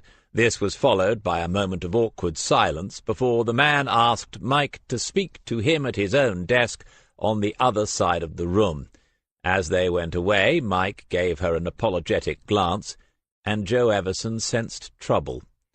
Words were exchanged in voices low enough for her not to hear most of it, but Smith's name was mentioned more than once. The suit was firing questions, and Mike was answering them. Then the officious walk was heading back in her direction, alone. "There seems to have been a mistake, madam. Would you follow me, please?" He turned, expecting her to comply. He even took a couple of steps before noticing she had not done so. "Follow you where, exactly? And I'm sorry, but I didn't catch your name." Somehow he managed to make the 2 return steps into a march. This was a man who had that air of being permanently offended by the independent existence of others. "I am Detective Sergeant Terence Christopher. Please follow me down to reception. You've entered a restricted area. These offices are not open to members of the public." Ah, one of those. Joe stood up, seeing the embarrassed look on Mike Dunn's face over the pinstripe's shoulder, and smiling her lack of concern back at him. She said, "Fine, I can wait in reception.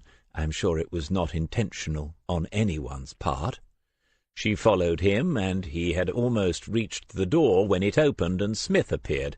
He stared at Sergeant Christopher, and then said to her, "Where are you off to?"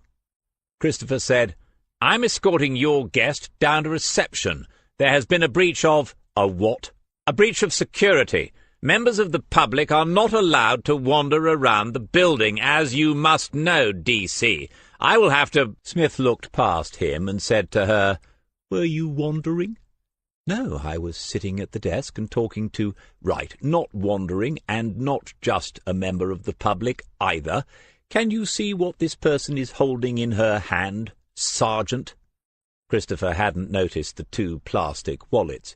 "Yes, but no one takes the trouble to find out the facts, which is all very well unless you happen to be a police officer.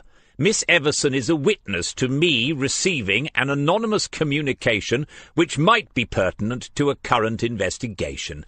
I've just been making arrangements to formally interview her about this."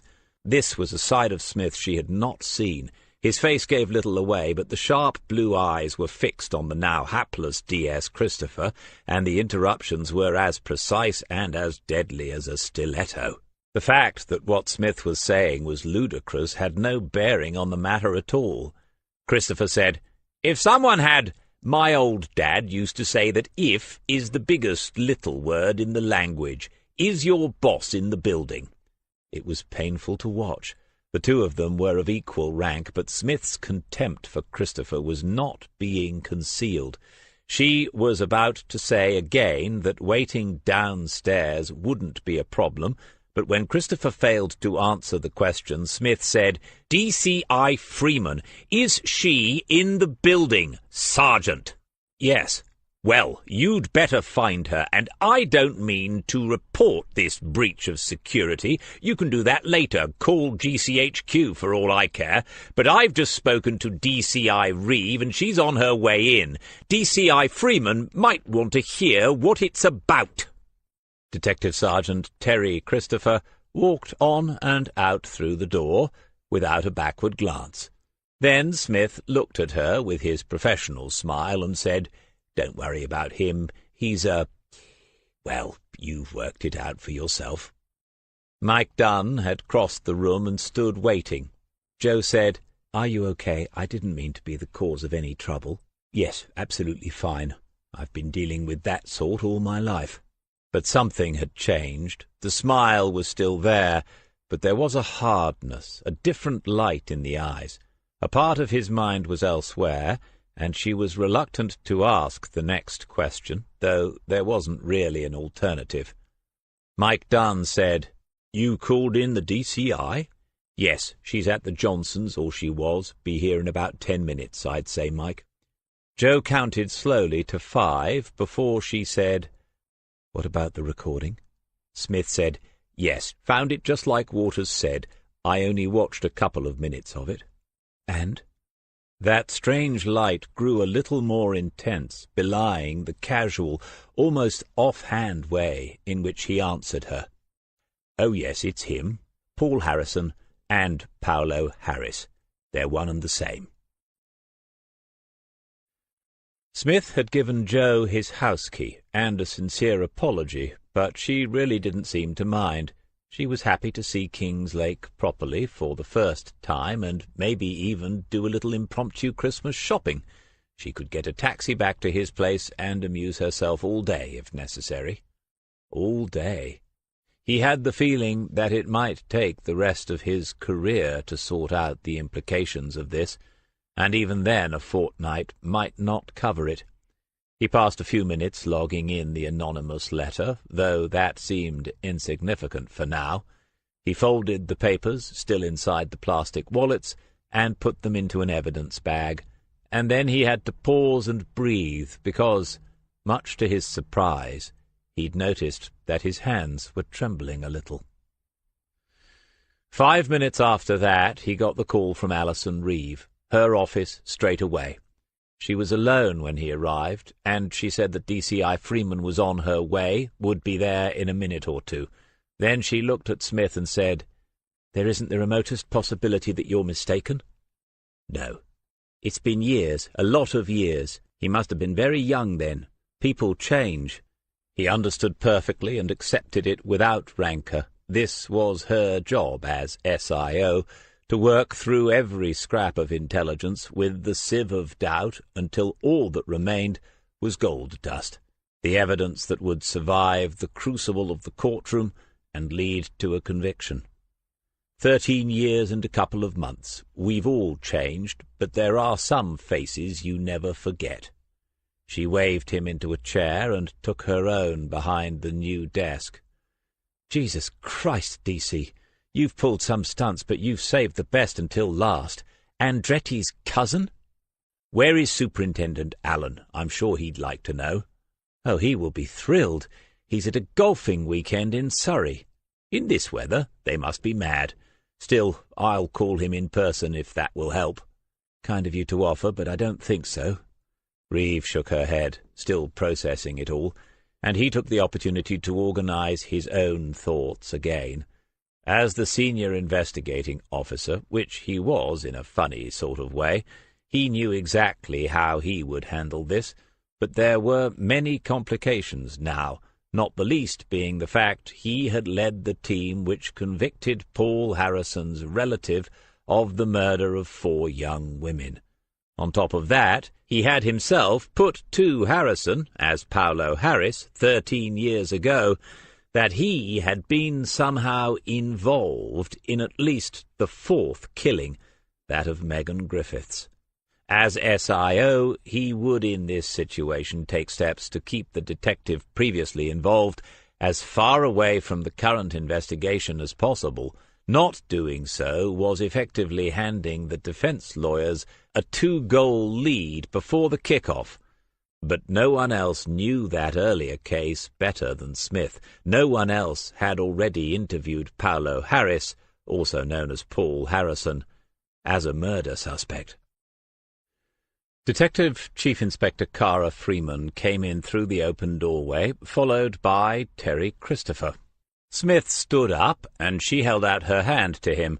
They hadn't met in person since the kidnapping of Tina Fellows and the cocaine seizures 18 months ago. "Hello, David. Good to see you. Still in the thick of it, right to the end?" "So it would seem, ma'am." Terry Christopher was resolutely looking away from him with a fixed expression that had to be barely concealed dislike. Another enemy for life, so the morning hadn't been entirely wasted, whatever else was about to take place. DCI Freeman said to Reeve, "A development in the Zoe Johnson case, then? What's happened?" 30 seconds into the story, Smith had even Christopher's attention. As he told it this time, Alison Reeve was making notes in a large, hardback notebook, something that he hadn't seen her doing before. Cara Freeman listened without interrupting, and there was a silence after Smith had finished speaking. Eventually she said, "When he was interviewed 13 years ago, was any DNA material taken?" "No. That had started in April of the same year, but only if the suspect had been arrested. Harris was never arrested. To my knowledge, he wasn't photographed either." There had to be proof that Harris and Harrison were the same person. One officer's assertion was not enough. Questions about our identity, about who we really are, can be much more difficult to resolve than most of us imagine. Reeve said, "We need to look at the change of name, but as I understand it, you can call yourself whatever you like, and legally change your name as long as you've taken certain steps." Christopher said, "Ma'am, anyone can complete their own deed poll as long as they have it signed by 2 witnesses. That's good enough to change a name on a driving license or passport. You can also have the deed poll recognized by the courts for a fee. It's a simple process." Reeve said, "Thank you, Terry. So, if he went the second route, there would be a record of that, presumably. We should look into it straight away, though if it involves speaking to anyone in a public office, Monday will be the earliest."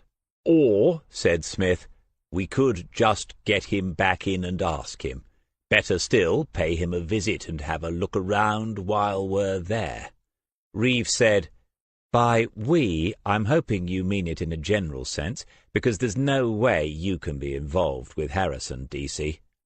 "All right, but can I be involved with Harris?" "No, because if you're right about him, it's the same person. Between us, we could think up a dozen ways in which that could prejudice the investigation, and you know it." And he did, of course. As senior investigating officer, this was the sort of complication that gives you nightmares. Imagine a QC finding out that one of the officers involved had once questioned the accused about a similar offence in the past, but had failed to make anything stick. You never forget them, the ones who get away. Certain detectives make sure they do not forget. They have a special Alich notebook dedicated to those whom they haven't managed to nail. Yet. Cara Freeman said, "DCI Reeve is correct, David. Your name can't appear on anything to do with Harrison or Harris. There is no reason why you shouldn't look over stuff if it starts going somewhere, but you cannot be directly involved. At some point, we might need to show we have taken active steps to keep you out of any investigation. Of course, Harrison might not know you're here at all. There's no reason why he should, is there? It was a long time ago." Terry Christopher looked as if he was enjoying this a little more now. Smith turned to Alison Reeve and said, "When Charlie Hills was bringing him up to the interview room, he told us that Harrison asked who would be interviewing him. Charlie thought he was being asked for a name." Reeve said, "And you think he might have meant you?" Smith shrugged and left it hanging for a moment. To say yes might give the DCIs one more reason to lock him out of incident rooms investigating the disappearance of Zoe Johnson. Eventually, Christopher said, "That's too far-fetched for me. It's one thing to say this man is related to Andretti, and he might be. We can prove or disprove that one way or another. It's another thing entirely to imply that he came here looking for someone who questioned him 13 years ago. That almost suggests Harrison got himself involved in this girl's disappearance for that very reason. It's laughable." As he spoke, Terry Christopher had glanced at the two women, probably checking that he was heading in the right direction. Fair enough. He was still smarting from the encounter in front of Joe and Mike Dunn. Smith showed no reaction at all to what his opposite number had just said, waiting to see which DCI would bring this to a conclusion now. Reeve said, "Let's not rule anything in or out for now. Obviously, we do need a full workup on Paul Harrison. That's a priority right away. Terry, as you've heard the story first, maybe you could get onto that this morning.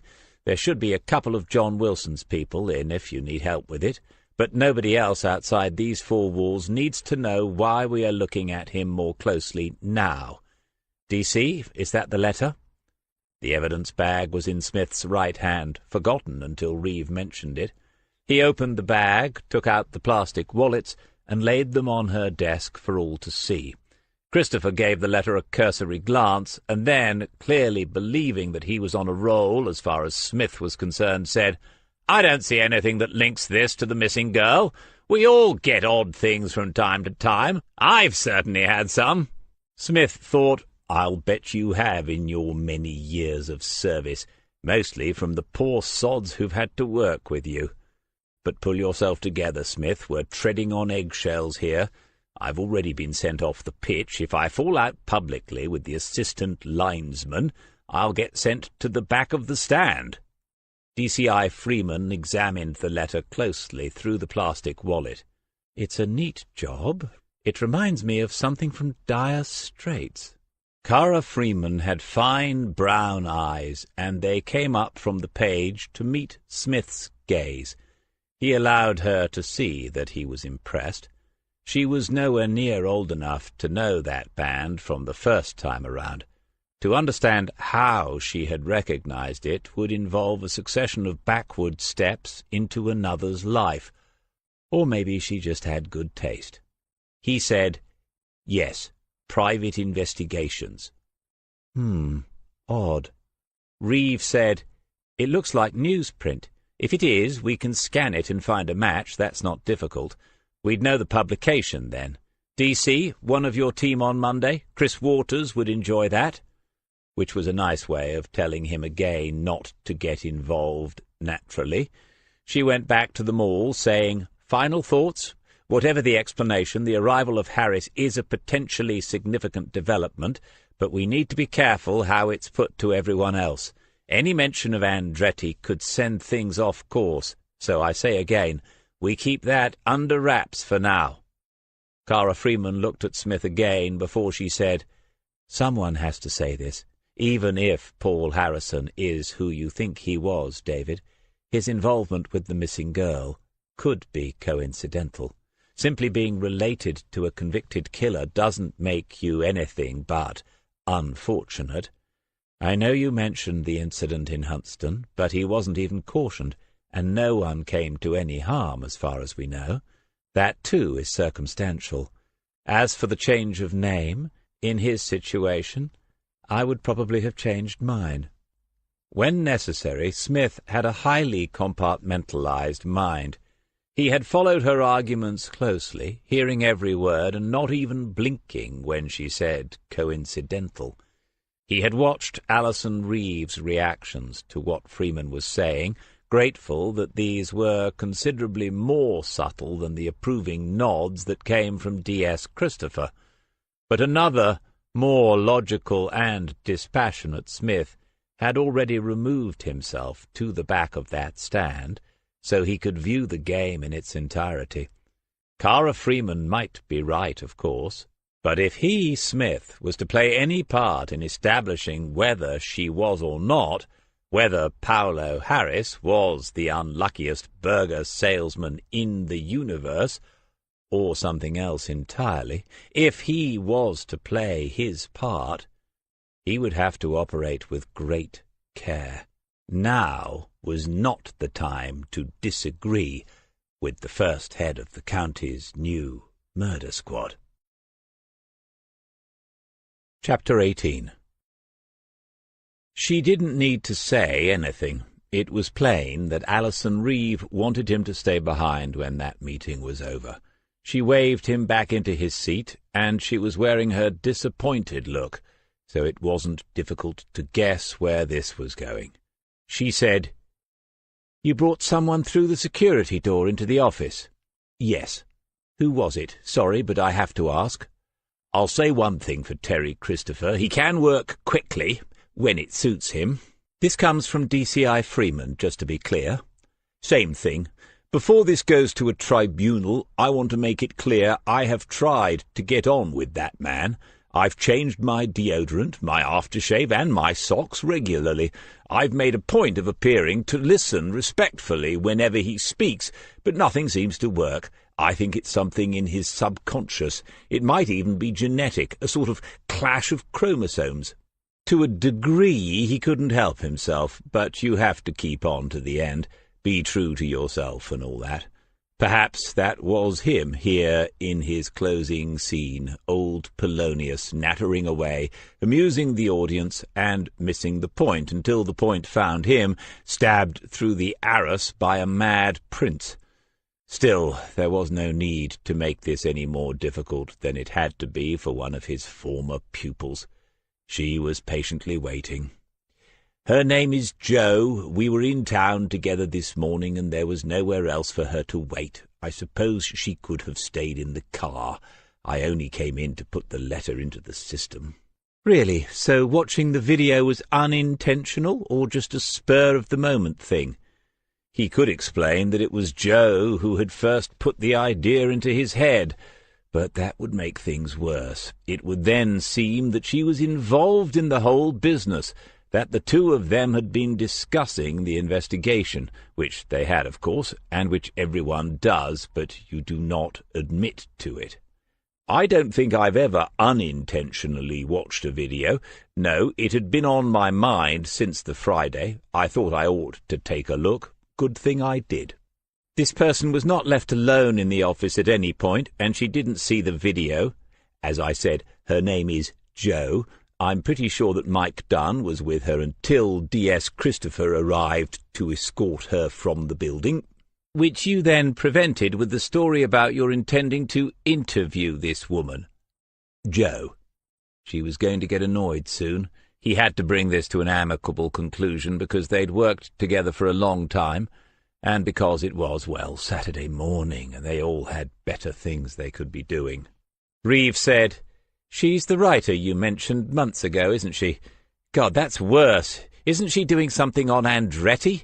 Am I meant to believe that her being here on the day Andretti's cousin turns up is a coincidence? You'd better be straight with me, DC." "Yes, it's her. Something she found in her research made me wonder about Paul Harrison. It's nothing more sinister than that. She hasn't seen or been given any privileged information, and she's too professional to use it if she had been. She also happens to be a former DI with the Met, but bringing her into the station was entirely my responsibility and my mistake." Reeve placed her elbows on the desk, linked her fingers and rested her chin on them as she studied him. Looking on the bright side, this was all good practice for her. "All right, don't tell me any more. I don't want to know. Anything else, and I'd probably have to suspend you, which would be a farce within 2 weeks to go. You've committed a Level 2 disciplinary offence, and you will receive a written warning, which will be placed in your file. I'm going to make the assumption that the normally obligatory retraining would be pointless in this case." "I expect so, ma'am." She shook her head a little and said, "Now I have to ask, do you have any questions about this procedure?" "Just one." "Go on." "Will it affect my chances of getting another job?" One might have thought it was over then, but not so. As he closed the door to DCI Reeves's office, he saw DCI Freeman further down the corridor, apparently studying a notice board. The place seemed positively awash with DCIs this morning, and he had no choice but to head in that direction. Then he couldn't just walk by without saying a word, because that would look petulant, and he wasn't feeling even remotely that way. He stood by her side and looked at the same notice-board. The entire thing was taken up by the latest display of the Norfolk Force's equal opportunities and diversity policies, and the promises and pledges made by the recently elected Police and Crime Commissioner in this regard. The job title had always intrigued Smith. He could see the logic in having a commissioner for the police, the meaning of commissioner being, after all, an official in charge of a department or a service. But what did it mean to have a commissioner for crime? Someone to take a lead in crime and make sure it was carried out more efficiently? Someone to argue for more funding for crime as well as policing? As a soon-to-be ex-policeman himself, of course, it was an office that he could stand for in the future, and that had a momentary appeal. Imagine sitting across the desk from Assistant Chief Constable Devine and Detective Superintendent Allen with a long list of awkward questions you'd spent a happy weekend dreaming up. "Sorry about that, David." Cara Freeman still had eyes on the notice board, but she didn't have anything to worry about here, surely. Smith considered his morning so far and concluded that women were now, without a doubt, making the most of their opportunities, at least as far as he was concerned. Even the new PCC was a Tracy something. He said, "Not a problem, ma'am. You can't do 32 years without making at least one mistake. It's just ironic that it came right at the end." She smiled and said, "That was your first and your one and only. Nice. My guess is you don't make many mistakes, but you still manage to get up people's noses." She turned away from the board then to face him. He said, "I think for some people the one causes the other, if you see what I mean." Freeman was younger than Reeve, and once he would have said too young to be where she was in the service. She was of his own height and of a slender build, with pale, delicate-seeming skin and light blue-grey eyes, and if you had met her at a party and been told what she did for a living, you would not at first believe it, especially if she had been dressed as she was here, in skinny-fitting jeans and some sort of trendy pullover thing. But those were uncompromising eyes, fixed on him right now, as she considered her response. "Yes, I do," as if she understood him only too well. And then, "When I suggested that this whole Harrison Harris business might be just a coincidence, you didn't come back at me. Why not?" "Because it might be. Not good enough." She had taken him by surprise then. "Okay, because it might be, and because there is a time and a place. Knowing I was about to be reprimanded in my own DCI's office meant that it was neither." "Fair comment. You provoked my sergeant, and honour had to be satisfied, didn't it? But that's all under the bridge now. So, Harrison Harris, is it a coincidence?" A mere slip of a girl, his mother might have said, but that comment about honour having to be satisfied told Smith something. Cara Freeman was a serious player, a force to be reckoned with within the force. Allison was a good detective, very good, if he said so himself, but he wasn't certain she had another promotion in her. He had no doubt, however, that this young woman still had places to go. He said, "Still too early to say, but if I were running the show, I'd be inclined to approach the matter as if it were not one. When it comes to Andretti's, experience tells me it's better to be safe than sorry." That's a quite circumspect reply. Sometimes that's how you catch the monkey. Softly, softly. I thought you wanted to pull Harrison back in straight away, or turn over his place.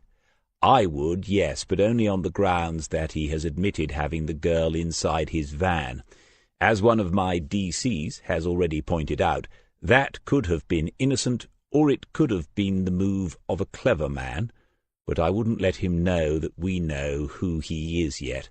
I'd watch him in interviews and edge around it, see how he reacted. That would need a light touch. He could hear her phone buzzing in a pocket somewhere, but she ignored it, giving what he was saying her full attention. Okay, interesting. Obviously, we should say we wouldn't let him know who we think he is, but I get the feeling that you're certain he's Paolo Harris. Over her shoulder, Smith saw someone appear further down the corridor. Terry Christopher turned the corner, saw them, and immediately retreated. It wasn't clear whether he realized that Smith had seen him. He said to her, "I'm having difficulty convincing people that in some cases there are some faces you never forget. If on Monday Harrison turns out not to be Harris, I'll go straight home and forego the last 9 days of my pension contributions. That could mean that by the age of 95 I will be living in penury." Cara Freeman had a face that most would describe as plain, but when she smiled, the light lit up her intelligence like sunshine on running water. She said, "No need for dramatic gestures. We'll think carefully about who should interview him," which Smith took to mean she was going with his instincts that Harrison should be brought back in soon. He made a move to leave then, but she said, "I don't make many mistakes either." He waited, not sure where that had come from, and she half turned away from him and back to the notice board, as if it really did have some meaning for her. "I mean, in general, in the job. One I did make was a couple of years ago. Some bloke had disappeared off a gas rig out in the North Sea, and I had to fly out there to see whether it had security implications.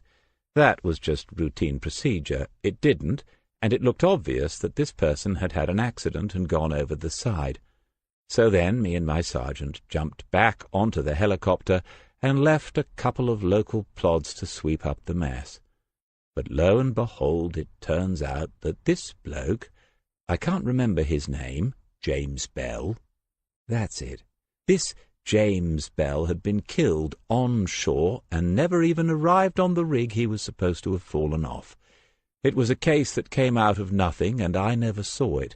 It wasn't my case, and it never counted against me.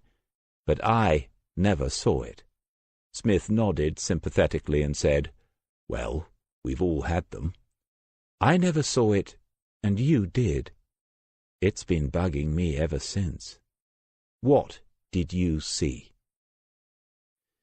He knew that feeling, the nagging doubt that you've missed the detail that springs open a case, like a secret button on an antique jewelry box.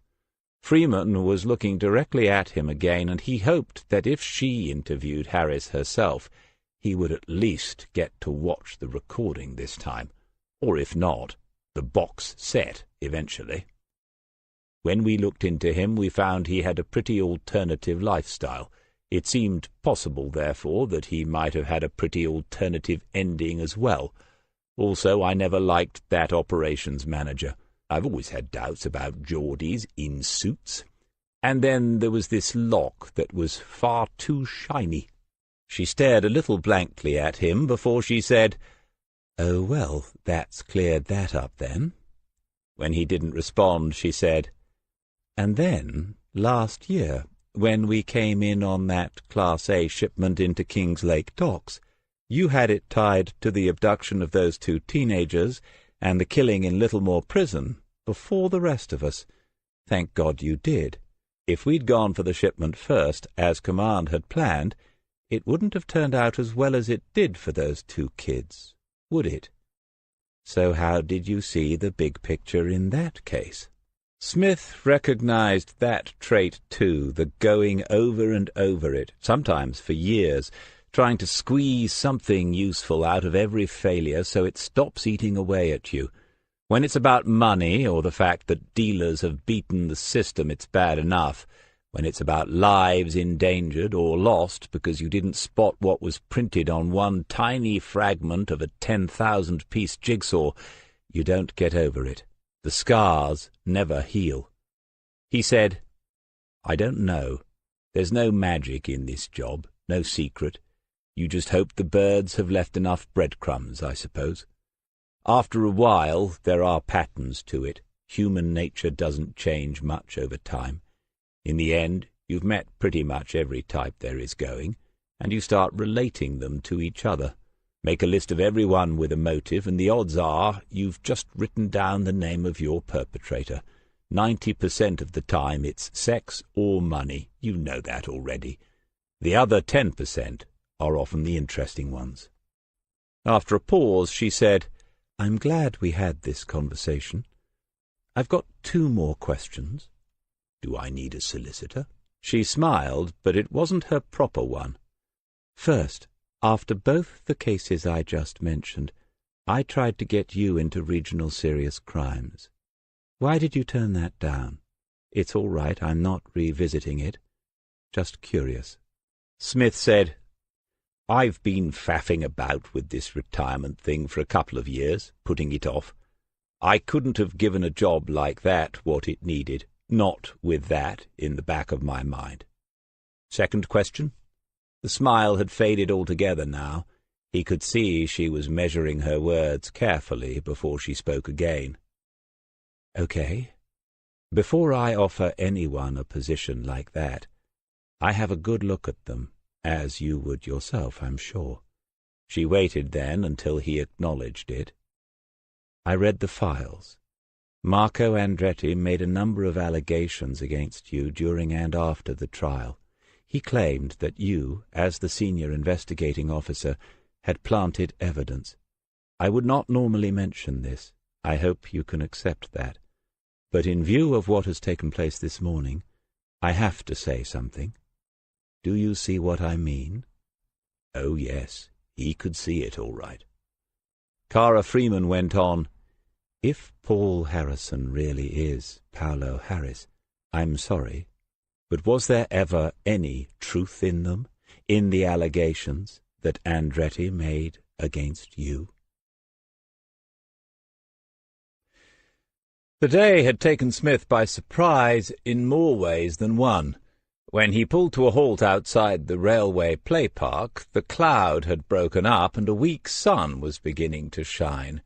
Usually he would have predicted this because he took an interest in such things.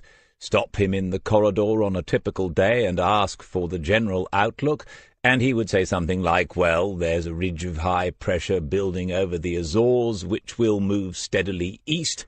We should have fine weather by the weekend."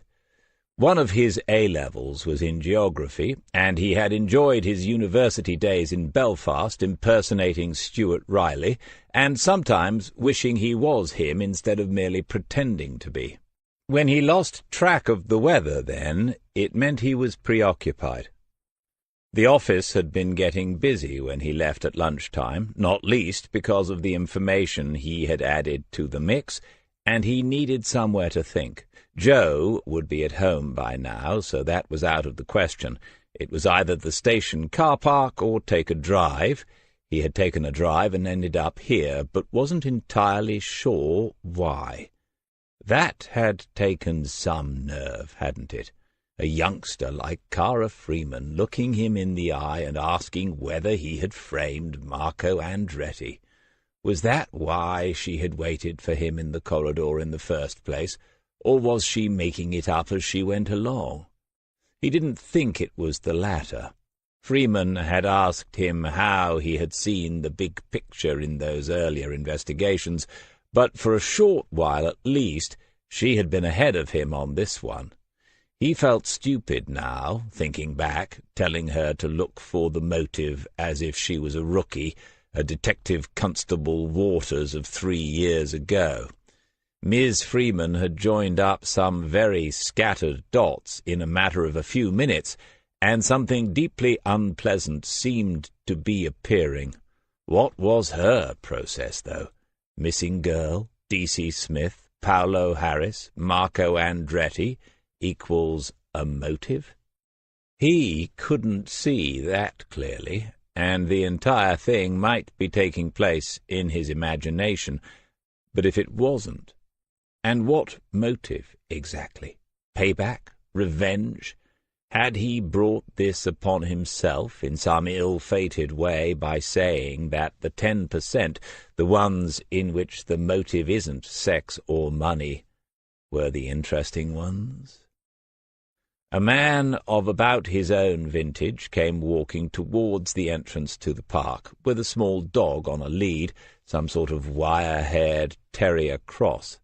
The dog began pulling because it knew exactly where it was, so this was part of the daily routine. A dog was a real possibility now. In the new year he could go down to the rescue centre and spend an hour or two choosing the most hopeless-looking case, giving himself a new mission in life. They get you out of the house, and you meet other dog owners. Realms of exciting social opportunities open up when you join that fraternity, and without the secret handshakes. He had to admit something to himself, though. After this morning, a part of him wished he'd taken up one of Cara Freeman's offers of a job at RSCU, if only so that he could have observed her close up, and also so that he could have solved the mystery of why she kept Detective Sergeant Terry Christopher trailing round after her. Why was there no intervening D.I.? Another little puzzle. Presumably she had looked him up, Smith, that is, before she made the first job offer, and later she had approached the matter again through Superintendent Allen, so whatever she had read in the files hadn't put her off the idea, presumably. The man and the dog had disappeared into the park. He could catch up with the chap and ask him whether he came this way every morning. What about last Monday and Tuesday, sir? You might remember we'd had a lot of rain on and off for the previous couple of days. Did you see anyone? Notice anything? Had that sort of follow-up been done by anyone? He didn't know the answer, knew only that this one had got away from him. Looking at the entrance gate, he noticed something pinned to it, a bedraggled piece of paper. He got out and went over to it. A4-sized, it had bent over in the wind and rain. When he opened the paper out, he saw what it was. Someone had produced a notice to tell the world that Zoe Johnson was missing, but it was amateurish. There was a picture of her, poorly reproduced, and a brief explanation of when and where she was last seen, complete with spelling mistakes. Somehow it was the mistakes that hurt the most. Mrs. Johnson, perhaps, or a relative, or even the guilty neighbour. Smith read it twice to be sure it contained nothing that the police hadn't already been told, and then he took one of the pins out and pushed it back into the top of the notice so that at least the girl's blurred face was visible to the passing world. You couldn't prevent the thought coming that it was what they would have done if they'd lost a kitten. When he opened the front door, there was the smell of cooking, a faint but definite air of onions, garlic, maybe basil, and some other herbs. "Make yourself at home," he'd said. "Treat the place as your own." But he hadn't expected this. He went towards the kitchen. Joe wasn't there, but a saucepan on the hob was bubbling quietly, on the lowest setting. It was a pasta sauce. Automatically he picked up the wooden spoon from the work surface, dipped it in and tasted. And it was good, strong on the tomatoes, which he liked. Not far off the way he made it himself, as a matter of fact. When he turned around, she was standing in the doorway through to the lounge. She said, "Well, is it all right?" He made the face that says he's still having to think it over, and then he nodded. "It's better than that." "Good." "It's just a sauce. I don't claim to be a cook, but single people can usually make a pasta sauce." An offhand remark, almost a joke, but sad in some strange way that echoed in the little silence between them. Suddenly this had become a moment. Her in his kitchen, Sheila's kitchen, cooking him a late lunch after he'd been unexpectedly delayed at work. And the mention of that word single, which could have consequences far beyond anything a devious woman might have intended. Joe said then, "I bought some fresh pasta from that delicatessen you suggested, and some rye bread because it looked nice, so we're overdoing the carbs, sorry. Do you want to take over?"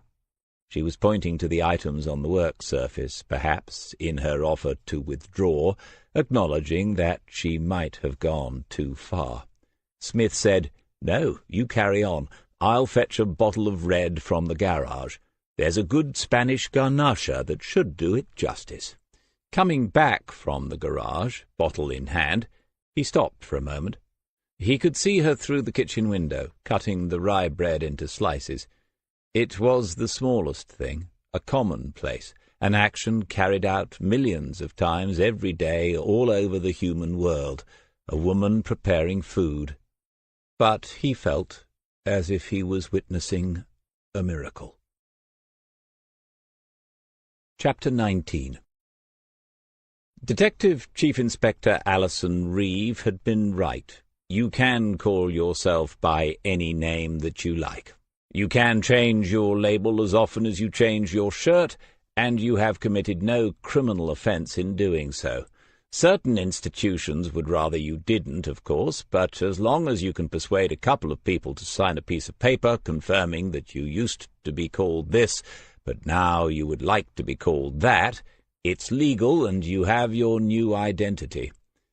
Paolo Harris had gone one step further, and by 9:30 on Monday the 11th of December, Detective Sergeant Terry Christopher had found the public record which showed that Mr. Harris had enrolled his deed poll at the Royal Courts of Justice for the princely sum of £36. This seems little enough to pay for a brand-new identity that even our now rigorous money-laundering laws must recognize. As DCI Reeve pointed out, however, the fact that Harris had registered his new name in the public record suggested that Paul Harrison wasn't exactly trying to hide the fact he had once been Paolo Harris. In fact, as Christopher said, his choice of new name indicated an unwillingness to entirely let go of his old one. Paul was the English equivalent of Paolo, and rather than reject Harris, he had simply added a couple of letters to it. When the name changes went up onto the interactive whiteboard, Smith looked around at the faces of the Kingslake detectives, but there would be no moment of recognition. No one here had worked the Andretti investigation with him too long ago, but there was an odd little irony in the fact that if Waters's father, Dougie, had been in the room, he would have leapt to his feet and pointed to the infernal device on the wall that hadn't even been invented when they caught Andretti, when Dougie had knocked him down and punched him until Smith himself had pulled the detective off. Waters had 3 sisters, and Dougie had seen 3 of those murdered girls cold in the Norfolk dunes. The decision that Reeve and Freeman had taken not to reveal the full truth about Harrison's identity was, Smith thought, probably correct. Equally, it probably could not be maintained for very long. Secrets are difficult to keep at the best of times. In a building full of people trained to uncover them on a daily basis, it's virtually impossible. He spent an idle minute or two speculating about how the truth might out, but that was all. It wouldn't come from him.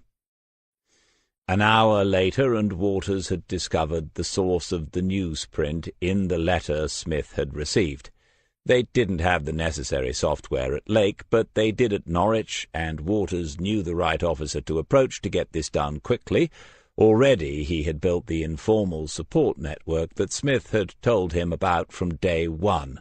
It would have been good to be here in the office on the day that Waters got his first stripes, but no doubt he, Smith, would receive a text message on the big day, or maybe an email.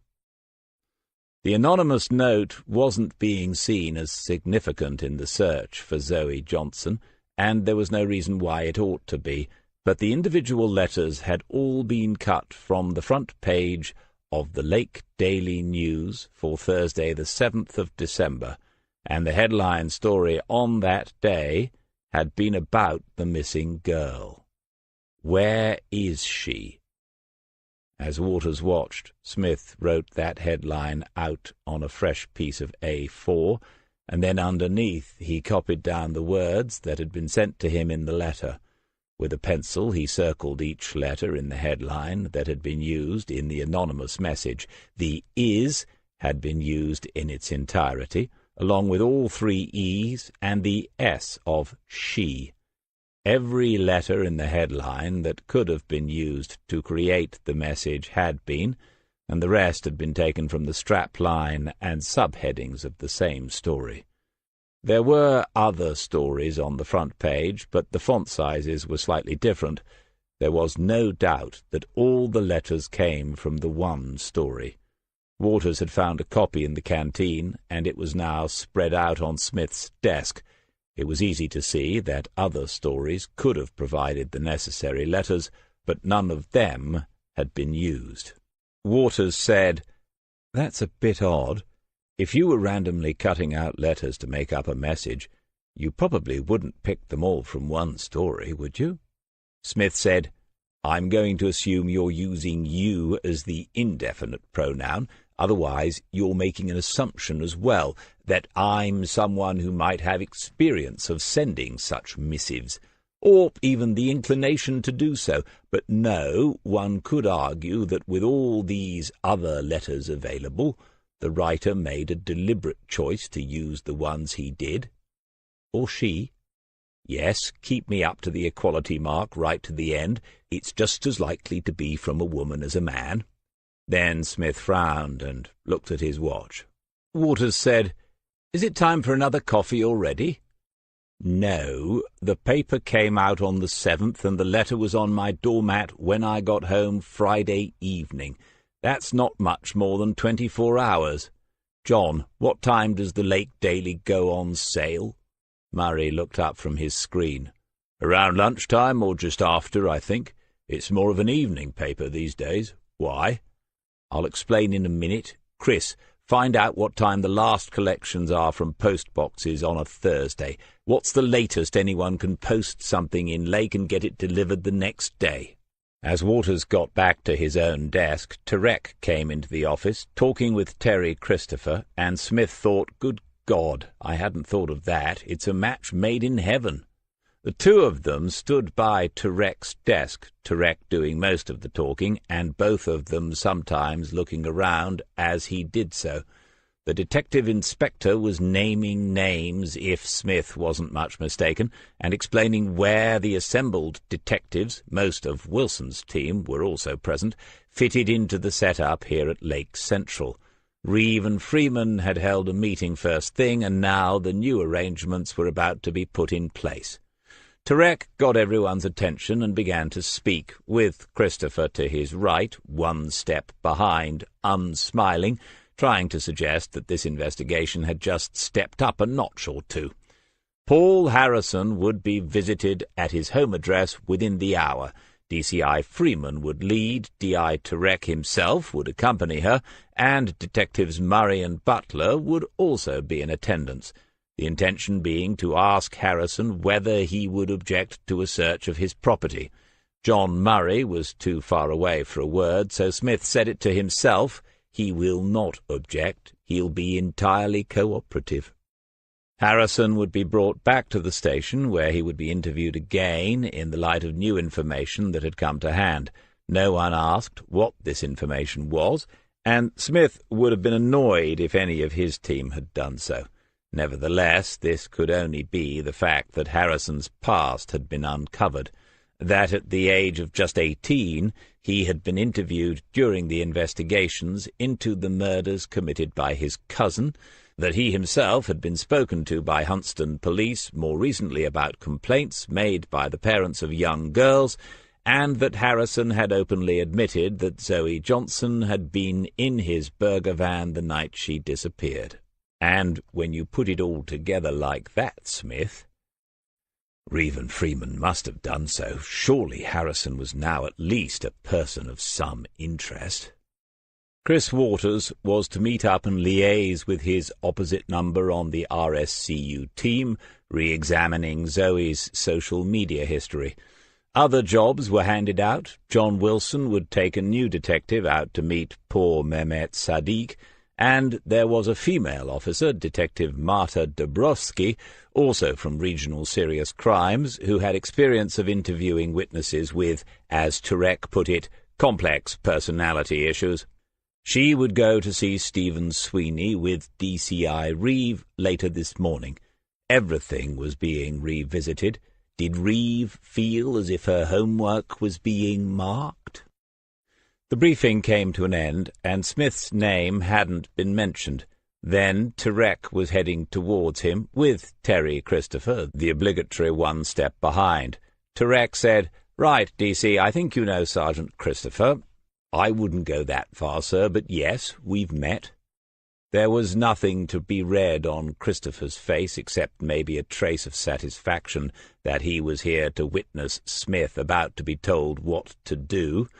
But it was only maybe, and it's too easy to project our own prejudices onto the minds of others.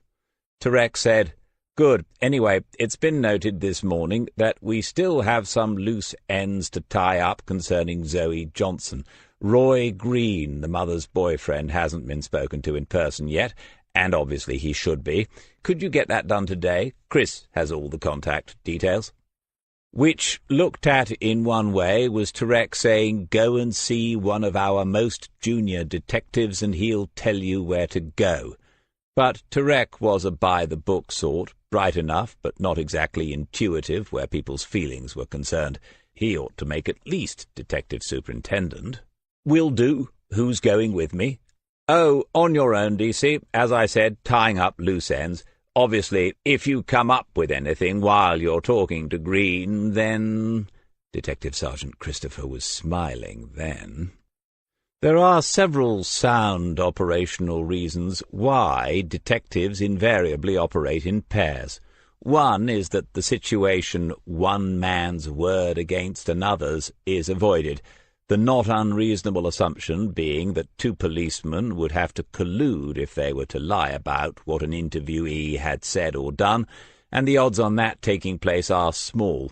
Of course, if the person to be interviewed really is seen as nothing more than a loose end, a T to be crossed, an I to be dotted, you don't need to send two officers, one will do. But that one would not normally be a detective sergeant, and that's probably why DS Terry Christopher had looked amused when Smith was given his orders. The A47 that takes you towards Peterborough from Kings Lake crosses the northwestern part of the Great Fens that were drained to create the most fertile farmland in Britain. But because it was once mostly water, there was a price to be paid when the water was pumped away, and the price was in the landscape that was left behind. If the meaning of the word is, as one dictionary suggests, all the features of an area of land often considered in terms of their aesthetic appeal, there is a problem. Aesthetic appeal? The single feature of this landscape is its flatness. Here and there the ground will rise for a metre or two, and that place will call itself a hill, but this is a mockery of the word, and because here was once all water and fen, the rivers that drain into the wash never carved themselves a course, no bends or even gentle meanders to please the eye, just straight, man-made channels, functional and featureless too. Fields stretch away needle-fine to horizons, and sometimes there isn't a single tree to be seen, just the reeds lining the ditches between them, dead now as the year's turning ends and midwinter draws on. Yet, for all its faults, Smith had never despised this place. See it at sunset or in the light of an autumn dawn, the peat takes on a strange purple hue, and the feathery wind-blown seed-heads of the reeds catch fire in the low-angled rays of the sun. Stop in any gateway and hear the songs of a dozen skylarks on a May morning. Be here in October and see 1,000 white gulls against a vast dark sky, wheeling behind the plough as the earth is turned, ready for the next sowing. He might as well be having these thoughts as any about the job. His eyes came back to the road ahead. There's a film, isn't there, a raunchy movie, as they say, called 9½ Weeks. Looking at his watch, it was clear that he had 9½ days left, and these were not likely to be awarded an X certificate or even the adult content warning. He'd been sent out of the office, probably at Cara Freeman's suggestion, so that he was as far away as possible when Paul Harrison was brought into the building. First, Tirek had tried to shut him out of the case as a liability, then he'd argued his way back in, and now a teenager with too many letters in front of her name had sent him to Outer Mongolia for the afternoon. Breathe and smile, Smith, breathe and smile. This too shall pass. All manner of things shall be well. He pressed the switch for the radio, but found only an inane Christmas song, even on Radio 4. He turned it off again without giving them a chance to explain themselves. On the skyline he could make out the low, squat tower of Peterborough Cathedral. Yes, all manner of things. One could only hope that wherever she was now, Zoe Johnson had found some sort of peace. "I wondered how long it was going to be before one of you turned up." "You were expecting to be interviewed then, Mr. Green? Why was that, if you don't mind me asking?" Roy Green was a thin, wiry man with close-set eyes and a shock of steel-grey hair cut close to his skull. Smith didn't have many preconceptions about what a delivery driver ought to look like, but Green didn't meet any of the few he did have. They were standing in the fleet manager's office, which had been temporarily vacated for Smith's visit. "Common sense, isn't it? Teenaged girl goes missing, you'd speak to the mother's boyfriend. Why's it taken you a week?" Why, indeed. Smith had looked at what they had on Green a few days ago and not considered him a priority, but it wasn't his call. If he had been in charge, the man would have been spoken to before today. "You have a point, Mr. Green, but obviously, if you have anything specific to tell us about Zoe, there's never been anything to prevent you getting in touch with us. Is there anything we should know, Mr. Green?" "Roy, Mr. Green sounds like you're trying to sell me a new suit." "No, nothing specific. It's just, well, her mum's slowly going round a bend. I don't know what to say half the time."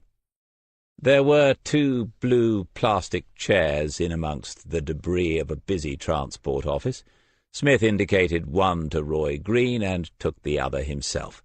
Simple things like that can take some of the tension out of a situation. Green was wearing a black T-shirt with the company logo, NKA, in bright gold letters, and Smith remembered Waters telling him that the manager had said Green was one of his best employees. "All right, Roy. These are horrible situations, no getting away from that. It's hard to find the right words for anyone involved." "You dealt with stuff like this before, then?" "Yes." Green had slumped a little in the chair, and now they had got past his initial irritation, he looked tired. Was he staying at the Johnsons'? No one would be getting much sleep. So what do you think's happened to her? Where the bloody hell is she? It's been a week now. There are protocols for this as for everything else. Do not disclose anything which could enable the witness to construct a story or anything which might prejudice the investigation. Be reassuring but bland, kindly but suitably vague. And, as with all protocols, sometimes Smith followed them and sometimes he didn't. Some would say he followed them only when it suited him, and that was probably true. Roy, in a moment, I'm going to have to ask you a couple of questions about your relationship with Zoe. I'll just be doing the job I have to do. I need you to be honest about them, so I'm prepared to be honest with you now, if you want. Do you want my honest assessment of the situation as it stands? Green didn't answer immediately. The detective in front of him was getting on a bit, sitting up straight in the old-fashioned way, with his jacket and tie and cavalry twill trousers, a little black notebook at the ready in his left hand, and a fixed, earnest look in his eyes. "All right, tell me straight. What do you think?" "It isn't all bad, then. If this had been an attack, and she had been badly hurt or worse, we'd almost certainly have found her by now, after a week. It's possible that she's been taken far away, but it isn't at all likely, in my experience. Her story and her picture have been circulated to all police forces, so if anyone had been found, and I mean a body, Roy, we would have heard about it." "So what else might have happened?" The policeman nodded and continued. "I don't think she's run away either. I've heard nothing that makes me think that, but obviously it's one of the matters I needed to talk to you about. How was she at home the last time you saw her?" Somehow it had become a conversation rather than an interview. "Normal. She was having a moan because Penny had asked her to do a bit of babysitting so we could go out, but that was all. Nothing out of the ordinary. No sign that she planned to go out anyway. I still can't believe that Maureen idiot next door let her go, agreed to keep an eye on the kids and that." Smith left a space there. A landline on the desk began to ring, and they both looked at it before a voice cursed in another office nearby, and then the phone was silent again. Smith said, "Roy, I have to ask, did you ever spend time alone with Zoe?" "No. Well, maybe a few seconds if her mum had gone into the kitchen or something, but not the way you mean. Penny and me have only been seeing each other seriously for a few weeks. I didn't want to hurry things with the kids and that. Didn't want to be over-friendly." B for believe no one is the second letter in the detective's alphabet, but Smith's instincts were telling him that Roy Green was an honest and probably a decent man as well. "Any talk of a boyfriend at all?" "No, not to me. She'd reached that age, you know. You can tell the way they start fussing over how they look and what to wear, but I don't think she'd actually got serious with anyone. Like I say, I wouldn't know for sure." "Fair enough. If you don't mind me asking, Roy, have you got any of your own?" "Kids? Yeah, a daughter. Divorced. Don't see her as much as I'd like." "How old is your daughter?" "Coming up for 12. I brought her round once, introduced her and that. She and Zoe seemed to get on." Smith has heard enough. He stood up and Roy Green followed suit. Then the driver scratched his head and said, "So, if you don't think she's been, and you don't think she's run off, what does that leave?" It was a reasonable question. "It leaves us with an odd one, I'd say. You have to assume that she might be being held against her will somewhere." "Abducted?" "Maybe. It's a possibility." Green's eyes widened a little as he thought through the idea. "That could be worse, couldn't it? If some pervert's got hold of her!" Smith put out a hand, the palm towards Green, as if he could restrain the man's anger and outrage at the thought with a gesture. "Best to leave the ifs to us, Roy. There are lots of good people doing nothing all day but searching for Zoe. You've got enough to worry about with her mum, I'd say. Thanks for talking to me." They had reached the door before Smith said, "But if that's what happened, if Zoe was abducted, how would she handle it, Roy? Maybe you don't know her well enough, but just a thought. That's hard to say, isn't it? 14? Sorry, not fair to. No, you're right. Zoe's not daft. I read her school report for last year. Teachers said she was underachieving. She could do stuff if she put her mind to it, and strong-willed, like going out that night. I don't know whether this is good or bad, but I reckon she'd put up a fight. Chapter 20. John Murray followed her out through the back door. There was a paved area first, then a small lawn, and at the far end a couple of big garden sheds. To the left was the driveway where Harrison's van was parked. Murray said, "I'll take the van, you look at the sheds. He says everything's unlocked." Murray walked around the corner of the house. Serena Butler heard his heavy footsteps crunching the gravel on the drive.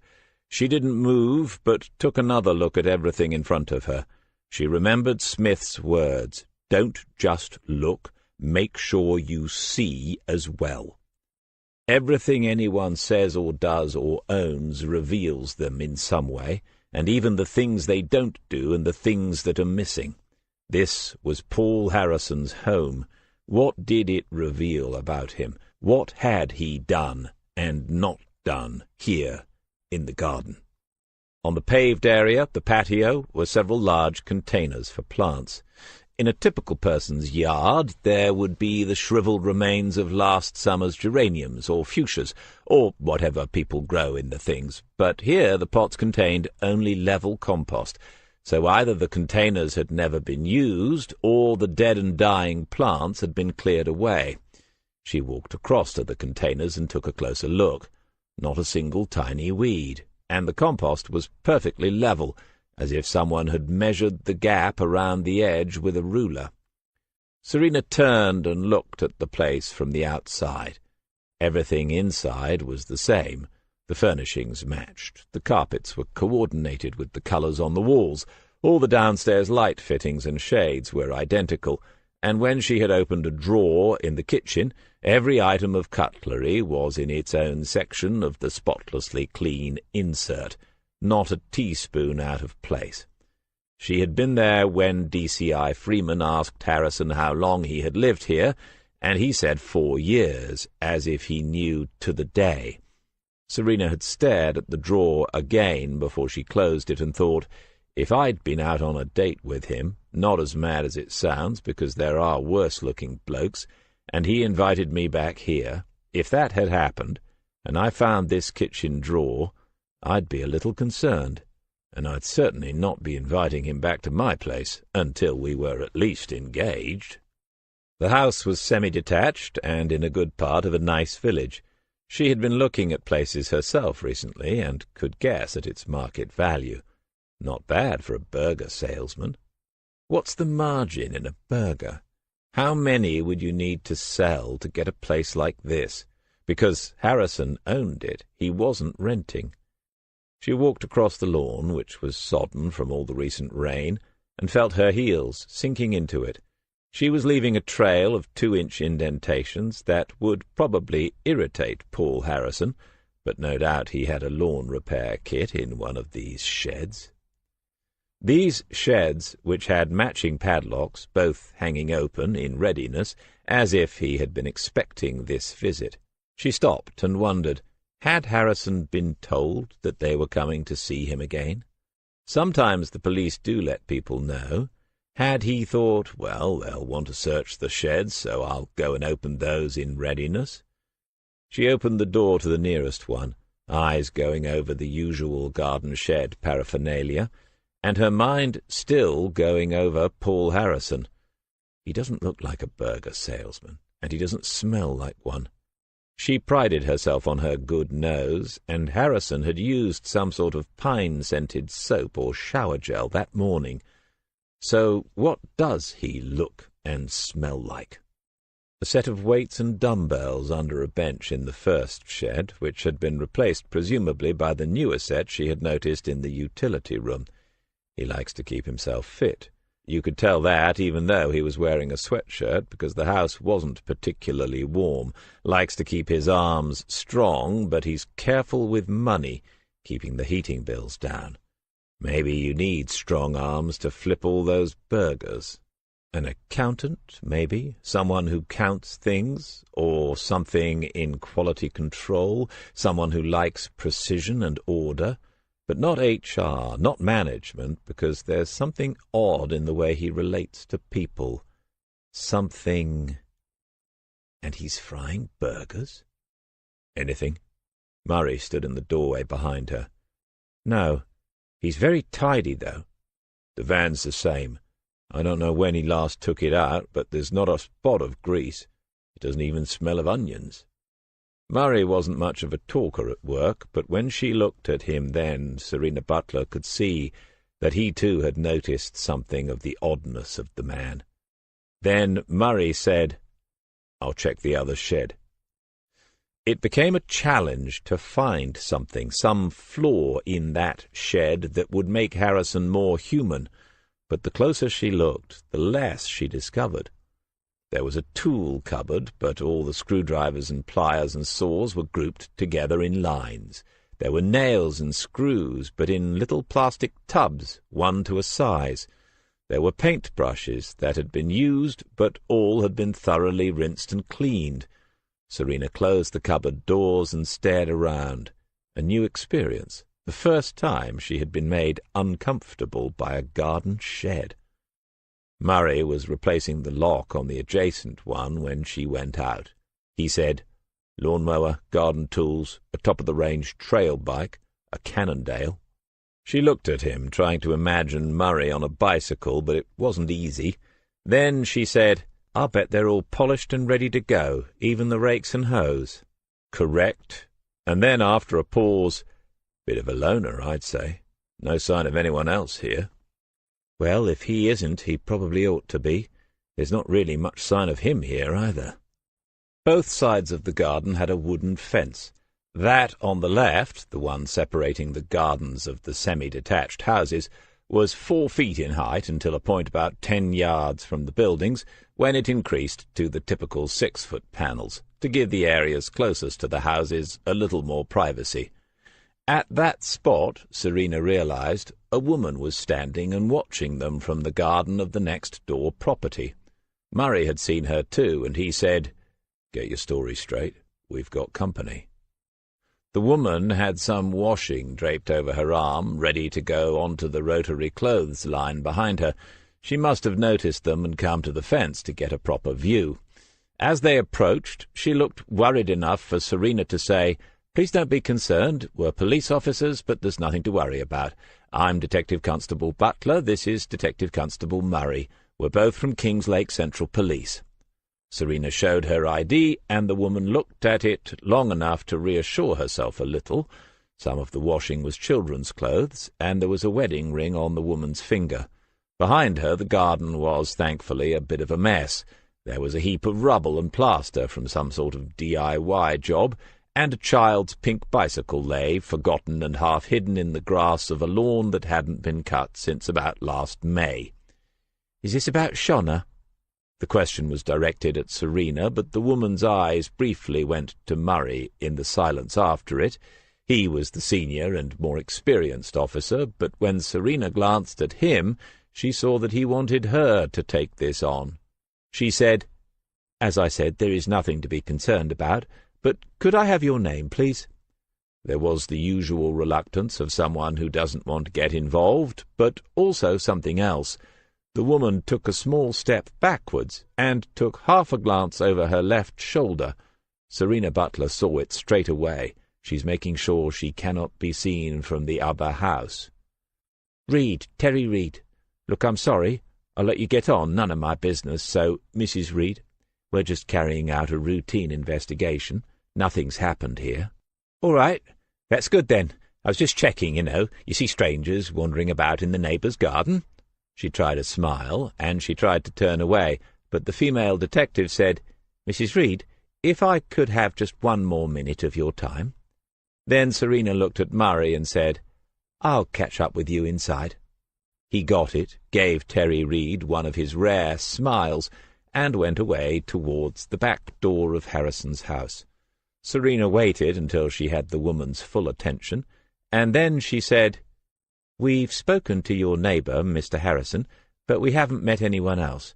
I've got the impression he lives here alone. Is there someone else, Mrs. Reed?"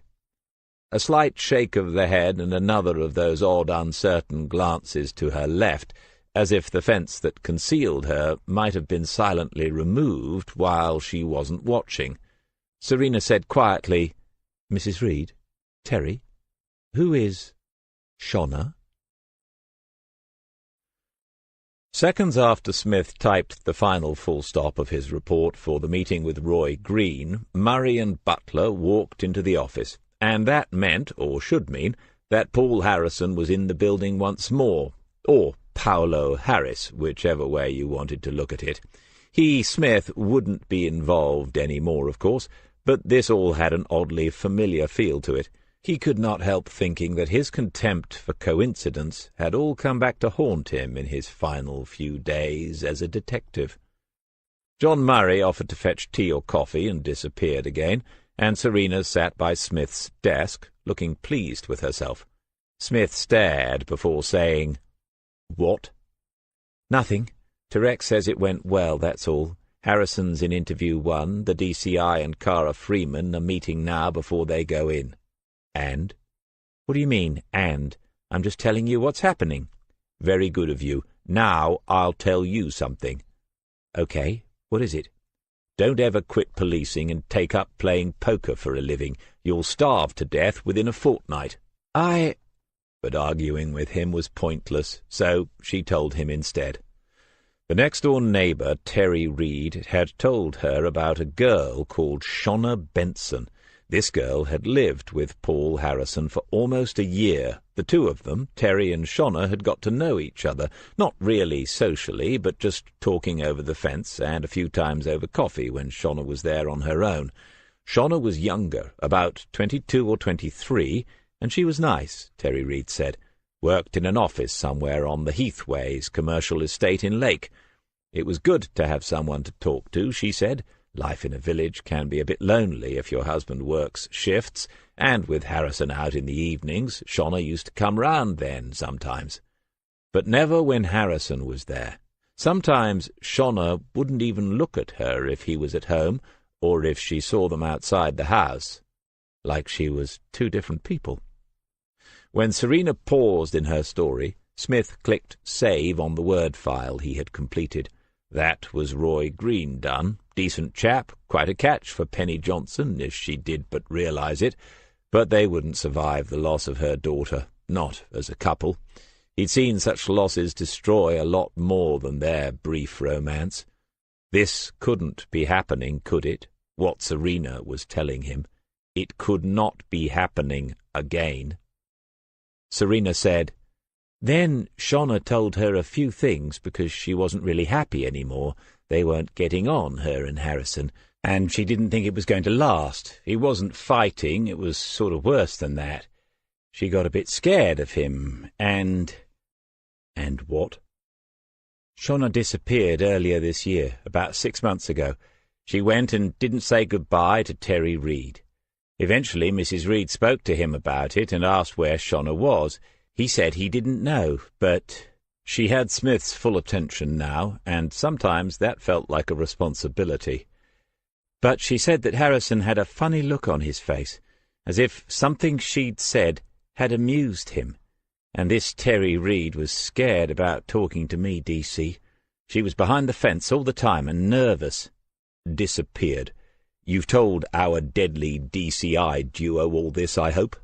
"Yes, DCI Reeve said they'd bring it up in the interview with him when they're asking about his domestic situation. She said I might need to get in touch with Shona Benson to confirm details." "Get in touch? How? You said she disappeared."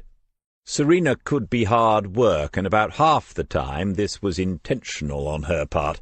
The only problem was you could never be sure which half of the time you were in.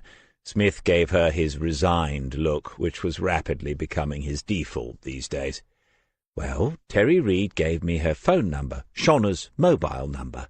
After Shonna left, they spoke on the phone a couple of times, and then Shonna stopped answering, so Terry Reid thought Shonna might have changed her phone number or something.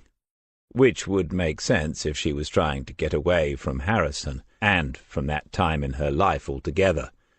John Murray arrived with a tray, 3 mugs, and some of those little pre-packs of biscuits you find in bed and breakfast rooms. Smith took the shortbread ones. He said, "So, you've got a phone number for a woman who used to live with a bloke who's about to be interviewed at length about the disappearance of Zoe Johnson. That's useful." Serena bridled a touch at the irony. In fact, she rarely failed to do so, and said, "I know. I thought I'd run a check on the number and see if it's still active." Smith nodded approvingly and glanced at Murray before he said, "Good idea. If only there were some quicker way, him being in the interview room as we speak." Then Murray was joining in, frowning, as if he was trying to solve the puzzle too. Serena said, "Bollocks to you both. DCI Reeve said to—" "She didn't actually say to wait until she'd interviewed him, did she?" "No, but you think I should ring the number? Just ring Shonna Benson? Are you telling me to ring her, DC? I'm just saying that there aren't many other things you can do with a phone number." She stood up and marched off to her own desk. Murray dipped a rich tea into his mug and managed to get the entire thing into his mouth before it disintegrated. This takes many years of practice, and not a few sunken biscuits at the bottom of your tea. Shortbreads are structurally different and simple in comparison. Murray said, "Harrison's a funny one, DC. I'm not saying, Zoe Johnson, but he's peculiar." Smith hadn't exactly given his word to Cara Freeman, but this was difficult now. She'd been right to say in the meeting that the connection to Andretti shouldn't be made public knowledge. But John Murray was a good detective, a good friend, and one of the few people in the world Smith would trust with his wallet. It seemed unfair not to tell him that his instincts were right. Peculiar how? The house, for a start. Perfectly clean and tidy. I suppose I noticed that more now our place is a permanent natural disaster zone, thanks to your godson. But it wasn't just that. There was no personal stuff. He's lived there for years, apparently, but I didn't see any photos, not a card on a mantelpiece, no cat or a dog, not even a goldfish bowl or a pot plant. It was sort of sterile. I couldn't see any sign that this girl, Shonna Benson, had ever lived there, nor any other woman. Any sign of what he does out of work? I'd say he's into fitness. One room had proper weights and a bench. There was a top-end trail bike in the shed. He looks to be in shape.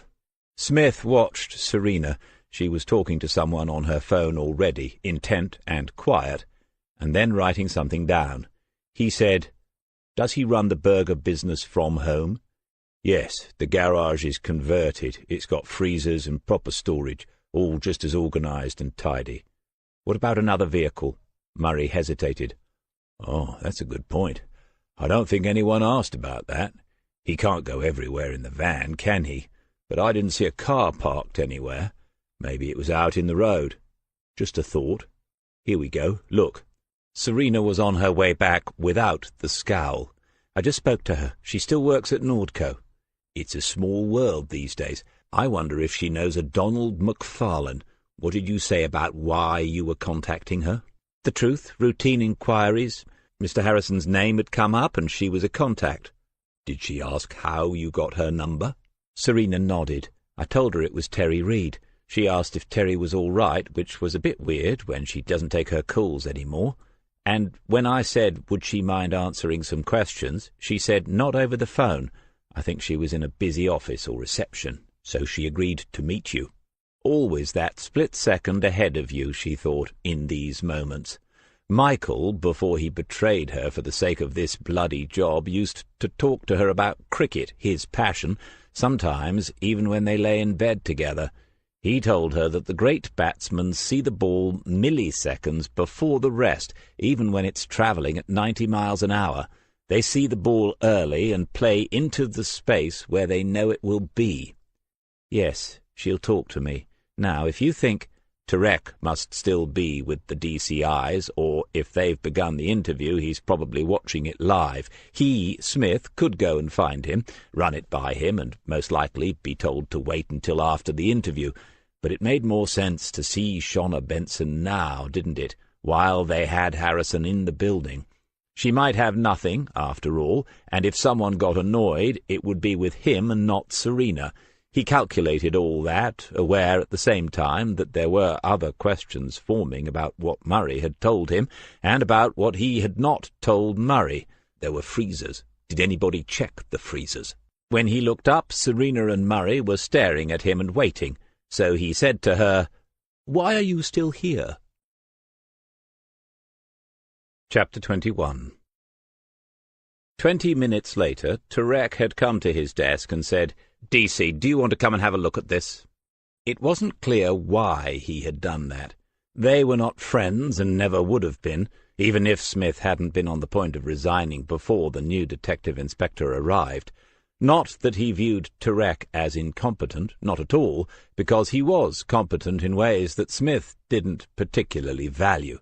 That's the old arrogance, of course, Smith, with perhaps a dash of resentment that in the end we are all pushed aside by the younger man as he passes us, his eyes fixed on the prize, whatever that is. But for some reason, there had to be a reason, Turek was now inviting him back into the process. Had something happened or not happened in the interview? Something that required the thoughts of someone who had known Paul Harrison when he was Paulo Harris? He sat down beside Turek, and they watched it live after Turek had summarized what had already been recorded. For the first 30 seconds, Smith didn't register the words at all. He could see only the face, the mouth that spoke words, and the eyes that looked directly at the two women who were asking the questions. Physically, Harris was quite different. He had been a teenager when Smith had last interviewed him. Now he had filled out, was bigger than one might have expected, with broad shoulders and a thick neck. The weights and fitness were not new things then, not fads. But the eyes never change. Once you have seen what lies behind the eyes, it stays seen. And once you have seen behind the eyes of someone like Andretti or Harris, you don't forget what you saw there, and what you didn't see. Just days ago he had asked Jo the question, and he could remember her answer, word for word. They don't empathize. They don't share in others' emotions. They don't feel guilt or remorse. The rest of us would hardly recognize the world if we saw it through their eyes. Within minutes of beginning that interview with Harris 13 years ago, Smith had been convinced that he was confronting a primary psychopath. Another one, of course, because by then he had already interviewed Andretti a number of times and charged him with 4 counts of murder. 2 of them, senior officers had said, in the same family. The odds on that are incalculable. True, he had said in reply, but the fact that you cannot calculate the odds doesn't mean it cannot be true. Smith became aware that Turek was glancing at him, looking for some reaction, and so he forced himself to listen to the words that were being exchanged in interview room 1. Reeve said, "Mr. Harrison, you've been quite open about how you changed your identity. Thank you for that. Could you tell us why you felt the need to do so?" Turek had already told him that the boss had taken the lead so far. Smith could see Cara Freeman, leaning back in her chair, arms crossed, keeping out of it but watching the man closely. Harrison said, "Because of the stigma. Even though I didn't share my cousin's surname, people knew who I was. It got worse when the police began harassing me, trying to involve me in what he had done. I waited a year to see if things would settle down, but they didn't, not really. So I changed my name, that's all. I wanted some sort of a fresh start, and I would point out that I changed only my name. I did not change my identity." Turek glanced at him again. How much had he been told? That comment about police harassment might have been directed personally at Smith, almost as if Harrison had guessed he might be watching. Reeve said, "You changed your name and you left Huntston, but you didn't go very far away. The rest of Marco Andretti's family, your family, seemed to have left the area entirely. Harrison's body language gave nothing away. He appeared relaxed, upright against the back of the seat, his right hand covering the back of his left as they rested in his lap. Unconscious movements of the hands can reveal much, but these were saying nothing, and, because he had not been asked a question, neither was Harrison. Smith remembered that as if it were yesterday. "The rest of the family went to South Wales, Mr. Harrison. Why didn't you go with them? You were only, 18 or 19? 19. I had started a college course." Cara Freeman said, "You could have transferred. People do. They have colleges in Cardiff, don't they?" The intervention and its tone were intended to be provocative. Harrison looked at Freeman, but nothing else changed, not his expression, nothing in his own tone of voice. "I didn't see why I should be driven away from what I wanted to do. I don't think anyone was driving you away, were they? You were questioned by the police, that's all. It happens all the time, Mr. Harrison." "Really? It happens all the time? Every day you accuse people of being an accessory to the killing of young women. I had no idea." The smile was new. Directed at Cara Freeman, it was nerveless, and he seemed to stare at her for a long time before she said, "This is a second interview. Its purpose is to go into more detail about your background. There's nothing sinister in that, and no one has accused you of anything here." "And I have been fully cooperative.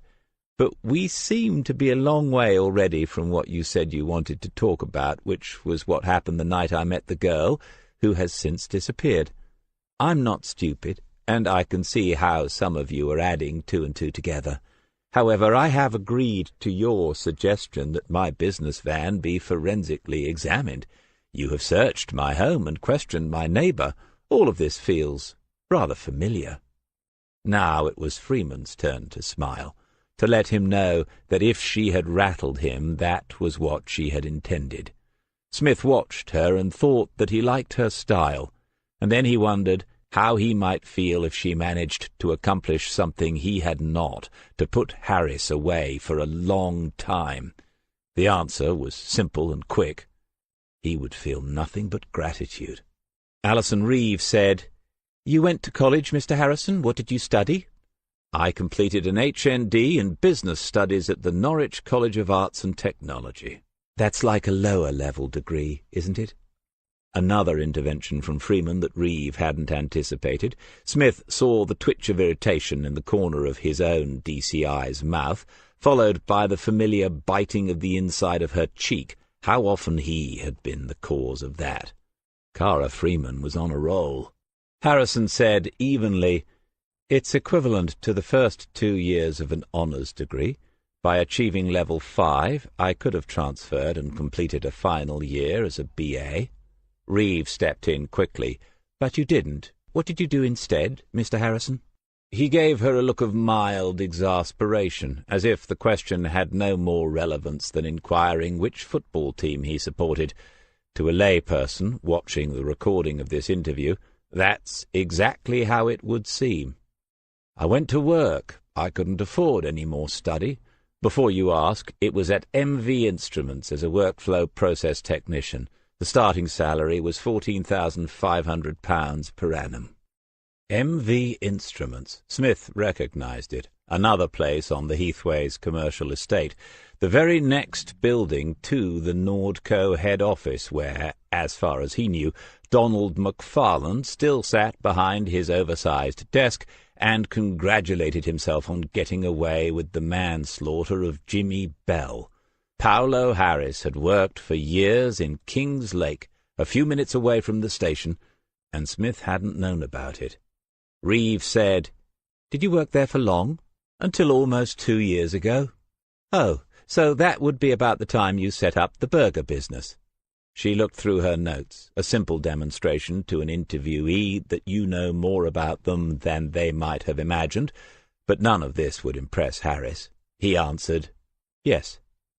"You left a job as a workflow process technician to sell burgers?" "No, I left my job as quality assurance manager for the production division." That seems like a rather odd career move, Mr. Harrison." Mr. Harrison was bored and showing it now. Smith recognized the look and knew what brought it about, the feeling that this was not worthy of him, Harrison, whoever he really was in his head. Was this the best the police could offer? "I wanted to experience self-employment and running my own business. The start-up costs in fast food are minimal, and the returns are immediate. There are also tax advantages.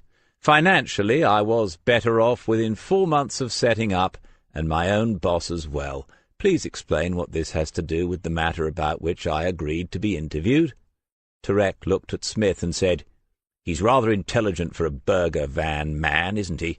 A bit of an oddball, I'd say." And Smith thought, well, you should meet the rest of the family. To Turek he said, "He isn't intimidated by this. He's enjoying it. He'll run the interview himself, given half a chance." It was true. You could see Reeve wondering how to explain the direction of the interview to Harris. It was painful to admit it, but Freeman's approach was better. Needle him, draw his contempt out into the open. He might not make a mistake, but at least that way everyone would then appreciate exactly what they were dealing with here. Turek said, "Even so, I don't see him as an abductor, or worse. He doesn't fit the profile. How certain was it he helped Andretti?" "Which profile? And how does one answer such a question? You know that he did it, and he knows that you know. But he also knows you have not a shred of evidence, as the word is defined in law. He sits and watches you across the interview table, watches you struggling like a live insect on a pin, and the pin is the protocol that he knows you must follow, the rules of jurisprudence, the principles of justice in a free society. For people like Harris, this is a game. It is chess with consequences. But the rules only apply to one side." In answer to Turek's question, Smith said simply, "We never had the proof, or he wouldn't be sitting there now." "Maybe because there wasn't any to be found. As may be the case now. We're going to examine the van, obviously, if there's any blood." "There won't be." Smith's eyes were still on the screen, but the words that Reeve was saying had become blurred. It didn't matter. He didn't need to hear any more. Didn't want to. Turek said after another pause, "Well, obviously we're taking a closer look at Harrison, but if there's no—" "Look for another vehicle. Look for another set of premises. We knew that Andretti was keeping them alive for a long time, so she must be somewhere. There will be a place. He'll be doing it the same way." Turek's body language signalled a change. He half stood up as he said, "Okay, fine. I just thought you would like to see some of this. He won't give anything away by phone. There won't be anyone else involved to phone. Put tails on him. Experienced people like Murray and Mike Dunn." Turek was standing. "So if you head back to the office now, DC." Right on cue, the door behind them opened, and it was John Murray. He nodded to Turek and said, "Sorry to interrupt. DC, could you have a word with Serena? She just got back and says it's something important. Says she needs to tell you in person." She was standing by his desk, waiting. Waters was back as well, at his own desk, but plainly aware that something was happening.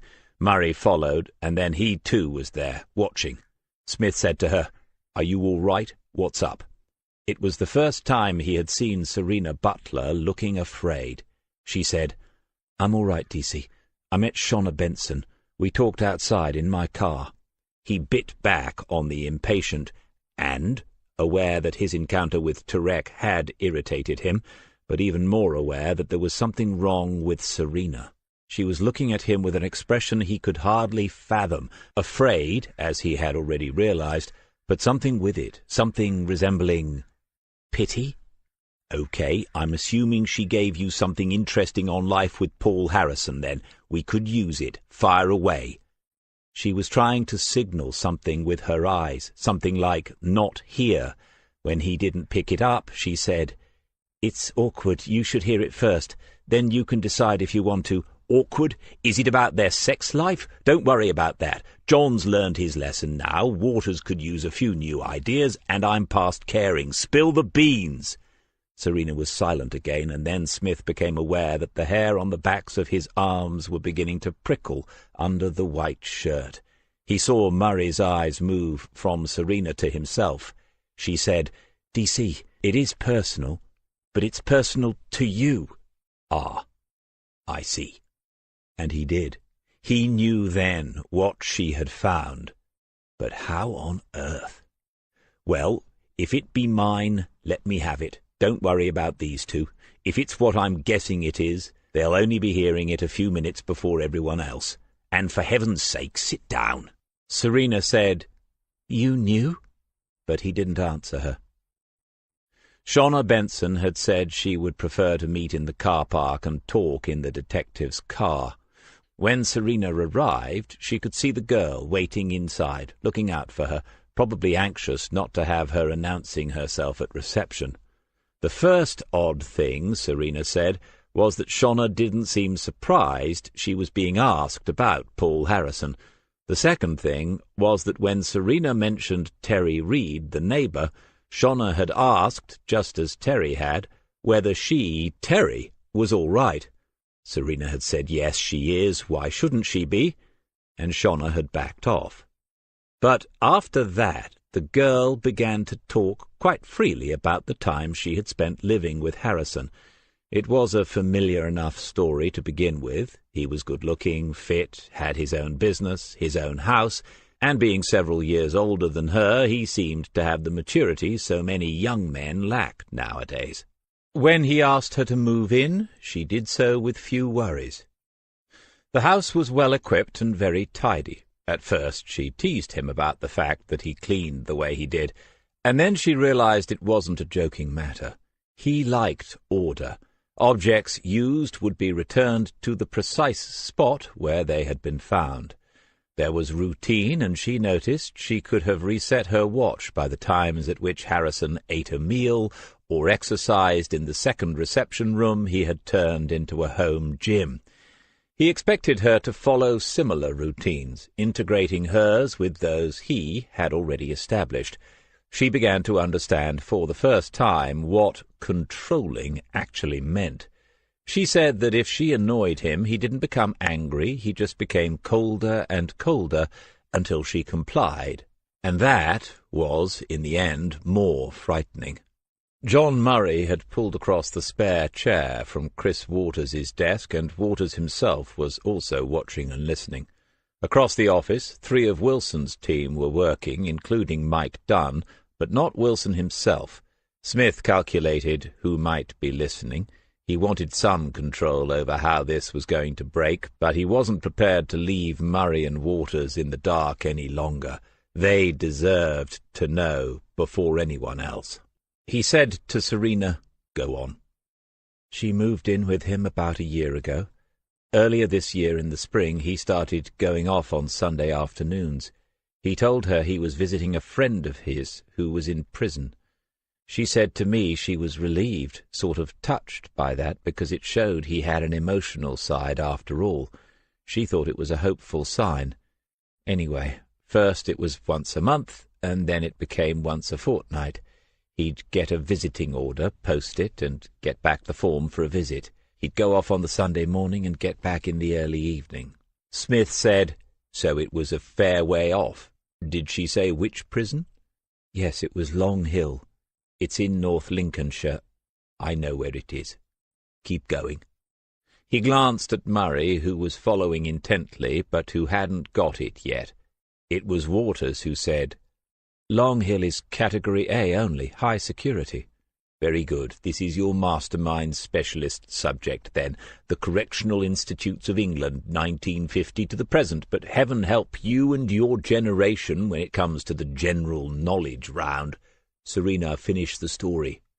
I think she was too frightened of him by this time to ask much about it. But then one day he told her that he wanted her to go with him. He wanted her to meet this friend in prison. He said this friend wanted to meet her after hearing so much about her. She was flattered, pleased that he, Harrison, had been talking about her to a friend, so she said yes, she would, but she wanted to know who it was she was going to see. and why he was inside. I mean, you would, wouldn't you? Waters was staring into the middle distance, and this was always a bad sign. He said, "Category A, though. Must have been something pretty serious. I think there are only 9 Category A prisons, so you're talking no more than a few hundred inmates in the entire country. Most of those will be terrorists, murderers, and rapists." Smith looked at Murray and saw the moment when it happened. Murray had remembered Serena saying, "It's personal to you," and put the pieces together. Murray shook his head slightly, which was a question, and Smith's silence was the answer. Murray said then, "Jesus H. Christ!" Waters had acquired a certain sense of humour along with investigative skills during his time at King's Lake. He said thoughtfully, "I'm sure that if they'd had Category A prisons in first-century Palestine, that's where he would have ended up." But when he looked around for a little appreciation, he realized something significant had taken place.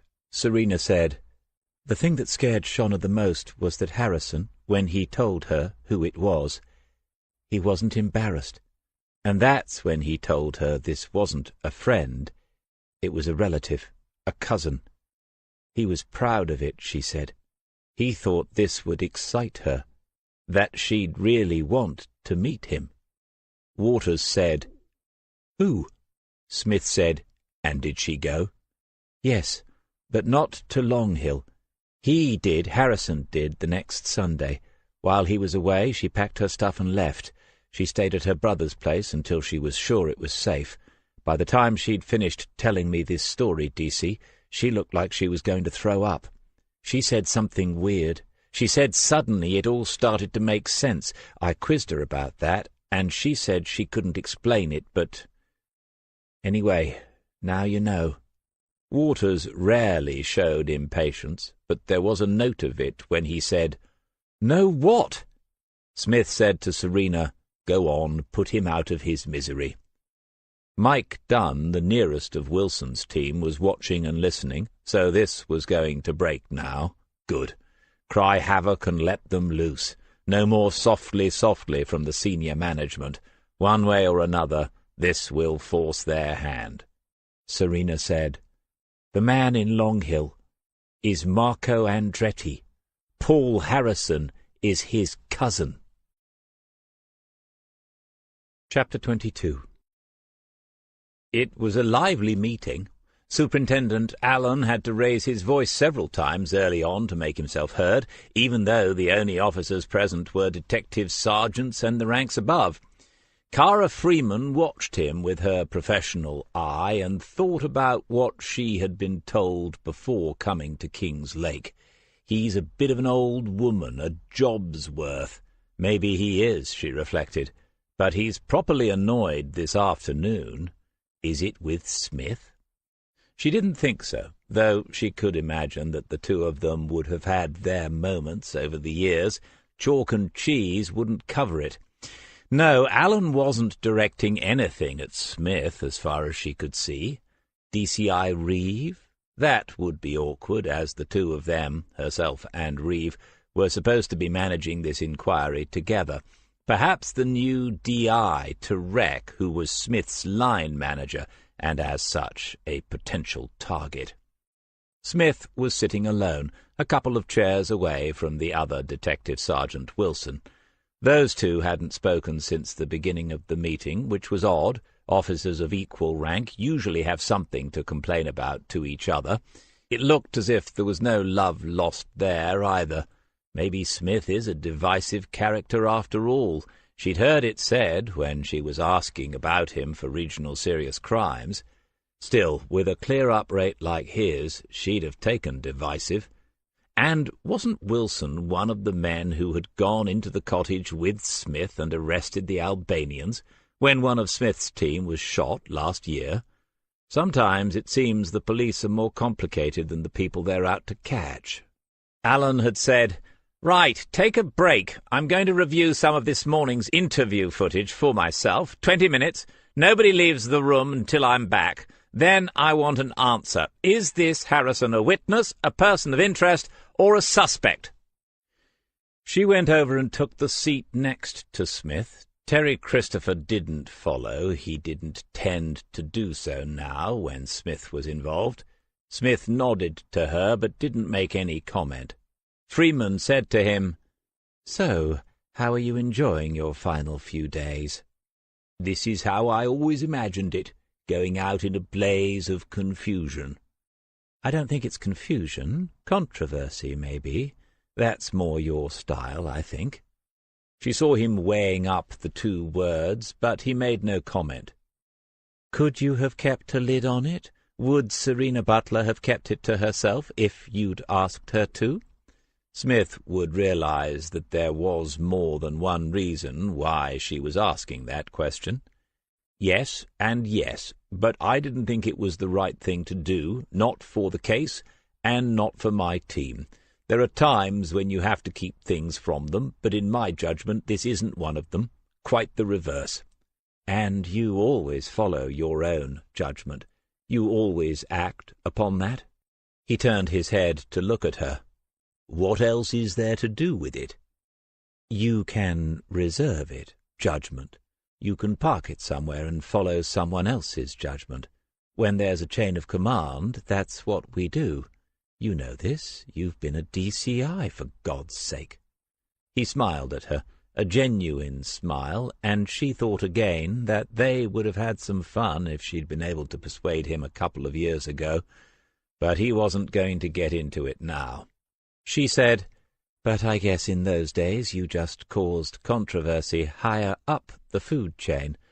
Were you offended when I asked you about Andretti? About the accusations that somebody set him up, or at least added something to the evidence?"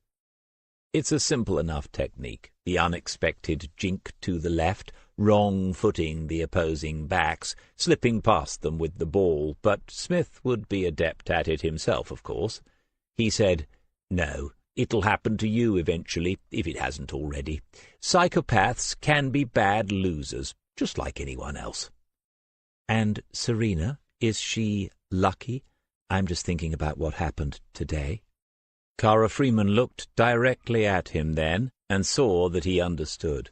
Two detectives can be equally talented, resourceful, and hard-working, but one of them will have the luck as well, the indefinable something that 9 times out of 10 puts them in the right place at the right time. Smith didn't seem to be hurrying his answer to that, but eventually he said, "Yes, I'd say she is." "How did your chat go with her last Thursday?" "Well, I think she'd fit in." "You could do a lot worse. You probably already have, to be honest." He was looking in Terry Christopher's direction, and Freeman said to herself, making a note, "People nearing retirement need careful handling. Having nothing left to lose makes them dangerous." Smith said, "In fact, you should take all 3 of my lot. Every one of them would be an asset." "I can see that. But I only get to make recommendations, and I don't think your DI Tarek would be too pleased. It would make the Smith-shaped hole even bigger, wouldn't it?" He didn't answer, and then Superintendent Allen was back in the room talking to Terry Christopher. She said, "Paul Harrison, then? Witness, POI, or suspect?" "If Paolo Harris isn't the prime suspect in this investigation, I'll join the Lake Amateur Dramatic Society the day after I retire and play only female parts for the rest of my life." When she didn't answer, Smith looked around at her. She had her eyes closed, frowning. "Hold on, I'm trying to picture it. Yes, the pantomime dame, Widow Twankey, Mother Goose." Allen was about to begin. Freeman leaned closer to Smith and said in a half-whisper, "You know what was said on Saturday about you having to keep clear of this now there's a connection to Andretti? Now it's out in the open, you'll have to do more than keep clear of it. If you're not careful, they'll have you doing point duty for your final fortnight. That won't be much fun, will it? In December, out in the cold." Smith looked at her. She had that smile again, the one that made her look about 14. She was smiling, but she wasn't joking. When he got back to the office, all three of them were looking at him differently and avoiding being the first to mention the subject. This would not do. Something would have to be said, but before he could work out what that was, John Murray told him there had been a phone call for him. Penny Johnson, about 20 minutes ago. The number was written on the pad on his desk. Being officially off the case presumably meant he should not now return this phone call. He should hand it over to Murray, Waters, or Serena, or even to Tarek, and they could say that Detective Sergeant Smith is indisposed for the rest of his career, which is, he looked at his watch, now due to last 9 days and 1 hour precisely. But he could still picture Penny Johnson standing in the rain outside the railway play park. He could still see the bedraggled notice they had put up asking if anyone had seen their Zoe. And only this morning he had interviewed Roy Green. It might be to do with that, and who else could handle it if it was? He'd spoken to Green alone, so... Smith dialed the number into his mobile, but didn't press call. There was no point in making them witnesses to something else he wasn't supposed to be doing. He told them not to go anywhere until he'd spoken to them, and then said he was going outside for a smoke, which was comical because when he always told them it was to make a phone call. He stood in the sheltered space between the back of the station and the police mortuary. The air was colder, high pressure developing before Christmas, clear skies, maybe a frost tonight. Snow. He hadn't checked the forecast for a few days, but the air had that sharp tang that made it a possibility. There was a light in the mortuary. Olive Markham would be there, but as far as he knew she had no company. There were no clients in the controlled environment drawers awaiting her ministrations.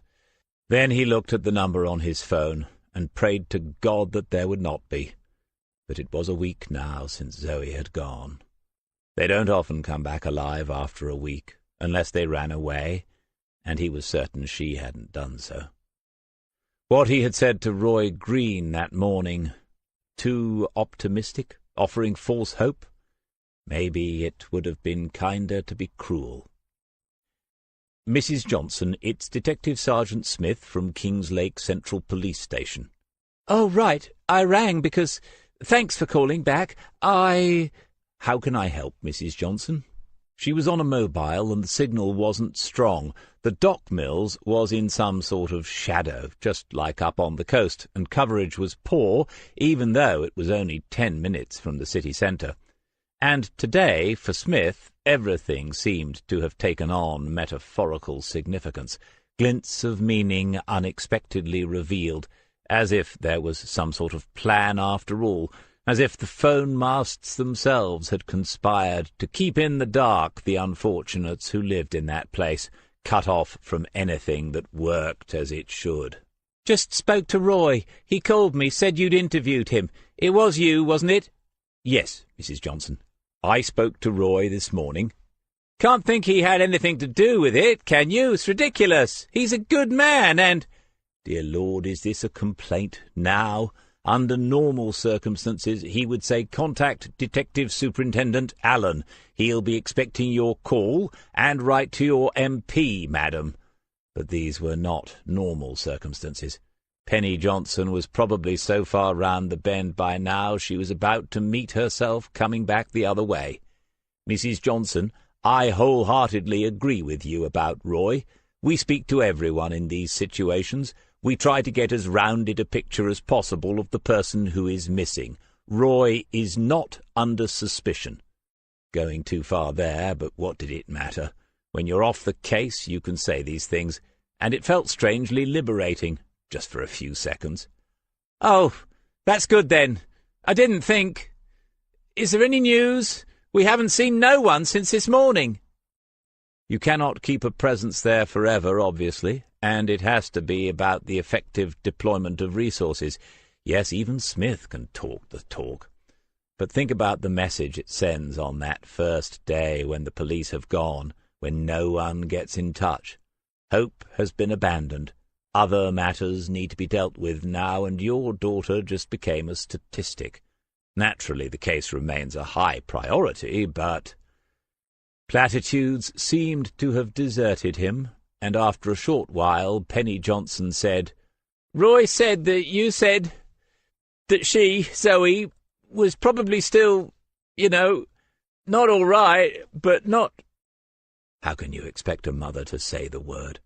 Her pain somehow came through what she could not say, transmitted itself along the waves of agitated molecules in the cold, late afternoon air, and rematerialized inside him, and it was hardly bearable.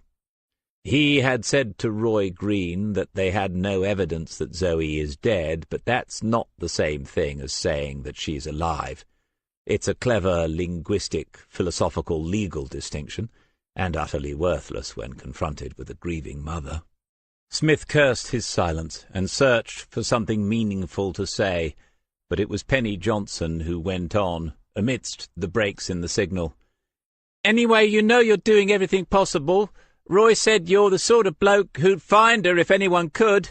We both think that. You was down at the play park that night, on your own, looking for her, and that means a lot. It's just, if there's anything, someone will call me. Someone would call me, wouldn't they? It's just—" Her voice was beginning to break into sobs. Smith said, "Mrs. Johnson, I can assure you that—" But then the signal had finally failed. When he got back into the office, Turek was there, talking to his team already. The detective inspector paused when he saw Smith, but a wave indicated he should just carry on, and he did so. Paul Harrison was, for now, a person of interest, but nothing had been found to indicate that he was a suspect. His movements on the night of Monday the 11th had been confirmed by CCTV footage around the town, and already people had been spoken to from the clubs and bars around the marketplace, people who confirmed that the van was there after the time it left the Crescent. When asked, these witnesses all said that the man selling fast food had been alone in the vehicle. Harrison had been cooperative, and nothing of interest had been found at his home. He had agreed that they could forensically examine his van, and that would be done tomorrow morning. During the second interview, Harrison had complained that he was being targeted because of his connection to Marco Andretti, a charge to which the interviewing officers had responded by saying that he was not, but Superintendent Allen had made it clear to all senior officers that this part of the investigation must be whiter than white as a result. Detective Inspector Turek was passing that on to them now. "And as you all know," he said, "in 90% of such cases there is a connection to a family member. We're going to re-examine all of that. There are also other lines of inquiry to see through, including the owner of the kebab shop, the taxi drivers, and the young men who were driving schoolgirls around the town that evening. Mr. Harrison is just one of a number of lines, and in my view, if we forget for a moment who he happens to be related to, he isn't the most promising." Smith had to look away. We're going to re-examine all of that? After what he had just said to Penny Johnson, Roy Green would be looked at again, perhaps interviewed by Wilson and O'Leary. Dear God! And if we forget for a moment who he happens to be related to, never mind the fact that Turek should have said to whom, why would you forget it? Had they, Reeve and Freeman, already forgotten about the anonymous letter he had received, constructed from the very headlines of the local paper that reported the search for the girl? Didn't they see the possible significance of that? That it might be a grisly example of the medium being the message? Did no one else think it odd that Charlie Hills was sure Harrison had wanted to know the name of the officer who would be interviewing him when he first came into the station? We have two women plainly frightened of Harrison, even his next-door neighbour, and the fact that not long ago he increased the frequency of his visits to one of the country's most notorious serial killers, a monster who had abducted 4 young women, held them captive for several days each time before murdering them, freezing their bodies and then systematically placing them in the most remote and beautiful sand dunes on the Norfolk coast. Smith displaced his anger into tidying his desk, and realized that to Waters and Co. it might look as if he was leaving there and then as a result of something that had been said in the senior officers' meeting. Talking of which, if it was down to him, someone should go and see if Andretti was prepared to discuss those visits. It wasn't a job he'd want to inflict on anyone, even Turek, but someone ought to follow it up on the off chance that it might tell them something more about the last person to see Zoe Johnson before she disappeared. Turek had come to the end of what he had to say, but Smith was still too annoyed to make eye contact, and annoyed not only with the detective inspector, but with the DCIs and the detective superintendent above them. What happened to hunches? To just following your nose, to gut instincts? Proper investigation is more than a logic puzzle, more than a science even. It's a craft, sometimes even an art. It requires imagination and... Right then, you'll have new orders for tomorrow morning by the end of the day. DC, you're okay with what we talked about upstairs? Was he okay with removing all trace of himself from the investigation into the disappearance of Zoe Johnson, making sure that even his initials didn't show up at the end of a statement? Ah, that's why Roy Green has to go through it again with someone else. That was Cara Freeman's doing, unless he was much mistaken. That's why she asked him about the allegations made by Andretti. If ever a case was to be brought against Harrison, she knew there could be no hint that someone like Smith, someone with a possible motive to convict him, other than that he was actually guilty, no hint that any such person had ever been involved. And that might mean that she, after all, was following her own nose. He said to Turek, "Yes, I'm good," as they like to say these days. The smile was bright and cheerful, and Turek went away. Then he turned to his team and said, "For sound operational reasons, I'm not going to be involved with the present case from now on. I can see why, and I'm not objecting. You can all work it out for yourselves if you're as bright as some people think you are. I'll be doing a bit of toing and froing with someone at the CPS on the Sokolov evidence. That will take a few days if I don't hurry it, and then I'll be done." There wasn't much of a reaction, but he hadn't expected a round of applause. John Murray shrugged and put his hands into his pockets. Serena said, "Is this because of what I found out?" And he answered her with, "Yes, and well done. It was a nice piece of work." She said, "You told me to go." Waters looked as if he couldn't quite believe what had happened.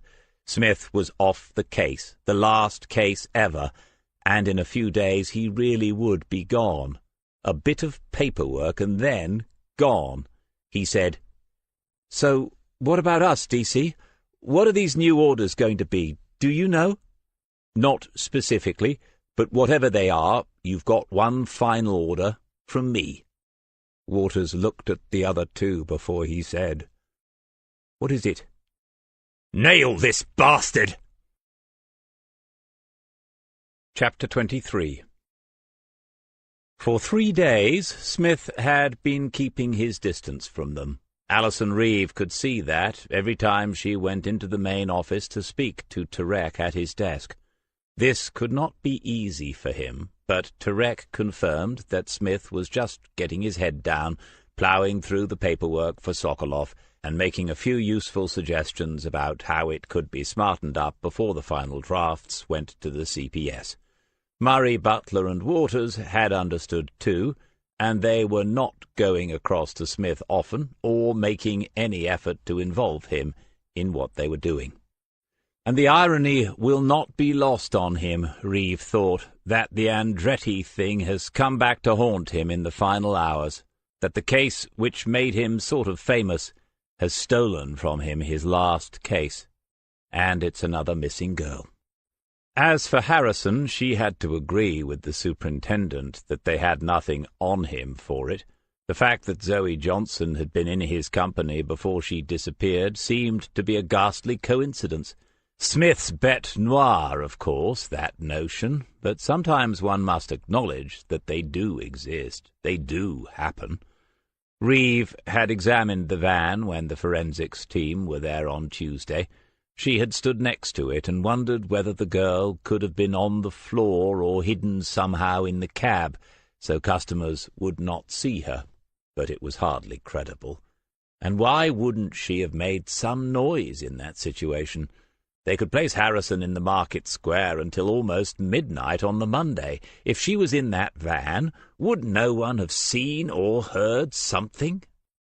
Reeve had examined, too, the idea that Harrison had arranged to meet Zoe somewhere else after he had finished work. He was good-looking, and she had no doubt he could be charming enough when it suited him. Young girls are vulnerable to their own imaginings, but the feeling was that Zoe Johnson wasn't dim. Surely she would have known enough not to meet him on a street corner after midnight and get back into his van. The forensics officer wouldn't have definite results for a week, but she had told Reeve and Freeman that there was nothing obvious. She wasn't expecting any surprises from what she had taken, and these people get to know when something will turn up. Harrison's home was clean, literally, in every way you could imagine. John Murray had raised the question of whether there was another vehicle, and when asked, Harrison had said he was between cars and just using the van at the moment. This, too, seemed a little peculiar, him making those long drives to the north of Lincolnshire in the van, but a check with the DVLA seemed to confirm that Paul Harrison hadn't owned a car since August. It might be worth checking this with Shawna Benson at some point. The ex-girlfriend was scared of him, no doubt in part because of his notorious relative, and the neighbour had called him creepy, but those aren't grounds for putting a tail on him or sitting outside his place for a few days. Charlie Hills had confirmed that Harrison did ask who was going to interview him on the first occasion, but how odd was that, really? It was possible, likely even, that Harrison, as Paolo Harris, had never forgotten being interviewed when he was 19 and could still remember the names of those officers. In no way could any of that be taken as implying he had committed any offences since then. Had he been involved with Andretti? No evidence had ever been found for that either. And an anonymous letter to an old detective with a convictions list as long as your arm, they had nothing.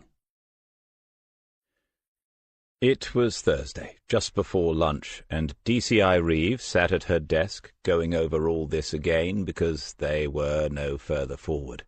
Every taxi driver in Lake must have been questioned about the girl by now. Christy Hanson, one of the girls who had seen Zoe from the car they were being driven around in, had finally given up 2 names, but the Asian boys were from good families.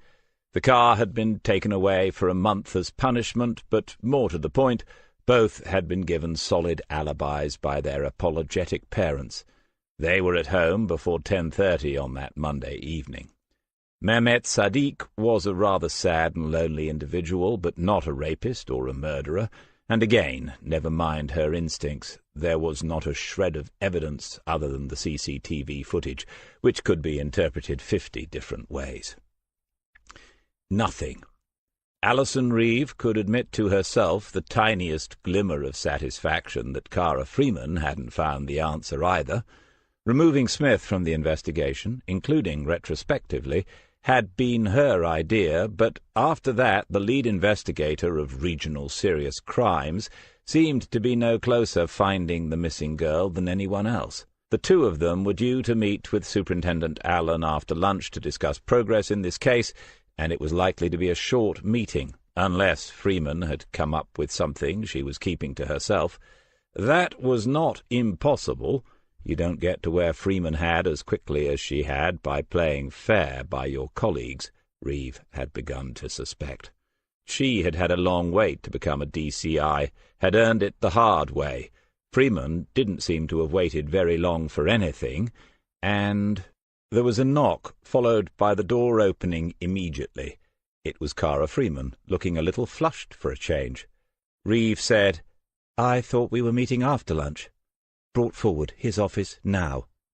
"He called you, Alan?" As the case's SOI and as Lake Central's newest DCI, surely Alan should have informed her first. "No, he shouted at me down the corridor and told me to fetch you. Something's rattled his cage. Come on." "Sit down, both of you." Just the three of them in Alan's plush office. Reeve looked at the desk, its surface polished and without dust, and thought of her own, the start-as-you-mean-to-go-on resolutions already history. Alan said, "Zoe Johnson, any progress this morning?" They said, "No, sir," simultaneously. Rattled, Freeman had said, and she wasn't wrong.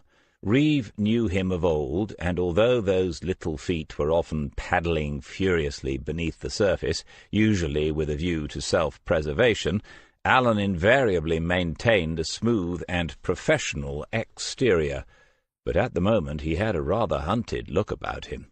He said, I see. Well, something has come up this morning, and we are now in an awkward situation. Cara." Reeve thought, the friendly first name, that's a danger sign. What has she done? "Cara, I think it was your idea that we follow up on the visits that Paul Harrison has been making to, Long Hill?" "Yes, it was, as a recent change in behaviour that was reported to us by Shawna Benson, and as he was a possible suspect, it seemed worth a look. You say something has come up, sir?" Alan shifted in his chair. He seemed to be uncertain whether to sit forward with intensity or to lean back with an air of indifference. "Well, I took it upon myself to speak with the governor, whom I know, just from conferences and such like. I simply asked whether they were aware that the visits were being made by a relative, and whether anything else had been intercepted in the post, that sort of thing. Just general background inquiries." He's conducting a cover-my-own-backside operation, thought Reeve. DC always says it's Alan's area of greatest expertise. "Anyway, the governor took it upon herself to take matters a little further. She has looked into it, and she has spoken to the prisoner concerned." And he's having some difficulty saying Andretti's name as well. Both women sat with their eyes fixed on the detective superintendent. Finally he leaned back, but it was too late to feign indifference now, and the movement looked only like wilting under their common gaze.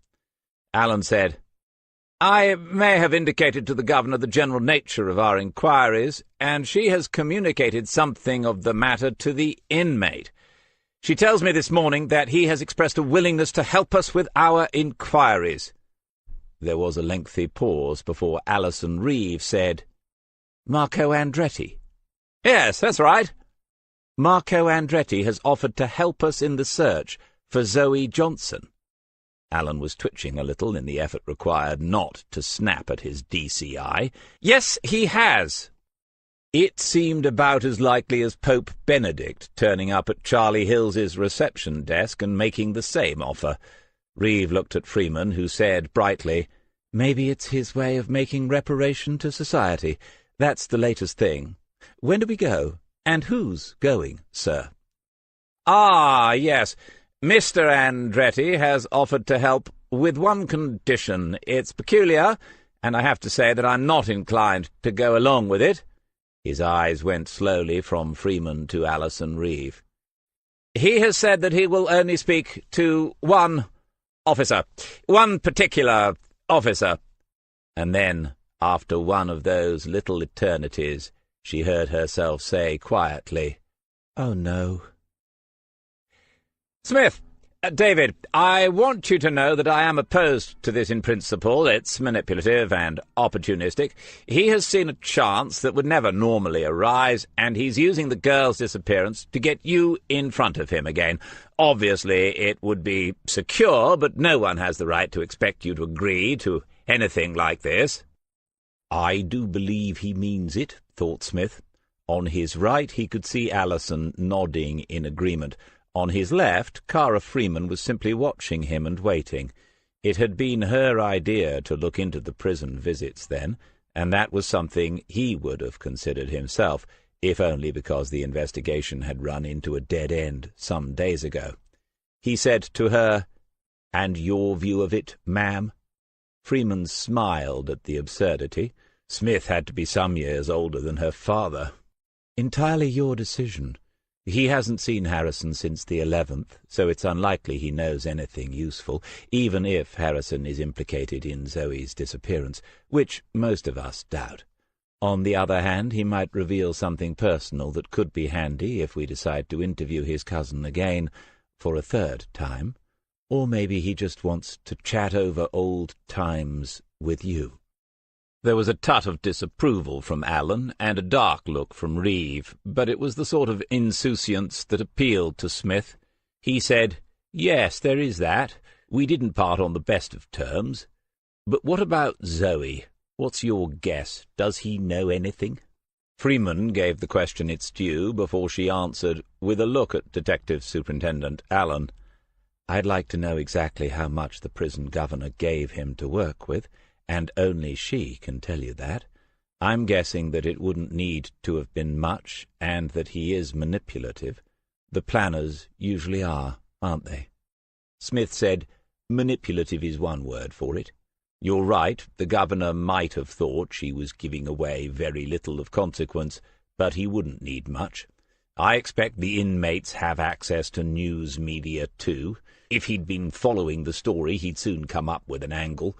When was the last visit from Harrison, sir?" Allen was usually good with detail. A couple of dabs on his keyboard produced the answer, Saturday the 11th of November. "And no phone calls or letters between the two of them since that?" Allen said, "Nothing official, shall we say." A mobile phone is always available in a prison, at a price. Smith wondered what kind of inmate Andretti had become, the sort who could get whatever he wanted, or one who was hidden away from others for his own protection. Was he in a special unit where his particular offences might have earned him some sort of status? The world of incarceration is a very strange one, incomprehensible to almost all of those who pay their taxes to maintain it. Smith said to Allison Reeve, "What about Harris's phone?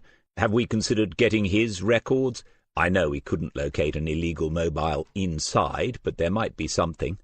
Reeve answered, "We've not had grounds for that. We do have his number, but—" Allen interrupted. "Authorization would not be a problem if it's felt necessary. But coming back to this visit, David, I don't see what's to be gained. This would be about you as far as Andretti is concerned, not Zoe Johnson. It would be about you and him, nothing more." Smith tried to measure where each of them stood on this. For Reeve it was easy, out-and-out disapproval of the entire idea. Her motives would be to protect him, Smith, which was touching, but which was also allowing her personal feelings to influence an operational decision. For Cara Freeman also easy. She was up for it, probably even excited in a professional sense by the thought of being indirectly involved with one of the country's most notorious murderers. Added to that, he was guessing she was a little more inclined to see Harris as a suspect than the others. Allen probably had the casting vote then, and his position wasn't so clear. He was saying the proper things, but Smith had the sense that he was open to persuasion, that if he, Smith, wanted to do it, or was willing to, so be it. "He's been trying to get rid of me for several years," thought Smith, "and he's failed. Maybe he wants to let Andretti have a go." "I have to agree, sir. The chances are that he doesn't know anything, and even if he does, why would he tell me when he seems to be close with his cousin? On the other hand, it's a shot to nothing. What have we got to lose, apart from a day of my time and a hefty expenses claim for petrol?" Reeve said, "You have something to lose, DC. Contact with this man again, sitting in the same room. Let's not pretend that we haven't all felt tainted by some of the people we deal with. We do." She looked at the other two senior officers, and there was no disagreement. And Andretti is one of the worst, the lowest of the low. Agreed again.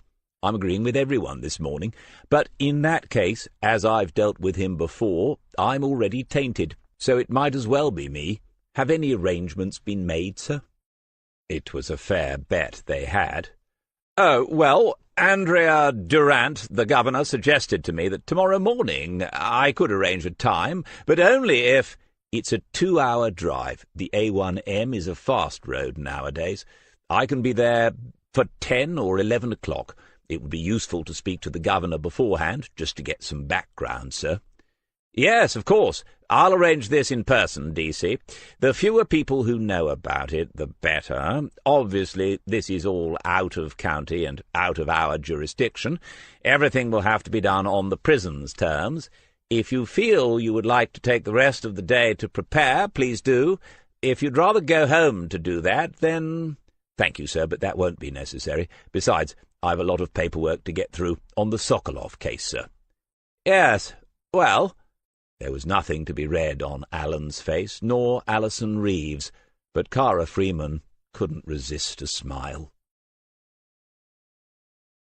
Chapter 24. Long Hill is everything one would hope a Category A prison might be. It sits at the head of one of those open but steep-sided valleys found in the highest part of the Lincolnshire wolds, valleys carved out of the limestone and sandstone by the last of the great glaciers that once covered all of Britain, save for a narrow strip of the southern coast. Around Long Hill, in all directions, is rolling, sparsely populated countryside, too high and exposed for arable cultivation, and the move to more intensive livestock farming in the lowlands means that not much happens up there now in the way of earning a living from the land. It is a quiet, forgotten sort of place where rabbits venture out in the daytime and meadow pipits nest. The prison is modern, low-rise, and purpose-built, designed so that it would not intimidate its surroundings, and Smith had noted on his map long before he arrived that there was only one road in and one road out, and it was the same road. A quarter of a mile before the main gate he noticed a remote camera discreetly positioned on a post set back a little from the road, and he gave it an approving nod. The sort of people who lived out their lives in places like this deserved no less. It took long enough to get most of them in here in the first place. At the first gate, one guard looked at his police ID while another walked around the car, peering into the back seat, and then opening the boot. Alan had said that he was welcome to take someone with him for company, but what would have been the point? Besides, driving time was good thinking time, and he needed some of that. The boot was up for a long while, and Smith wondered whether Serena had stowed herself away. There certainly wasn't room in there for Murray or Waters. Then he was waved through to a second gate, where the procedures were more sophisticated. His warrant card was examined again, and photographed this time. The printed email Alan had received from the governor's office was taken into a security booth, read by at least 3 men, and then a call was made on a shortwave radio. The email did not find its way back to him, but he was given a large security badge in lurid orange, which must be worn at all times, pinned to his breast pocket.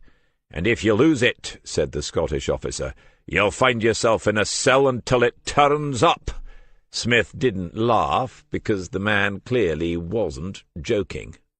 Either a tough old bird or a teenager fresh out of Home Office finishing school had been Smith's guess for Andrea Durant, but the woman who got up from her desk to greet him was neither.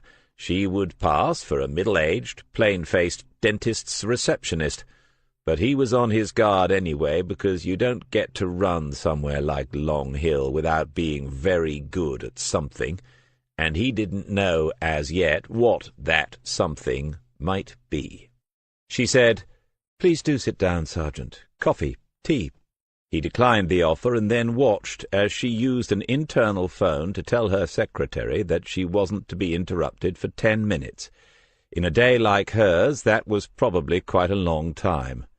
The office was functional rather than personal. and on the wall behind the governor were many bookshelves that held bound copies of what must be every regulation relating to the prison service since its inception. He guessed that Mrs. Durant, there were 2 rings on her wedding finger, could quite possibly quote at least 50% of these from memory. "Straight to the business in hand, then, Sergeant. I'll be honest and say that I don't quite know how we got here. Martin and I are old acquaintances. When he rang me on Wednesday afternoon, I took it to be a part of an ongoing investigation down in King's Lake. What he told me was enough for me to ask Mr. Andretti's cell to be searched." And Smith was thinking, who the hell is Martin, before realizing that it was Detective Superintendent Allen. The searching of cells is something we undertake regularly for all inmates, part of the Long Hill regime.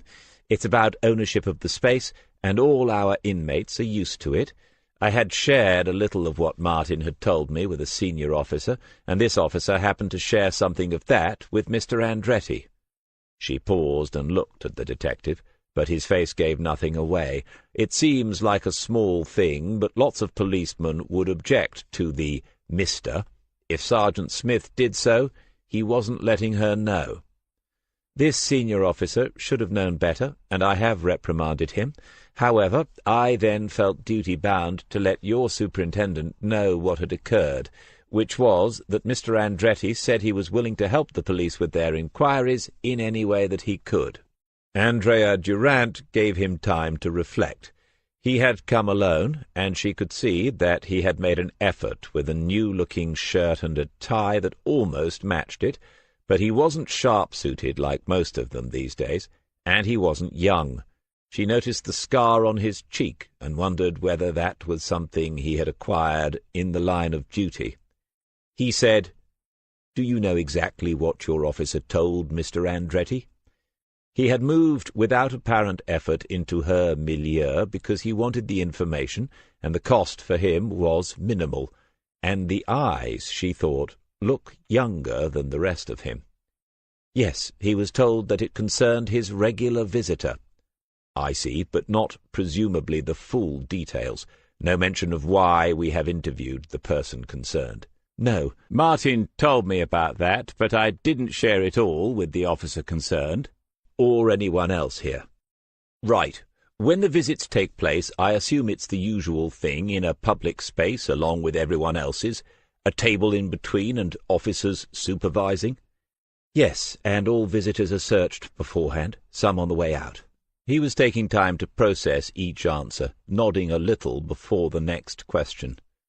The inmates have access to television and radio?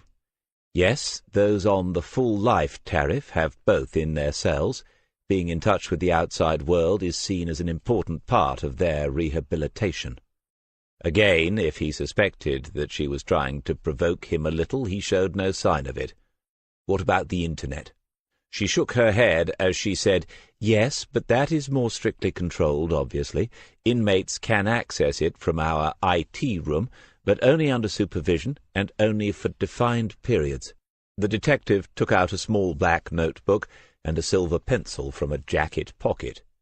Presumably they have individual accounts they log on and off? Yes.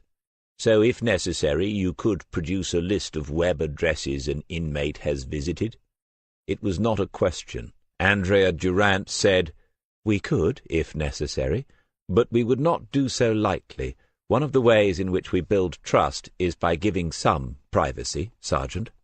Now his very lack of reaction was telling her something. But what he said next she was not expecting. "How much did Martin tell you about the investigation?" The Christian name from a lowly subordinate threw her off balance for a moment. Well, it was about a missing person." "Yes, a missing girl, a teenaged girl." He left her to work out the implications, but surely she would have done so before this. Then he said, "So when we discovered that our person of interest has been making regular prison visits to Mr. Andretti of all people, we thought it was in order to investigate that as well." "I understand, but you do know that they are in fact related?"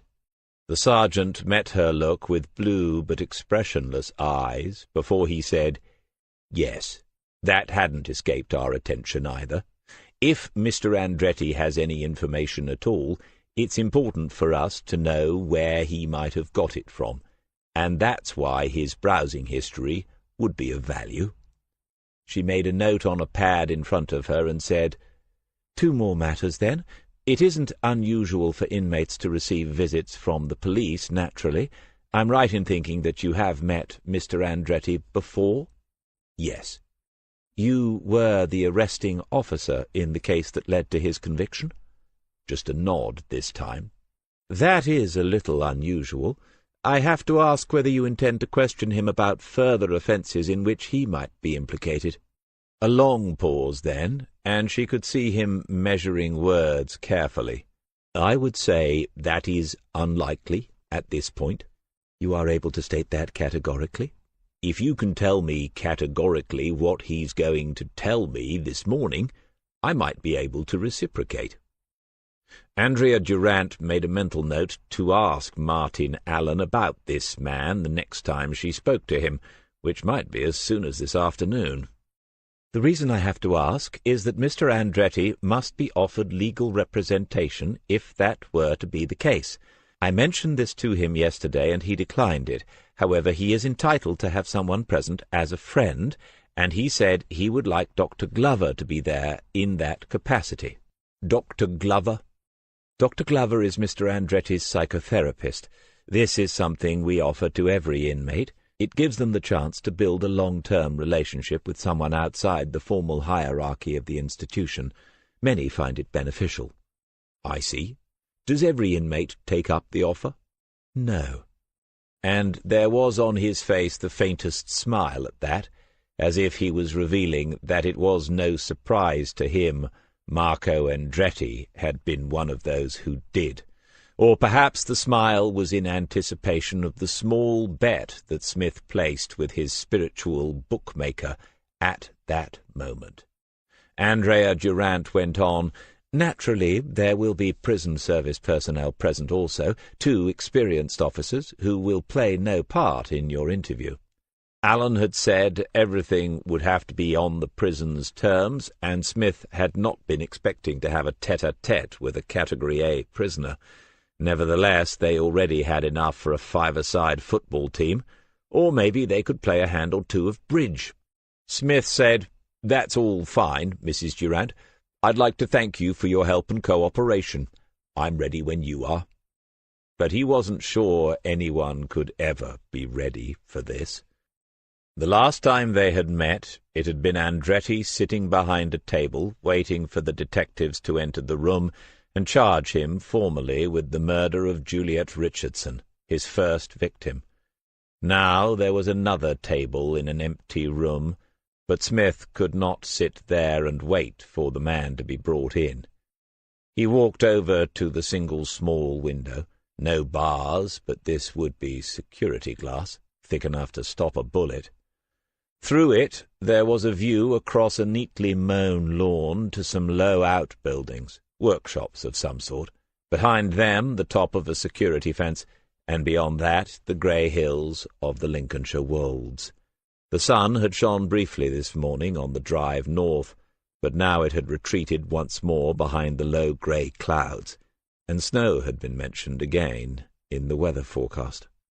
Then he heard distant voices and the possibility of approaching footsteps, and his stomach turned over a little, like when you're still a child in school or a hospital, and something has gone wrong, but you don't know what it is.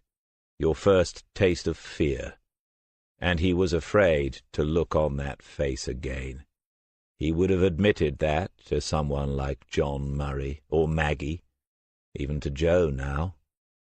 He had spent 13 years burying this man beneath memories of better days, and now he had agreed to dig up the corpse once more. To what end? There could be nothing here that would lead them to Zoe Johnson.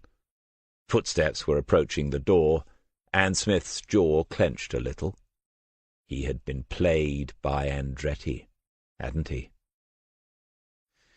A prison officer opened the door and asked his name. Smith told him, and then the officer stepped aside and ushered a man into the room. Dr. Glover? No. The man was wearing jeans and a prison-issue grey sweatshirt. A middle-aged woman came after him, and then the first prison officer, followed by a second. Smith dismissed the crazy idea that they had brought the wrong prisoner, and looked again. A full beard, neatly trimmed, and a long ponytail, the dark hair with touches of grey at the temples, grey to match the eyes, which had not changed. This was Marco Andretti. The eyes sought his own immediately, like a lover's, and Smith felt his stomach turn over again. He remained for a moment by the window while the officers arranged the seating. One chair for Andretti across the table from the policeman, another to his, Andretti's, right for the woman, and two for themselves a little way off to the left. It was a meeting room rather than an office, and there was space for them to be away from the conversation that was to take place. Everyone had remained standing. It was down to Smith to come away from the window and approach the table, but the silence was awkward as he did so. He hadn't rehearsed this moment, invariably relied on his wits in such situations, but realized that there never had been a situation like this before. The woman held out her hand to him and said, "I'm Dr. Anne Glover. I'm not here in an official capacity. Marco asked me to be here as a friend." Andretti's eyes had not left his own, and now they were searching for a reaction to what the woman had said. Yes, Mrs. Durant explained it to me. Explained, he thought, wasn't really the right word. She had told him about it, but was anyone capable of explaining what was going on here? The psychotherapist was in her 40s and generously built for her height. Smith couldn't put it any more kindly than that. She had beads around her neck, surprising in view of the environment in which she spent her working days, and bangles around her wrists. She, too, was wearing jeans, no doubt to underline just how far away from the formal prison hierarchy she was, and what looked like a hand-knitted woolen jumper from a flea-market craft stall. There was no authority in the room, and no procedures had been agreed in advance, not even a line of questioning. Reeve had said, "Let him take the lead. He's the one who has brought this about." And she had also said, "Walk away the moment you feel he's exploiting the situation for his own benefit," in which case, Smith thought grimly, I shouldn't even sit down in that chair. Andretti sensed all this, naturally. After a look around at the psychotherapist and the two prison officers, he said, "Well, this takes me back, Detective Chief Inspector." The voice was educated, cultured even, though Andretti hadn't completed formal schooling, and it was enough to throw one off the scent in an initial interview. No, you might think, it can't have been him. He doesn't sound like a killer. He doesn't even sound like an ice cream salesman, any more than Harris sounds like a burger van man. But Andretti would know, without a doubt, that this was no longer Smith's rank. It would be a ploy to get Smith to explain himself and his fall from dizzy heights. So we won't go there, and we won't bother with the usual declaration of name, rank, and station either. Smith said, "I understand that you asked to speak to me about an ongoing investigation in Kings Lake." He didn't look at her again, but Andretti was very aware of the woman sitting slightly behind and to his right. Whatever was going on here was at least in part for her benefit, though Smith doubted whether she realized it. "I offered to help if I could. When Principal Officer West told me why my cell was being searched, I said I would be willing to speak to the Kings Lake police if they thought it would help." Already the manipulation, the twisting of the truth just a little to suit his own version of reality. No one at Lake Central had suggested such a thing, and only Cara Freeman had said, well, maybe, when the idea first arose. But it arose only because Andretti himself had suggested it. Smith said, "You have been in regular contact with Paolo Harris over the past few months. He has been interviewed recently with regard to an inquiry in King's Lake."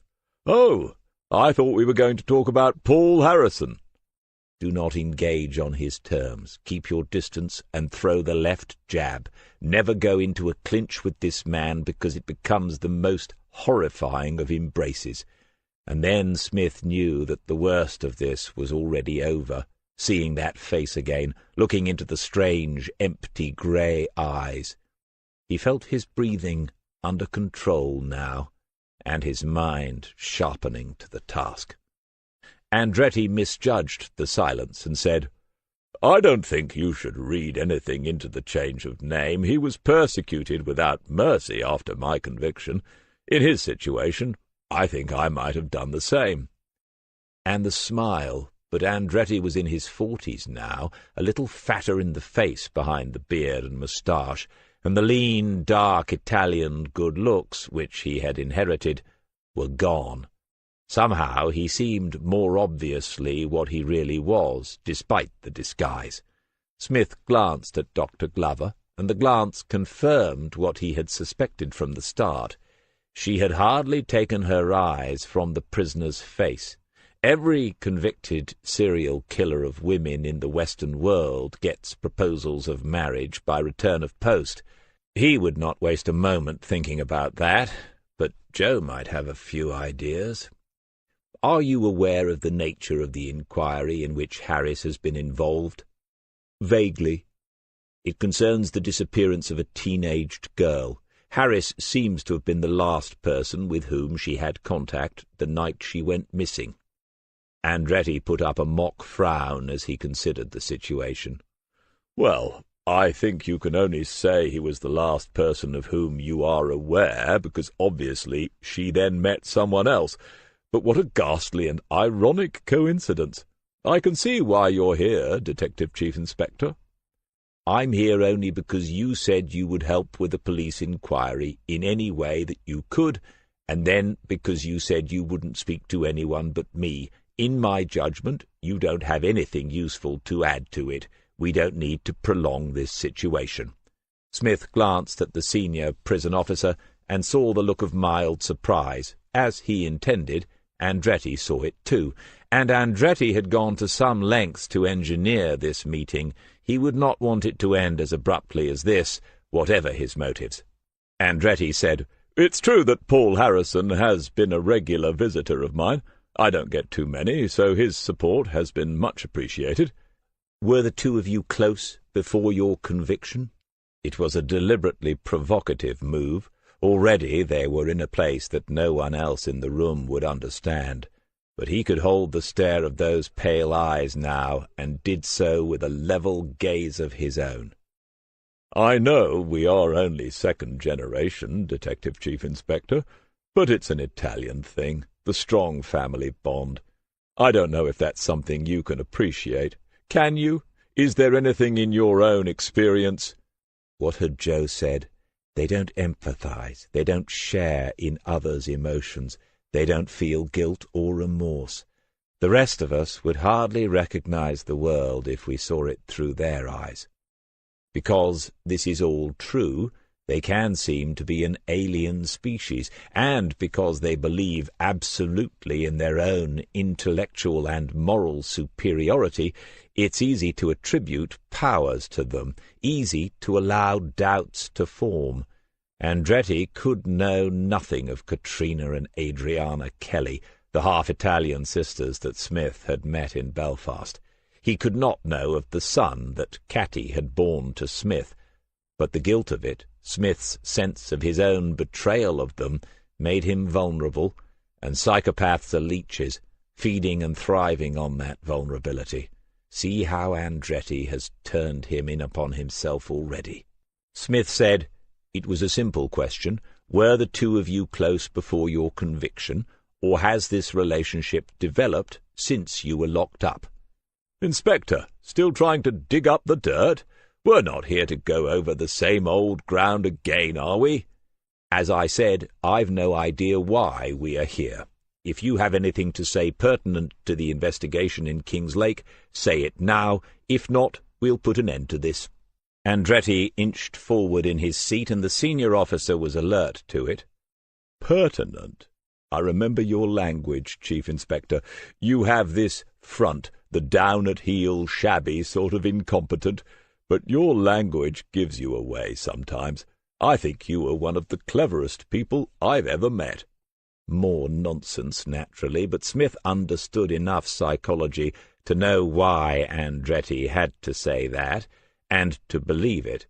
Who else could have caught him but a detective almost as clever as himself? Smith pushed his chair a little away from the table, making ready to stand, and this brought something more from Andretti. "Do we still believe in character witnesses? That is perhaps all I was suggesting I might add to your investigation. As someone who has had regular contact with Paul Harrison, I can say that he is hard-working, law-abiding, and loyal. I would be happy to say so in a public record." It was absurd. Smith got to his feet and nodded to the officer in charge. Dr. Ann Glover seemed a little taken aback. After looking at both of them, she said to Smith, "I think you should show a little more appreciation of what Marco has tried to do today. This is not easy for him." Smith said, "Really? I'd say what he's doing is the easiest thing in the world for him." "Re-engaging with society is not easy. He is showing a willingness to—" "Thank you, officer. We're done here." Andretti had enjoyed that, the exchange of words between them. He stood up himself, gave the woman a look that said, "Well, I did my best," and then said to Smith, "I hope you have a long and happy retirement, Detective Sergeant."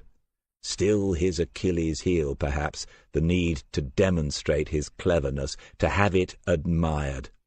Smith's face was expressionless as Andretti turned away, followed by the scowling woman and the second prison officer. But when they were at the door, Smith found himself saying something he had not expected. "Andretti."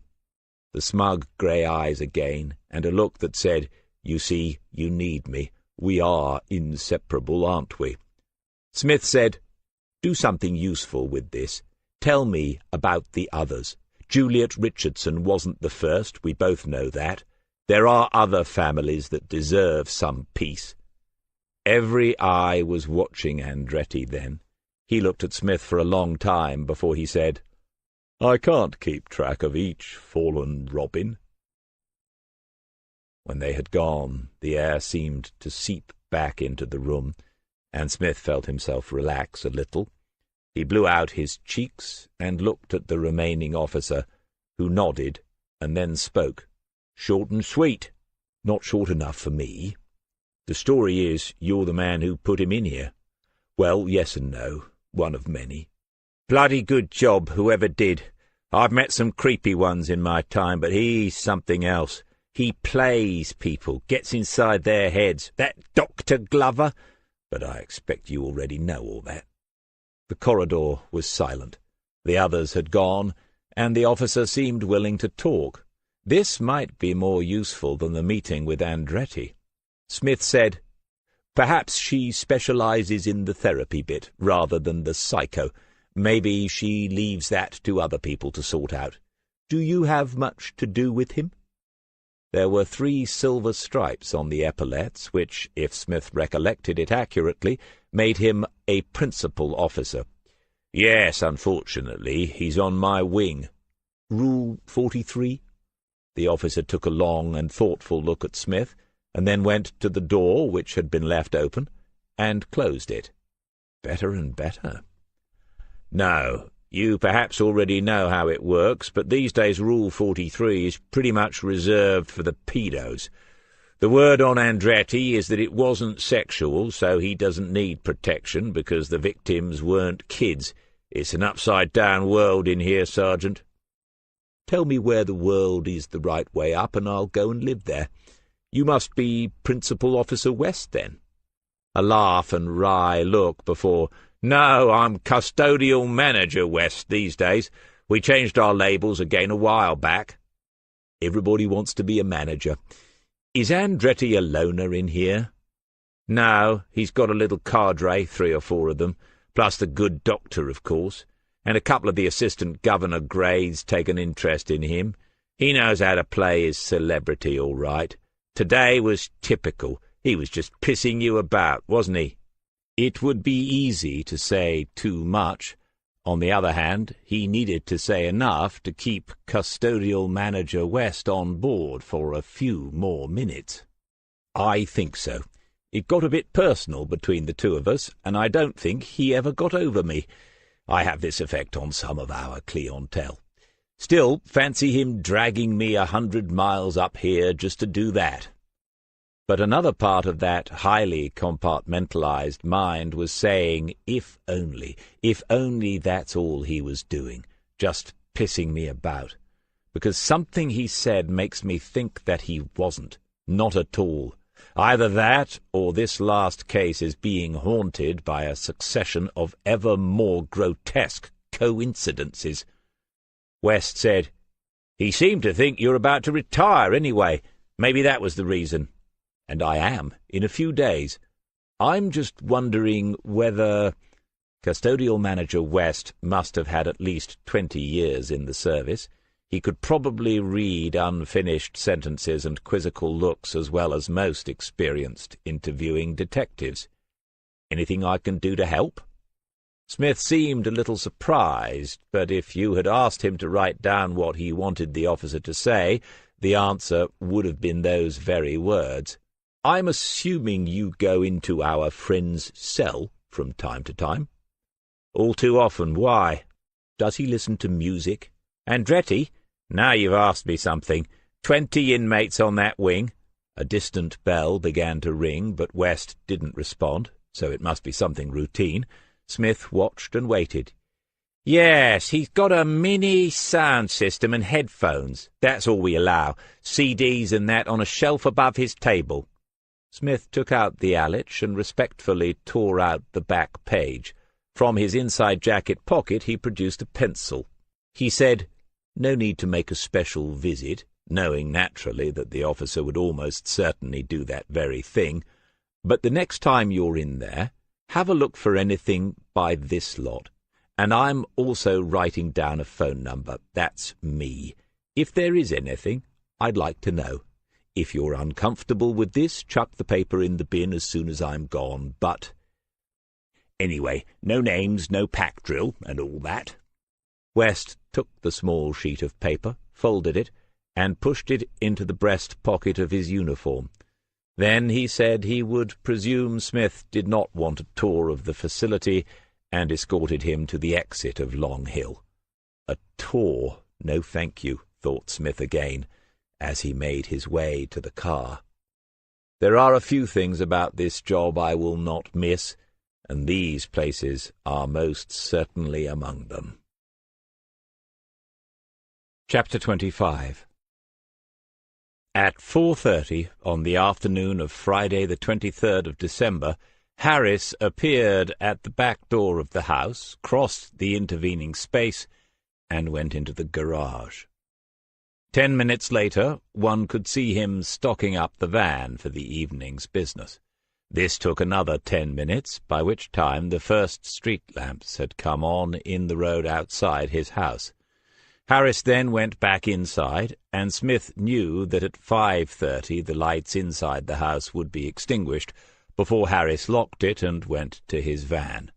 He would sit in the cab for 2 minutes, busying himself with small things, like a pilot before takeoff, and then the van's headlights would come on, and Harris would take the same route into and around King's Lake as he had taken on the previous 2 nights, and the same as 3 nights before that, when Murray and Mike Dunn had been watching him. The Rolex had been chosen in honour of this his final day, and he watched the seconds elapse as 5 o'clock approached. That would be the end of his shift, and if he had been on duty here in an official sense, he could start the motor and go home, literally, job done. Tonight, if he hadn't managed to postpone the thing last Wednesday, there would have been drinks and a bit of a do down at the Lighterman's Arms, but he'd argued convincingly enough that it was too close to Christmas, that people had better things to be doing on such a date, and that he would prefer something on a Saturday in January, when everyone who wanted to could attend and have a drink. All 4 of them, he'd said in the office, and even Wilson had made a comment that wasn't unfriendly. Another 30 minutes to wait for Harris, about a minute for every year he had done in the service. How many hours in those years had been spent doing this, watching someone, waiting for them to make a move? As a senior officer, as the senior officer on a case, it doesn't happen so much, obviously, but he'd never minded it, never complained, like some did. It gives you time to think, has a certain zen-like quality if you do it properly. You can reduce yourself to a pair of eyes, nothing more. 2 minutes past 5. Legally, he was a policeman until midnight, at which point he might turn into a pumpkin. He certainly would turn into plain David Conrad Smith. He could still use the initials D.C., but they wouldn't mean anything much anymore. Sitting here now was a mild form of madness, naturally, but you see things through to the end, don't you? What's the alternative?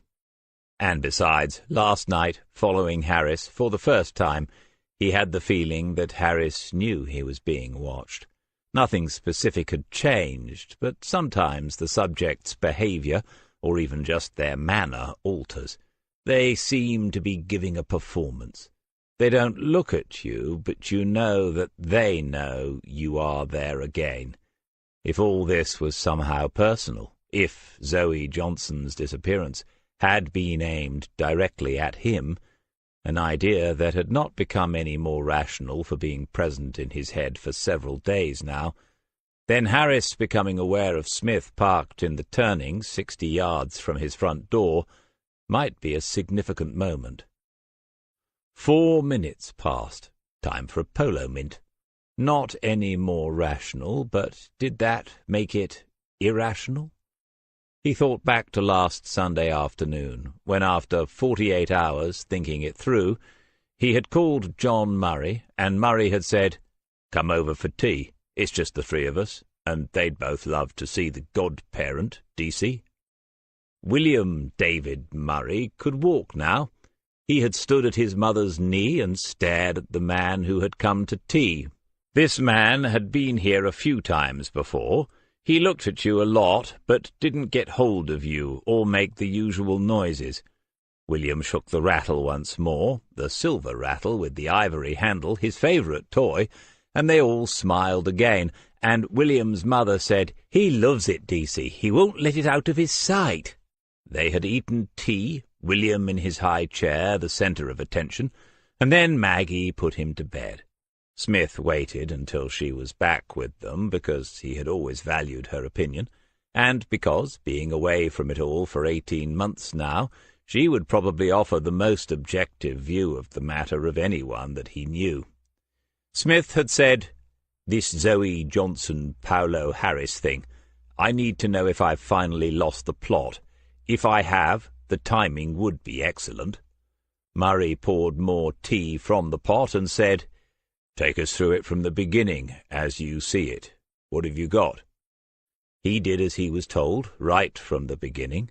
Zoe was as normal a kid as you're going to find on the dock mills, or just about anywhere else these days. There was nothing in her family or personal history to make her an obvious victim, or at least nothing the investigations had discovered. Going out when she'd been told to babysit her brothers and sisters seemed to be about as awkward as Zoe ever got, and the story they had been told, that she had hoped to meet a friend at the play park, all checked out. She hadn't set off to meet a boy. Zoe was pretty enough, and of an age when men had begun to notice her, and men had noticed her that night, but they had all been questioned, and nothing of concern had come up until Paul Harrison appeared on the scene. Maggie said, "How were you rating Harrison as a suspect before you found out who he used to be?" This was a significant question, and Smith hesitated and glanced at Murray. Maggie added, "I mean you personally, D.C., not the official version." "Number 1, he was the last person seen with her, and that puts you on the list, whoever you are. Second, inviting her into the van is way too friendly, however hard it was raining. No man in his right mind would do that these days, would he? Third, we discovered that the Huntston police had spoken to him informally a while ago because a parent had complained that he was getting over-friendly with their daughter when she went to buy a hot dog one Friday night. I know that doesn't count as previous, but this is all before we discovered the truth about his family tree. Maggie said, "And it was your friend Joe who put you onto that?" Smith nodded and wasn't surprised to get back, Be nice to meet her sometime, DC." So, then we start to take a proper look at Harris. When Waters first found him, he was more than willing to come into the station. Harris, not Waters. Fair enough, some people are cooperative, not everybody hates us. But when he comes in, he meets Charlie Hills, and on the way up he asks Charlie who is going to be interviewing him. Charlie is definite about this. He believes that Harris was asking for a name. Why? To my knowledge, there was and still is only one copper in King's Lake whom Harris had met before, whose name he might know, and that's me. Because when we were tying up the case against Andretti, we interviewed Harris. I did. Andretti's alibi for disposing of Megan Griffith's body was watertight. He made sure of it.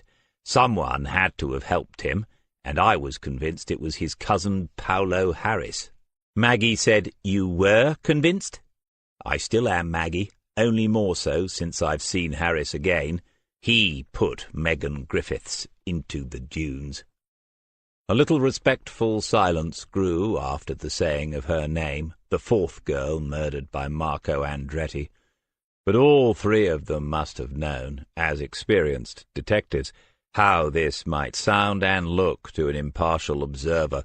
Policemen can and do become obsessed with the ones who get away.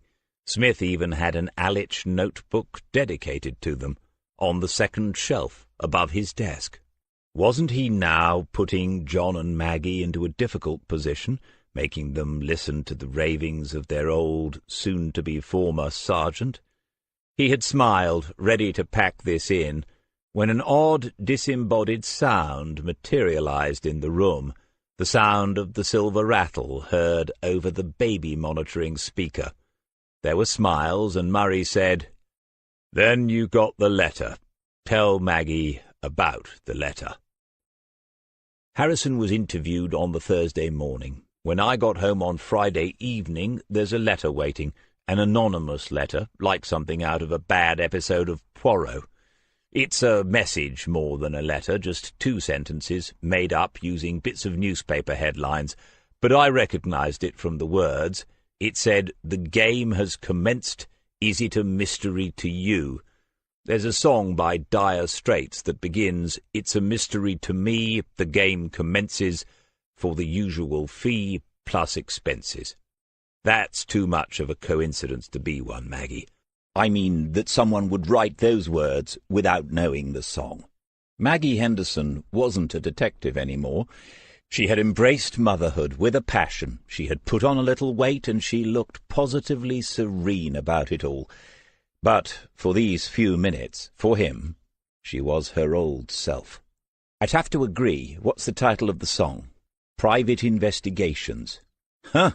with a smile, because she could see it, and others could not or would not. Then she went on, "John's told me some of it already. Chris found out which newspaper had been used, the Lake Daily. Yes, when we studied it, it was obvious that whoever wrote the note to me had used only the headlines from the Zoe Johnson story, when the paper reported the search of the play park and the old railway. The letters were present in plenty of other places in the paper. That tells me that the ones used were chosen deliberately. This had to have been constructed on the Thursday afternoon, the same day we interviewed Harris, to reach me in the post by the Friday afternoon. And everyone these days knows that everything can be traced, don't they? Whoever wrote it and sent it knew that we'd discover which paper and which headlines had been used. It's deliberate, as I said, some sort of a wind-up.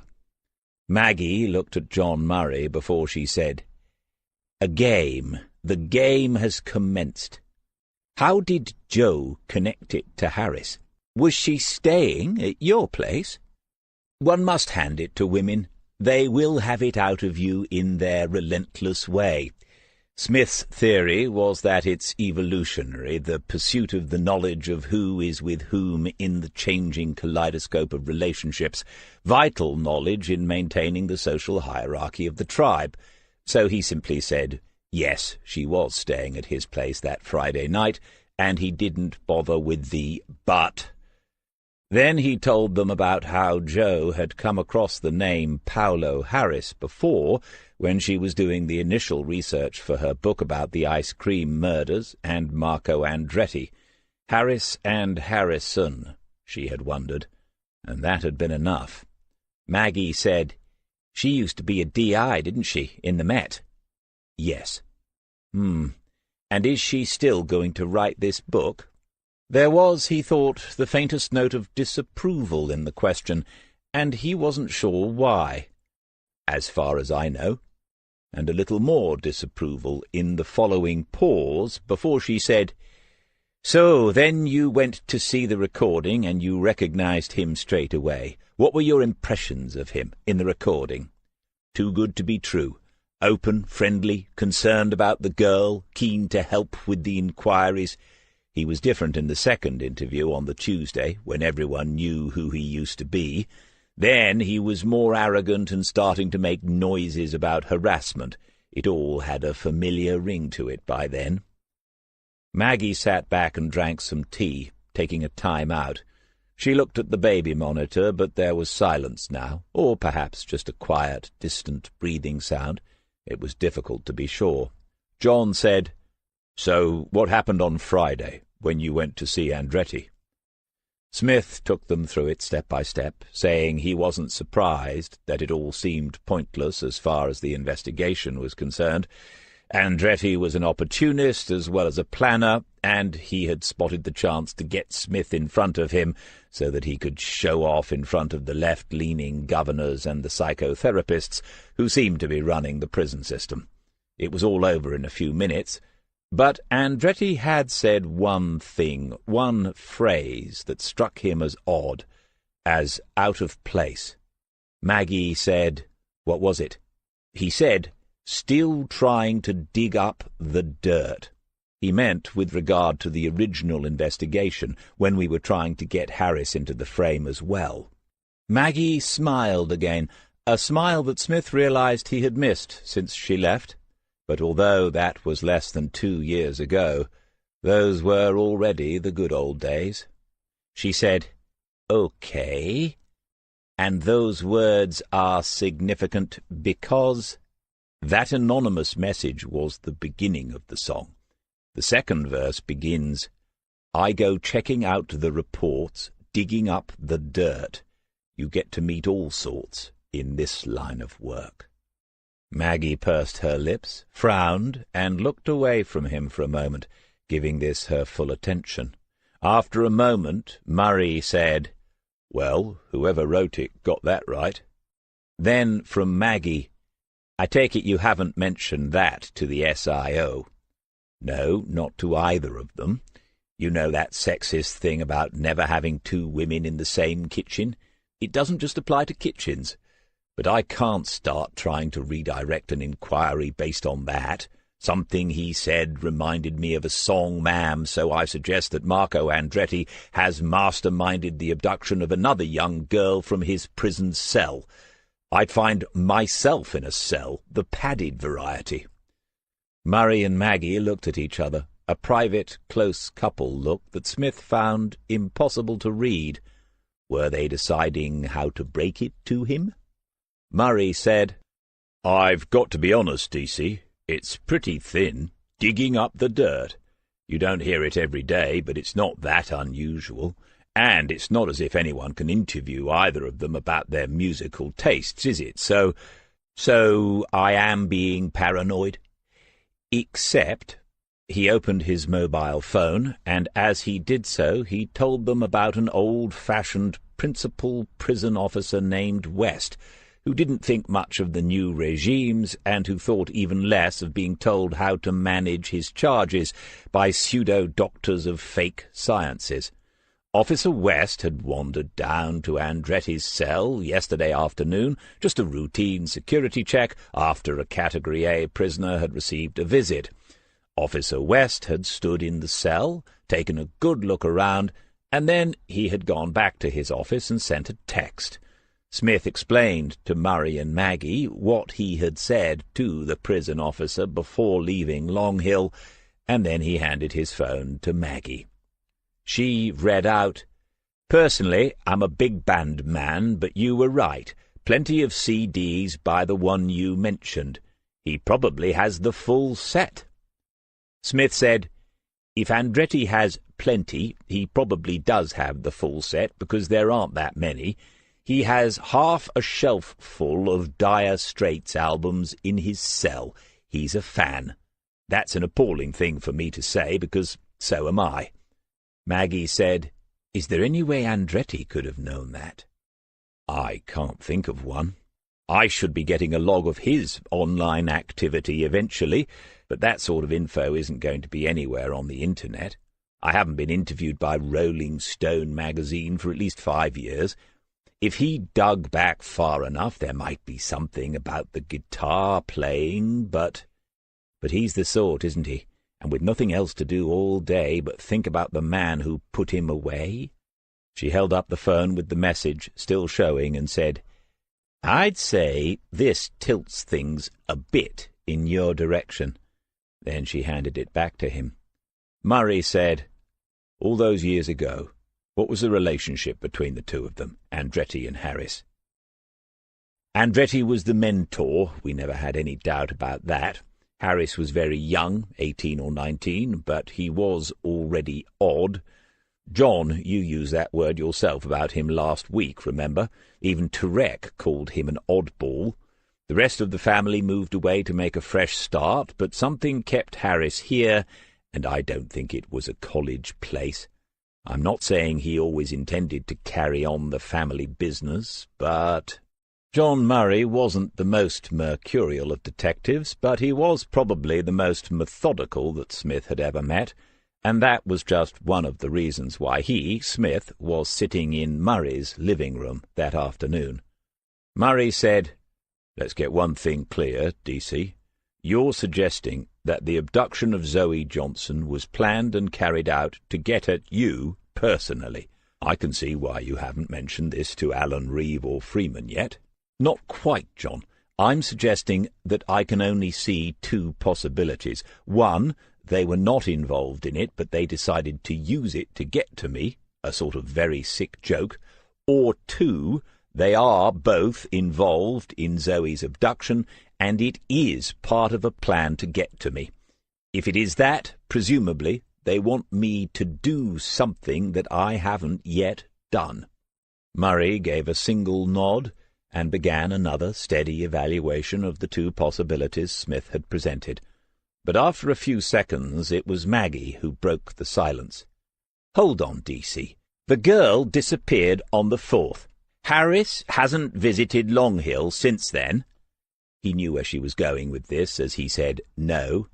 "They haven't exchanged letters since." "No, and before you ask, there hasn't been a phone call, at least not an official one. There might be an illegal mobile inside. In fact, there will be lots. But Andretti has never been caught in any dodgy phone dealings. I checked that with the governor." Maggie said, "So if it's the first possibility, they had nothing to do with it but used it to target you in a sick joke, how did they coordinate it? The anonymous note must have been posted in Lake, but Andretti is using the same song lyrics in meaningful ways inside the prison a few days later. That's not an acceptable coincidence." Murray said, "When was the last visit?" "The 25th of November, almost a month ago. If they haven't been in touch since then, that means either it was a coincidence or they planned it all months ago. Honestly, DC, it doesn't seem likely, but we know that Harris began to visit more often as he was allowed, a few months ago, once a fortnight. All of that time he went alone, even though he was living with Shauna Benson. Only recently did he invite her along. I reckon that's the point at which they'd finished making plans. And it was 7 months ago that Harris got his license to start driving the van around Lake after dark instead of Huntston. Murray was a big man, 18 stones or more, and it was no easier to shift his ideas once fixed than it would have been to pick him up and position him somewhere else in the room. But he was wavering a little now. That would mean the girl never was the target you were. She was just in the wrong place at the wrong time. Smith nodded. I said that weeks ago, before I knew any of what I've just told you. But I had a funny feeling once we'd eliminated the family. Maggie said, It's not that preposterous, you being the target, DC. We've all experienced the devious bastards who try to pull you into the swamp with them. And the timing? You about to retire? That could have triggered it. I think you've got to take it to Alison Reeve at least. She'd give you a hearing. Murray had been following his own train of thought rather than listening to Maggie. He said, In which case, if Zoe Johnson is some sort of bait, she's likely to be still alive. No reason to do her more harm than necessary to get your attention. Smith said, Agreed, John. That's how I'm looking at it. Andretti killed the girls for reasons that we never properly understood. He froze their bodies and later put them out on the coast in some bizarre ritual that meant something to him. But it was also about outwitting the police. We know he kept all the publicity. The likelihood that Harris has the same kind of thing going on in his head must be minimal. His motivation is probably different then. It's something to do with Andretti, righting a wrong, or even just revenge. And Murray could surprise him, even after all this time. Murray said, Right, the allegations that someone planted something, enough to tip the jury into a conviction. Smith had no idea that Murray or anyone else he had worked with in the past decade knew about that. Never proven, no substance to any of it. But at the time, when it was being investigated, Smith had spent too many hours working out how it could have been done and by whom, if it had been done. He had come up with a list of one. Smith said to Maggie, You're right. Alison would listen, and she'd take me seriously. But if I'm right, it's my attention that Harris wants. We've had a big team on it for almost a month, helicopters and TV broadcasts, and we've got nowhere. If this is personal, why not go the other way? Let Harris see me taking a personal interest. If I'm there, and if I'm not going insane, he has to make some sort of a move. There has to be some point to it. That's when he's most likely to slip up, and we're most likely to find the girl.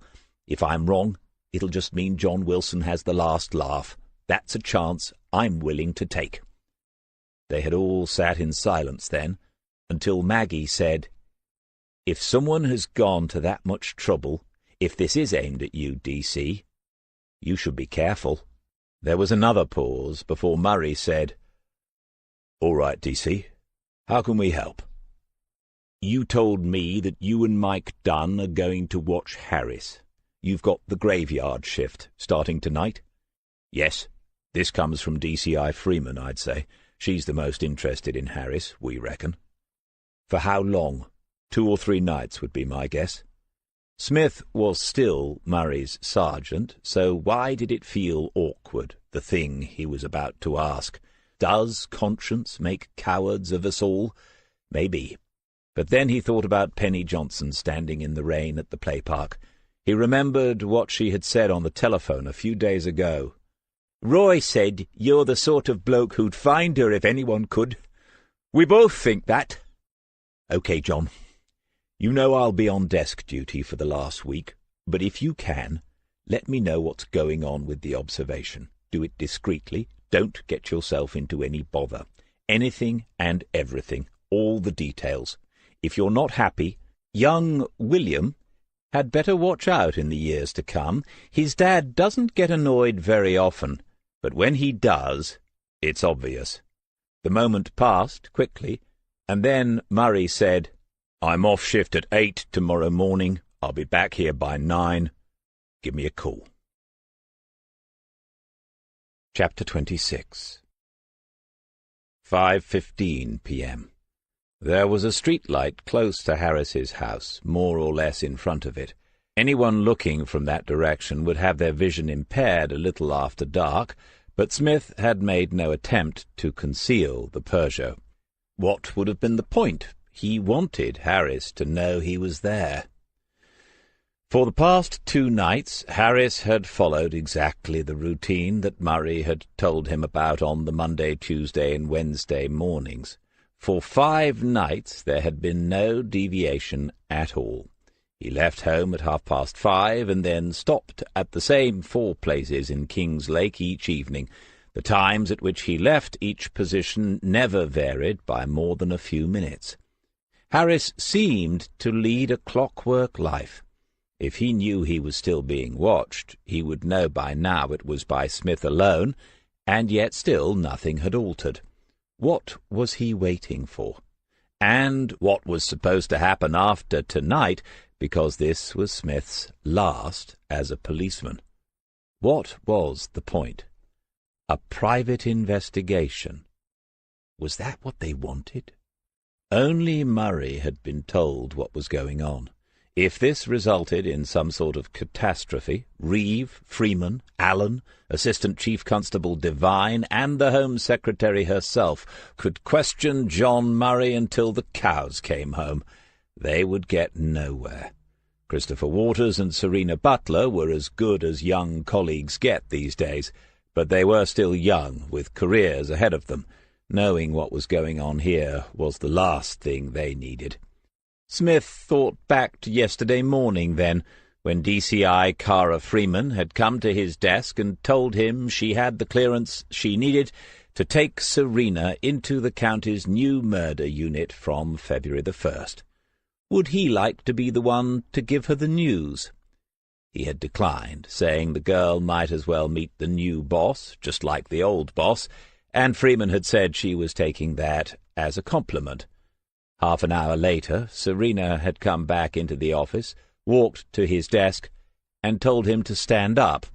Then she had put her arms around him and thanked him in a very soppy way, much to the delight of Wilson's crew, who had no idea what was really going on. When he had escaped the embrace, he told her he didn't want to hear from her again until she had made sergeant. Moments after that, he had seen a look on Waters's face, a look that said, "So that's it then, that's 2 of them, of us, gone. Teams come and go, something you'll have to learn, son. Everything is temporary." But Waters would be fine. He would make sergeant before Serena, and make it at the first attempt, or Smith was a Dutchman, and that would make Dougie Waters a proud man. But he didn't want to think any more about Dougie just then, not until this business was resolved. 5 more minutes to go. Surveillance seems to distort the sense of time. It goes out of shape, and years of memories sweep by in moments. He'd done this on his very first day in plain clothes, sitting beside Sergeant Tom Dixon, who was never called anything but George because he shared his surname with the most famous policeman on television at the time. As a newcomer, you had no idea whether or not you should use his nickname, so the first few weeks left you in an agony of indecision, which Tom Dixon knew perfectly well. They had watched a warehouse in the old docks, tobacco smuggling it was. What would a man like Tom Dixon think of the state of things now? Class A drugs on every street corner, if you know what to look for, young women being smuggled in for the sex trade instead of packets of golden Virginia, Albanians running protection rackets instead of the old Carter boys, who did a good job of keeping the peace in the rougher parts of town when the bobbies were busy elsewhere. The log of Andretti's internet usage had also arrived yesterday. Waters had gone over it because he was best equipped to do so, but also because that kept Smith right away from the investigation, which was where he now needed to be, as far as Kings Lake Central was concerned. The log contained only one item of interest.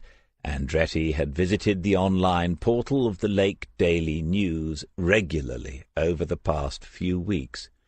To have done so only since Zoe disappeared would have looked a little suspicious, but Andretti was clever. He would have thought of that months before and made sure he was reading the paper online well before the story that interested him appeared. When the office was quiet, Smith had gone back himself and read everything the Daily had put online about the investigation, wanting to know exactly what Andretti might have gleaned from it. There wasn't much. Superintendent Allen had made a public statement saying the police were concerned and making every effort, but they had no evidence to suggest the young woman had come to harm. No other officers' names were mentioned, and no details of the ongoing investigation had been given. There was a number people could call if they had information. Almost time. Smith looked up and blinked his eyes into focus. 6.5 hours left. Beyond midnight was a darkness, a chasm into which he could not see. He would most likely have made more of a plan if it hadn't been for this business, but there was one commitment, and he was half wishing he hadn't made it now.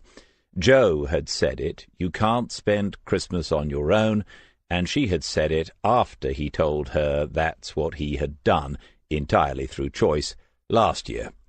During the evening he'd driven up to a private do at Shirley Salmon's caravan park, but the morning had been a delight of sentimental music, reading, and solitary peace and quiet. "But you cannot. We won't allow it," Jo said. "We" was her aunt and herself, and the small family they had in North London. There were some cousins, a great-uncle, and long-time friends, and Smith was to come up and meet them. He was to catch the fast 9 o'clock train, and if he didn't get off it at King's Cross a few minutes before 11, she would be ringing his telephone until he answered to explain why. If Harris kept up the routine, he would leave his spot in the market square at 23:30 and be back here just before midnight, allowing Smith to be in bed by past if he didn't mess about. Up at 6, sort the house out, call a taxi, pack a bag for a couple of nights, and be at the station for 10 minutes to 9, the start of a new life, and cancelling it didn't seem to be an option.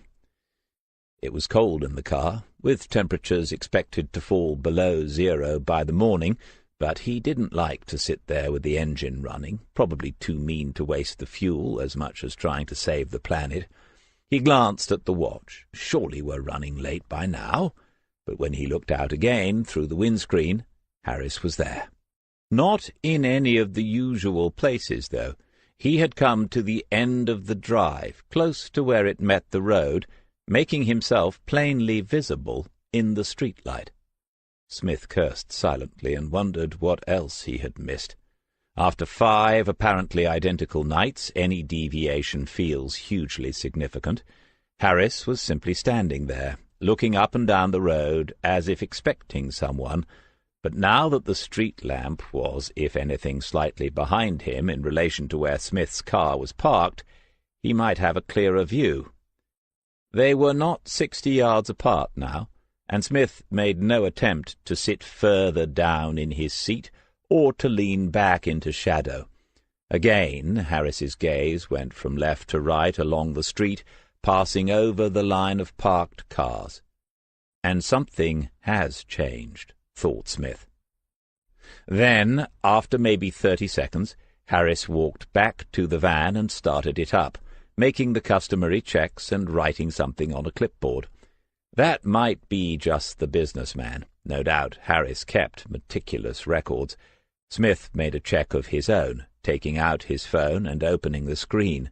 He went to Messages to write a message, and John Murray's name and number were there in readiness. The van pulled out and turned right. the headlight beams swinging across the T-junction in front of the Peugeot. Smith started the engine and began to ease forward. But then, remarkably, another car was coming from the right, and he had to wait for it to pass before he could follow Harris. Now the 3 vehicles were in convoy, heading down towards the main road to Lake. It wouldn't hurt to be 1 space back behind if this were a proper tailing job, but the intervening car turned left at the roundabout, heading in the Huntston direction, not a part of this after all. The thought had crossed Smith's mind that there might be a second cousin, or 2, involved as well. But no, now it was just the 2 of them again. 50 miles an hour, never any faster, and the time was 17:44. Smith settled back for the 15-minute drive, and then something caught his eye, something white over the verge of the road to his left, a barn owl flapping its way towards him before suddenly veering up and away over the hedge. Eerie, ghostly things, owls. Are they lucky or unlucky? He couldn't remember. Must mention it to Joe tomorrow. After that, the road seemed deserted, just the lights of Harris's van up ahead. "Let us go, then, you and I, through certain half-deserted streets." But that was Sheila, not Joe. And wouldn't she be impressed that he had remembered those lines? Chapter 27. The first stop was the usual one, Arch's Way, behind the old railway station, which was only a matter of yards from the new platform where Smith would be catching a train in not much more than 12 hours' time. Plenty of the little retail units built into the arches of the original Victorian station were open late for Christmas, and Harris was soon busy. Even from a distance it was plain that Harris had built up a regular clientele, and that he could put on a convincing chatty front as a fast-food entrepreneur going places. And he probably could, too. Harris was intelligent and had already been a success in one career.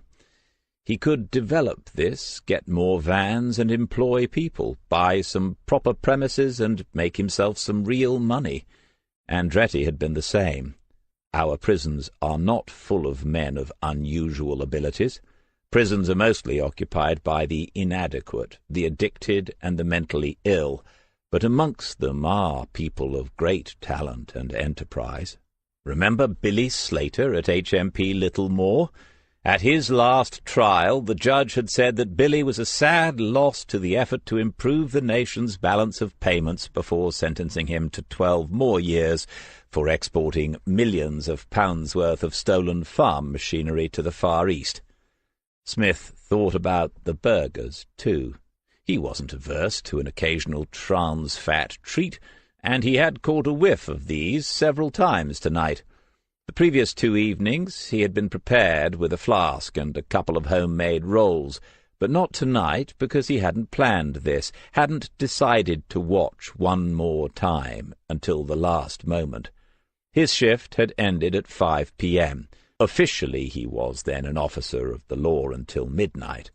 The temptation had been there to say that's enough, because for 2 nights Harris had done only what Murray had described for the previous 3.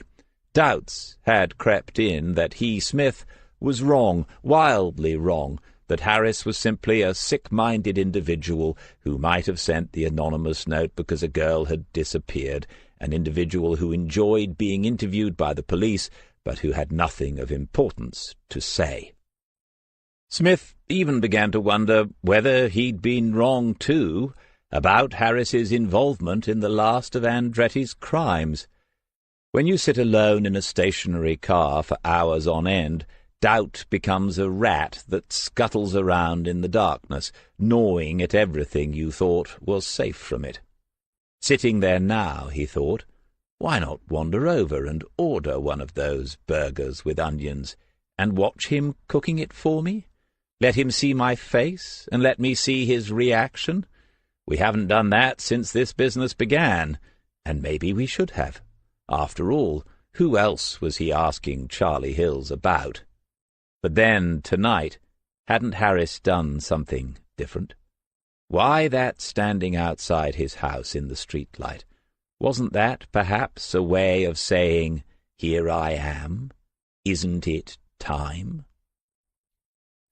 The second stop was usually a commercial driver's lay-by and unofficial car park on the way out to the bypass, but Harris stayed longer than usual at Arch's Way with so many customers, and when they finally set off, it was clear he had decided to miss out the lay-by tonight and go straight to the Crescent, another change in routine.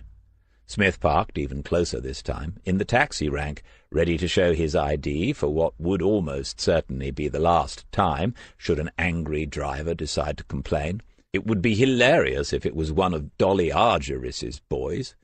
The van was across the road from him, no more than 30 yards away.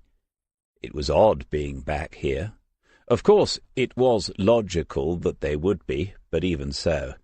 Smith remembered the night he had walked down from the play park and stood at the end of the path looking into the Crescent. That point was about 80 yards from where he was now sitting. In front and to the left, Mehmet Sadiq's kebab shop. There he is, behind the steamed-up glass, still looking glum and a bit lost, still not very busy. And probably still on Wilson's hit list for the girl's disappearance. Parked in front a little way, 2 taxis, but Smith couldn't see whether Albert King was in one of them. He might be. Taxi men have their own favourite waiting places.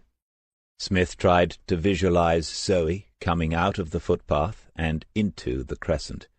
She went into the kebab shop and performed the ritual humiliation of Mr. Sadiq. He must have watched the video a dozen times now. Then she went across the road to the opposition, the burger van, parked over to his right, and she ordered her supper, and it began to rain, and 2 girls from her school saw her there. After that, Paul Harrison said something like, "You're getting wet, wait in here until it stops," and Zoe, flattered, her name being Woman, Zoe went into the van, and has never been seen since. Maybe she was in there only for the 10 minutes Harrison had claimed. Maybe. It occurred to Smith then that as things stood, the record would be incomplete. He had written nothing down all day.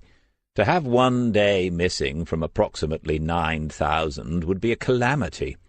He reached inside for the Alich and found something else in the pocket first. It was the card that Waters had given him at 4 o'clock that afternoon, a small card pushed into the inside pocket with a promise to open it later. Honestly, Waters, we're policemen. We don't give each other Christmas cards. But it wasn't a Christmas card. A square of thick, cream-coloured paper, a handmade effort. But not by Waters himself, thank God. Bought from a little shop somewhere that sold quality artisan-type things. On the front, printed in simple block capitals in black ink, were the words, "Thank you," and then inside, in identical fashion, "For everything," and underneath, Waters's Christian name in full. That was all. Silly boy. That first morning when he found Waters standing at the counter with Charlie Hills, and Smith saying, "Sonny, if you've come to report your lost tricycle, shouldn't you be standing this side?" A couple of weeks later he'd got his nose broken confronting Captain Jonathan Hamilton's thugs outside the house where Hannah Subich was hiding her cousin Petar. After that, as Smith had pointed out on many occasions, it had all been downhill. But, of course, it had not been. Waters had proved himself time and again, despite being several inches taller than his sergeant, and peculiarly attractive to female witnesses. Waters was going to make his father proud. And then the pain again. The pain because if it had been done at all, it could only have been Detective Sergeant Douglas Waters, who put somewhere in Marco Andretti's house a folded piece of paper with the names of 2 girls written on it, 2 girls whose bodies had been found in the Norfolk dunes. The handwriting was a good match, but Andretti had always insisted that it was not his. He would have been convicted anyway, but that detail had enraged him. Smith put the card back into its envelope, the envelope back into the pocket, and took out the notebook and pencil. Be funny, wouldn't it, if after all these years that was still what was bugging Andretti? If that was why he had used his younger cousin like a remote-controlled device to set this up? If he, Smith, was sitting here tonight because of that?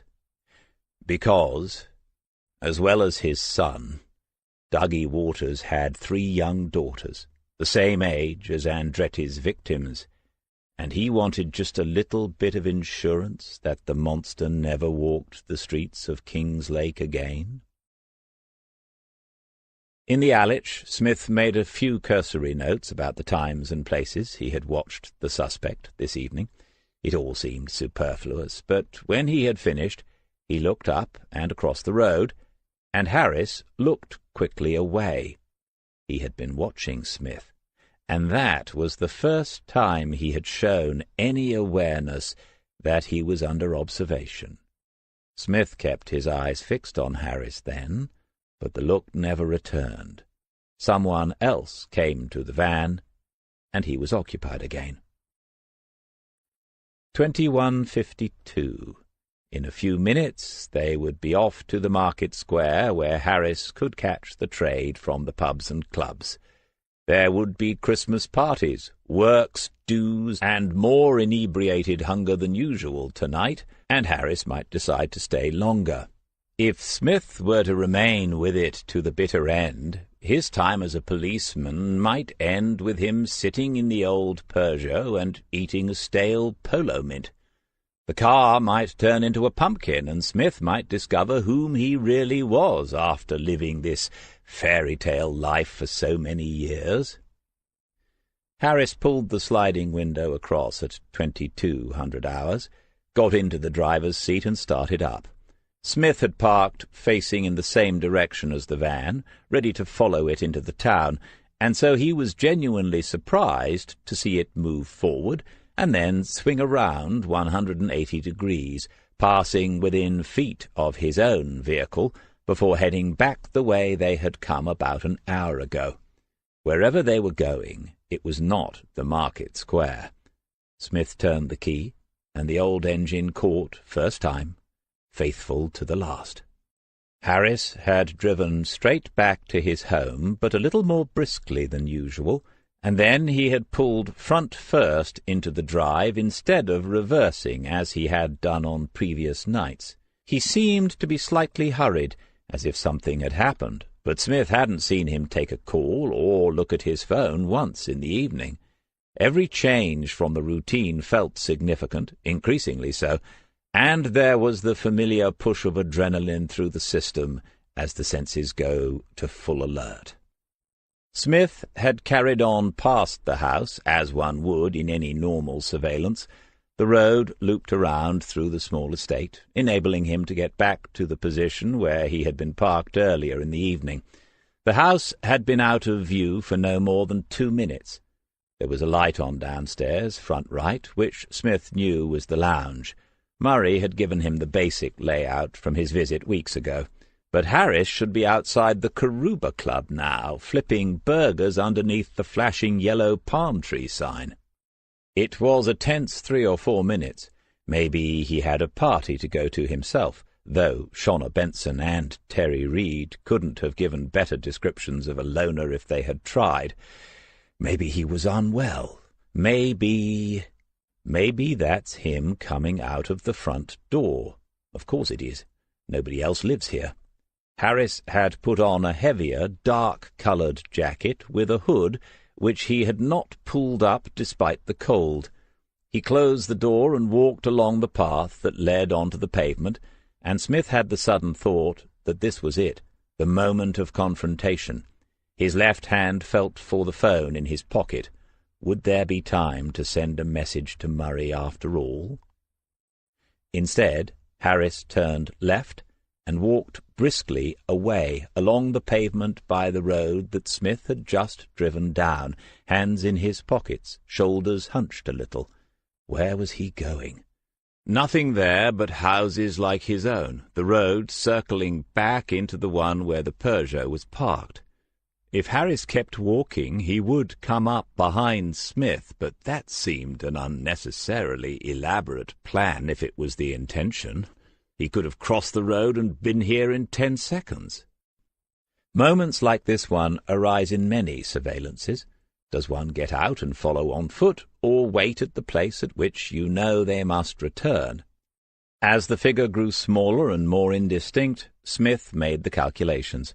Nothing there but houses, but maybe, in one of those houses, a captive girl. Andretti might have the keys to another property, or there might be someone else involved after all, someone the police had never imagined. Maybe Harris takes a constitutional every Friday evening. They had assumed he worked every weekday night, but this was the first Friday anyone had followed him. Maybe he had a woman tucked away up there, and had other things entirely on his mind. Then the figure had gone into the darkness beyond another street lamp, and so had the opportunity. Harris couldn't go far on foot, and beyond the housing estate was open farmland.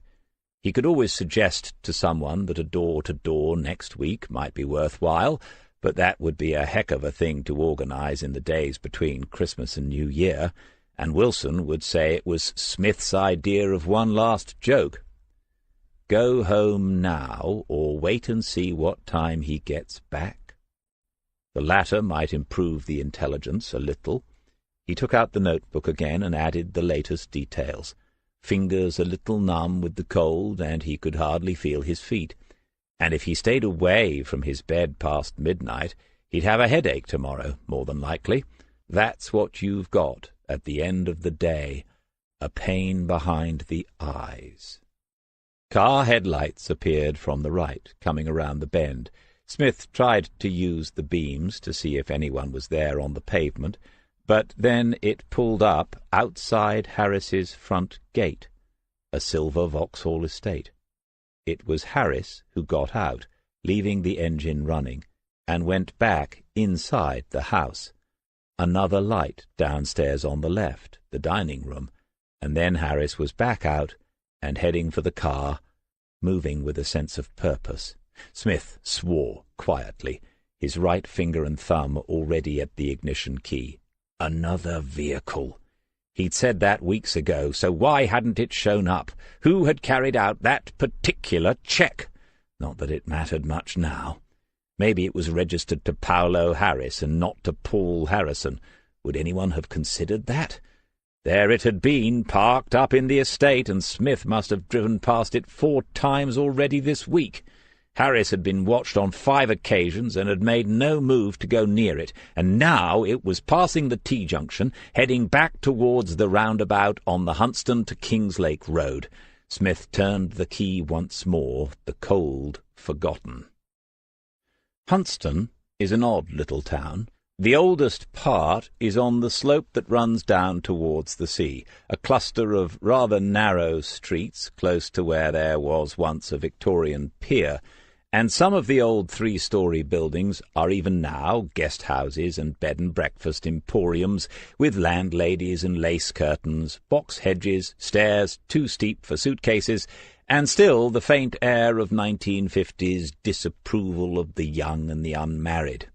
Then, on the southern edge, the caravans came in their hundreds, laid out in rows like gravestones, the pricey ones closest to the sea wall, sharing the toilet and shower blocks, crossing the wet grass in slippers on cold summer mornings. After that, retirement beckoned, and scores of chalet bungalows built on the memories, the best ones with a sea view, if only from one back bedroom window.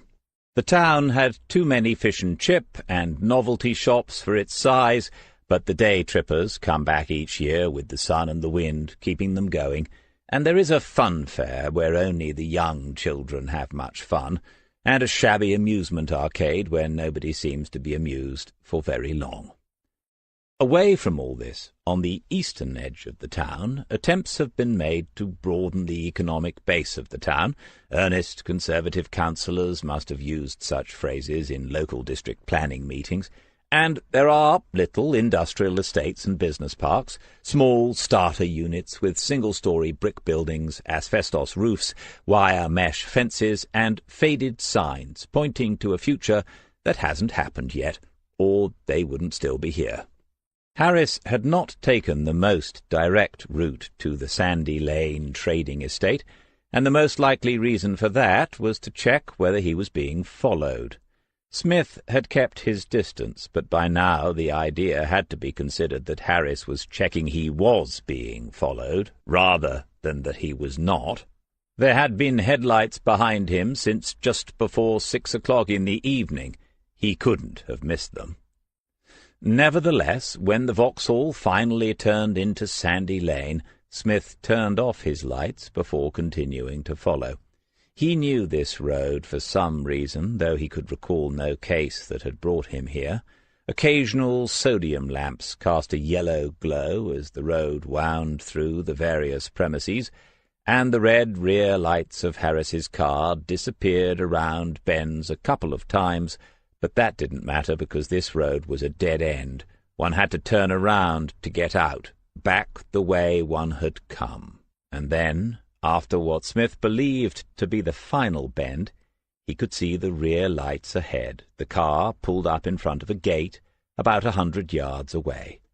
The air was cold now, and there were exhaust fumes in the red glow of the tail lights. Those had to be the last buildings on the estate. Smith pulled into the side and switched off the engine. He couldn't see Harris, but something was happening. Then the Vauxhall pulled forward through the gates and turned 90 degrees to the right. The headlights lit up the front of a single-story building briefly, and then they were turned off. There was a figure, someone closing the gates, but he couldn't see whether it was Harris himself. Maybe the flash of a torch as someone, the same someone, went from the car to the building, but it was too dark to be sure and too far away. And then nothing. After a few seconds, you become aware of your own breathing again. Then you become aware of the decision that must be made. He had options. The night crew would be in place at Central, but it was the Friday night before Christmas, and that meant there would have been some sort of action in town. In fact, glancing at the watch at 22:58, the action in town was only just beginning. There would not be people at their desks just waiting for his call. He could perhaps get a patrol car, if there was one in the area, to swing around to Sandy Lane and help him take a look around. But at what, exactly? Harris was a businessman, and these were small business premises. All this could be perfectly legitimate, and Harris had been under no obligation to tell them what else he was involved in. Waters would have checked company records, most likely, but he, Smith, needed more than this to call in uniforms, and there was only one way to get that.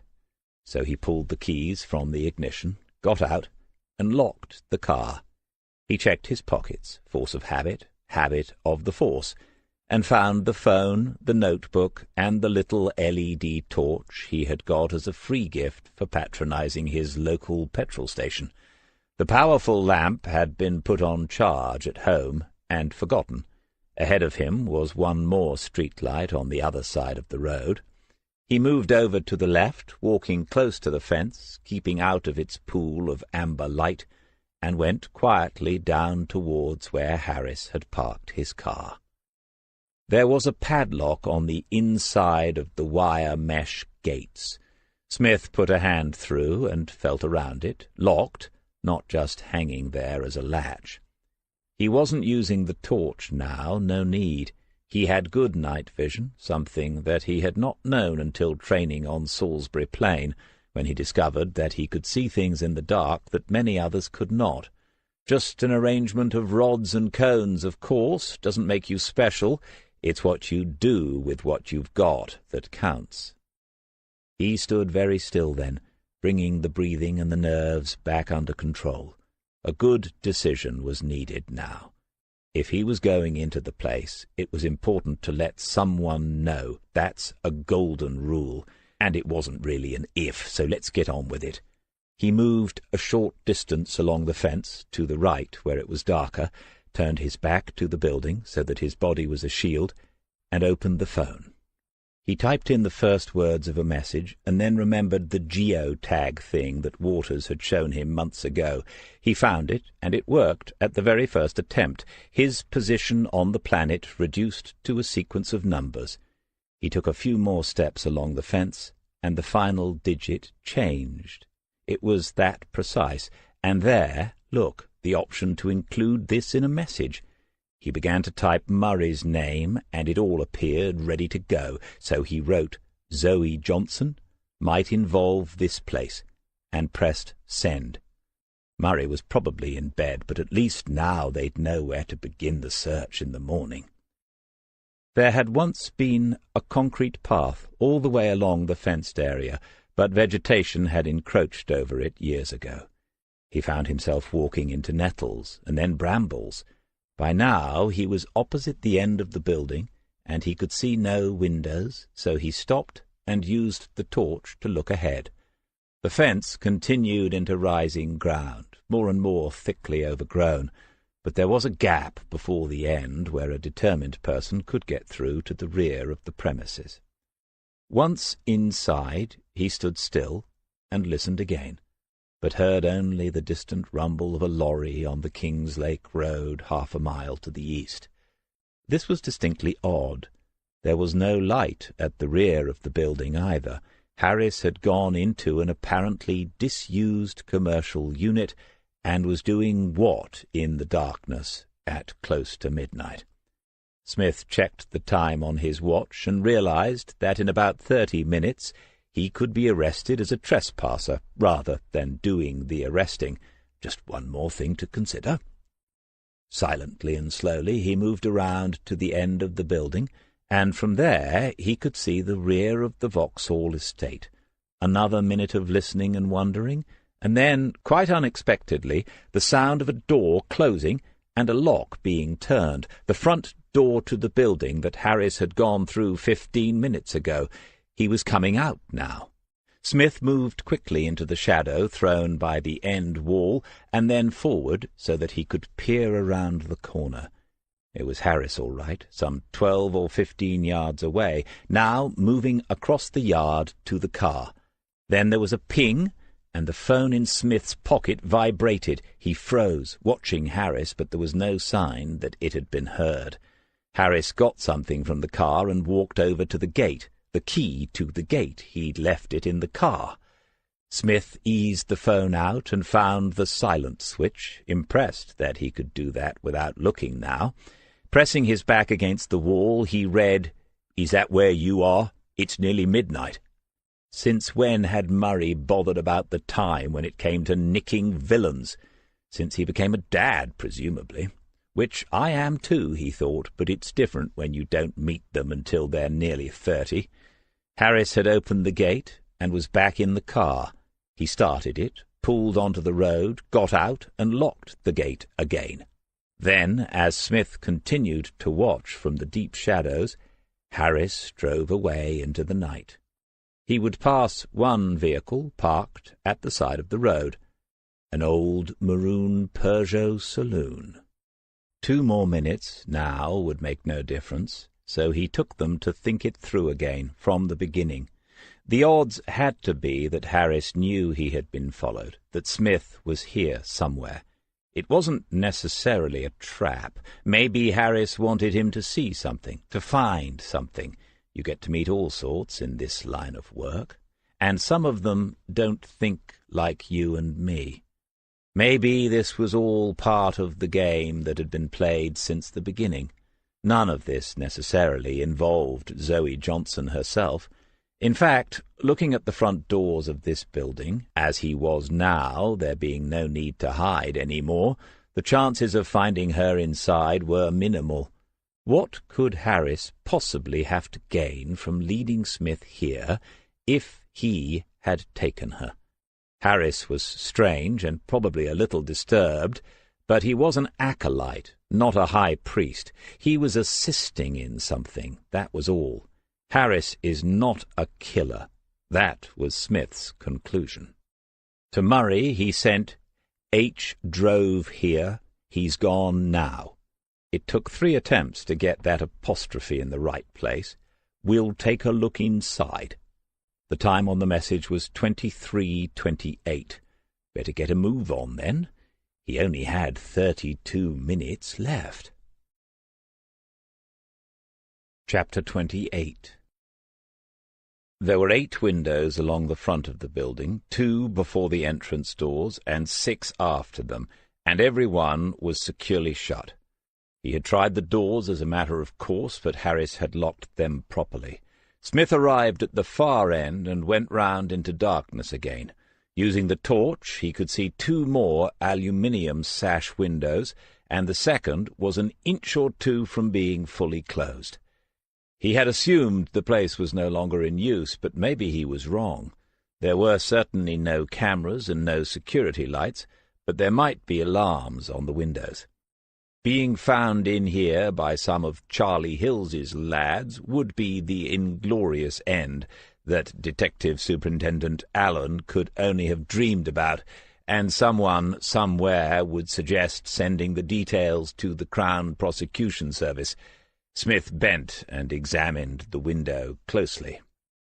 If the building was disused, how long could this have remained open before the local louts had found their way in and trashed the place, or burned it to the ground? No cobwebs in the gap, and when he ran a finger along the inside of the space, very little dust. Circumstantial, but the evidence pointed to the window having not been opened for weeks. Perhaps it had been opened only a matter of minutes ago. Back at the front of the building he studied the road carefully for 2 or 3 minutes, but there was nothing, no sign of movement, no sound. If the Vauxhall had returned, or even parked up, he would be able to see it from here. Then he went around to the window again, and eased it up as quietly as he could until there was enough room for him to lean in onto the sill and climb through, holding the torch in his teeth until he could straighten up. This was a storeroom. There were no desks or chairs, just filing cabinets and shelves, and the smell of old paper. A row of ancient box files, long since superseded by their digital equivalents, had the word "export" in large red capitals on their spines, and underneath the names of various countries. Smith pulled one, Pakistan, out of the line and examined the contents. Copies of invoices, by the look of it, technical stuff, lists of things that he couldn't relate to, but which were possibly medical, and the dates were years back, 10 years and more. He glanced over another page, replaced it in the file, and was halfway to putting the file back on the shelf when something clicked. He took it down again. At the top was the company heading MV Instruments UK Limited. That was the company Harris had worked for. He told them in the second interview. Smith went out of the room. There seemed to be a long central corridor with doors off on both sides. The torch wasn't really up to the job, and the far end was only dimly visible. He checked the other end room to his right and found it full of disused office furniture. It was a rest home for broken desks and bent swivel chairs. Maybe the vandals had got in, or maybe MV Instruments had been an unusually stressful working environment. With people like Paul Harrison monitoring your work processes, it probably was. Shining the torch upwards, he could see an alarm, probably the old-style combined fire and burglar sort, but the wire leading to it had been cut. Below that was a light switch, but flooding this place with fluorescence was not an option even if it was still live. He would complete his inspection by torchlight and leave. Looking into a couple more rooms confirmed that this had never been a production facility. It was just offices and administration, and it had all been abandoned a while ago. A thin layer of dust had settled like dry snow, bringing its own silence. He checked every room along the corridor, working his way towards the entrance that Harris had locked. What he had been doing here was still a mystery. And then, in a small room which had once been a kitchenette behind the reception area, adjacent to the main doors, he found something. There was a red light in the darkness, and when he shone the torch, which didn't look as if it was going to last more than 2 more minutes, but what else can you expect from a free gift these days? When he shone the torch, he could see a fridge. So there was still an electrical supply, and someone was using it to run a fridge in an otherwise deserted building. At least, he thought with grim irony, it isn't a chest freezer. Inside were a few basic foodstuffs, 2 plastic bottles of milk, one of them 2/3 empty, a plastic bag with some apples, half a loaf of sliced white bread wrapped in film, and a tub of spread. Smith checked the use-by date on that and found that it was still in by a couple of days, bought recently then. In a wall-mounted cupboard to the right of the fridge there was more, a 4-pack of tins of baked beans with 2 remaining, and several cans of soup from one of the low-cost outlets in Huntston. Beside the little sink, a kettle that contained water. When he felt that, it was cold, not used today. He turned the tap and water sputtered out and then ran freely. It made a noise, drumming into the hollow of the metal sink, and it was when he turned that off he heard a noise somewhere else in the building, in another room nearby. He turned off the torch and moved silently back into the corridor, trying to replay what he had heard, a shuffling sound or a dragging, something on a floor being moved. He had checked every room to this point. Only 2 or 3 remained. He waited, listening, thinking that Harris might have come back into the building, though he could see the front doors from where he stood, and no one had come through those. All was quiet now, but Smith knew better than to doubt his ears and his instincts in a situation like this. There had been a sound, and it was from inside the building. Wait some more, never be impatient. And as he waited, he thought about what he had found in the kitchen. Basic foods, enough to keep a body alive, and bought locally within the past few days. Was someone living here? The coast had plenty of problems with squatters and the homeless, but mostly in the summer months. Harris had been in here not half an hour ago.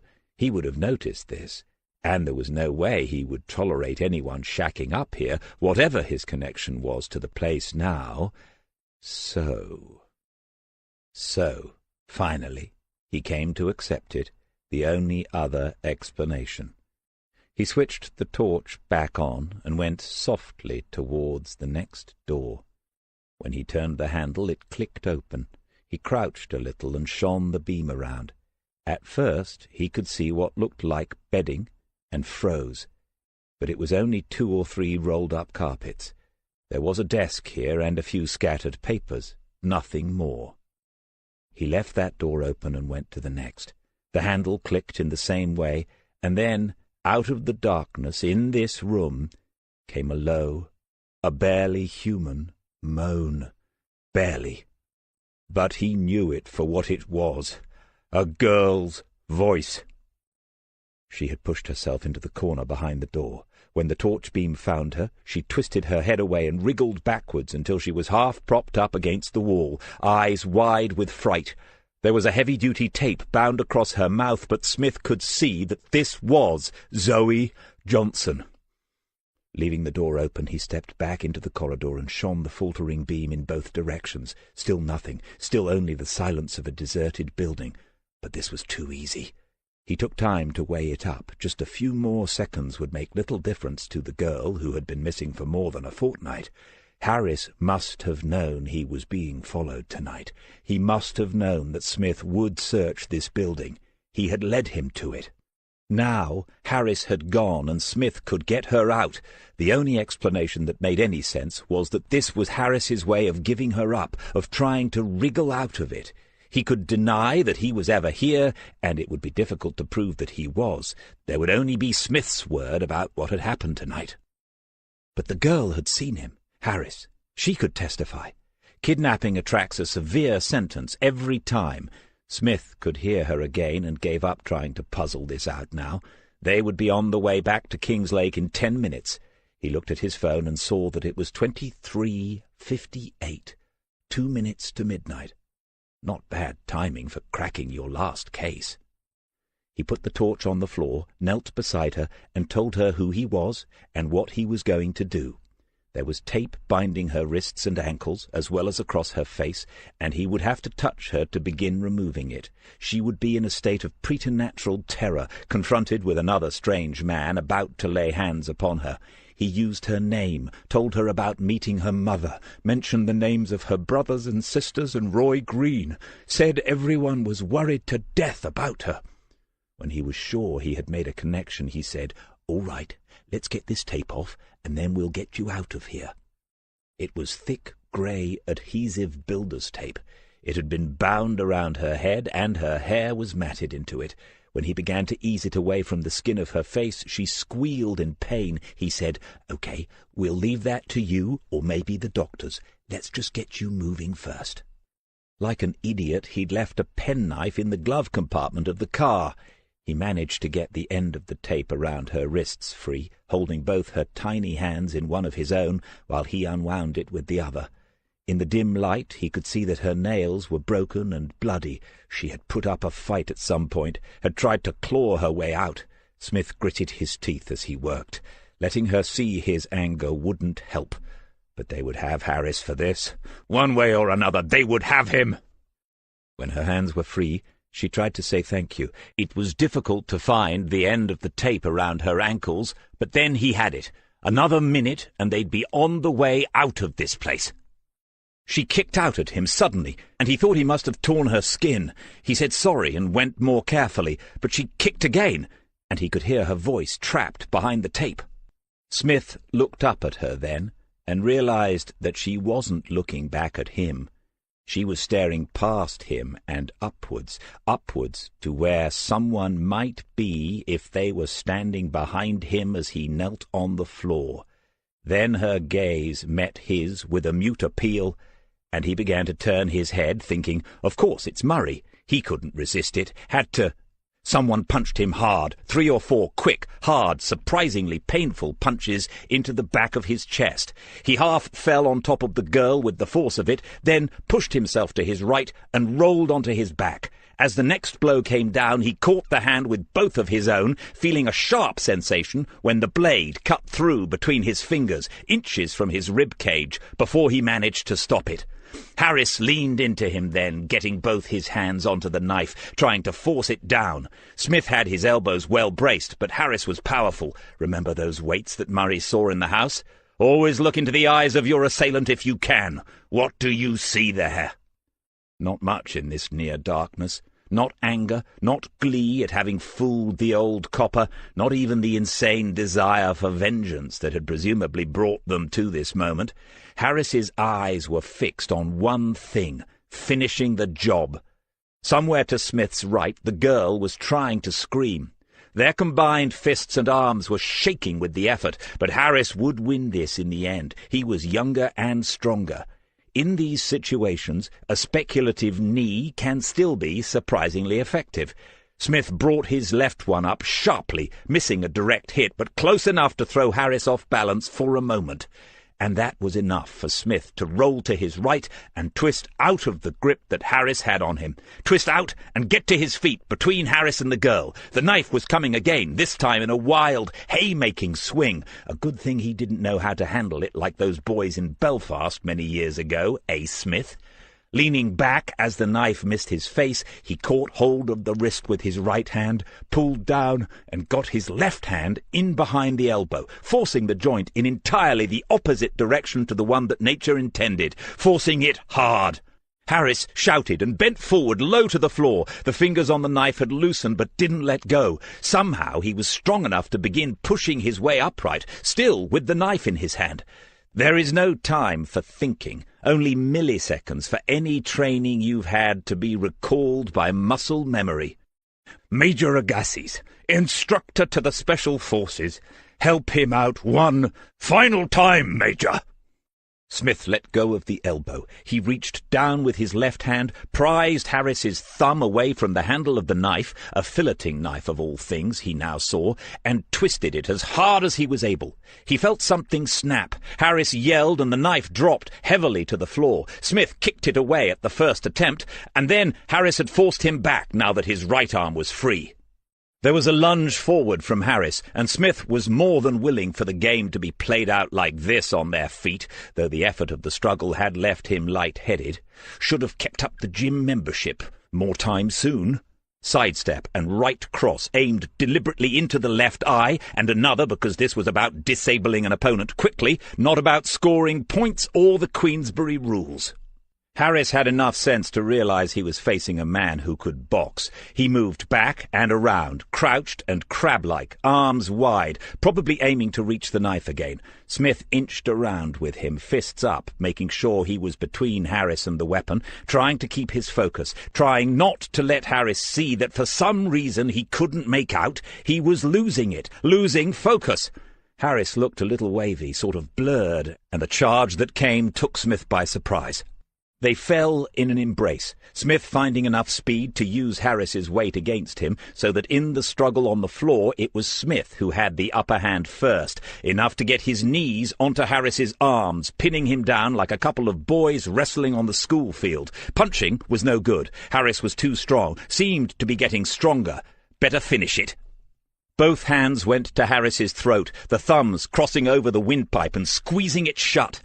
It takes longer than we imagine, the innocents among us. As long as drowning. A similar sort of death, perhaps. The slow deprivation of oxygen, the outer systems closing down one by one until the brain alone remains, still seeking the solution, still seeking to the end, the answer to it all. Smith straightened his arms and leaned down into the neck of the struggling man, the hands pulling at his own. Unconsciousness would do, of course. Might not have to kill the bastard. He's bleeding from somewhere, too, blood on his face. Harris's hands were on his own, 4 hands at the one throat, gripping, but not trying hard to pull Smith's away. And he was saying something, hissing something at Smith. He was saying, "You're done." Curiously sanguine, in more ways than one, with all that blood. Where is it coming from? All over Harris's face now, falling like rain from somewhere, rain spattering down with every breath that Smith takes, every time he breathes out, the rain showers down, and the hands are letting go. Then lights, very bright, and shouts, very loud, but far away, a great fist flying into the face of Harris, doing some serious damage. Harris on his front next, arms behind, and 2 great fists now, pinning the wrists while other hands put cuffs around them. Confusion, voices shouting again. Someone strong has turned Smith onto his front as well, has started to pull off his jacket and shirt at the same time. Looking to his left, Zoe Johnson, staring at him and crying. Someone with her, an arm around her. Someone has got that damned tape off at last. Serena Butler, that is, with her. Good girl, Serena. Great sense of timing. And that's Waters's voice. Waters, here as well, shouting. Never heard him shout or swear like that before. Get a bloody ambulance? Why? Chapter 29. There had been no noise in the house since the locking of the door yesterday morning, and now, on the Saturday, on Christmas Eve, the silence seemed to have fed upon itself and grown in number 27 Old Road on the Millfield estate. The weakening cold front that had edged its way westwards across the North Sea over recent days had passed without incident, and with that went the last hope of a white Christmas. At dawn there had been a little sunshine, brightening the winter jasmine in the garden, and making a few minutes in the conservatory a tempting proposition, But there had been no boiling of a kettle and no grinding of coffee beans. The telegraph remained folded in the letterbox, and no one had listened to the news on Radio 4. If they had done so, they would have learned that rain was on its way, with a risk of some coastal flooding. At 10:30 the silence opened its eyes like a cat that had been sleeping, and watched the front door. There had been footsteps. Someone tried to pull the newspaper back through the letterbox and failed, and then came the turning of a key in a lock, the sound of an opening door, and low voices. John Murray came into the kitchen, the keys still in his hand. He stood in the centre, looking around, seeing a place for everything and everything in its place, and this seemed to cause him pain. He hadn't moved when Waters appeared behind him a few seconds later, holding the telegraph. Waters looked around as well, and then he placed the newspaper on the kitchen table, carefully, like an offering. Waters said, "I'm not really sure what we're looking for." Giving an answer seemed to involve an effort for Murray. Finally he said, "Contacts. Anyone else who should be told. And to make sure the place is secure. Don't want—" Waters moved the newspaper a little, as if he'd put it in the wrong place. "I thought Reeve said they'd found someone, his sister?" "Yes, coming up from somewhere on the south coast this morning. She's the official next of—" "But Reeve said she thought there might be someone else, and we can't just leave the place, can we? Someone needs to keep an eye on it." Neither of them seemed willing or able to move from the places where they had first stood. After a space, Waters said, "Did Reeve say anything else? How he is this morning?" "No change." "Serena's still there at the hospital. She'll let us know if—" "Chris, there isn't likely to be any change. Not for the better. You heard what they said." Murray looked away then. Waters moved the newspaper one more time, eyebrows raised a little, because Murray, the most laconic of speakers, never interrupted anyone. After a time, Waters said, "All right, I'll take a look in the lounge," and left Murray alone in the kitchen. "But remember, Chris, what he always told you. Don't just look. Make sure that you see." There were 5 Christmas cards on the mantelpiece. The first was from everyone at Runciman's farm shop. He remembered the bacon that Smith had cooked for him after he spent the night here with an awful hangover. It came from that farm shop. Smith must be a highly regarded customer to get a personal Christmas card. Then he looked inside the other cards, because there might be a phone number or an address, though if there was, it would be down to DCI Reeve to get in touch. He'd never seen her like she was last night, or rather early this morning. Even Superintendent Allen had backed out of her office. 2 similar cards with conventional Christmas scenes were signed "From Victoria" and "Love to you, Uncle David." Victoria might be his sister. Odd to think of him being someone's uncle as well. The next was from Joe, and it had a message, "I hope you're looking forward to Saturday as much as I am.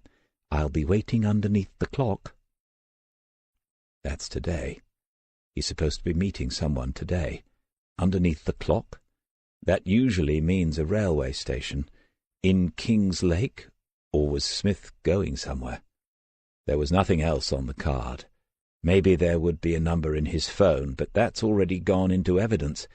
And then Waters realized that Jo was the woman he'd seen with Smith months ago in Sandrine's restaurant, the 2 of them sitting in an alcove by the window, the same woman that Smith had brought into the station a week ago, according to Mike Dunn.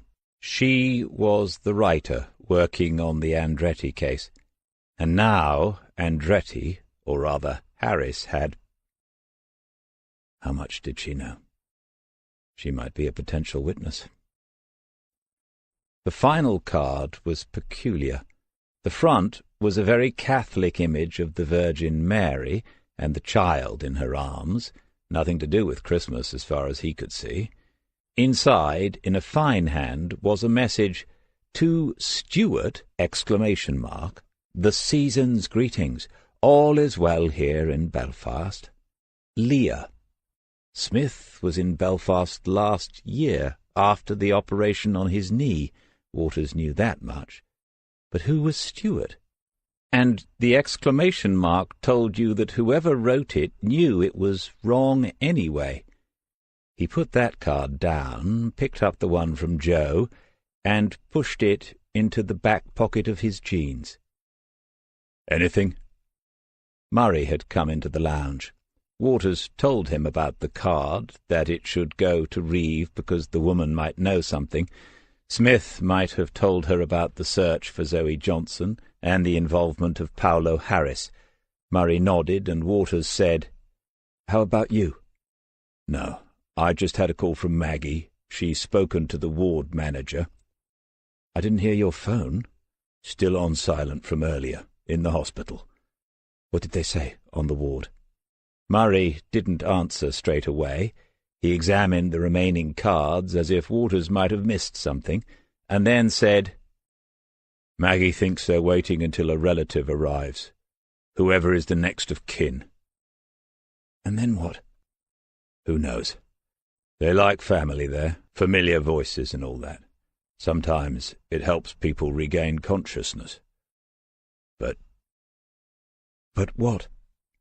Murray looked at the younger man, not angry any more, because you need to have seen death up close more than once before you can begin to come to terms with it. You need to have seen it and watched it take someone that you love before you understand that it's the price we pay for everything. This cardiac tamponade, or pneumothorax, or whatever it was severe. I don't really know what they are, but I know what severe means, and I know what that look on the surgeon's face meant. Probably irreparable damage, she said. Never mind the high likelihood of hypoxic brain injury. When they say catastrophic blood loss, they don't just mean fairly bad. And on top of that, there's already infection. As far as I could make out, he's already on every antibiotic they've got. It's not good, Chris. But he's not dead, John. While there's life? You heard what the surgeon said about the odds. I don't think DC would have put one of his out-of-date fivers on it. And brain damage, that's not what he'd want, is it? I'd say he'd choose the other option and go for a quick, neat exit. Sometimes you have to be cruel to be kind. Murray had found a moment to speak privately to the surgeon. No bookie would have given you any odds at all. There was little hope. Murray walked over to the sideboard and lifted the receiver of the landline. Then he pressed a button on the base unit, listened again, and said, "No messages." Waters said, "That was his backup. I don't think he ever really believed in mobiles." Murray's attention moved to the small collection of photographs in old-fashioned silver frames. He looked at the one of Sheila and was grateful that she had been spared this. Then he picked up another and studied it. "I wonder who these are with him. It looks recent." Waters studied it and said, "Not round here, with those green hills." There was a woman, small and dark-haired, with an attractive smile, about the same age as Smith, or maybe a little younger. When Waters looked more closely, he could see that she had a stick, that she was leaning on it, as if she might be disabled in some way. In the middle was a youngish man, an inch or two taller than Smith, well-built, with broad shoulders and the same dark features as the woman, a handsome man who was also smiling at something that had been said almost certainly by Smith, who stood looking at them with that familiar, quizzical, straight face. Someone else nearby had caught that sunlit moment and sent it to Smith. Waters took the frame and turned it over, but there was nothing written on the back, no clue as to where or when it had been taken. But Murray was right. It couldn't have been long ago. He said, "I've no idea who they are, but they look as if they ought to be told." Murray took back the photograph and replaced it on the sideboard. Then Waters said, "He's good at keeping secrets, isn't he?" John Murray's gaze travelled around the rest of the room before he said, "Did he ever say much to you about his time in the army?" "No. He once told me about some of the training, about jumping into Norwegian fjords from a helicopter after dark. We were on a helicopter over the North Sea at the time. I think he was trying to reassure me." Murray said, "Well, that wasn't part of everyone's basic training. He was in the Special Forces, and he worked undercover in Belfast. I don't know much more than that, but we know he went back there not long ago. I reckon something happened then. He was different when he came back. The photo could be to do with all that." Waters took out the card from his pocket. "He's supposed to be meeting someone today as well. Read the message." Murray did so, turning over the card afterwards, searching for anything that might help. Then he said, "This is the writer he's been seeing. Maggie said she thought they were getting pretty friendly. We need to get to his phone and see if her number's in there." "They went upstairs, just to make sure all the windows are closed and that," said Murray. In the main bedroom, the same sense of order, no untidiness, but no fussiness, just the quiet economy of an intelligent man who has lived alone for a long time. The bed was made, and the quilt turned down on the right side, ready for another night's sleep. Another room was a study, with an old oak desk, and on it a notepad, a fountain pen, and a silver propelling pencil. Above the desk was a shelf, and a long line of the small black notebooks they had seen him use every day of his working life. Waters knew about these. He had been shown them once before, and knew what they represented. Every case that Smith had worked was here. These were his personal duplicates of the official record. Somewhere in those alleches his own father's name would be found. What happens to things like these when someone dies? Who would take them? Would a single page of them ever be read again? Or would they go straight into a skip? And then, finally, in the last room, the guitars, the amplifiers, and the music. The two of them stood for a long moment in silence, and then Murray made a show of checking that the windows were securely shut, telling Waters that this lot must be worth a bit. Waters went to the stand where a book lay open.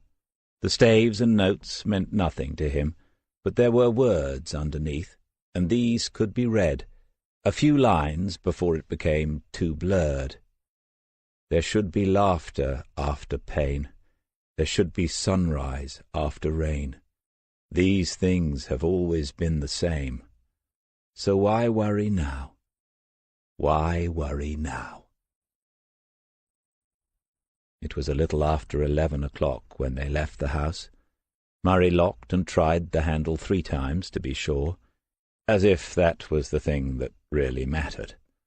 Then they walked to Waters's car, got in, and drove away. From the house next door, an elderly woman watched them go. Still at the window, she said to her husband that she hoped David was all right. She hadn't seen him since yesterday morning, and she had a card for him. She stood there a while longer, and then she said nowhere looked very Christmassy this year. Her husband came to the window, and told her he thought it was going to rain soon. At 11:15, they heard the phone in number 27 begin to ring, and it went on for a long time.